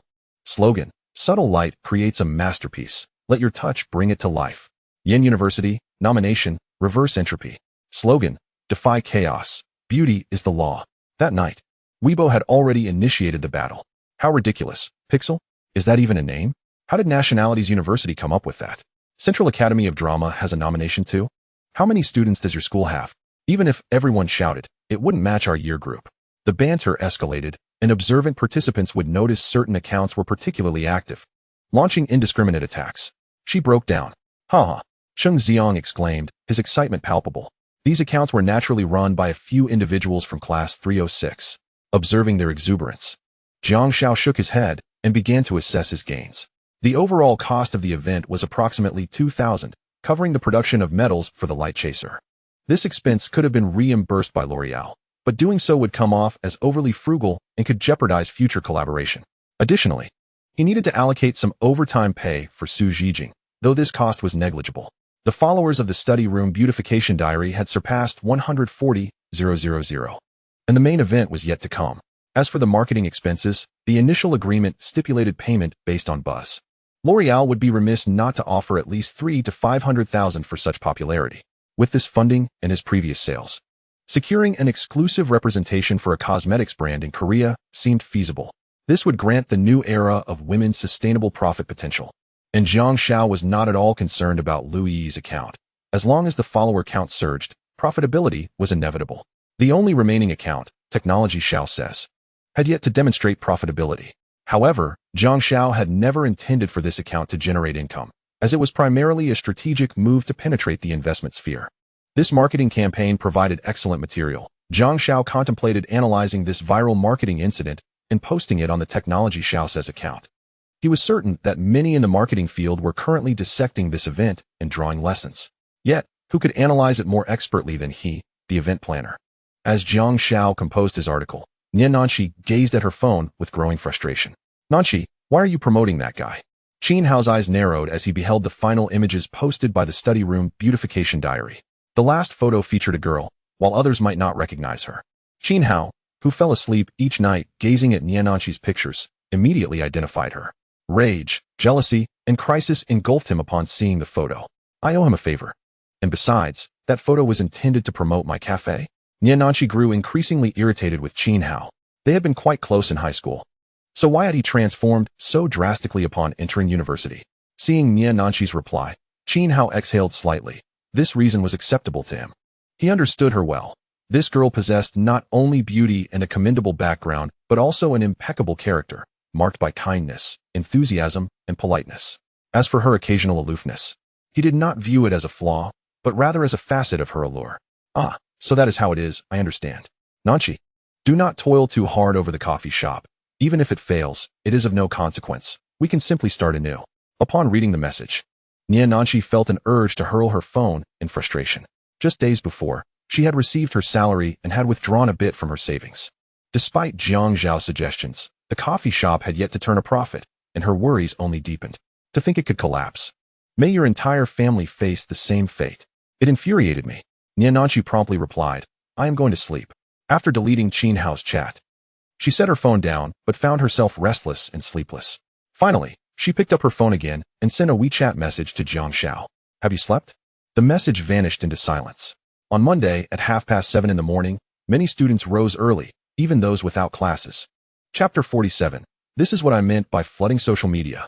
Within a dormitory at the Foreign Languages Institute, Tang Xiaoqi had been awake since 7, engrossed in her phone, realizing for the first time how swiftly the morning hours slipped away. They are here. Hurry. Upon seeing the notification, the 4 girls in the dorm swiftly opened the article and, following the instructions, navigated to the voting page. A blank screen appeared, the loading bar advancing at a tortoise's pace. Indeed, they encountered concurrency issues. However, Jiang Xiao remained unfazed, as no crashes had occurred, and a slower speed was to be expected. This also indirectly confirmed the event's popularity. We're in. One of Tang Xiaoqi's roommates exclaimed as she clicked to vote. Noting the second foreign language nomination stood at 1. The page refreshed shortly thereafter. Media University, 423 votes Minzu University, 317 votes Yen University, 223 votes Central Academy of Drama, 212 votes Foreign Languages, 174 votes Why are we last? Quick! Rally people to vote. The girls cried out. Tang Xiaoqi acted swiftly, sharing the article in her high school group chat. On Weibo, Zhang Yi updated her post. QR code. Please vote for Central Academy. Friends, I beg you. A teacher from Minzu University, having just cast a vote, shared it in her social circle. In the Media Student Union group chat, messages flooded in. Vote for media and share with your friends. Gather votes. Quickly. We must maintain our lead. This was the true essence of social media inundation. Jiang Xiao pointed to the Weibo topic, showcasing the numerous screenshots shared by others. Liu Yi had become somewhat numb. Despite having mentally prepared herself the night before, witnessing the unfolding events still left her in awe. Particularly striking was the surge in followers for the Diary of a Beautiful Study Room, continually challenging her perceptions. On this day, countless university and former high school groups buzzed with voting activity. The official Weibo topic for L'Oreal updated the voting results every hour. Under the Diary of Seeking Light topic, the heat continued to rise, curiously mostly from individuals outside the 5 major schools. Why aren't students from our school participating? A conspiracy. Indeed. Why should only these few schools be favored? This isn't right. Let's redo the selection. I voted for Central Academy, and my goddess thanked me for the first time. Yen University will prevail. Get lost. The event culminated in a peak of excitement at 2 in the afternoon when a popular star who graduated from the Central Academy of Drama retweeted the voting initiative. The topic erupted with protests. This is cheating. Underhanded tactics. If you have the capability, gather your own supporters. Bihua is one of ours. How shameless. The topic's heat surged into the top 3. L'Oreal's executives smiled broadly, addressing Li Lei. The results are excellent. Ensure you fulfill the requests from above regarding expenses. The red label should still have ample budget left, so communicate accordingly and maintain this connection. At the Olay headquarters, the promotions department manager wore a satisfied expression. Recalling that Diary of a Beautiful Study Room was a project he had previously rejected for collaboration. Xiaozhong, reach out to them for a partnership. In the e-commerce department of Xiaobao, a message was sent. Send a collaboration invitation to this one. At 5 in the afternoon. KG Xiaoshua published an article. Even the minor can create miracles. A disruptive case in marketing. Inside Garage Coffee, Su Ding, upon reading the article, suddenly had a thought. Xiao Wang, isn't Jiang Xiao also from Media University? Manager Wang nodded yes. Didn't he mention that Xiaoshua isn't his entrepreneurial project? Do you think this Diary of Beauty could be? A chilling intuition struck. No, could it be? Manager Wang hesitated, but recalling Jiang Xiao's previous shares, the possibility loomed large. Go investigate. Wasn't it mentioned that we should meet for coffee? Ask him. I'm increasingly intrigued by this fellow. Nanchi, Jiang Xiao is truly remarkable. Do you have any idea how much he spent to create such a stir? How much? Niananqi inquired. Her curiosity piqued. She had been following the event closely and, at Jiang Xiao's urging, had even taken a photo of him. Reflecting on that day made her furious. She had kindly invited him for coffee, only to find him engrossed in conversation with her barista. Am I not attractive enough? Why engage so deeply with a barista? If it weren't for the potential to draw more patrons to her shop, she would never have agreed to take his photo. Yet, he had indeed captured some stunning images. Of course, as a charismatic emotional anchor, photography is a core skill. To be frank, aside from being devoted, no man can be a charming Casanova without possessing more than just looks. One must understand psychology, sweet talk, engage in flirtation, take exquisite photographs, appreciate luxury, and possess a modicum of medical knowledge, among other skills. Some high-level individuals even master cold reading. How terrifying. Less than 3,000. I've heard he gained over 100,000 followers. If you ask me, Nanshi, your efforts to manage that coffee shop are truly unnecessary. Tian Xiao prepared to offer her best friend a brilliant suggestion. What do you mean? Nanshi snapped back to reality, as she often drifted off whenever Jiang Xiao was mentioned. Just take down Jiang Xiao. It would be far more effective than your endless pondering. He must have a solution. Didn't he say he would take over when you could no longer manage? Bah, you gossip. Nanshi retorted. This time I am serious. The entire school is buzzing about you and Jiang Xiao being in a relationship. Your reputation is already tarnished. Why not go all in? Tian Xiao made a slicing gesture across her throat, her eyes glinting with determination. Nanshi fell silent once more, leaning back in her chair. Lost in thought. She had indeed contemplated this issue, as a daughter of Yanqing. She harbored no archaic beliefs and had no aversion to university romance, though she would not engage lightly. Jiang Xiao was quite handsome, though he did not wear designer labels. His clean and tidy appearance was quite appealing. Before her stood a capable individual, reminiscent of her father. Yet, he was infuriating, often teasing her. And it seemed he had little affection for her. There was no fiery passion in his gaze, unlike other boys. Sighing, Nanshi lamented her own inadequacy and charm. Jiang Xiao's lack of fervor? Indeed, he had concealed such ardor deep within his heart. Nanxi's current blend of anxiety and desire had ensnared her in the hunter's trap. High-level hunters often present themselves in the guise of prey. In an office at Media University, Yang Sanli beamed as he observed the content on Weibo. Addressing the man before him, he said, Director Chao, once the event concludes, have the broadcasting station conduct an interview. It's a remarkable initiative, and the school should promote it. All right, I will arrange it for tomorrow. Chao Xingde replied before departing. Yang Sanli pondered for a moment, opened his contacts, and dialed a number. The connection was quickly established. Hello, Principal Yang. Are you in Yanqing? Yes, I just returned not long ago. The voice on the other end was calm and composed. Would you be interested in coming to the school to impart some entrepreneurial wisdom to the younger students? There was a moment of hesitation before a response came. Yang Sanli understood the concerns and continued. Besides, you can also see your sister. Their matters are for them to consider. It has nothing to do with you. All right, I will follow Principal Yang's arrangements. Chapter 48, Recruitment on Tuesday. L'Oreal's official Weibo announced the results, bolstered by the support of prominent celebrities. The Central Academy of Drama was nominated for Time's imprint. With the slogan, "This moment is a legend, and the imprint is eternal." With 170,000 votes, they secured first place. The comments section transformed into a battleground, primarily featuring students from the other 4 major universities versus fans of the series. The students were irate, especially Jiang Xiao, who was furious not due to the Central Academy's solicitation of external help, but because his voting page had been separately forwarded, causing many users to bypass directly and vote. There are too many loopholes at this stage, Longo. You must do your best. The overwhelming traffic to the voting page left Jiang Xiao breathless. Today's article in the self-study room not only revealed the voting results, but also shared experiences of product trials. This event was nearly concluded, and Jiang Xiao had little time to focus on it. His phone was inundated with calls. He did not know who leaked his private number, but collaboration invitations poured in, along with interview requests from marketing accounts. Recruitment. Jiang Xiao dialed Lu's number. A top-notch teacher from a prestigious university, Jiang Xiao regarded him as HR for administrative tasks. About the recruitment, can we issue internship certificates? Is the school on board? After a brief silence, the response came, yes. Jiang Xiao could imagine the tension on Lu Yi's forehead, but he remained unfazed. Until Lu Yi's pride was thoroughly shattered, there would be no further progress. With Lu Yi's emotional intelligence, she had certainly sensed Jiang Xiao's ulterior motives. However, some matters are not so easily discarded. Lu Yi still clung to her pride as a counselor, but within the dormitory, a stunningly proud girl was already crumbling. Through conversations with Tian Xiao and Li Zhang, she learned that Jiang Xiao's collaboration invitations had become overwhelming. The offers were increasingly lucrative. Li Zhang mentioned that one caller directly offered 40,000 for a piece, provided Jiang Xiao wrote about their face mask. Jiang Xiao merely glanced at it before hanging up. He had no intention of endorsing subpar products, especially not those associated with his hard-earned self-study brand.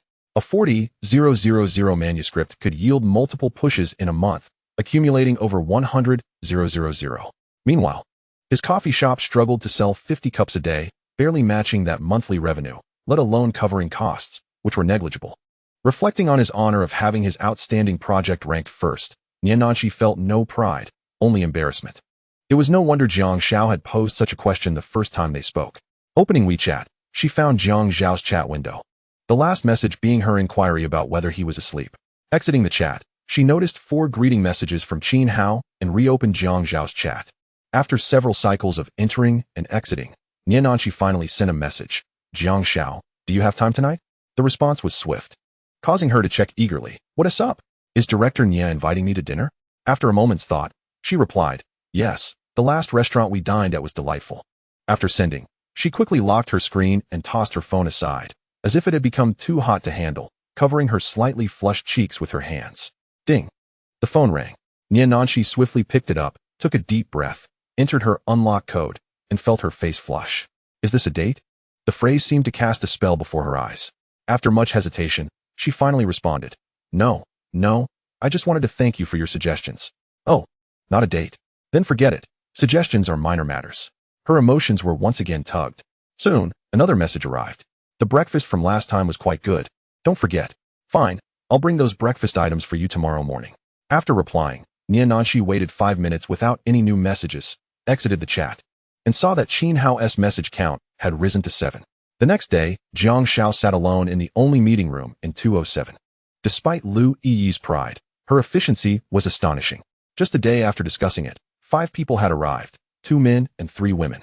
After a brief interview, Jiang Xiao retained 3 individuals: Lu Su, a senior from a disadvantaged background, Yang Jing, a junior who candidly stated her purpose for the internship certification, and Lu Yuqi, someone Jiang Xiao had not anticipated. Lu Su, you will primarily handle the ground promotion tasks, with others rotating shifts. Yang Jing, you will manage business connections, ensuring all qualifications are met. Otherwise, we will not engage, prioritizing major brands. Yuqi, you will first learn the basics from Senior Su. Zhang Yan, you know each other. Coordinate well. After providing some training, Jiang Xiao returned to the dormitory, where he found Shen Weichao and Li Zheng comforting Cheng Xiang. What is going on? Did you break up, old four? Cheng Xiang lifted his somewhat dejected face and said, is it that obvious? Who is it? Wang Yao? Jiang Xiao inquired curiously. Li Zheng shook his head and added, you don't know? Today, old four bought flowers and confessed to Wang Yao in front of the entire school. Jiang Xiao was astonished. No way. Old four, I didn't know you had such courage. What happened? What do you think? Shen Weichao rolled his eyes at Jiang Xiao. But Wang Yao was decent. She didn't make old four lose too much face. What happened? Cheng Xiang decided to recount his experience. She's a good girl. I was incredibly embarrassed at the time, but she didn't outright reject me. She came up to me, said she wasn't interested in dating right now, but accepted the flowers and mentioned I could take her away from the crowd. After finishing, Cheng Xiang wore an expression of assurance that he had not misjudged her. Jiang Xiao's eyes widened in shock. Old three, what s with that expression? Jiang Xiao sighed, putting an arm around Cheng Xiang. Old four, you're too unfortunate. Wang Yao not only rejected you, but she also rejected all the girls in the school on your behalf. The 3 looked bewildered, but they quickly came to their senses. Damn! Cheng Xiang, who had only felt slight disappointment moments ago, now sat before the computer in despair, his eyes vacant. Jiang Xiao, feeling sympathy, said, Old four, don't lose heart. Let us make a trip to Yanjing this weekend. I've already made plans. Really? Third brother? Cheng Xiang perked up a bit. Believe it or not, the 3 friends began to devise plans for their weekend gathering, refraining from disturbing Jiang Xiao, who was clearly busy. In the upcoming days, the promotional funds from L'Oreal were set to arrive, 480,000. According to Li Lei, they were obtained from the Red Label side, which had remained quiet. The fan count had stabilized at 210,000, with a daily increase of several hundred. With ample funds at hand, Jiang Xiao planned to treat Zhang Yan, intending to diversify the gesture, ultimately deciding to buy a bag, believing it could cure all ailments. Moreover, an innocent 18-year-old lad was prepared to offer Jiang Xiao a taste of exquisite delicacies. Chapter 49.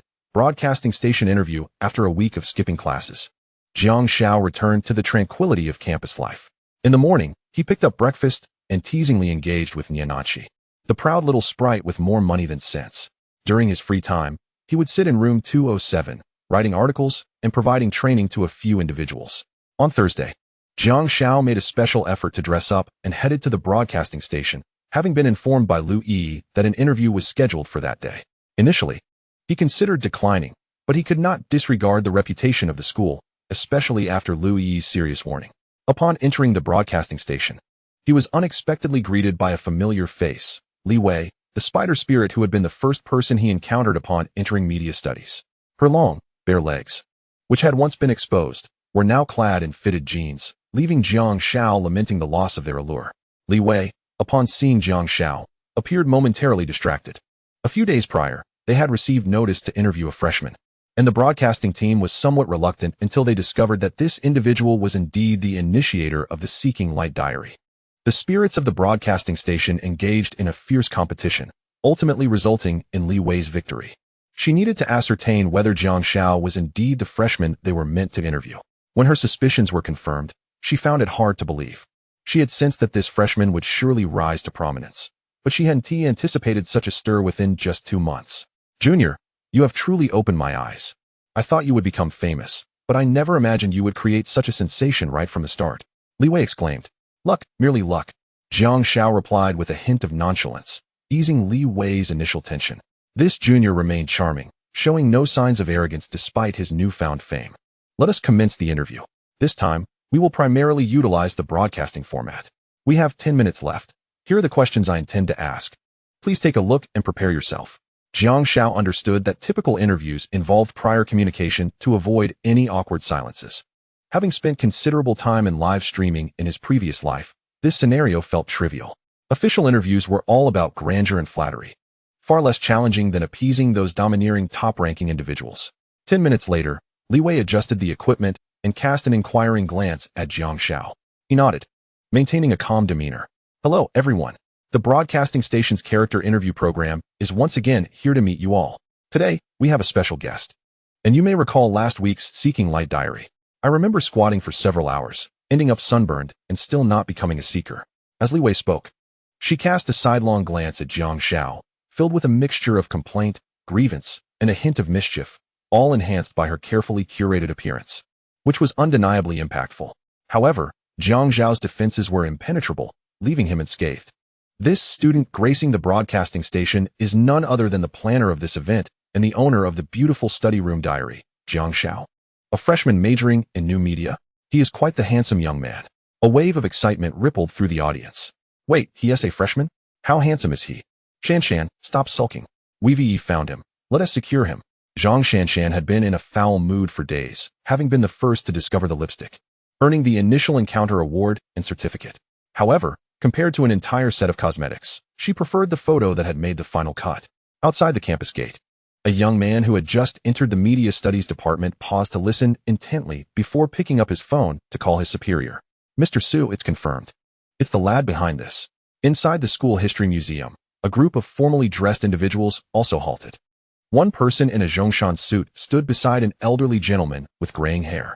Yang Sanli stood at the back, a smirk on his face. Lu Yi, who had earlier warned Jiang Xiao, was also present in the group, alongside Director Chao from the Entrepreneurship Office and several staff members who appeared to be secretaries.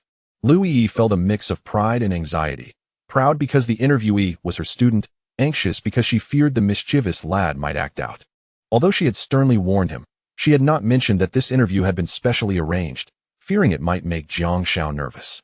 The leading figure's rank was evident from his demeanor. One could discern the importance of the program merely from the sound of his voice. The broadcast echoed. I would like to first ask you, Jiang Xiao, how did you come to the idea of starting a business in your freshman year? Firstly, our nation is currently experiencing rapid development, and the entrepreneurial atmosphere is increasingly vibrant. Moreover, this aligns with the call to action. After all, we are a pilot program, right? How could we not take advantage of the school's tremendous support? Are you not concerned about your inexperience as a freshman leading to failure? What is there to fear in failure? We often say that failure is the mother of success, right? Experience is accumulated through repeated failures. We are the most vibrant and innovative generation of our time. We must act. Jiang Xiao, while propping his feet against the encroaching Li Wei, responded to the questions in the broadcasting room. Of course, we must not act blindly. I spent 2 months conducting market research and analyzing my strengths before deciding to embark on this project. Why did you choose this particular project? Could you share your analytical process with us? Well, first of all, we are a media university, and I am majoring in new media. This project aligns perfectly with my field, as I can consult with the most professional individuals in the industry. I must thank the school for its support, especially my advisor Lu Yi, as well as Director Chao from the Entrepreneurship Office and the relevant school leaders. Jiang Xiao elaborated on his analysis regarding the mobile internet boom, discussing his resources and advantages. Unexpectedly, this junior displayed such comprehensive thoughts in his freshman year. Can you offer any advice to students interested in entrepreneurship? I once said that all greatness begins from the smallest beginnings. We must have lofty dreams, but we should start small, climbing step by step toward the peak of our aspirations, savoring the journey's beauty. Even in failure, the scenery along the way will be our reward. Additionally, starting small minimizes the losses in case of failure. Indeed, President Su, your pilot program is very solid. This student's advice is excellent. I have visited several schools, and the issue of lofty ambitions with little practical ability is quite common. President Su smiled but remained silent, while Vice President Yang added, Director Li is correct. We have observed similar situations in our school, which is why we have reevaluated our support direction. The group swiftly moved past this topic, continuing to assess other aspects. Yang Sanli slowed his pace slightly to approach Lu Yi. Teacher Lu, what position does that student hold now? Lu Yi, rarely at a loss for words, replied, Principal Yang. Jiang Xiao is just an ordinary student. He even declined the position of Youth League Secretary, citing he was too busy. Yang Sanli frowned slightly. This won't do. The school needs to establish a role model. Let us arrange for this lad to join the student council. And Director Chao has an entrepreneurship association, right? Let us get him involved there as well. It won't interfere with his entrepreneurial pursuits. Lu Yi, please do some groundwork on this. Next month, Yi will come to share her entrepreneurial insights, and you all will have the opportunity to meet her. Lu Yi was momentarily taken aback. Chapter 50, Zhang Yan's Inner Thoughts. The interview at the broadcasting station lasted for over half an hour, during which Li Wei threw in some unexpected questions, such as whether Jiang Tong had a girlfriend and if his makeup skills were impressive, among others. The answers were straightforward. He had no girlfriend, and didn't he know how to apply makeup? The content of the article was provided by professionals. Jiang Xiao deftly handled the various inquiries, and ultimately, Li Wei conceded defeat, bringing the interview to a close. However, unwilling to relent, Li Wei posed one final question before Jiang Xiao departed.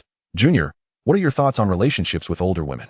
Jiang Xiao remained silent, merely gazing at Li Wei's long legs with a somewhat playful expression, before leaving with a parting remark. When young, one fails to recognize the value of an older sister, mistakenly cherishing a younger sister instead. On Friday, after class, Jiang Xiao embarked on the subway to Yen University alone. He had contemplated purchasing a vehicle for convenience. But as of 2012, Yanjing had already begun a lottery system for car registration, and he currently lacked the qualifications to participate, having to wait until his company had paid enough taxes to apply.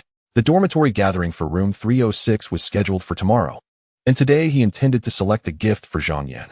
The 18-year-old, innocent young man was prepared, now ready to buy a bag.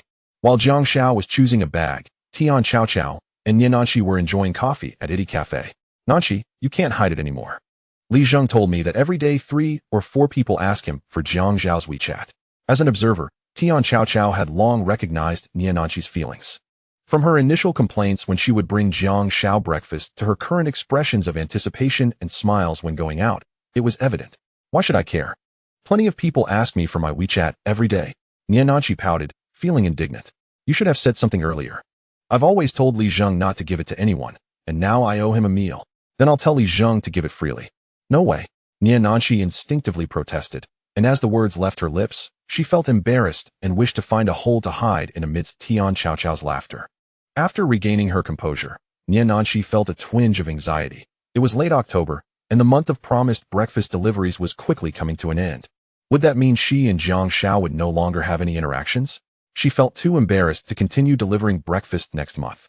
Finally, gritting her teeth, she picked up her phone and sent Jiang Xiao a message. Jiang Xiao, I officially invite you to go on a date with me tomorrow.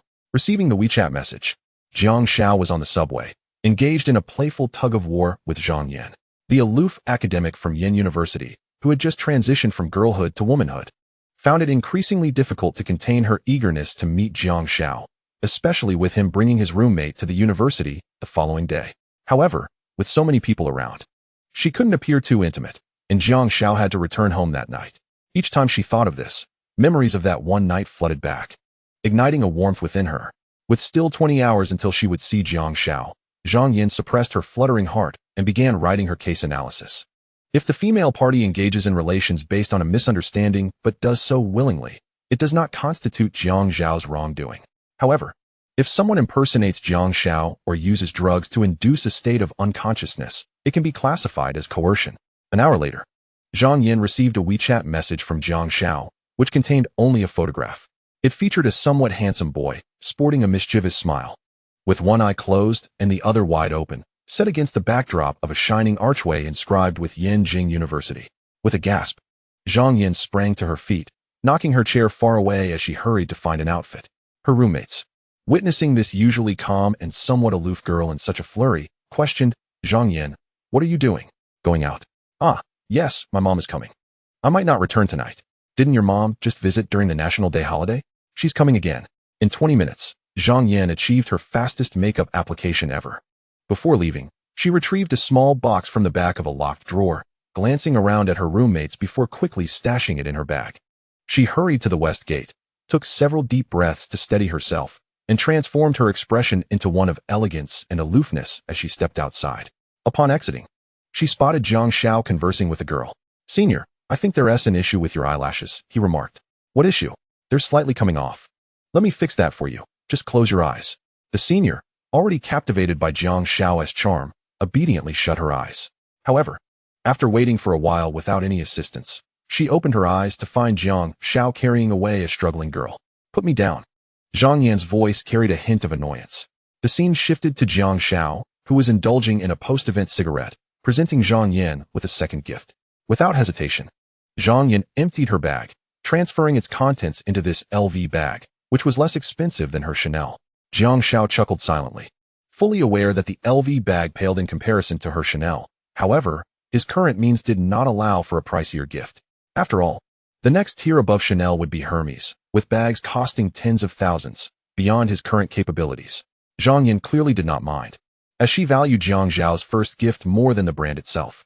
Should I attend the gathering tomorrow as your girlfriend? Jiang Xiao pondered over this question for a long time. This girl had been quietly by his side since his rebirth, never demanding anything in return, and had always been receptive to his requests.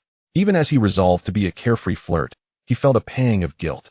Zhang Yan's response, however, took him by surprise. No. Chapter 51, Niananqi's First Date. Jiang Xiao embraced Zhang Yan's smooth shoulder, caressing her back as he gazed into her eyes, inquiring about her reasoning. Ah Xiao, do you know about my family? I can guess a little. You've never mentioned your father before. Zhang Yan tightened her grip on Jiang Xiao's hand. That man divorced my mother when I was in elementary school.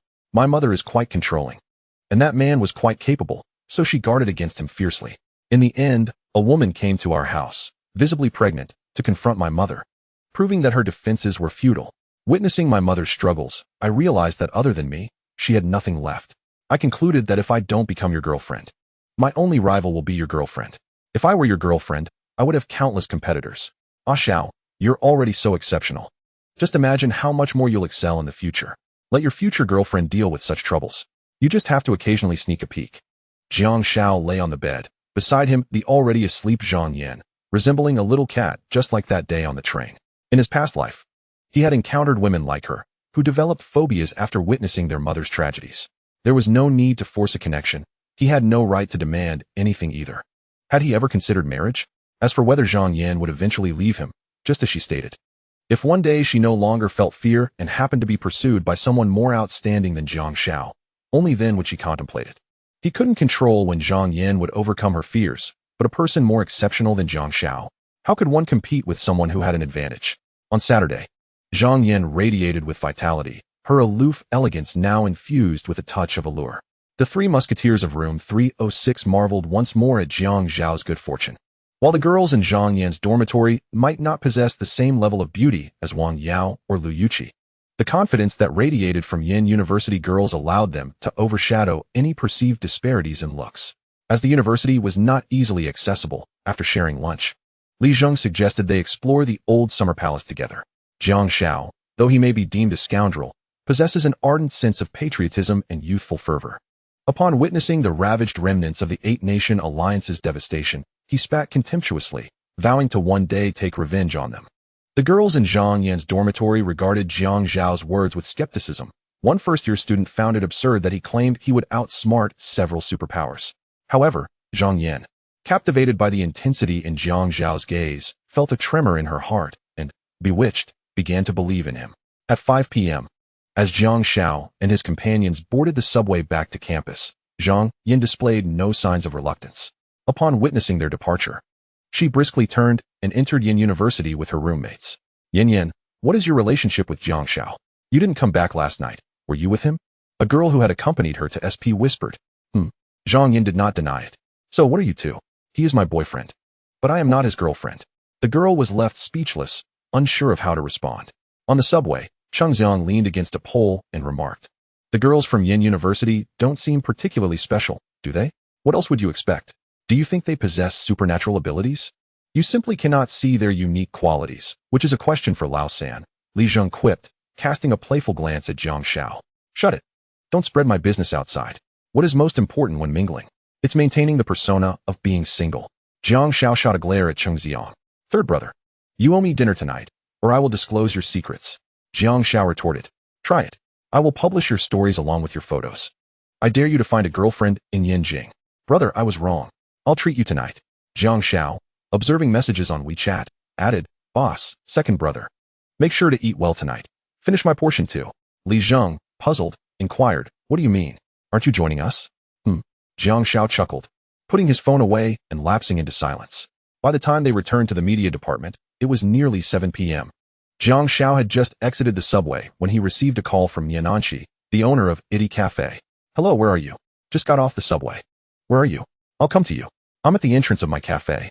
Originally, Jiang Xiao intended to shake off the trio, the so-called Three Musketeers of 306, but Cheng Xiang, having seen through his plan, insisted on following to discover who Jiang Xiao was dining with.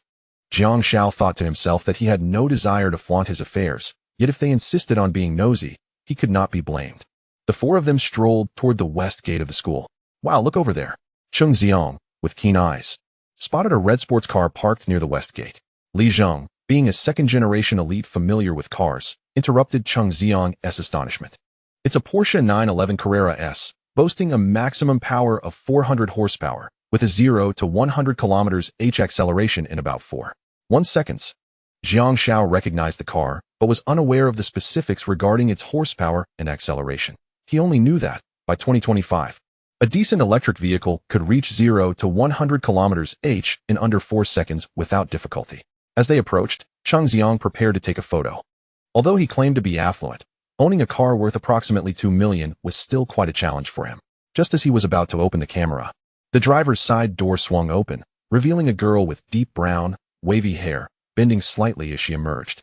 An Hermes Kelly 28 crocodile leather bag dangled precariously from the pocket of her Chanel tweed coat, nearly colliding with the car door. As she straightened up, the entire tree-lined avenue seemed to illuminate. Beneath her coat was a lace dress from Dior's early spring collection, its pearl collar sparkling dazzlingly. And around her neck hung a Van Cleef Arpels clover necklace, dancing delicately against her collarbone. Even Jiang Xiao, well-versed in elegance, could not help but exclaim, "Stunning." Coupled with her flawless features and graceful silhouette, she epitomized the treasure of every man's dreams. Yananshi, observing the four individuals standing by the car, pouted slightly, seemingly a bit flustered. "I've been waiting for you for almost half an hour." Yananshi had never waited so long for a boy, nor had she made anyone else wait for such a duration. Hearing her words and following her gaze, the expressions of the three musketeers of 306 shifted from awe to sheer disbelief. "Old three, quickly say you didn't ask her out." Cheng Xiang persisted. "Indeed." Cheng Xiang's expression softened slightly. "She asked me out." The trio of 306 could not bear such a blow and turned to return to campus, feeling utterly devoid of appetite for dinner. Once the others departed, Niananqi's apprehension diminished slightly, with her bashfulness and this being her first time actively asking a boy out. Having outsiders present felt somewhat embarrassing. As for the passing strangers, she remained unfazed. She had received such looks countless times. Very nice. Beautiful. Upon hearing Jiang Xiao's compliment, Niananqi felt a flicker of pride. How about it? Am I not impressive? Of course, Jiang Xiao replied, raising an eyebrow at her. I meant the car. You. Niananqi was at a loss for words, pointing at Jiang Xiao in frustration. But the person is even more beautiful. Now that is more like it. Jiang Xiao refrained from teasing her further and approached the driver's seat, eagerly sliding into the car. He had been anticipating this vehicle in his previous life. He had only driven it once when a wealthy woman, claiming to be affluent, attempted to ensnare him by renting it. Ultimately, he drove the car, enjoyed a meal, spent the night with her, and then blocked her. Chapter 52. Allow me to be the boss. Niananqi watched as Jiang Xiao settled into the driver's seat and, feeling somewhat awkward, asked, Do you know how to drive? Get in. No need for unnecessary chatter. I have a license, so you can relax. Unable to contend with Jiang Xiao's insolence, she reluctantly entered the passenger seat. Nearby boys gazed at the scene, their hearts screaming in protest. No. Why her? Stealing a glance at Niananqi in the passenger seat, she crossed her arms, tilting her head to the upper right in a classic haughty pose. When Jiang Xiao delayed starting the car, she turned to him, only to find his gaze fixed intently on her legs. Niananqi instinctively pulled her legs closer, her eyes reflecting a mix of fear and pride. Her movement caused Jiang Xiao to frown. He had not yet finished admiring her. Redirecting his gaze back to her face, he inquired, What are you staring at? Aren't we leaving? Niananqi, overwhelmed by his gaze, faltered and replied, So, where are we headed, young lady? Oh, to SP. Today, we're dining at Yanjing Kitchen. Their squab is simply divine. The moment Jiang Xiao pressed the ignition button, the tranquil atmosphere of the street shattered as the 911 roared into life, speeding onto the expressway. Initially, he had wished to experience the speed and thrill of the 911. But within the city limits of Yanjing, there was little room for its prowess, forcing them to crawl along behind a dilapidated pickup truck. Are you dressed so beautifully today because of me? Jiang Xiao broke the silence in the car. Stop being so vain. It's not because of you. Niananqi's voice lacked its usual confidence, tinged with a hint of fluster and shyness. Oh, I thought it was for me. What a disappointment. Jiang Xiao feigned disappointment, while Niananqi remained silent, her expression revealing a hint of inner conflict. After a moment of silence, Jiang Xiao continued, So, what is the occasion for this formal invitation to a date? The so-called waist test, a method of gauging mutual value during romantic pursuits, often employed by women, encompasses various types. These might include economic value tests, such as inquiries about one's salary, which are rather direct, while more astute women might employ subtler techniques, such as asking about property fees. Other types assess loyalty, compliance, emotional stability, and so forth. Jiang Xiao's earlier comment served as an interest-based waist test, aimed at gauging his significance or attractiveness in her eyes. Niananqi replied with a hint of panic and a slightly shy expression, coupled with her tsundere and youthful demeanor. Jiang Xiao was quite pleased with her answer. He quickly shifted the conversation to another topic, alleviating the awkwardness of not receiving a direct response. His choice of subject was astute. Rather than discussing anything else, he referenced a message Niananqi had sent yesterday, avoiding a forced feeling while engaging in a second round of playful banter. As Jiang Xiao deliberately emphasized the word date, a flush crept onto Niananqi's face. In a moment of impulsiveness, she had sent that message without fully understanding her own motives for wanting to go on a date. She would never admit to harboring even a slight fondness for this scoundrel. Thank you for your advice. Your suggestions have proven quite useful, she said. As long as it's useful. So, you're asking me out simply because I'm beneficial? This was the third round of playful banter. No, what I meant was, as friends, you've helped me, so I naturally want to express my gratitude. I don't want to be friends with you. Jiang Zhao's sudden declaration left the girl momentarily stunned, her eyes shifting from confusion to a touch of existential doubt. You don't want to be friends with me? Jiang Xiao replied calmly. Why? Niananqi's eyes reddened slightly. It was her first time asking a boy out, only to be met with his refusal to be friends. Jiang Zhao's gaze was fixed on the traffic light, which had just turned from red to green. He pressed the accelerator, casually remarking, Guess what? The media is quite close to SP. Jiang Xiao expertly maneuvered the car closer to the parking lot. The narrow aisles were filled with cars on a Saturday. And after circling a few times, he finally found a parking spot in a corner. Exiting the vehicle, Jiang Xiao stepped out first, a mischievous smile gracing his lips as he watched Niananqi emerge from the passenger seat, visibly displeased. Nanshi led Jiang Xiao to the fourth floor of Yanjing Kitchen. After providing the reservation number, they were escorted to a window-side table. At that moment, Yanjing was at its most vibrant, with neon lights illuminating the Dawang Bridge. The Huamao Center towering impressively, and street vendors bustling about. Returning his gaze to Nanshi, who had just finished ordering, Jiang Xiao noticed her lingering unhappiness. Still haven't he guessed? Humph, I haven't guessed at all. I'm not concerned. Ha ha, good. If you're not concerned, tell me, how's your cafe doing? I'd like to learn from the experience of the top-ranking project. Jiang Xiao knew this was a topic of great importance to Nanshi, so he had prepared for it. It's improved a bit, but it's still not enough to cover costs, she admitted, seemingly unbothered by Jiang Xiao's underlying sarcasm. As if she had accepted the reality of the situation. Running at a loss is inevitable. Your model is fundamentally flawed. My suggestions merely help you mitigate your losses a bit. Besides, you're not short on money, so why not treat it as a playful venture? Who says I'm not short on money? I promised my dad I wouldn't ask him for any. Nanshi protested, this month. I'm paying salaries with my New Year's money. Then you deserve it. I can't save your cafe, even if I offer more advice. It will only help you lose less, not solve the fundamental problem. Jiang Xiao likened it to the electric cars of the past that failed to address battery life and stability issues while focusing on trivial matters like in-car refrigerators and dashboard lights. Nanshi seemed poised to continue questioning him when the waiter brought out the roasted pigeon. After an introduction, Jiang Xiao learned that this dish required a prior reservation, otherwise, it would be unavailable at this hour. He had to admit, the steep price was justified. The aroma of the roasted pigeon was intoxicating. With a bite, the crispy skin crackled, and the scalding juices mingled with the smoky flavor burst in his mouth, so tender that the essence even seeped from the cracks in the bones. Engrossed in his meal, Jiang Xiao looked up to find Nanshi watching him with a sly smile, unbothered by her gaze. He grinned back, his mouth smeared with grease, and quietly took half of what was on her plate. Hey, that's mine. You invited me. I have to eat my fill first. No way, I want some too. There's only one left. Ah, don't bite. Nanshi reached out, attempting to reclaim her half of the roasted pigeon from Jiang Xiao's mouth. In the end, she managed to snatch a leg and a wing, both possibly tainted by Jiang Xiao's saliva. Torn between her desire and disgust, she reluctantly returned the pieces to Jiang Xiao's plate, pouting to indicate her irritation. Jiang Xiao paid her no mind. He had always prioritized eating over conversation. And after last night's exertion, this dish was a perfect remedy. After over half an hour of dining, Jiang Xiao felt sufficiently satisfied, wiped his mouth, and took a sip of his drink. I should become the boss of it. What?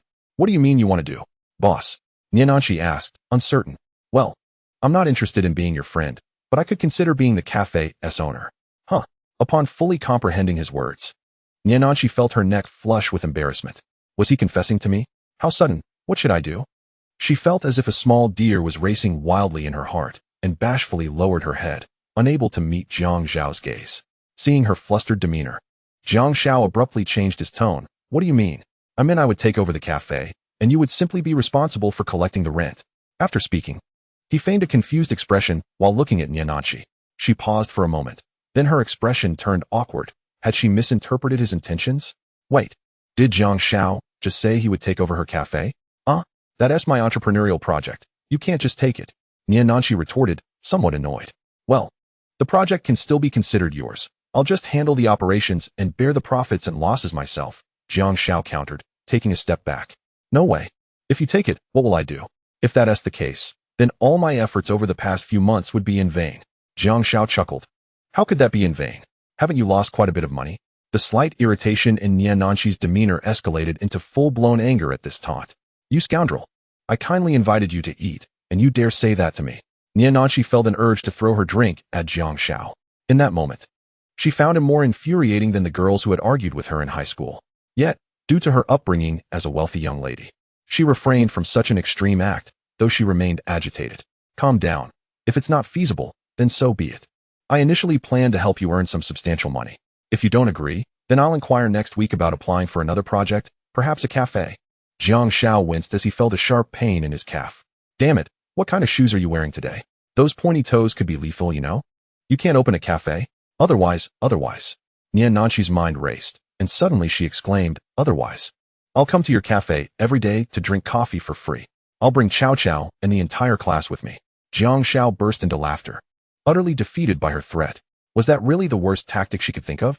All right, I won't tease you anymore. He rubbed his sore calf, estimating that the skin was at least minimally intact. Your cafe has been losing money all this time. That is not a sustainable model. I have a way to make it profitable, but it requires a lot of effort.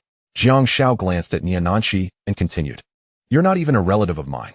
Why should I expend so much energy to help you? Relatives also need to keep accounts clear. No way. You ate my roasted pigeon, so you have to come up with a solution. What? I ate your roasted pigeon? Do you want to listen to what you just said? Niananqi perhaps hadn't fully grasped the implications of her words and remained obstinate. Jiang Xiao feigned a conciliatory demeanor and said, how about this? You invest your rent as shares, and I'll give you 10%. Niananqi laughed in exasperation. Splitting the profits was already her greatest concession. I'll take 10%. I want at least 50. I'm full. Let us head back. Jiang Xiao, without uttering a word, adjusted his clothing and prepared to leave, dismissing the previous exchange as inconsequential. I cannot accept any less than 40. He asserted. Why are you reducing it further? I have already compromised. Jiang Xiao observed the furious expression on Niananqi's face. I have also conceded a point, reducing from 10 to 5. I cannot go lower than 30. Jiang Xiao, do not push your luck, Niananqi retorted through clenched teeth, her anger directed at the man before her. Suddenly, she sprang from her seat, causing her chair to topple with a loud thud. The cafe, still bustling with patrons, turned their curious gazes toward her. Many men watched in admiration, envious of Jiang Xiao, wondering what he had done to provoke such ire from his girlfriend. The atmosphere grew awkward, despite Jiang Xiao's thick skin. He found it difficult to endure the stares from those around him. Lowering his head, he quickly signaled to a nearby waiter to settle the bill. Fortunately, despite her rage, Niananqi remembered that she was treating today and completed the payment. However, as she prepared to confront Jiang Xiao, she noticed he had stealthily made his escape. Grabbing her bag, she hurried after him, spotting his figure descending the escalator, gradually fading from view. Stop right there, she called out, chasing after him without a care for the onlookers. Just as she was about to catch up, her foot slipped, and she stumbled forward. Hearing her scream, Jiang Xiao turned, only to see a shadow lunging toward him. In a panic, he instinctively caught her, the force of the impact causing him to lose his balance. Fortunately, the escalator had reached the bottom. After several steps back, he found himself sitting on the ground, with Niananqi landing atop him. Still shaken, Niananqi only regained her composure when she felt a powerful masculine presence so close to her face. Realizing she was sprawled over Jiang Xiao, their lips mere centimeters apart. They locked eyes, both breathing heavily in this intimate moment. Get up, Jiang Xiao groaned, prompting Niananqi to scramble up, using her hands to push against his chest. Her cheeks flushed with embarrassment. Oh, I'm so sorry. I didn't mean to. It's all your fault. As they stood, Jiang Xiao rubbed his sore back, ignoring Niananqi as he began to walk towards the next floor. Jiang Xiao, please forgive me. I truly didn't intend for that to happen. I apologize. I'll even concede further. How about 15? Observing Jiang Xiao's labored steps, Niananqi lowered her demands once more, only to witness a sight that infuriated her. Jiang Xiao straightened, his hands leaving his waist, and dashed towards the parking lot, casually declaring, all right then, you said it. He certainly did not appear to be in discomfort. Jiang Xiao, you jerk. Stop right there. Jiang Xiao complied, spinning on his heel and opening his arms wide, a grin spreading across his face. Unable to halt her momentum, Niananqi once again found herself lunging into his embrace. The second intimate encounter unfolded. The fragrance of her youthful essence mingled with the scent of roasted pigeon, enveloping Jiang Xiao's senses. After parting, Niananqi remained too shy to speak, walking ahead with her gaze lowered, while Jiang Xiao followed behind, a smile on his face. As they made their way back, a light rain began to fall, and they fell into a comfortable silence, the car's speakers filling the air with the latest popular songs. The rhythmic sound of raindrops pattering against the car accompanied the steady ticking of the clock. Jiang Xiao found a private paid underground parking lot near the school, opting not to enter the campus as there were no such facilities there, fearing his car would be covered in bird droppings by morning. After dropping Niananqi off at her dorm, they remained silent, though she turned back at the stairs to cast a lingering glance at him. As Jiang Xiao strolled back to his dorm, the evening breeze lifted his spirits. Another successful day had unfolded. Upon reaching the door of room 306, he heard Cheng Xiang's excited voice exclaiming, I struck gold. Ha! Jiang Xiao entered, curious, what has got you so excited? Cheng Xiang shot him a disdainful look. You ungrateful beast. Chen Bo, your childhood friend has changed. I found the message in a bottle from that bar girl. Cheng Xiang exclaimed. What? How did you even come across her? That only means she's destined for trouble. Jiang Xiao replied. What should we do? Cheng Xiang inquired. What else? Just chat with her. Being a bar girl, she'll likely invite you out to dinner. Just play your part. Cheng Xiang nodded, though confusion lingered. What part? Jiang Xiao retorted. Aren't you a rich kid? Just flaunt your wealth. A lonely rich heir in the capital. Jiang Xiao found Cheng Xiang's antics amusing. Oh, I can do that. Wait, I am a rich kid. As the story unfolded, Jiang Xiao showed little concern for the conversation between Cheng Xiang and the bar girl, as long as Cheng Xiang did not reveal that he knew her true identity. Sure enough, before Jiang Xiao could even finish reviewing the day's data, Cheng Xiang sent word of success. They were to meet at Wangjing at 3 p.m. the following day. After calling Chun Bo to inform him of the plans, Jiang Xiao resumed his work. The earnings from the modern women's sector had been quite satisfactory, 3 sessions yielding nearly 5,000 yuan. Do not underestimate this amount. The price of books is generally low, and the commission rates are often modest. Jiang Xiao was pleased with the result. After all, even the smallest mosquito is still meat. After lights out, Jiang Xiao lay in bed, teasing Nia Nanshi as usual, eventually borrowing her car to ensure a layer of security for the next day's plans. Although he felt confident about winning over the bar girl, he knew it would take considerable time, and a luxury sports car would certainly expedite the process. Such matters were not worthy of excessive effort on his part. On Sunday, room 306, under the pretext of missing Chun Bo, insisted on accompanying him to see the sights. Upon witnessing Jiang Zhao's borrowed dream car, Cheng Xiang and Li Zheng were ecstatic, though their excitement quickly faded.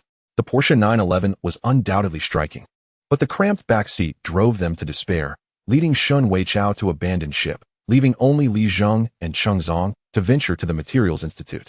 After a half-hour drive, just as Cheng Zong was about to succumb to discomfort in the back seat, they arrived at the entrance of the Materials Institute. The striking Porsche immediately became the center of attention, with Chun Bo waiting at the entrance, phone in hand. Upon seeing such an impressive vehicle, envy flickered in his eyes, but it quickly turned to disbelief. Cheng Xiang urged Li Zheng to hurry and exit the car, but since the 911 Carrera S was a 2-door model, Li Zheng could not disembark without help. Is that you, fatty? Chun Bo called uncertainly. Ah, Chun Bo? Cheng Xiang responded, scanning the area for attractive women. But disappointment washed over him as he turned back to Chun Bo. Today, we're here to get your revenge. Chun Bo was too preoccupied with Jiang Xiao in the driver's seat to pay attention to Cheng Xiang, his gaze filled with questions. Borrowed. Jiang Xiao clarified. Wow. It's really you. I thought I was dreaming. This car, wow.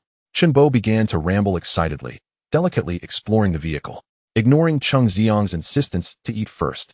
She took a seat in the passenger seat and began taking selfies frantically. The group decided to dine in the cafeteria at Chun Bo's school, a suggestion from Cheng Xiang for its affordability and the chance to see senior female students. While listening to Jiang Xiao converse, Chun Bo edited his social media posts, soon sharing a striking photo featuring his own dark expression juxtaposed with the luxury of the car, with Jiang Xiao's profile subtly visible in the corner. After discussing important matters, the group toured the College of Material Science before heading to Wangjing. Cheng Xiang adamantly refused to sit in the back, leaving Li Zheng and Chun Bo no choice but to accommodate. They parked the car a short distance from their designated meeting spot, observing the women passing by. As the clock approached 3 p.m., Chun Bo spotted the girl who had deceived him, pointing to a girl with a mediocre appearance and exclaiming, "That one." Cheng Xiang glanced over and, with a tone of heartfelt concern, remarked, "Bozi, your taste is quite questionable. This girl has you completely enchanted." Li Zheng nodded in agreement. Enough nonsense. Get out of the car and go cool off somewhere. After ushering them out, Jiang Xiao adjusted her hair in the rearview mirror, started the vehicle, and perfectly timed her stop beside the girl. "Excuse me, is there a gas station nearby?" Wang Ru's expression was somewhat unfriendly. She had planned to meet a self-proclaimed rich second generation, but had just learned he would not be coming. Upon hearing the voice, she looked up and her eyes narrowed at the sight of the sports car, her demeanor shifting from displeasure to desire. As a rural girl who had been captivated by the vibrant city after following her blonde ex-boyfriend, she had become entrapped in a life of being a bar girl after he left her 2 years ago. "The gas station? It's over there. But it might be a bit far. I can take you if you don't mind." Jiang Xiao replied politely. "Not at all. I would be very grateful. I'm new to Yanjing and not familiar with the roads." Wang Ru suppressed her excitement as she slid into the passenger seat, overwhelmed by the luxury of the vehicle and wishing she could have one for herself. She turned to scrutinize Jiang Xiao, who was fair-skinned, radiated sunshine, and always wore a smile that conveyed innocence and naivety. "Which way?" "Oh, turn left." Before long, Jiang Xiao drove into the gas station. Fill it with 98. He instructed the attendant. It was Wang Ru's first realization that such cars required high-octane fuel. As they exited the gas station, Jiang Xiao flashed a charming smile. Thank you for your help today. Where are you headed? Let me give you a ride. Oh, I don't have a destination. Perfect. I have no plans either. Let me treat you to coffee. Without waiting for her consent, he turned towards a pre-selected cafe. Soon, they were seated in the cafe. Jiang Xiao needed to embody the persona of a bright, pure, and positively energetic student. They quickly became acquainted, with Wang Ru maintaining her identity as a university student.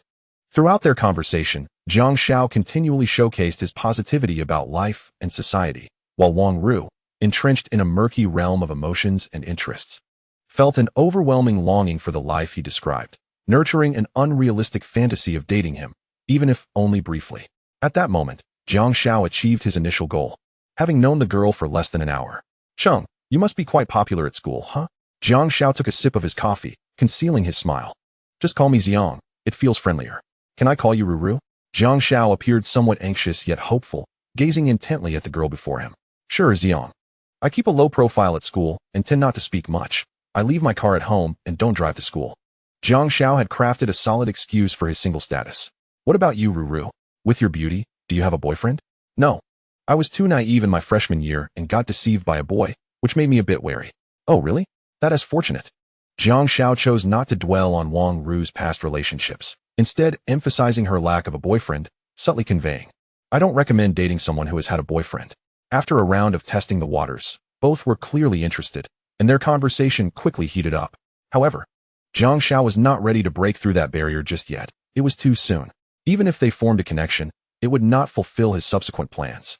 Chapter 55. Are you insane? They spent 2 hours over a single cup of coffee. As Jiang Xiao glanced at the time, he stood up and said, Ruru, let me take you back to school. No, that's all right. You go ahead. I have some things to do. Wang Ru hurriedly declined Jiang Xiao's offer. Standing at the cafe entrance, her phone rang. Wang Ru, why didn't you bring anyone today? Didn't you say there was a rich guy? I got stood up. Wang Ru watched the departing 911 and felt a twinge of regret about her life as a bar girl for the first time. Handsome, wealthy, from a happy family. With a promising future, this man possessed all the traits she had ever dreamed of. She envisioned romantic moments beneath the Eiffel Tower, proposals in the water city of Venice, and weddings in the tulip fields of Holland. Wang Ru did not know what it took to attain such a life, but she was acutely aware of her desire for it. Gripping her phone tightly, she turned and walked in another direction, soon entering a dimly lit corridor. Jiang Xiao reunited with his friends, and Chengzong was puzzled, as the plan had not unfolded as expected. They were supposed to make their entrance. Jiang Xiao shook his head. It was too soon. I was afraid it wouldn't be secure, so I delayed it a bit.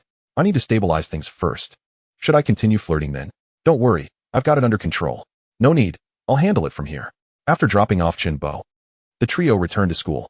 Cheng Xiang and Li Zheng went back to their dorms while Jiang Xiao headed to return the car keys. At the girls' dormitory, Jiang Xiao handed the keys to Niananqi. Thanks. Where have you been? She inquired curiously.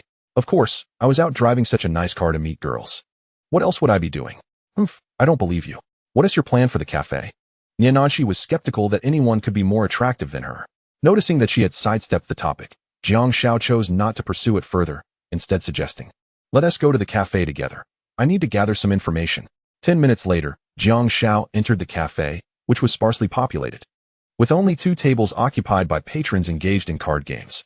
The barista and a male server stood to greet Jiang Xiao, while another man and woman remained seated, engrossed in their phones. When Niananqi entered, the 2 servers eagerly welcomed her. Jiang Xiao found a corner and asked Niananqi to summon the barista. Her name was Li Ling. She had previously worked at a private cafe and had learned the craft from her mentor over the years. Jiang Xiao had already gathered this information during his last visit, so he wasted no time. From now on, I'm your boss. Next month, our cafe will close for renovations, and I have something to discuss with you. Upon hearing Jiang Xiao declare himself as the boss, Li Ling was astonished and turned to look at Niananqi, awaiting the boss's directive. Seeing Niananqi offer no contradiction, Li Ling's surprise intensified. She was well aware of her new boss's wealth, having seen the car he drove yesterday, which alone could provide her a lifetime of earnings. Feeling somewhat disheartened, Li Ling realized that such a good boss was rare. He had no stringent demands, and mistakes were met with understanding rather than reprimand. Only a reminder to be cautious next time. However, She soon conceived another possibility, glancing once more at Niananqi, whose gaze remained fixed on Jiang Xiao. Her expression devoid of sorrow and instead tinged with anticipation. Indeed, she had transitioned from being the boss to the boss's wife. It must be so. Over the next month, several new products must be developed, and the previous coffee will no longer be offered. We will discuss specifics once I procure the raw materials. And who is managing the previous accounts? Let me have a look and call the others in. Li Ling acknowledged and departed. Jiang Xiao turned to Niananqi and inquired, which company handled your previous renovations? Do you still have contact with them? Yes. Niananqi replied obediently, reminiscent of a schoolgirl responding to a teacher. Please arrange a meeting with their designer. Also, let us rename the coffee shop to Qinxing Coffee, with the English title Lucin Coffee. Additionally, we need to register a limited liability company. With full ownership of this coffee shop, we will directly divide the shares of this company. I won't elaborate on the reasons, as you wouldn't comprehend them. Niananqi contemplated retorting, but ultimately suppressed her thoughts. Why was she always at a disadvantage in front of this boy? Soon, several other waitstaff arrived. Jiang Xiao got straight to the point. Starting next month, there will be a half-month leave with no salary. If you disagree, you may resign now, and I will compensate you for 3 additional days. A male server protested. On what grounds? On the grounds that I will be the owner of this establishment. I am not here to negotiate. You either agree or disagree. President Ye, say something. You had previously spoken so positively.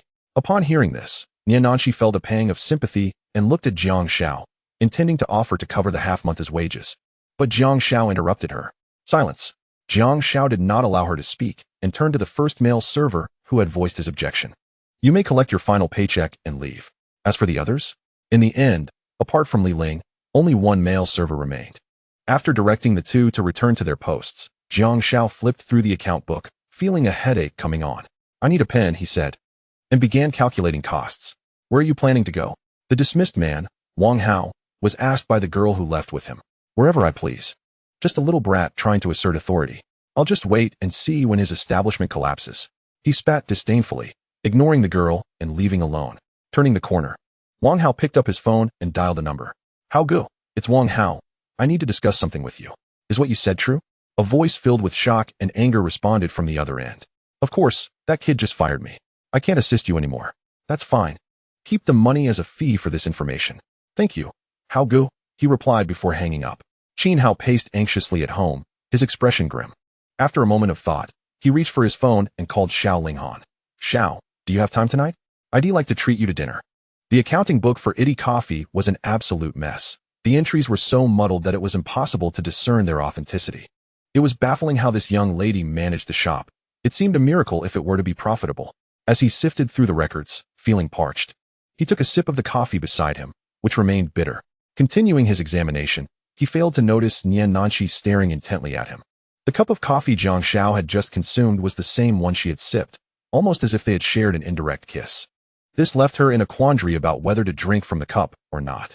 After a prolonged internal struggle, she closed her eyes and inserted the straw into her mouth. Minutes later, seeing Jiang Xiao reach for the coffee again, Niananqi offered her cup to him. Jiang Xiao looked up, frowning, and uttered a remark that sent Niananqi into a fit of rage. Are you out of your mind? Why would you give me your half-drunk coffee? How disgusting. Chapter 56. Yi Xing, you are not worthy of him. Niananqi was taken aback by the insult. Her cheeks flushed from both embarrassment and anger. You are the one who is insane. Jiang Xiao, go to hell. She stood abruptly, kicking Jiang Xiao fiercely before storming out of the cafe. Jiang Xiao, bewildered, pondered what had just transpired, ultimately attributing it to some physiological cycle women experience. After scrutinizing the account book for over an hour, Jiang Xiao concluded that it had been a complete waste of time. Numerous expenditures were impossible to verify. Lacking invoices or purchase records, it was merely the word of a few employees. Rubbing his throbbing temples, he casually dismissed dinner and returned to his dormitory. After a brief rest, Jiang Xiao began sourcing raw materials for new coffee products. The first to replicate would be the renowned coconut latte, which had sold over 100 million cups in a year, having sampled it a few times in his past life. He specifically researched its ingredients to ascertain whether the daily discounts truly rendered it profitable. To his surprise, he discovered that in 2024, the cost of a coconut latte was merely 57 yuan, and that was in 2024. In the present day, it would likely be around 3 yuan. However, the 57 yuan price tag was primarily due to an established supply chain. At this stage, Jiang Xiao lacked the capability to create such a system. He merely needed to ensure that the cost per cup remained under 67 yuan. Unsure of which espresso blend Luckin used, he procured a selection of over 10 varieties. For coconut milk, he bought small quantities across different quality tiers. Syrups were easily available at Yanjing, so he didn't need to search online for them. The cups could wait. The logo needed to be finalized first. Nian Anqi seemed to be majoring in advertising design, though he was uncertain of her proficiency. Oh well, let us give her a sense of involvement. Feeling fatigued after his chores, Jiang Xiao lay on his bed, intending to strategize on how to win over Wang Ru, but quickly succumbed to sleep. In Dachang City, at a late-night snack shop on Supu Road, a group of young men and women sat together enjoying their evening meal. One girl, with exquisite features, frequently drew the attention of passing youths, particularly due to the 2 streaks of bright pink in her hair. She appeared somewhat listless, not engaging in the others' conversation. Seeing, "Don't be so glum. We finally managed to go out. Let us relax a bit." Zhang Meiwan encouraged her friend. Yi Xing glanced at Zhang Meiwan, forcing a smile and shaking her head. She wished she could, but lacked the energy. Since encountering Jiang Xiao at 101, she had cried for half a month and was only just beginning to feel better.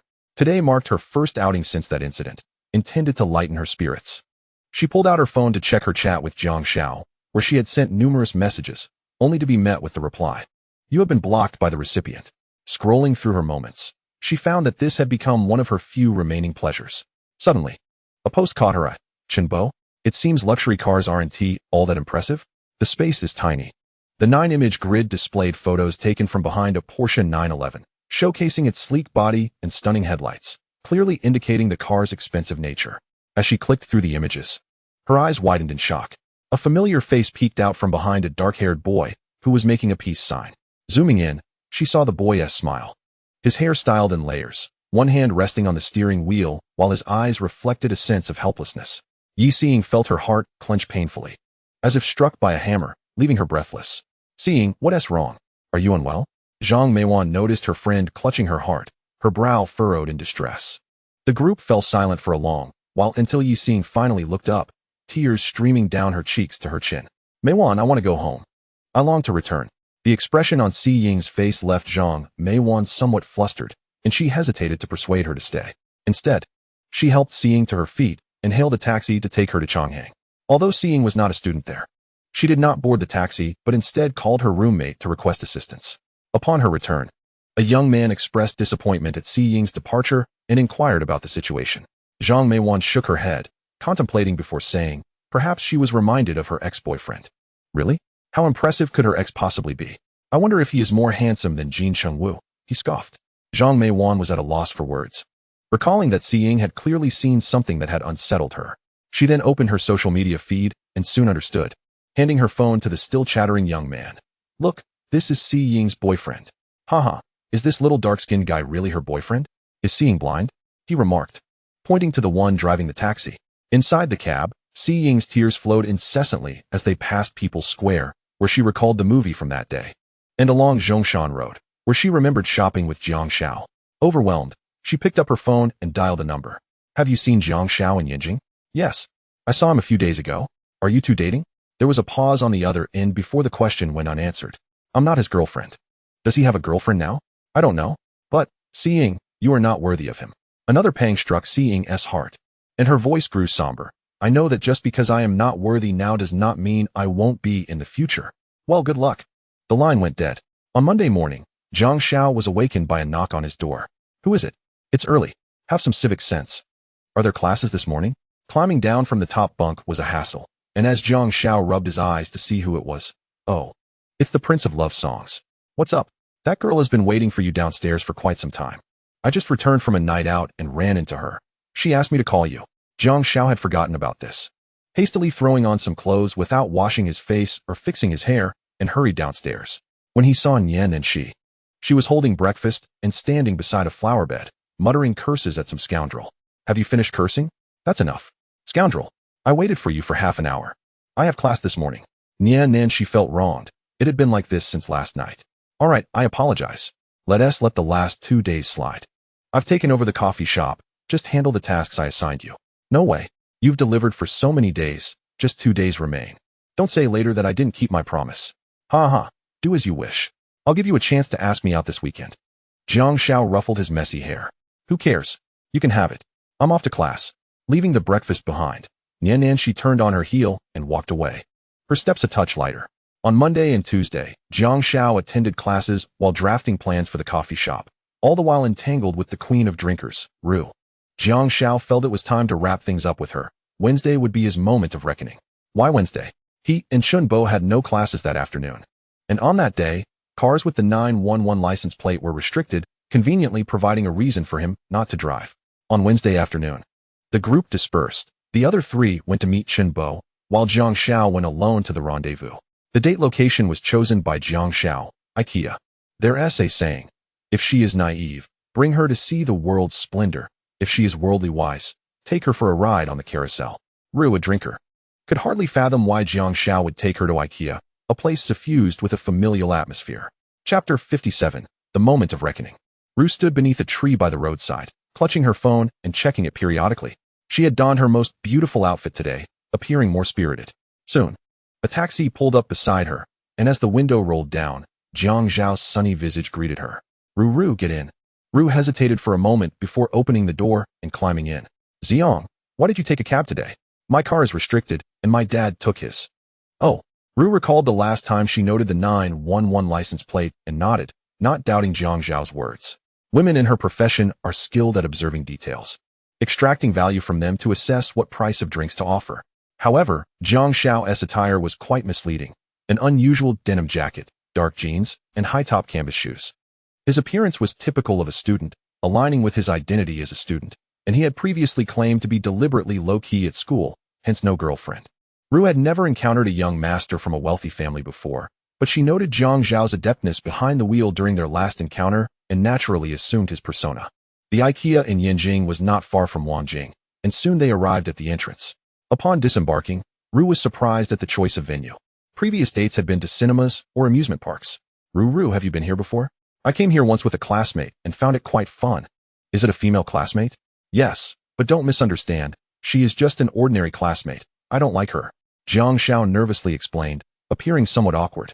Ru smiled faintly and naturally linked her arm with Jiang Xiao's. His eyes brightened with excitement as they walked into IKEA. Upon entering, Ru's eyes widened. This place is bigger than a subway station.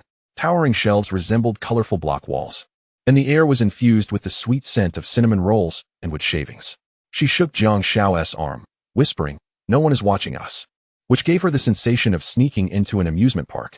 Quickly, Ru transformed into a little girl, peering left and right as Jiang Xiao pushed the shopping cart behind her. In a living room mock-up, Ru plopped down onto a sofa. This sofa feels like a cloud. And look at that. Ha ha ha, how ugly. When they reached the kitchen area, Ru opened and closed drawers, playfully tinkering with utensils. This kitchen is small, but quite exquisite. Ha ha. This frying pan resembles the one in the hands of Red Riding Hood. In the toy section, Ru instantly morphed into a 3-year-old, gleefully lunging towards a giant shark plushie. This fish is so silly. As they wandered into the lighting section, her eyes sparkled with desire at the sight of the various beautiful fixtures. Throughout the experience, Jiang Xiao spoke little, but every time he engaged, it sent a thrill through Ru's heart. Seeing her seated on a sofa, he would ask, "What do you think? Which one do you like? We should buy one later." Noticing her fiddling with kitchenware, he inquired, "Can you cook?" "I certainly cannot." Eventually, they rested in a bedroom mock-up. Ru had lain on a bed with men numerous times, but this was her first experience lying next to one fully clothed, with many passers-by around. Jiang Xiao wrapped his arms around Ru, uttering some clumsy sweet nothings, so cliché, so mundane. In any other setting, Ru would have scorned anyone speaking such words and not believed a single one. Yet in this environment, Jiang Xiao's awkward and innocent demeanor made her believe wholeheartedly, disregarding the onlookers as she embraced his waist. "Xiang, do you truly like me?" "Of course. Ru, from the moment I laid eyes on you, I was smitten." Jiang Xiao displayed a bashful expression and continued, "Last time on the road, I deliberately sought you out for directions." Hee. Wang Ru shot a glance at Jiang Xiao, her heart brimming with sweetness. Eventually, Jiang Xiao guided Wang Ru to the dining area and bought her a sweet cone. As Wang Ru licked the cream, she remarked, "I just passed by the baby room, and the ringing of the bells was so lovely. We should have something like that in the future." Enveloped in happiness, Wang Ru embraced Jiang Xiao, yearning for a kiss. Just then, Jiang Xiao turned his head toward the side of the dining area and said, "Next time, you should try the meatballs with jam. They taste delightful." Wang Ru, looking somewhat unsatisfied, followed Jiang Xiao into the taxi home. Her mind racing with thoughts about whether she should acquiesce if Jiang Xiao suggested they share a room. However, to her disappointment, Jiang Xiao showed no such inclination until they reached their destination. Well, that's fine. He is unlike those other wretched men. He truly cares for me. As they walked along the streets of Wangjing, they passed by a certain establishment, yet Wang Ru had no intention of taking Jiang Xiao inside. Instead, she quickened her pace, seemingly eager to distance herself from the place. However, Jiang Xiao was not about to comply with her wishes. After turning the corner, four figures suddenly appeared, causing her face to pale. It's her. She deceived me last time. Chen Bo, striding towards them, pointed at Wang Ru, intent on confronting her. Who are you? Don't touch her. Jiang Xiao shielded Wang Ru behind him, confronting the men alone. Wang Ru's heart trembled once more, but this time it was accompanied by immense pain. Why didn't I meet a man like this sooner? Hey, you don't seem like the type. Do you know what she does? Jiang Xiao furrowed his brow and glanced at Wang Ru with confusion before turning back. She's just a university student. Who are you exactly? Ha ha ha, a university student? She's just a scammer. My brother was conned out of thousands by her last time. You're talking nonsense. Jiang Xiao struggled to contain his emotions, transitioning from anger to confusion and finally to heartache. Unable to restrain himself, he began to grapple with the men. Damn it, take it easy, just tug at my clothes. Don't pull my hair. Wang Ru snapped back to reality and rushed to assist Jiang Xiao as the crowd grew. With a glance, Jiang Xiao signaled Cheng Xiang. Who understood? You all wait here. We'll report this, and you'll see what happens. As the four men departed, Jiang Xiao awkwardly adjusted his clothing. Remaining silent and looking downcast, Wang Ru, wanting to help, was evaded by him. Tears streamed down her face, her expression filled with sorrow. Xiang, I'm so sorry. I'm so sorry. Is what they said true? Jiang Xiao's disappointment was palpable as he looked at Wang Ru, his gaze akin to that of a husband confronting an unfaithful wife. Why? Why engage in such deceitful acts? Even if you're not a university student. I wouldn't mind if you sold goods on the street or worked as a waitress. But, I'm sorry, sob, I didn't want this. I was forced. Forced? A glimmer of hope flashed in Jiang Xiao's eyes. Who forced you? That TV's owner. Wang Ru then recounted a tragic tale, her voice quivering with emotion. Jiang Xiao, somewhat steadied, asked with skepticism, is it true? Wang Ru nodded, embracing him. Then prove it to me. How can I prove it? Wang Ru looked up at Jiang Xiao. Destroy that TV. A shiver ran through Wang Ru, her tone tinged with anxiety. Destroy it? Yes, my uncle is in law enforcement, as long as there's evidence. He can act, and then you'll have a reason to appear before my family. My mother is a university professor who greatly admires brave young women. If you truly wish to be with me, you must earn her approval. Social status and family background are irrelevant to my family. The only requirement is good character. Jiang Xiao spoke of the ordinary woman's beliefs of this era, which he deemed nonsense. The wealthier the family, the more they emphasized social status. Wang Ru hesitated. Jiang Xiao glanced at her and pushed her aside. You don't want to? Then I'll leave. Let us not meet again. No, I want to. I'm just worried. What are you worried about? Afraid of retaliation? What background does my family have? Would we fear someone running a black shop? I'll protect you in the future. My family can find you a more respectable job. What should I do? Wang Ru bit her lip, eager to escape this quagmire. You'll take me up there later, just like usual. We'll collect some evidence, and then, Chapter 58, Standing in the Sunlight for a Brighter Future. After hearing Jiang Xiao's plan, Wang Ru regarded him with a complex gaze. Are you deceiving me? Jiang Xiao did not directly answer, but pointed to the disheveled clothing. Ru, this is your only chance. If I, Cheng Xiang, deceive you, may I never find success in my life. Don't make promises. I believe you. Jiang Xiao sighed in relief. That was close. You're really fortunate. After making her decision, Wang Ru's newfound decisiveness surprised Jiang Xiao. It turned out this woman had always possessed evidence, not only recordings of transactions, but also details of wine mixing and financial fraud, including instances of violence and coercion. After reviewing the materials, Jiang Xiao looked at Wang Ru with complex eyes. Have you longed to escape this? I suppose so. I couldn't find the resolve before. But you gave me courage. Wang Ru felt as though she had shed a heavy burden, her demeanor transformed. Xiang, do you know? Today has been the happiest and most liberating day of my life. Jiang Xiao said nothing, gently hugging the girl and transferring the data to his phone. He then told Wang Ru, you should leave Yanjing for a few days. Return once things settle. All right. The following afternoon, Jiang Xiao entered the police station, and after exiting, he sent Wang Ru a message. It's done. Only by standing in the sunlight can we have a brighter future. Welcome back to this beautiful world. On the high-speed train, Wang Ru gazed at the message on WeChat and murmured, "Bastard." As she looked up, tears had already streamed down her cheeks. Silently wiping her tears, she revealed a genuine smile, radiant in the sunlight. A gentleman in a suit sitting beside her was moved by her sudden smile. "Miss, may I add you on WeChat?" Wang Ru apologetically replied, "I'm sorry, I have a boyfriend. His name is Jiang Xiao." Meanwhile, Uncle Had's efficiency was remarkable, due to the comprehensive evidence. By Friday morning, the black TV establishment was uprooted, and the responsible parties swiftly detained, facing years of free meals and drinks. The mastermind behind it all was presently discussing his requirements with a designer. "I need a third space between the dormitory and classroom that facilitates efficient communication for 15 minutes and allows for over 2 hours of social relaxation. As for the style, I want a futuristic feel, emphasizing brightness and freedom, with a need for transparency in the space. The layout should be restructured. The entrance should lead into an ordering area, followed by a waiting area, and then design some photo spots." Seated across from Jiang Xiao, a 30-something urban housewife furrowed her brow, making an effort to comprehend the student client's intentions. A photo spot? What does that mean? Well, you can think of it as a scenic spot, like Yanda's Weiming Lake. I have a few suggestions. First, a wish wall. Second, artistic corners for photos. Especially the photo areas. The lighting must be well considered. I suggest consulting a photography expert. Jiang Xiao reviewed the plan he had noted down, explaining it to the designer point by point. Niananshi, sitting nearby like a curious child, blinked incessantly, alternately cursing Jiang Xiao in her mind for withholding such ideas and marveling at his creativity. How could I not have thought of this? The designer adjusted her glasses and remarked, "Classmate, your demands set a high standard for the design. It presents quite a formidable challenge for me." Jiang Xiao chuckled softly. "Do you have confidence in this?" "I'll give it a try," she replied. "I believe in your abilities." After the designer departed, Jiang Xiao extended her hand towards Niananshi, who looked puzzled. After a moment's thought, she placed her small hand atop Jiang Xiao's.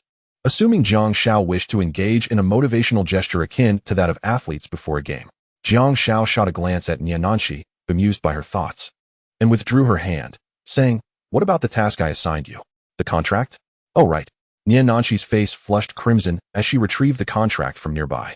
After perusing it briefly, Jiang Xiao affixed her signature at the bottom. "I will oversee the renovation. I shall cover the expenses. You, on the other hand, need to find a development team for the app." After pondering briefly, Jiang Xiao shook her head. The app was crucial for Qingqing. It would be better for her to handle that herself. Never mind. Why not work on the logo design instead? Have you had any inspiration these past few days? None. Niananshi shook her head, having only attended basic courses for 2 months. Can you find a supplier for coffee cups? Niananshi nodded affirmatively. That should be manageable. One more thing. I will be applying for a Qingqing coffee project and need to find an operator. I will handle that.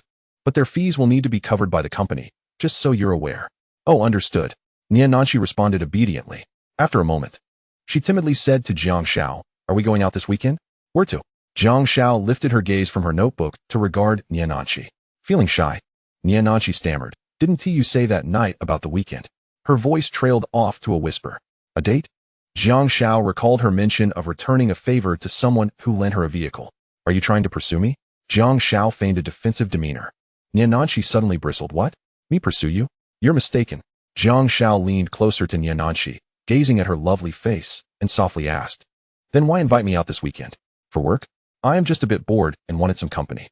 Noticing Niananshi's flustered state, Jiang Xiao decided to relent. "Let us discuss it later. This week, I have too much on my plate and may not have the time.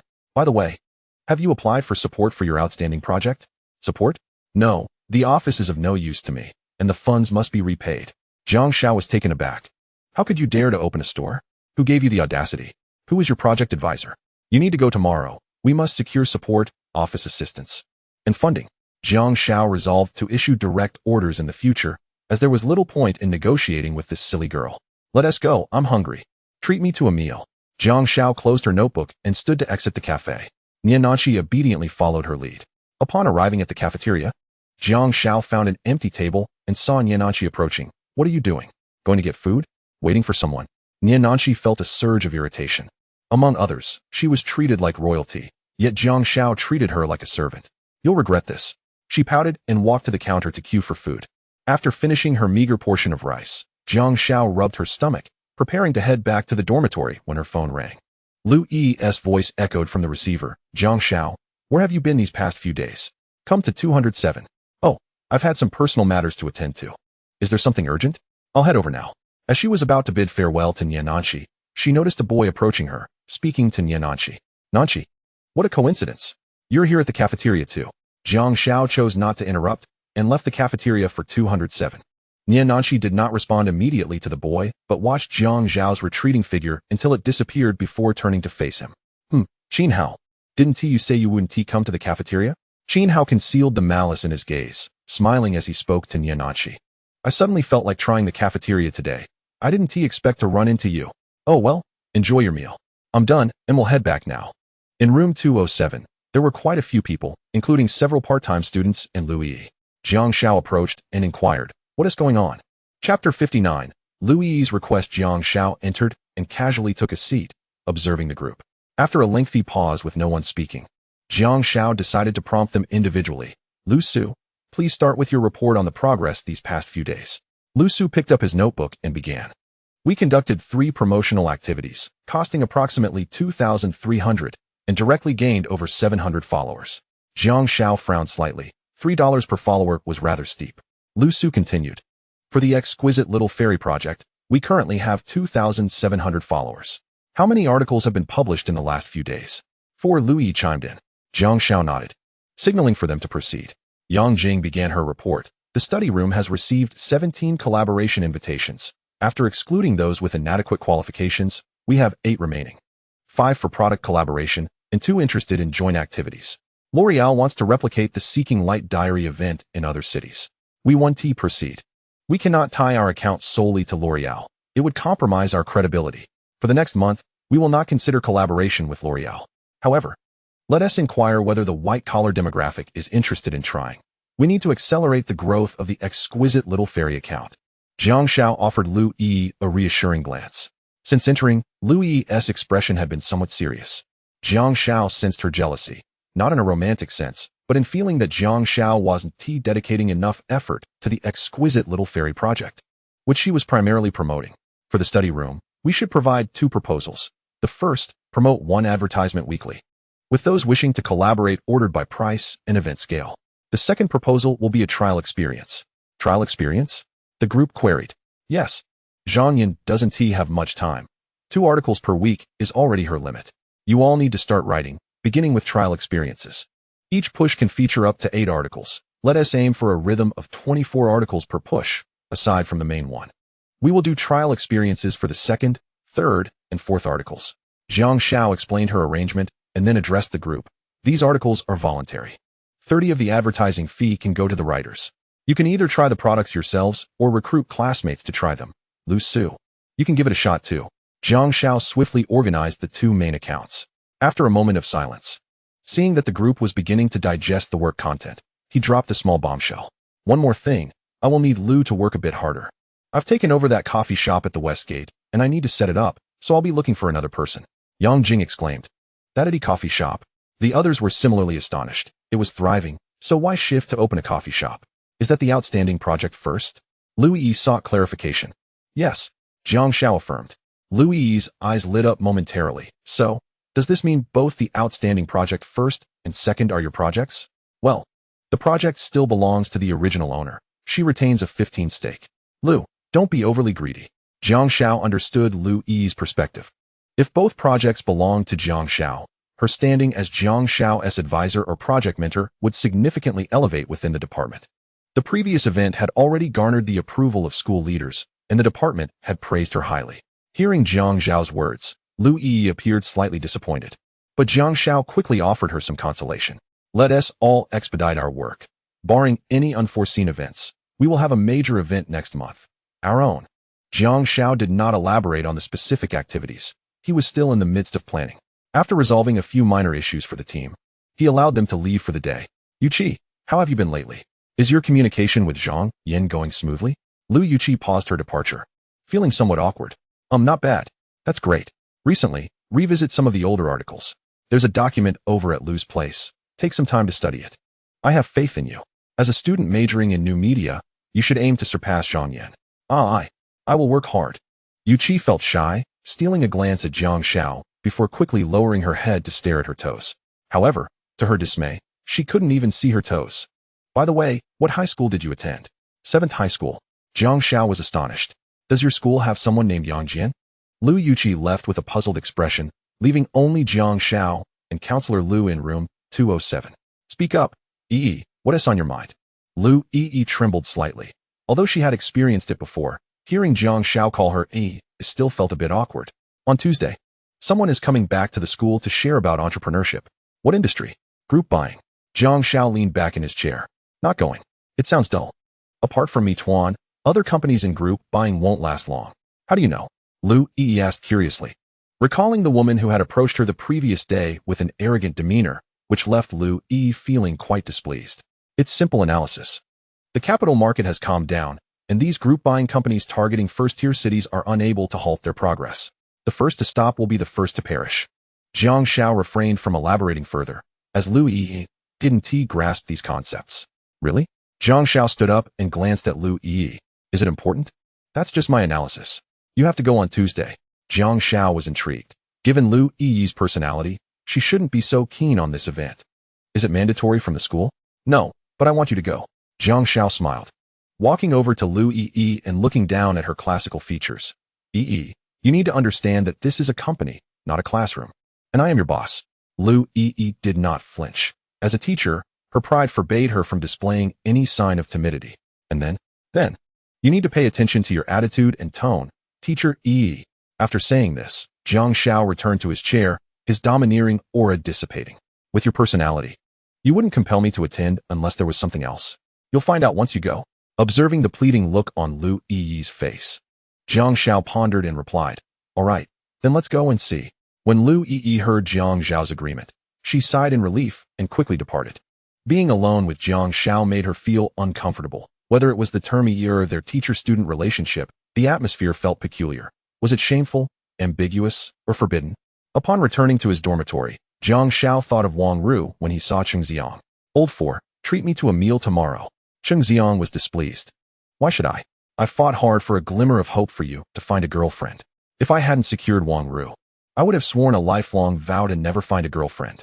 Jiang Xiao didn't share the details of the situation with Cheng Xiang, fearing that old 4 would explode. In the aftermath of the last incident with Wang Yao, this fool had already lost 2 pounds from anger. It was best not to poke this powder keg. Soon, Li Zheng stealthily approached Jiang Xiao. Old 3, do you have plans for tomorrow? I should be free, why? How about we go out together tomorrow? Li Zheng said slyly, occasionally glancing at the other two in the dorm. Oh, what's happening? Do you know Tian Chao Chao? Yeah, the roommate of Nian Nanqi. Jiang Xiao nodded. Right, I want to ask her to go shopping tomorrow. She said she'd go if Nian Nanqi goes, so. Li Zheng rubbed his hands, awaiting Jiang Xiao's response.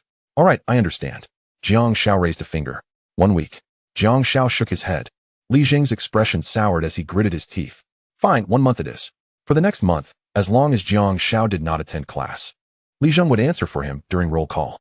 Even if caught substituting, he would insist it was Li Zheng who had not come. Nanqi, Jiang Xiao has agreed. Chapter 60, Jiang Xiao's service, worth every penny. On Saturday morning, Jiang Xiao rose as usual. After freshening up, he stepped out.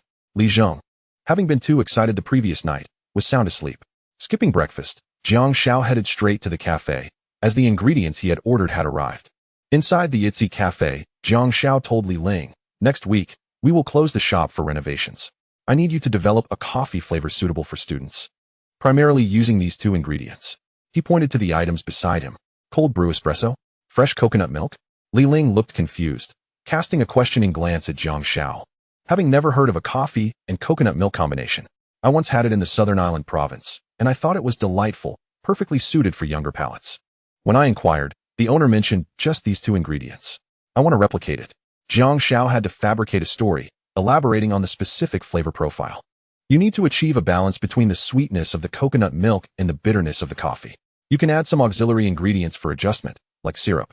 These materials are for your experimentation. Li Ling, if you can create a flavor that satisfies me, I will surprise you. Jiang Xiao began to describe the taste of a fresh coconut latte. Nian Nanqi entered with breakfast, after learning the previous night that Jiang Xiao had agreed to go out. She sent him a message, offering to buy breakfast for him that morning. Jiang Xiao accepted and asked her to bring it to the cafe. Where are you planning to take me today?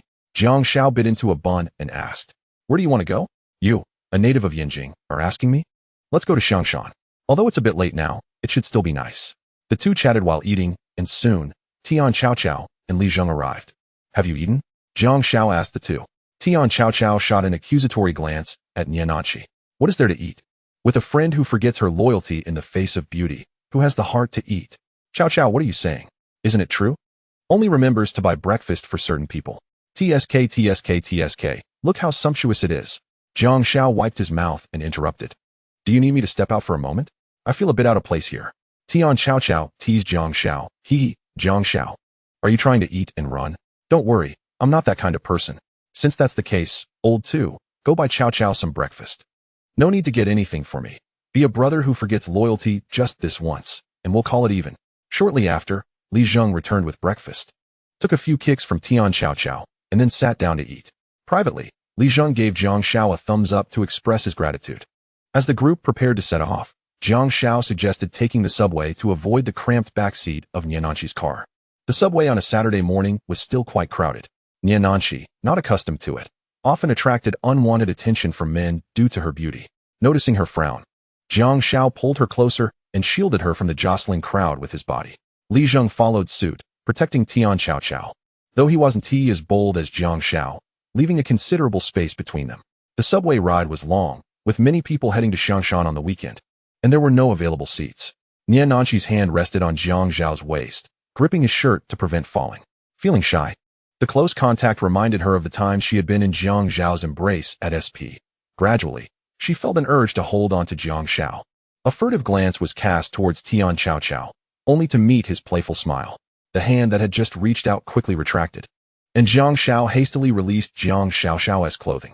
Just then, the subway came to a halt, and Niananqi, unable to steady herself and lacking anything to grasp, began to topple. Jiang Xiao swiftly wrapped his arms around her, frowning as he admonished, "What are you doing? Didn't I tell you to hold on to my clothes?" Oh. Niananqi blushed and grasped Jiang Xiao's attire once more. After several transfers, the group alighted at Bagu Station and boarded a bus. This time, they were fortunate enough to find seats, choosing the last row, with Jiang Xiao and Li Zheng flanking the two girls. Jiang Xiao initiated a conversation about a notorious bus incident in Yanqing from several years ago, recalling a certain 330 bus, or was it 375? He had often heard locals discuss it in his past life, and it had even made the newspapers. It must be the 330. I heard it also goes to Xiangshan. Li Zheng, as a Yanqing native, was quite familiar with such bizarre tales. Tian Xiao chimed in. Are you referring to that supernatural incident? Yes, Jiang Xiao confirmed. What's this 330? What happened? Niananqi inquired, her curiosity piqued. Jiang Xiao was taken aback. You, being from Yanqing, don't know? Li Zheng then recounted the tale. The 330 was a late-night bus on November 4th. As it passed through the Yuanminjuan, 3 individuals dressed in Qing Dynasty official attire boarded the bus. The driver and ticket collector were puzzled but attributed it to the nearby film studio, where many actors donned various costumes during the day. Suddenly, an elderly lady on board grabbed a young man, claiming he had stolen her money, and insisted on taking him to the police station. After disembarking, she released him, and the young man, bewildered, asked what had transpired. The elderly woman explained. Those 3 who just boarded were not human, they were ghosts. They didn't even touch the ground as they walked. Upon hearing this, Niananqi felt goosebumps rise, instinctively clutching Jiang Xiao's arm. Jiang Xiao vowed that stirring this topic was not his intention. Li Zheng continued. The next day, that bus vanished, only to be found later in a reservoir, with the driver and ticket collector deceased, and their bodies severely decomposed, as if they had not died just a day or 2 prior. Jiang Xiao noticed a slight tremor in Niananqi's body as the story reached its conclusion. She seemed far from the typical Yanqing girl, resembling more of a maiden from the southern waters. Although Tian Xiao was aware of the story, she too felt a chill creep over her, seeking someone to lean against. Turning to look, she saw that Niananqi was nearly nestled in Jiang Xiao's embrace. She shot a sideways glance at Niananqi before turning back to Li Zheng. Realizing what might unfold, Li Zheng quickly straightened his posture, subtly shifting his elbow outward with a serious demeanor. The boldness of a Yanqing girl was refreshing. She confidently grasped Li Zheng's elbow, finding some solace. Xiangshan was beautiful, its mountains, foliage, and most importantly, the people, Li Zheng thought to himself. Throughout the journey, the reserved Niananqi did not take Jiang Xiao's hand, merely tugging at the hem of his coat. Why not hold hands? Because Niananqi was modest, being a girl, she anticipated Jiang Xiao's initiative. After descending from Shangshan, Li Zheng suggested catching a movie. Jiang Xiao chuckled, indicating that he had already seen it. Niananchi, you've seen it too, haven't you? Jiang Xiao turned to her, winking. Oh, I think I've seen it. Tian Chao queried. Didn't you say you hadn't seen it last time? What did you watch? Jiang Xiao interjected. Just a few days ago, I went with Niananchi. How about this? You and Li Zheng go watch it. And Niananchi and I will stroll around. Initially, Li Zheng felt a twinge of regret, but upon hearing Jiang Xiao's suggestion, his eyes brightened. Casting a grateful glance at him, Jiang Xiao reciprocated with a knowing look, as if to say, a service well worth it. Li Zheng and his companion set off for the cinema, leaving Jiang Xiao and Niananchi behind. With Niananchi in tow, Jiang Xiao hailed a taxi to Gulu. Where are we going? To a place where I can sell you, he replied playfully. In chapter 61, titled A Taste of the School Flower. Watching movies and dining out held little allure for Jiang Xiao. They felt too conventional. Unless a girl strongly insisted, he would never opt for such activities. However, a private cinema would be a different story, as the private cinema market was still relatively scarce in 2012. Jiang Xiao led Niananchi to Gulu, where they strolled about, attracting envious glances from onlookers with such a stunning companion by his side. Eventually, he guided her into a narrow alley. In his past life, this had been one of Jiang Xiao's secret refuges, where he had advanced countless relationships, particularly with girls he had just met. Niananchi curiously surveyed her surroundings, clearly unfamiliar with such places. Upon entering a small room furnished with several tables marked with splatters of paint-like substances and some silicone-like solids, a woman in her late 20s greeted them. Jiang Xiao felt a mix of familiarity and strangeness towards the proprietor. Sister Guan, I'd like a hand mold, he greeted. The woman paused. Have you been here before? Jiang Xiao felt embarrassed and quickly clarified. No. I heard about it from a classmate. Oh, a hand mold, right? Just a moment. The proprietor, not suspecting anything amiss, went to prepare the materials. Niananchi surveyed the environment and asked Jiang Xiao, what is this place?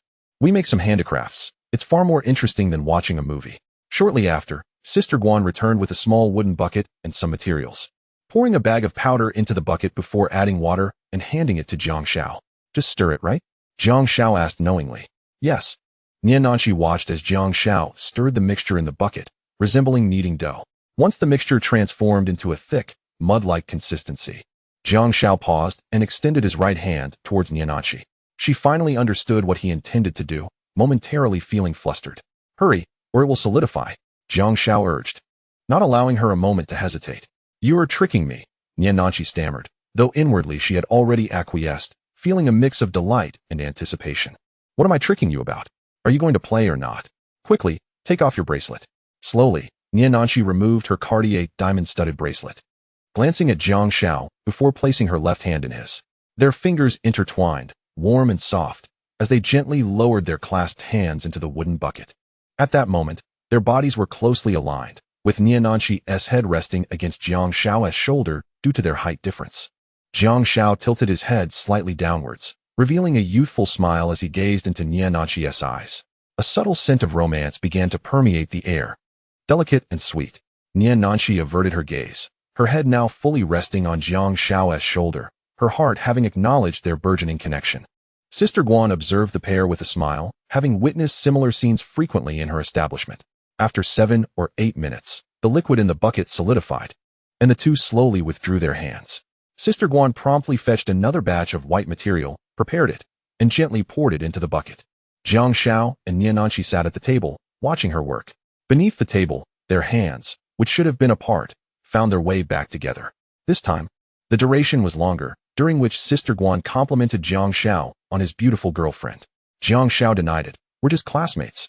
Niananchi, feeling slighted, pulled her left hand away, turned her head, and pouted, mumbling, Humph, who cares?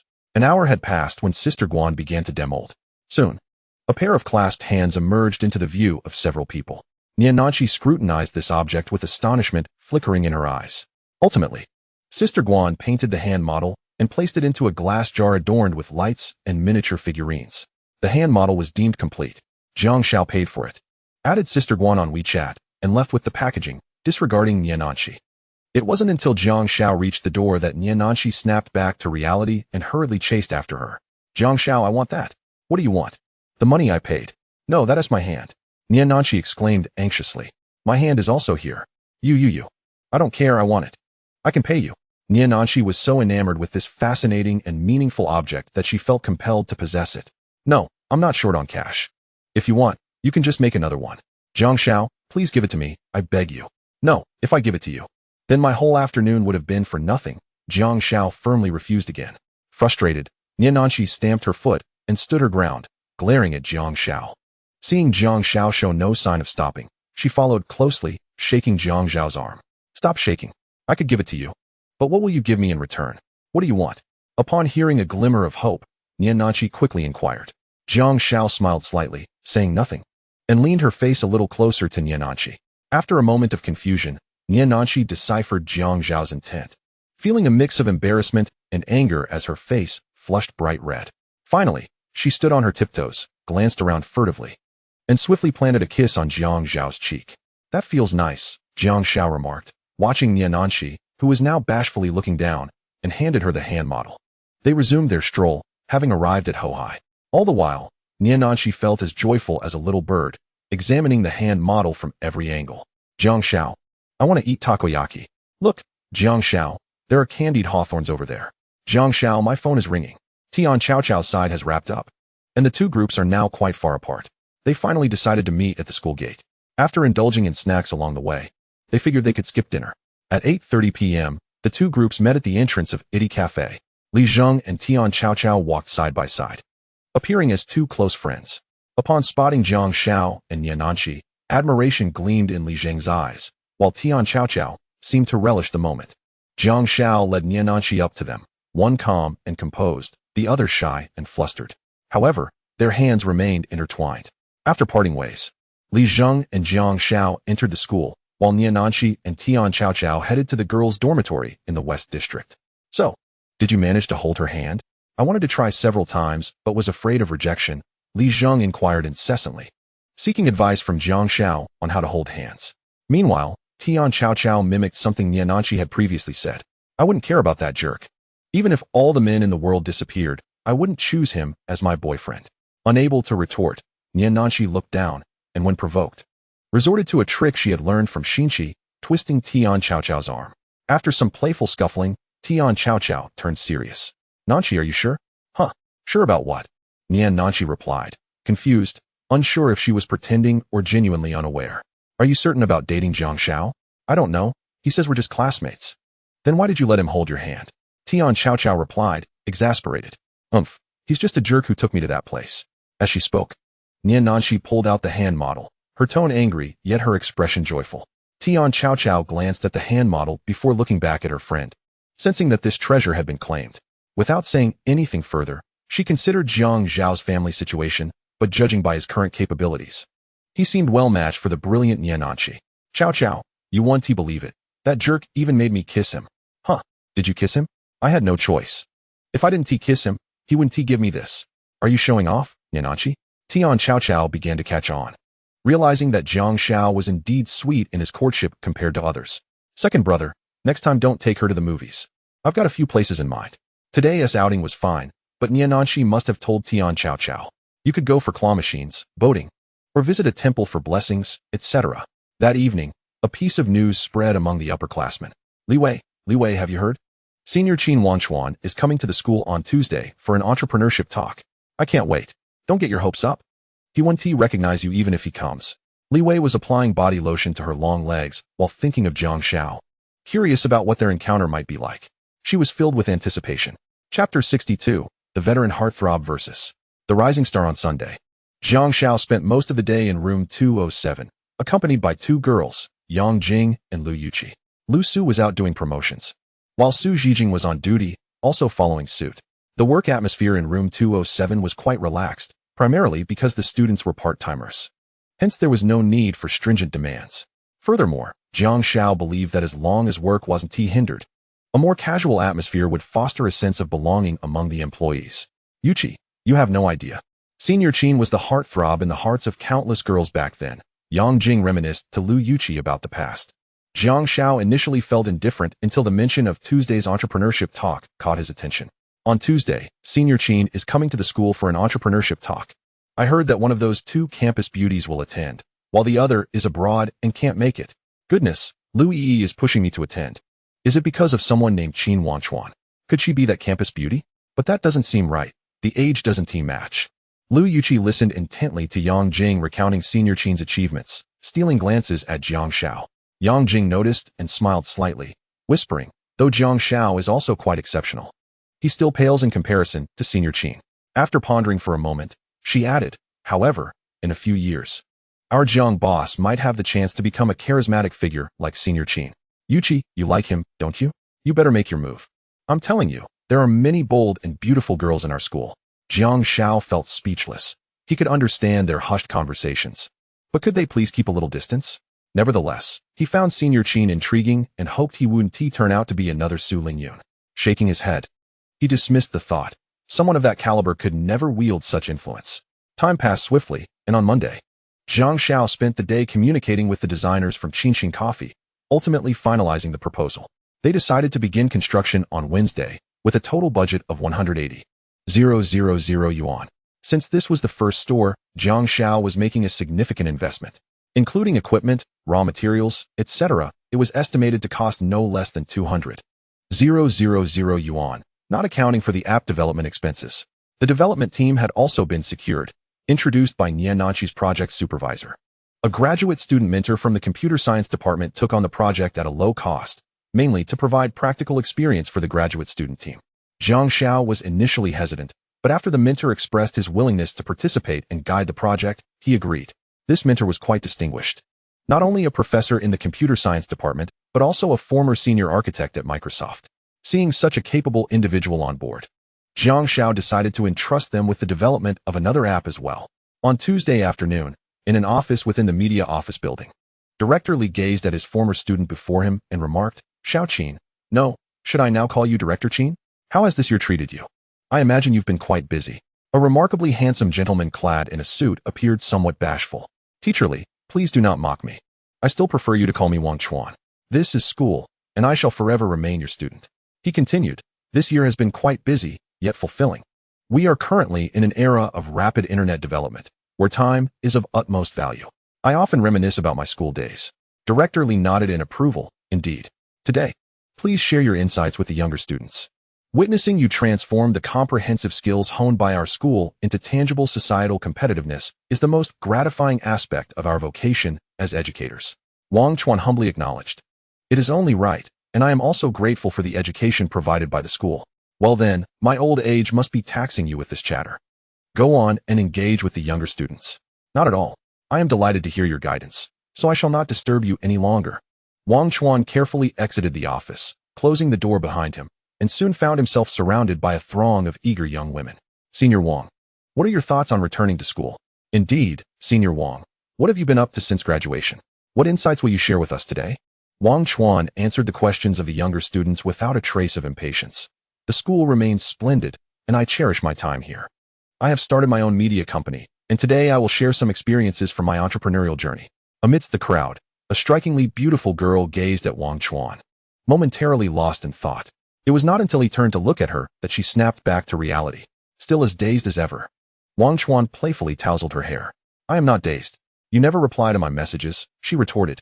The girl was none other than Xiao Nana, one of the two most ardent admirers of Wang Chuan from their school days. I've been too busy. Busy, you say? You seem less busy now that that woman is here. Xiao Nana's annoyance was palpable, yet she had grown accustomed to it. Wang Chuan merely shook his head, resigned, and made his way towards the activity center. She must have arrived by now.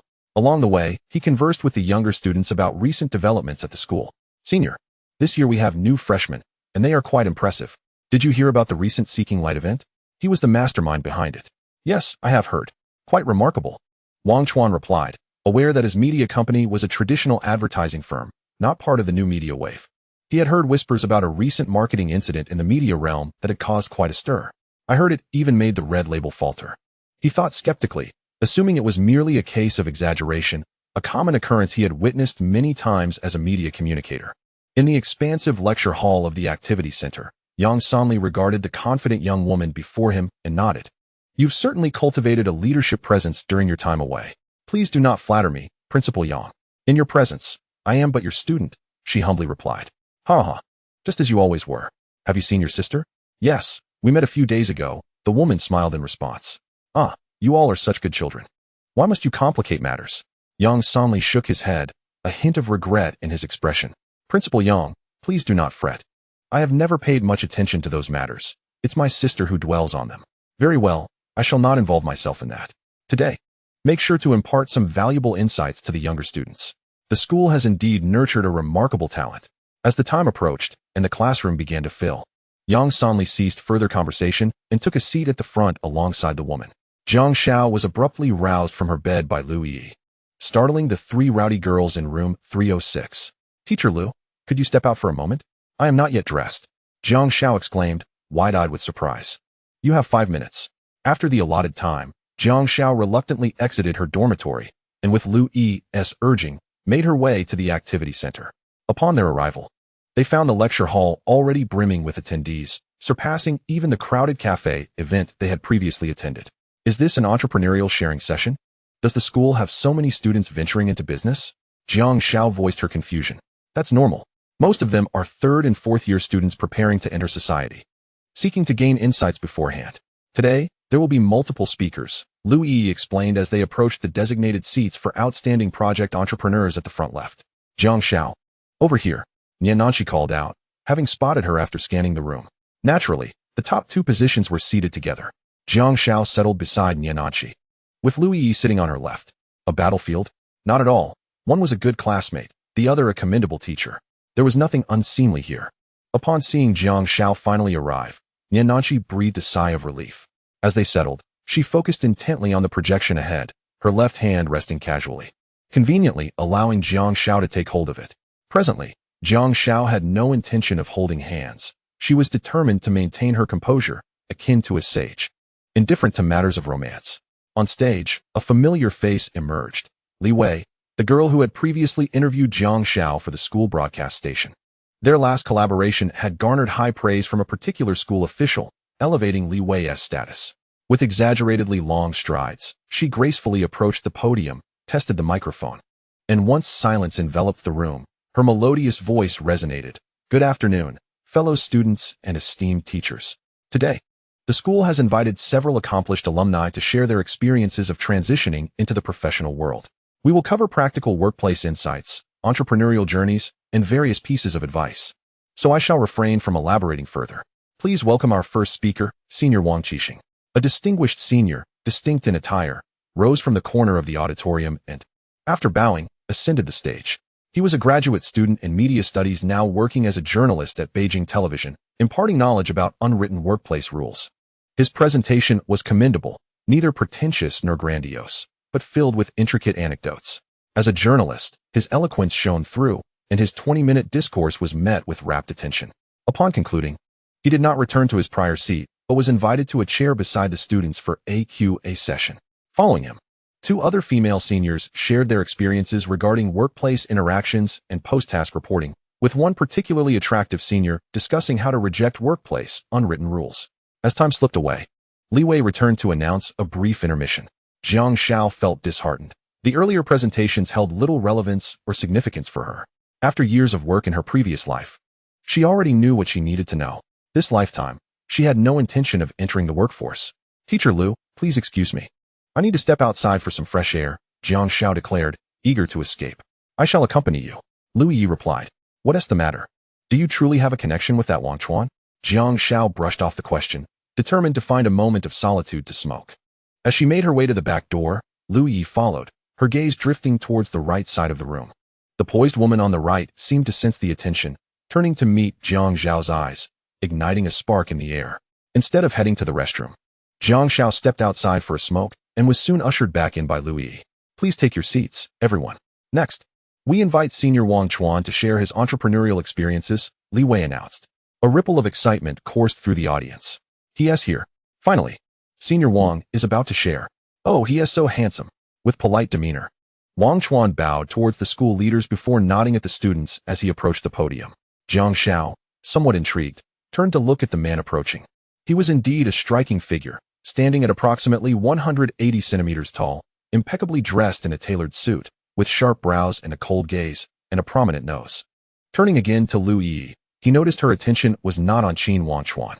Suddenly, a small head popped in from the right, and whispered in Jiang Xiao's ear. "He's more handsome than you." "Scram, scram, scram," Jiang Xiao retorted, unceremoniously shooing away the little imp. "You know nothing of true handsomeness. My allure is yet to be experienced by you. Sooner or later, I shall render you speechless." As he pondered this, Qin Wanchuan commenced his presentation. "Hello everyone. Seeing so many juniors here fills me with nostalgia for my own days at school. After entering society, I can no longer experience that feeling. After graduation, I established my own media company, called Chuan E-Media." Upon finishing, Qin Wanchuan glanced towards a poised woman seated on the right side of the classroom. Her expression remained unfazed, yet a ripple of excitement surged through the room as some students expressed their admiration. "How affectionate of Senior Qin. If a man treated me like that, I would comply with anything. Quit your nonsense and keep your distance. Humph, seductress." Xiao Nana's resentful voice was drowned out amidst the commotion. Once the atmosphere settled, Qin Wanchuan's voice resonated once more. "Today, I will share my entrepreneurial experiences. We are currently in an excellent period. If we seize the opportunity presented by the internet and remain grounded, everyone will have a chance to ascend rapidly. Let me discuss my industry." True to his reputation as a former campus heartthrob, Qin Wanchuan's insights were both profound and accessible, interspersed with humor and authority, captivating many who were reminded of his past charm.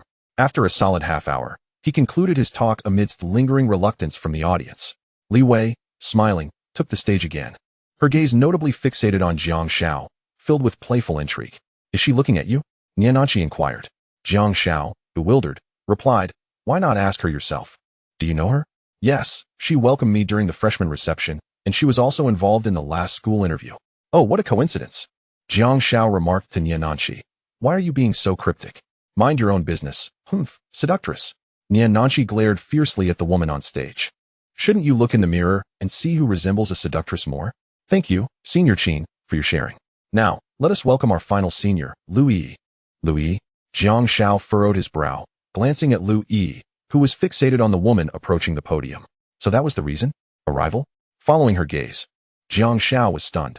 "Isn't that the woman from the capital airport the other day?" "No," as he discerned her features more clearly. He quickly glanced back at Lu Yi, then back at the woman, and then again at Lu Yi. "Lu Yi, you too? She is my twin sister." Jiang Xiao was taken aback. What was this script? After a moment, excitement flickered in his eyes. Twin beauties. How exhilarating. On stage, Lu Yi's voice rang out, clear and resonant, with a metallic quality.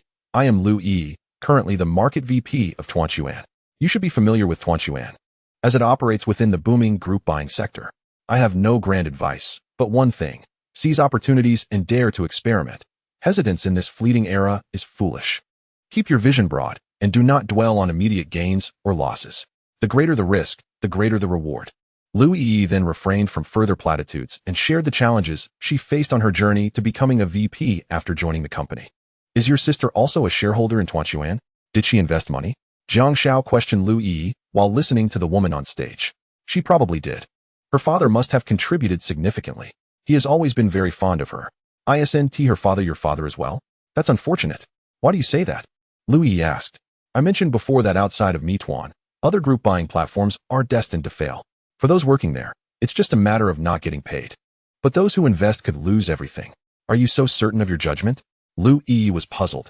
Jiang Xiao was merely a freshman without experience in the group buying market. Where did this confidence stem from? Leaning back in his chair, Jiang Xiao's gaze remained on the woman still sharing her insights on stage. "Because I am Jiang Xiao. Arrogant and domineering." Chapter 63. I am Jiang Xiao, the Xiao of technology. Lu Yi concluded her presentation after about 20 minutes, prompting a wave of admiration. This woman was both audacious and capable. Listening to her describe her team's aggressive approach to market competition felt like stepping onto an ancient battlefield, fraught with tension.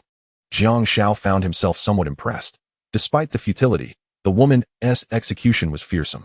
It is rare for a woman to personally engage at the front line and achieve such results. "What do you think?" Lu Yi asked Jiang Xiao. "It's decent, but it won't change much." Niananchi, overhearing their conversation, chimed in. "Change much? It won't alter the fact that you're a fool." Jiang Xiao retorted at Niananchi. "You are the fool. Hey, teacher, you resemble that senior." Niananchi finally realized, yet still had the audacity to claim she wasn't foolish. Lu Yi chose not to explain, and Jiang Xiao remained silent, leaving Niananchi in a huff. With a huff, she decided to ignore Jiang Xiao and withdrew her hand. Now we enter the Q&A session. Does anyone have questions for our seniors? Li Wei's voice rang out once more. Hands shot up across the room. You there? Please go ahead. Li Wei pointed to a student. The questions posed were somewhat mundane, largely revolving around gossip, leaving Jiang Xiao exasperated. My advice is to focus on your career. Though we are women, it does not mean we are inferior to men. Lu Yi's response garnered applause from the female audience. Bored, Jiang Xiao decided to leave. The sharing was over, after all, and he stood to depart. However, just as he did, Li Wei, this enchanting creature, caught him, eager for the show to begin. Jiang Xiao, do you have a question? Let us get Jiang a microphone. In a flash, a microphone was handed to Jiang Xiao. The insights shared by the seniors have been invaluable. I intend to digest them thoroughly. That's all. Jiang Xiao offered a perfunctory reply, but Li Wei was not so easily deterred.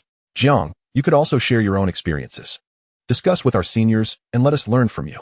I have no experiences to share. My previous success was largely thanks to my project mentor, Lu Yi. I was merely fortunate.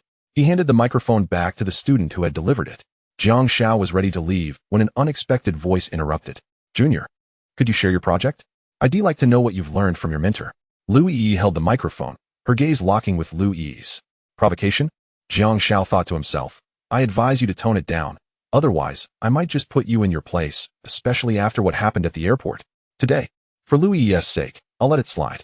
Jiang Xiao chose to ignore her and attempted to exit, but Lu Yi suddenly grasped his wrist, prompting a questioning look from Jiang Xiao. Defeat her, let me see your skills. My abilities cannot be observed here. Do you harbor a grudge? I have no interest in that. Jiang Xiao inquired softly. No, help me this once, and I can grant you a request. Any request. Lu Yi said, casting a glance at the woman on stage, speaking in a tone only they could hear. Jiang Xiao retracted his step, beginning to grasp that Lu Yi and Lu Yi surely shared a rather intriguing history. It was evident they were rivals. As the previous speaker reclaimed the microphone, Jiang Xiao cleared his throat.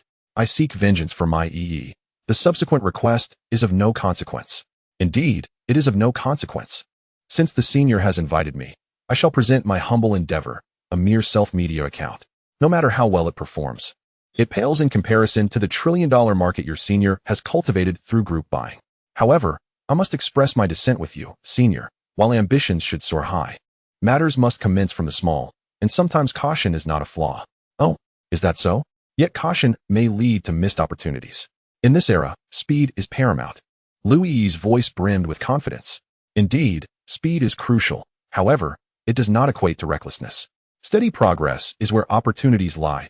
Otherwise, one may stumble into traps. Rapid ascension may yield fleeting success, but the higher one climbs, the harder the fall. Jiang Xiao retorted boldly, unyielding against Lu Yi's provocations. Is that so? Yet I have succeeded, and my words are substantiated by facts, while yours are not. Lu Yi countered. The senior jested. Success? Are you certain of your success? What is your current market share in group buying? You haven't even entered the top 5, have you? Before Lu Yi could continue, Jiang Xiao seized the moment, intent on delivering a decisive blow. In any industry, particularly the internet sector, regardless of market size, the number of companies that endure will not exceed 3. The senior should understand this. Furthermore, you are aware of your data. What do the redemption rates and customer satisfaction truly reveal? And most crucially, does your company still possess funds? Lu Yi was taken aback. How was this university student so well versed in the group buying industry?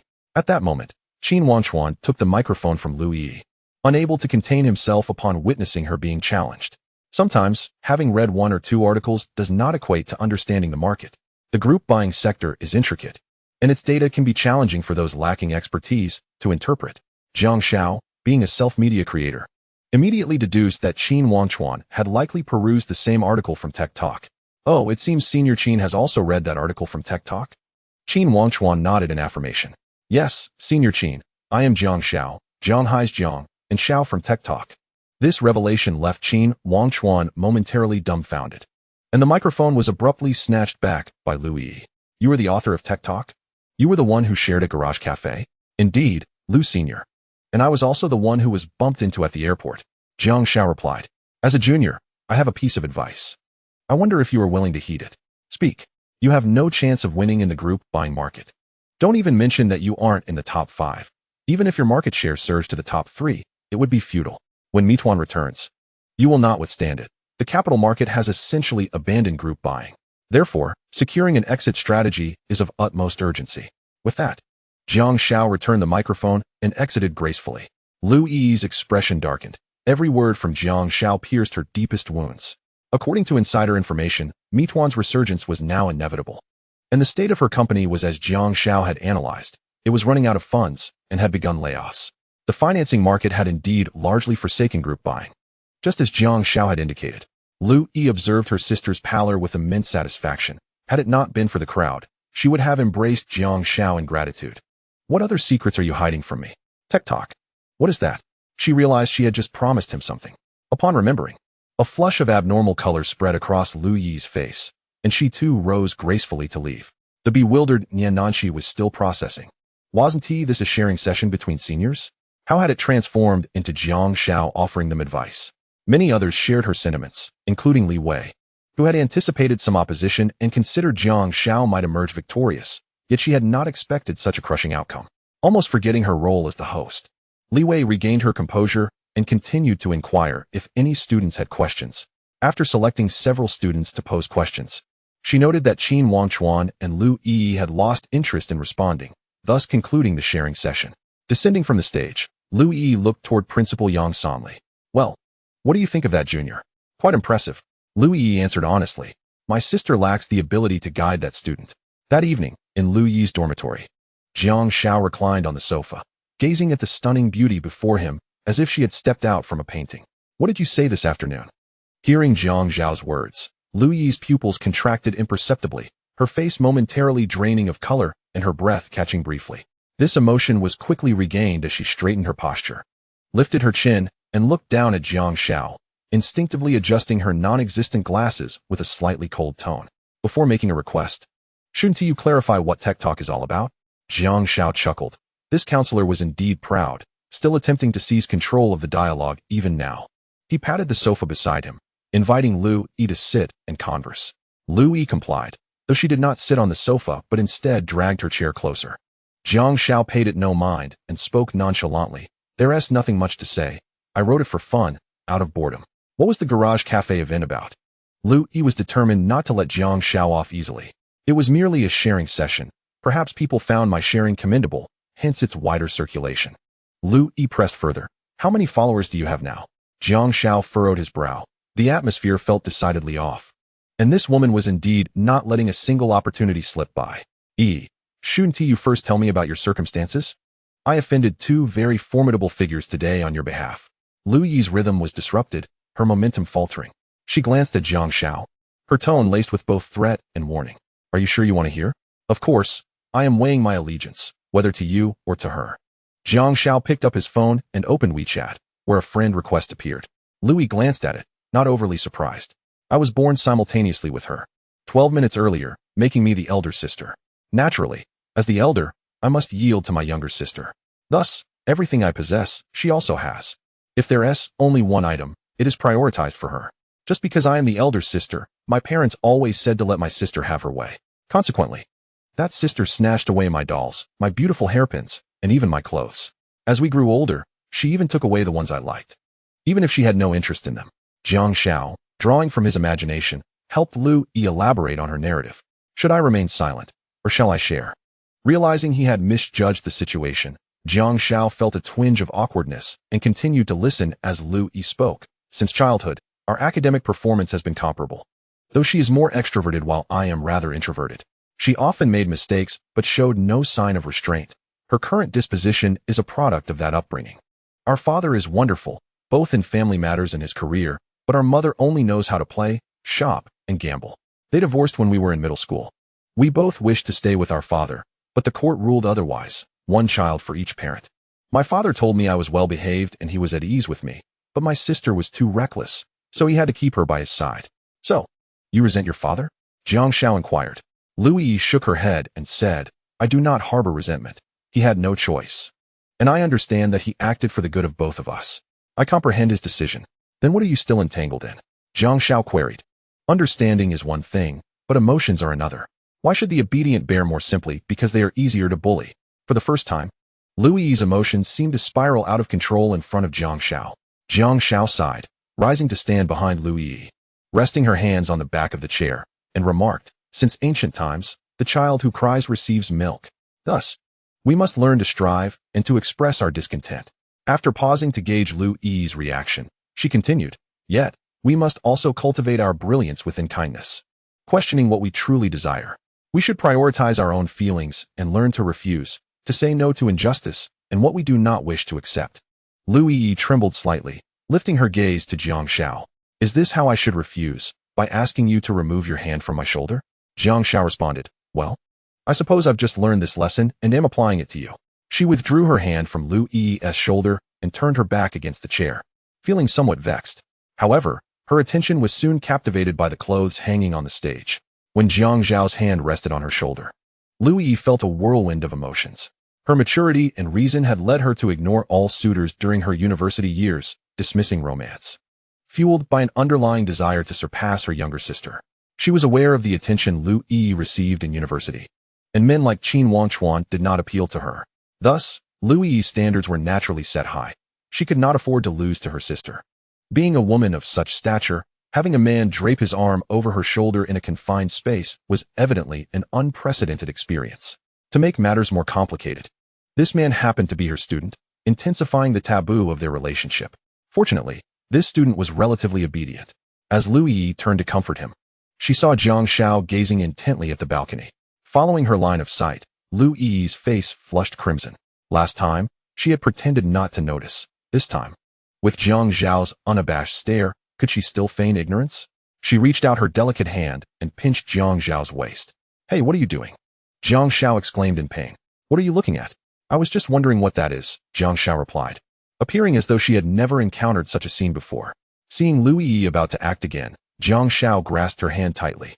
"Teacher Yi, does what you said this afternoon still hold? Can I change my mind?"